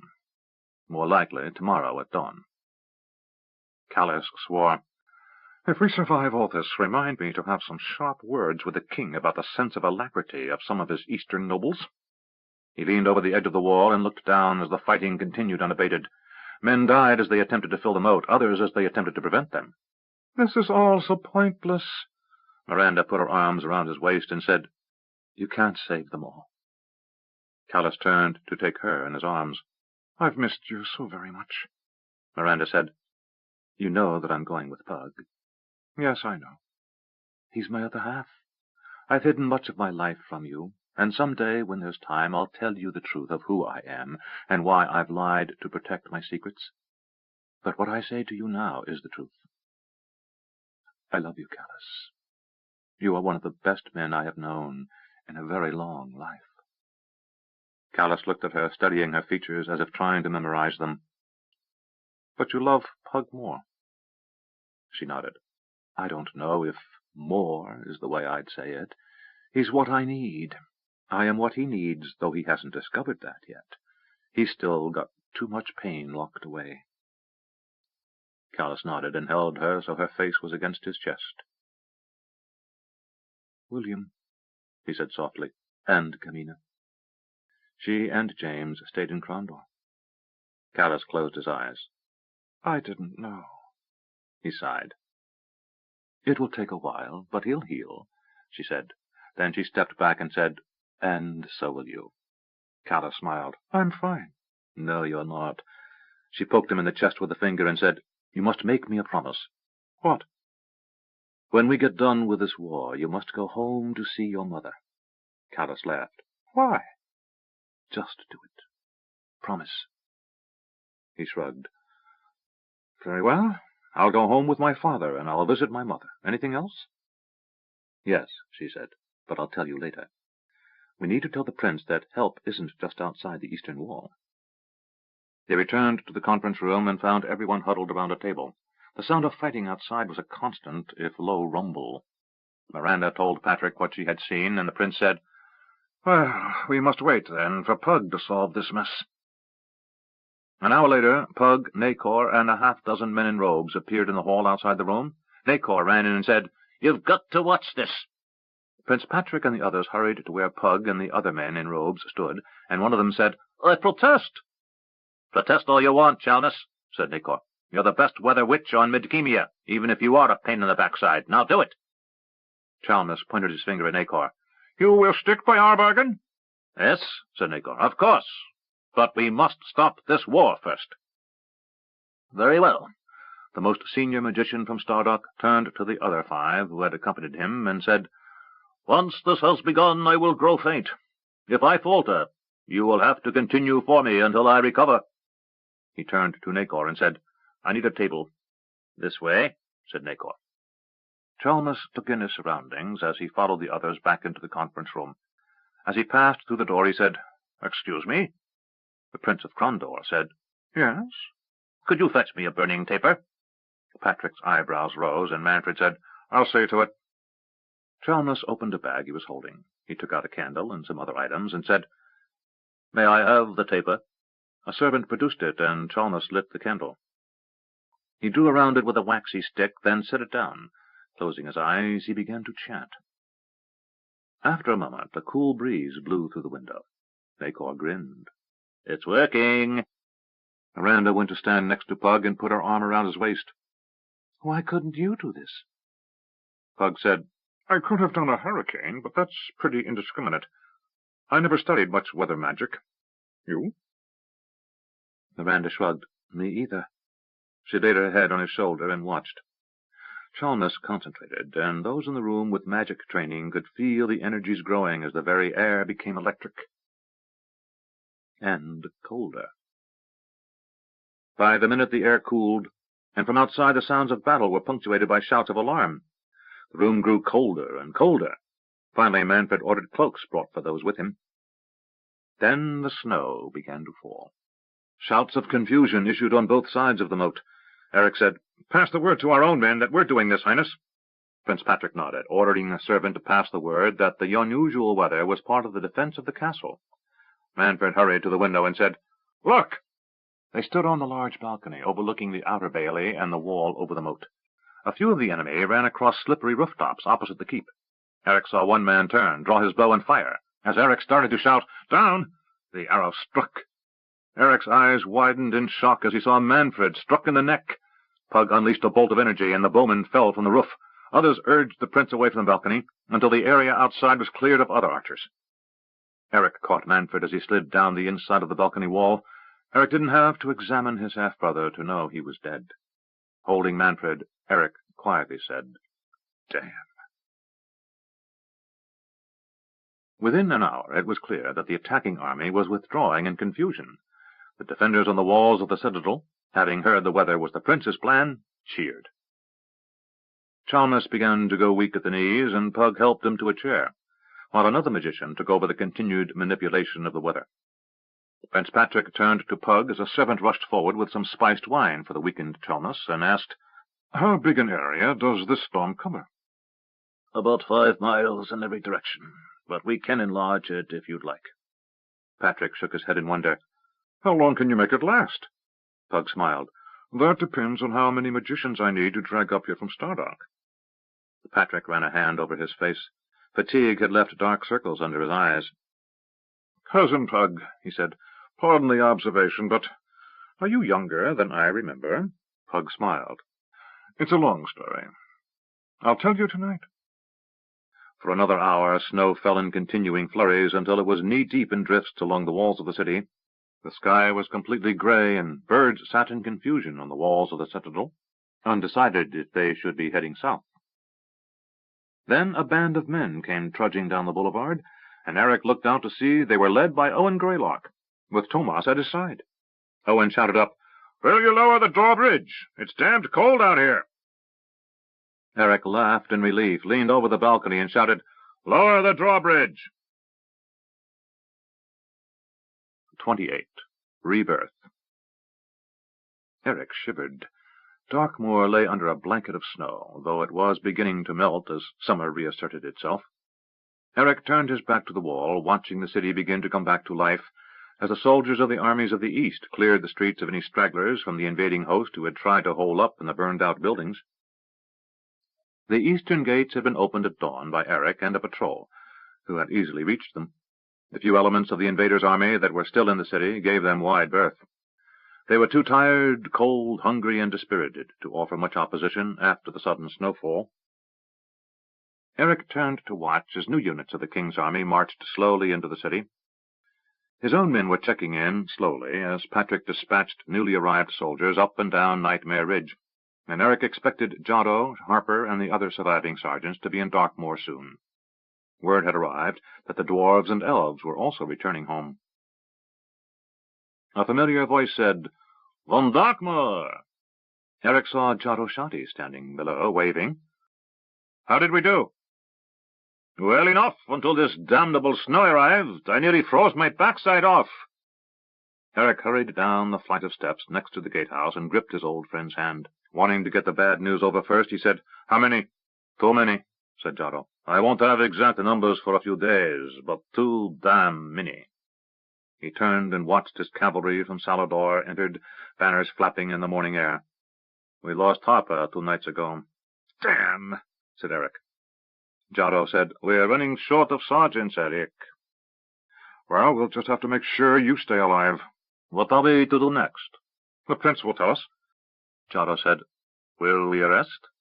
"I think Patrick intends to let the Eastern Army drive the invaders down the hill a bit. So until you hear otherwise, find a billet near the palace and get the men some food and blankets." "Yes, sir," said Giotto. "They'll like that." Eric said, "Send word to the citadel where you are when you're situated. I've got some things to do." "Sir," said Giotto, and he turned and hurried off. Eric returned his attention to the eastern gate, and after a few minutes of watching the procession of brightly colored uniforms, clean horses, and unbloodied weapons, he turned and started walking back toward the citadel. Slowly, the city began to revive. 3 days after the last of the invaders were reported to be safely on the far side of Ravensburg, Eric heard a familiar, sweet voice from the courtyard. "Eric!" He spun, and in the wagon pulling into the castle, Kitty sat behind Rue and his wife, next to their children and the Jacobi family. Eric almost knocked over a squire as he raced down the steps to the courtyard, and was almost knocked over in turn as his wife flew into his arms. He kissed her and held her. Then he pushed her back to arm's length and said, "What are you doing here?" He looked at Rue. "You were supposed to have everyone safely down at Malek's Cross." "Well, we almost got there," said Rue. He jumped down and said, "Then we ran into this army, and given the situation, I judged it pretty safe tagging along behind them." "Where's Louise? Nathan, my mother?" "They're on their way," said Rue. "I sent them down to Malek's Cross with a list while I stayed close to the army. They should get here tomorrow." "A list of what?" "Things to bring to Darkmoor," said Rue. He motioned for Carly and the others to get out. He tapped Eric on the chest as Kitty kissed his cheek. "You and I have suffered a great deal of financial loss, my friend." Eric laughed and kissed Kitty again. Then he said, "That money I lent you, I never expected to see it again." "Well, be that as it may," said Rue, "you're a partner." He threw his arm around Carly's waist, and Helen Jacobi came to stand next to them. "We're all partners." "In what?" asked Eric. "Avery, Jacobi, and von Darkmoor. Milo and Nathan are loading up in Malek's Cross with things that will be needed here, and I expect that shortly we'll have a brisk trade set up." Eric laughed. "Rue, you'll never change." Carly said, "He's changed." She blushed. "We're going to have another baby." Eric laughed. "Well, go inside and I'll see what I can do about getting us something to eat." They headed for the keep, and Eric looked at Kitty. "You have no idea how wonderful you look." She said, "No, but I know how wonderful you look." Eric said, "Let's eat. Then I'll show you where I'm staying." He put his arm around her, and they slowly walked through the keep, just enjoying the nearness of each other. Eric entered the room, and Patrick said, "Captain, is your family settled in?" Everyone in the room laughed. Eric saw Owen, Callus, Arutha, and the other surviving nobles of the Western Realm in the conference room, and saw Pug and Miranda standing in an anteroom beyond. Eric blushed. "Yes, sir." He had introduced Kitty to the prince the night before. It had taken a messenger pounding on Eric's door with a summons from the prince to get Eric out of Kitty's arms this morning. Nathan, Milo, Rosalind, and the others had arrived, and had found their way to the keep. Rue was off bartering and making deals, so the prince had sent for Eric to find quarters for his family. Patrick said, "I've got enough governance and military matters before me to confound 2 kings and a dozen dukes, Eric, but I wanted to take care of one issue before things dragged out much longer." The door opened, and Eric tensed as he saw a soldier escorting Matilda into the chamber. The old dowager baroness bowed before the prince, but when her eyes met Eric's, they burned with hatred. "My lady," said Patrick, "I wanted you here so I could put a certain matter to rest." "Highness?" asked Matilda. "It's fairly common knowledge you harbor Eric von Darkmoor some ill will." Matilda interrupted. "Don't use that name. He doesn't deserve to be called von Darkmoor." "Madam," said Patrick, slamming his hand on the table, "you forget yourself. I forgive much because of your pain, but speak cautiously." The old woman almost bit her tongue to keep from speaking, but she bowed her head slightly. Patrick's tone was ice. "Your late husband pointedly refused to deny Eric that name. More, he has earned it. You will put aside any ill will you have against Captain von Darkmoor. He is my man and serves me. If any harm comes to him that I can trace back to your offices, madam, your rank or family connections will do nothing to spare you my wrath. Is that clear?" "Yes," she said in tones as cold as the prince's. Then she looked at Eric, and with barely controlled rage, she said, "Well, bastard, there is nothing to stop you now, is there? With Manfred dead, and you the only one of Otto's bastards to wear his name, your friend here can name you Baron now." "Madam, how dare you!" Patrick motioned for a guard to take Matilda away. "Your Highness," said Eric, "please forgive me, but let her stay. There's something I need to say to her." Patrick didn't look pleased, but he said, "What?" Eric looked at Matilda. "Madam, you have hated me without knowing me for my entire life. I can only blame my father's weakness for other women as the cause, though, knowing you as briefly as I have, I can now understand it." She bristled at this. "Perhaps if you had been loving, kind, and gentle, he might still have strayed, and there is no fault in you. It doesn't matter. My father is dead, and so are your sons. But I will not be the next Baron of Darkmoor." Eric looked directly at the old woman and locked gazes with her. "You have a grandson." Matilda said, "What? What nonsense is this?" Eric said, "No nonsense. He is Stefan's son." Matilda's hand came to her mouth, and moisture gathered in her eyes as she asked, "Where is he?" "Here in the castle." "Who is his mother? I want to see him." Eric motioned for a guard and said, "Go to the inn across the bridge and find Milo, the innkeeper from Ravensburg, and his daughter Rosalind. Bring them and the baby here." Patrick said, "Somewhere else, Captain, if you don't mind." Eric said, "Bring them to the great hall." Patrick said, "Madam, please wait for them there. I'll send Eric along in a minute." After Matilda had departed, Patrick, Prince of Crondor, said, "Captain." Eric said, "Highness." "Out there," said Patrick, "just a few miles beyond the walls of this city, is the new western boundary of the Kingdom of the Isles. I'm the Prince of Crondor, and Crondor no longer exists. While all of us here are aware of the terrible destruction we avoided, this war is far from over. I have a commission for you, should you be willing to accept." "Sir?" "Retake the Western Realm. Get me back my principality." Eric looked at Callas, who shook his head. "I'm going home," he said softly. He glanced across the room, through the door, to where Pug and Miranda stood watching from the balcony. "I made a promise." Owen said, "You are the new eagle of Crondor, Eric." As Eric stood still in amazement, Patrick said, "That is, as soon as you recapture my city. Bitterly," he said, "or what's left of it, so we can begin rebuilding. That's the first order. We winter here, rest and refit. And then we move to Crondor in the spring. We drive out what's left of this invading army, and rebuild. After that, we take it a day at a time." Eric knew the task before him was tremendous. Owen said, "But you and your wife can have a quiet winter together before we start." Eric stood silently for a moment, then said, "Highness?"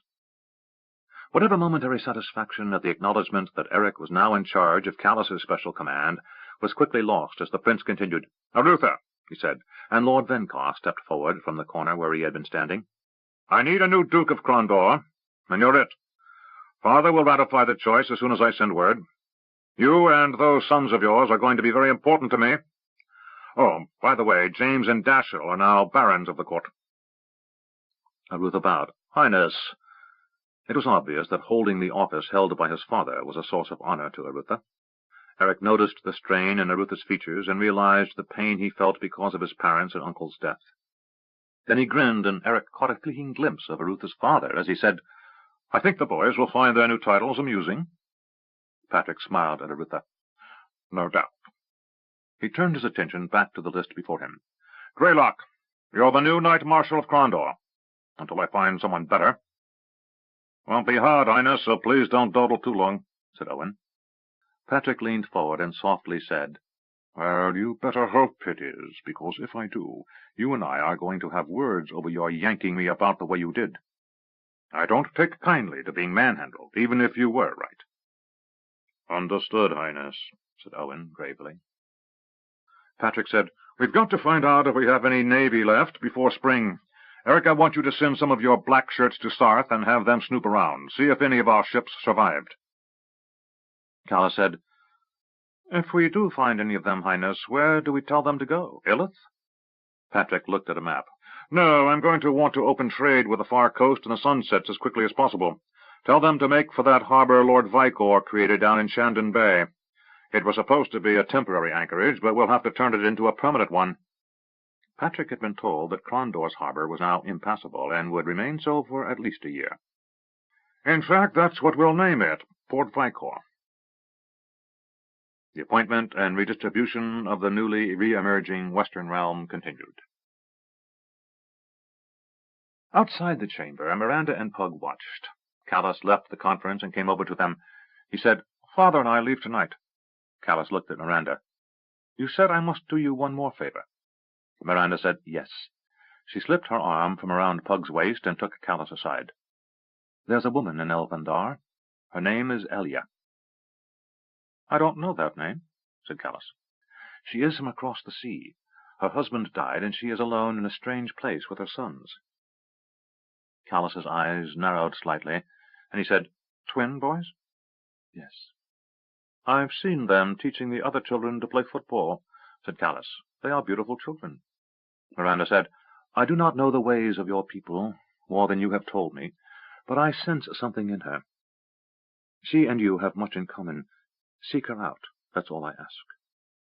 Callus said, We are both within our home, yet we are outsiders.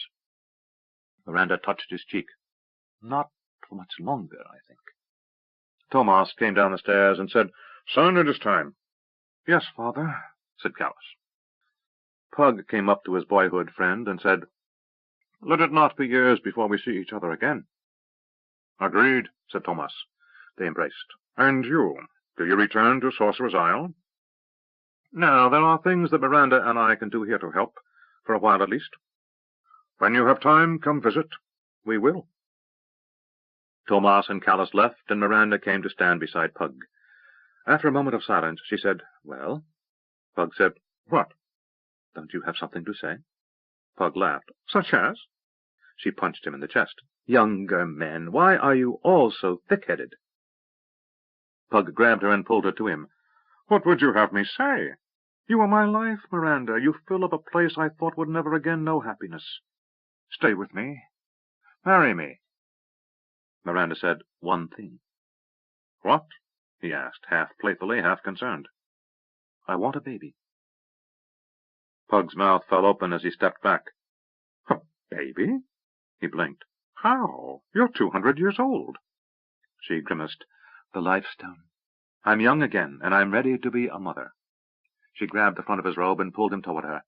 Kissing him, she said, Unless you'd rather I find someone else. No, he said. It's just... I know, she said softly, but I regret not having children the first time around, and now I have another chance. Her voice dropped, and she said, Beloved, I know you are suffering over the death of your children, and you've spoken about the pain of outliving them, but this time it will be different, I promise you. Looking in her eyes, he said, I have no doubt. Good, she said, leading him down the stairs to the quarters Manfred had set aside for them. Let's go make a baby. Pug laughed. Rue, Nathan, and the others had accompanied Eric to the keep. When Rosalind, Milo, and Gerd had been summoned, they entered, Rue with his usual bravado, the others more timidly. None but Rue had ever been inside a great lord's audience hall before, even one somewhat worse for the wear of recent battle. Matilda moved slowly to stand before Rosalind, who held the little boy on her hip. Gerd's attention was drawn by a necklace the Baroness wore, and he reached for it. Rosalind gently held his hand, and Matilda said, No, let him play with it. He's teething, the young woman said softly. Randolph, her husband, put a reassuring hand on Rosalind's shoulder. Matilda's eyes began to brim with tears, and she said, "He looks so much like his father." Rosalind blushed and said, "He's a good baby." Matilda turned to Eric. "What do you suggest?" Her manner was again controlled and commanding. Eric said, "I suggest nothing. Stefan was baron when he fathered Gerd." He saw Rosalind lower her eyes at the reminder of the rape, and Randolph's hand tightened ever so slightly in reassurance. "It's clear to me Gerd is Baron of Darkmoor." Then Eric's tone became steel. "And Patrick will name me baronial regent." The woman's eyes widened as Eric could almost read her thoughts. It was a ploy for Eric to seize control of the barony. But before she could speak, Eric said, "But I have duties in the west, so I must delegate someone else to conduct the business of the duchy." He crossed to stand before his nemesis. "You govern here, my lady. Let Rosalind and her husband live here or in the city as they choose, and see the boy daily. But you make him the next Baron of Darkmoor." Then he lowered his voice even more. "But do a better job than you did with Stefan, or I will be back." The woman's face was a mask. "Manfred was a good enough man. Despite your disagreements with him, he could have been a good teacher for the boy. Treat Gerd as you should have treated your sons, and you and I will have no issue. But should any harm come to him, I will be back. Is that clear?" Matilda looked past Eric and saw the baby smile. She stepped toward him, saying, "Let me hold him." Rosalind handed Gerd to the old woman. Then she said, "Gerd, this is your grandmother." Eric left the hall, and Rue followed after. Outside, Rue said, "Is this going to work?" Eric said, "It better." Then he turned to his friend and said, "For the next year or so, you're going to be around here like flies on dung. So if anything happens that I should know about, get word to me." Rue grinned. "And where are you going to be?" Eric smiled and shook his head. "Recapturing a kingdom, it seems." The herald blew a trumpet, and Patrick said, "Well, let's go talk." Word had arrived that morning that a large force of heavy cavalry was moving up from the south, slogging along the roads from the west of Dorgan, as a heavy rain had struck the day before. Scouts reported that the banner of Kesh flew over the force that made its way toward Darkmoor. Now they stood outside the gate as the evening sun set, and Patrick was riding with Eric, Owen, Pug, and Erutha to see what a Keshian army was doing this far north. "Maybe they came to help," suggested Nacor as he walked alongside Pug's horse. "Somehow I doubt that," said Pug. They reached the Keshians, and one of Darkmoor's men, acting as herald, said, "Who comes before Crandor's prince?" The Keshian herald said, "Highness, my lords, I have the honor to present his most esteemed Lord General Beshan Solan." "General," said Prince Patrick, "may we inquire as to your presence in our kingdom? Are you perhaps lost?" "Highness," said the general, "let us be brief. It is wet, and I would like to return to my camp. We have closely watched this invasion, as you have provided us with remarkably candid intelligence regarding the enemy, their disposition and intent. We did, however, incur losses as they attempted to expand into territory occupied by our forces." The leather-faced old soldier said, "So my master, his most imperial majesty, has decided that the former boundaries between Great Kesh and your kingdom are no longer agreeable to us." Patrick looked ready to explode. "You dare ride into my own principality and inform me the Empire is trying to annex territories beyond those agreed to?" "In the word, yes." "Well, General, look around. It may come to your attention that the bulk of the armies of the East are currently here in Darkmoor. Come spring, I can order them southward just as easily as westward. I am certain I can convince my father that we can wait a year to reclaim the western realm while we sort out some Keshian adventurers." The general seemed unimpressed. "Highness, with all due respect, your western armies are scattered and decimated. Your eastern armies cannot stay here long, else you'll face difficulties on your eastern borders. You have no significant navy left of which to speak. In short, while you could almost certainly create some difficulties for Great Kesh for a short while, in the long run, to what advantage?" He took out a rolled-up parchment and said, "Here are the terms of a treaty my imperial master sends to your father." Patrick nodded, and a soldier took the scroll from the Keshian general. Patrick nodded to Erutha, who took it, opened it, and read it. "Damn!" he said after a moment. My lord, said Patrick, they want it all. We keep everything from where we sit to the east. Kesh claims all lands between the Great Star Lake and the teeth of the world west of the Calastius Mountains. Kesh's historical boundaries, as you know, said the general, before the unfortunate war with the rebellious confederacy to the south forced us to abandon our hereditary lands. Hereditary lands, said Patrick. Not in the worst fever dream of your most deluded monarch, General.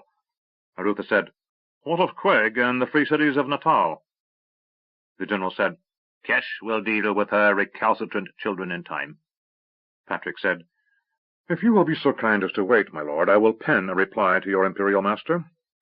And you can tell Degai for me that the formal declaration of war for my father will arrive shortly. Nakor said, Highness. What? Snapped Patrick, obviously close to a rage. I think I can help. Pug said, What do you have in mind? What? He took out that Serani transport sphere and vanished. What is that odd little man up to? Asked the prince. Pug said, I don't know, but he usually manages to come up with unexpected results. I think we can afford to wait a little while.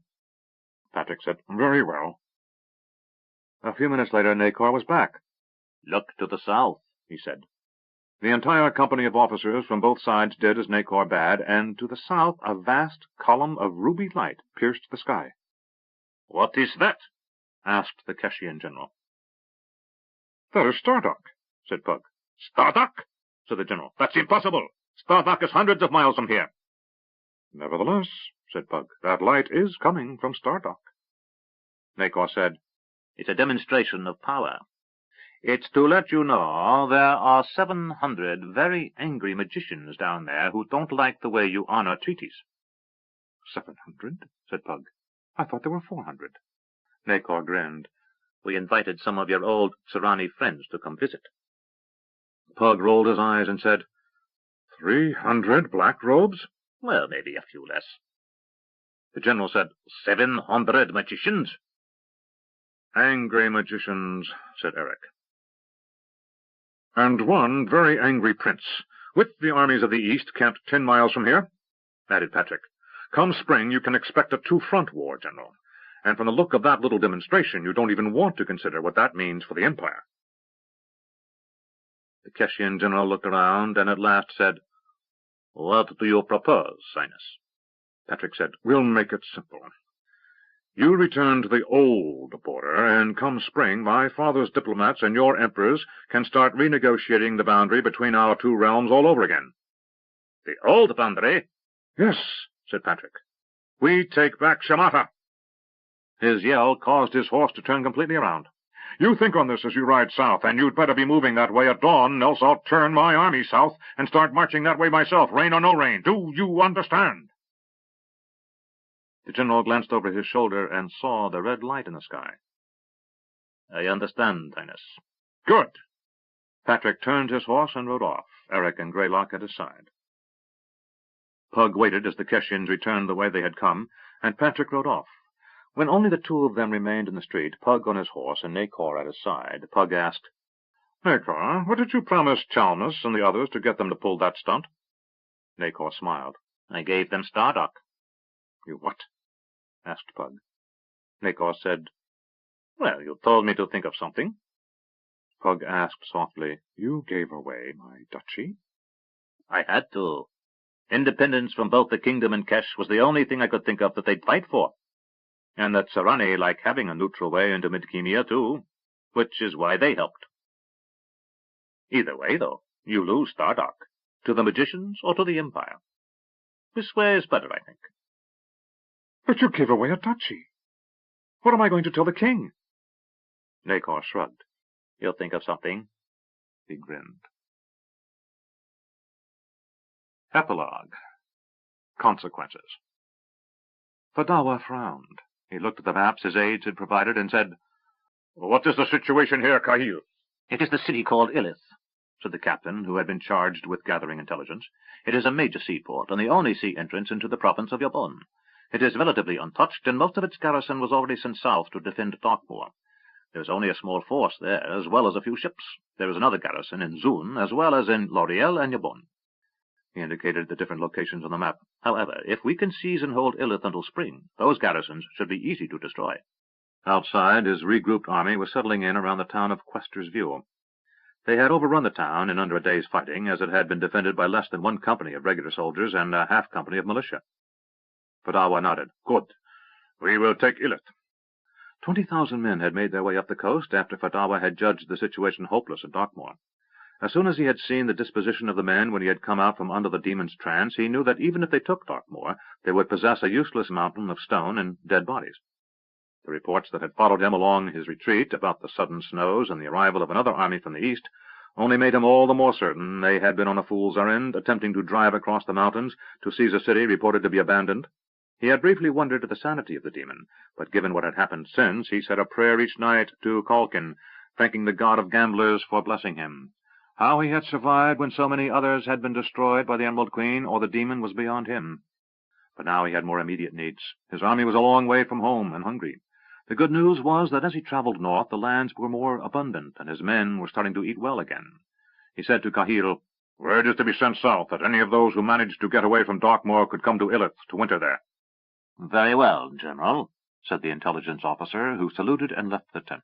Fadawa also knew the Sa'awa were out there somewhere, and he was concerned. If he could speak to Chatuk, he might convince the leader of the lizard people that he was also a dupe, a tool used and almost discarded.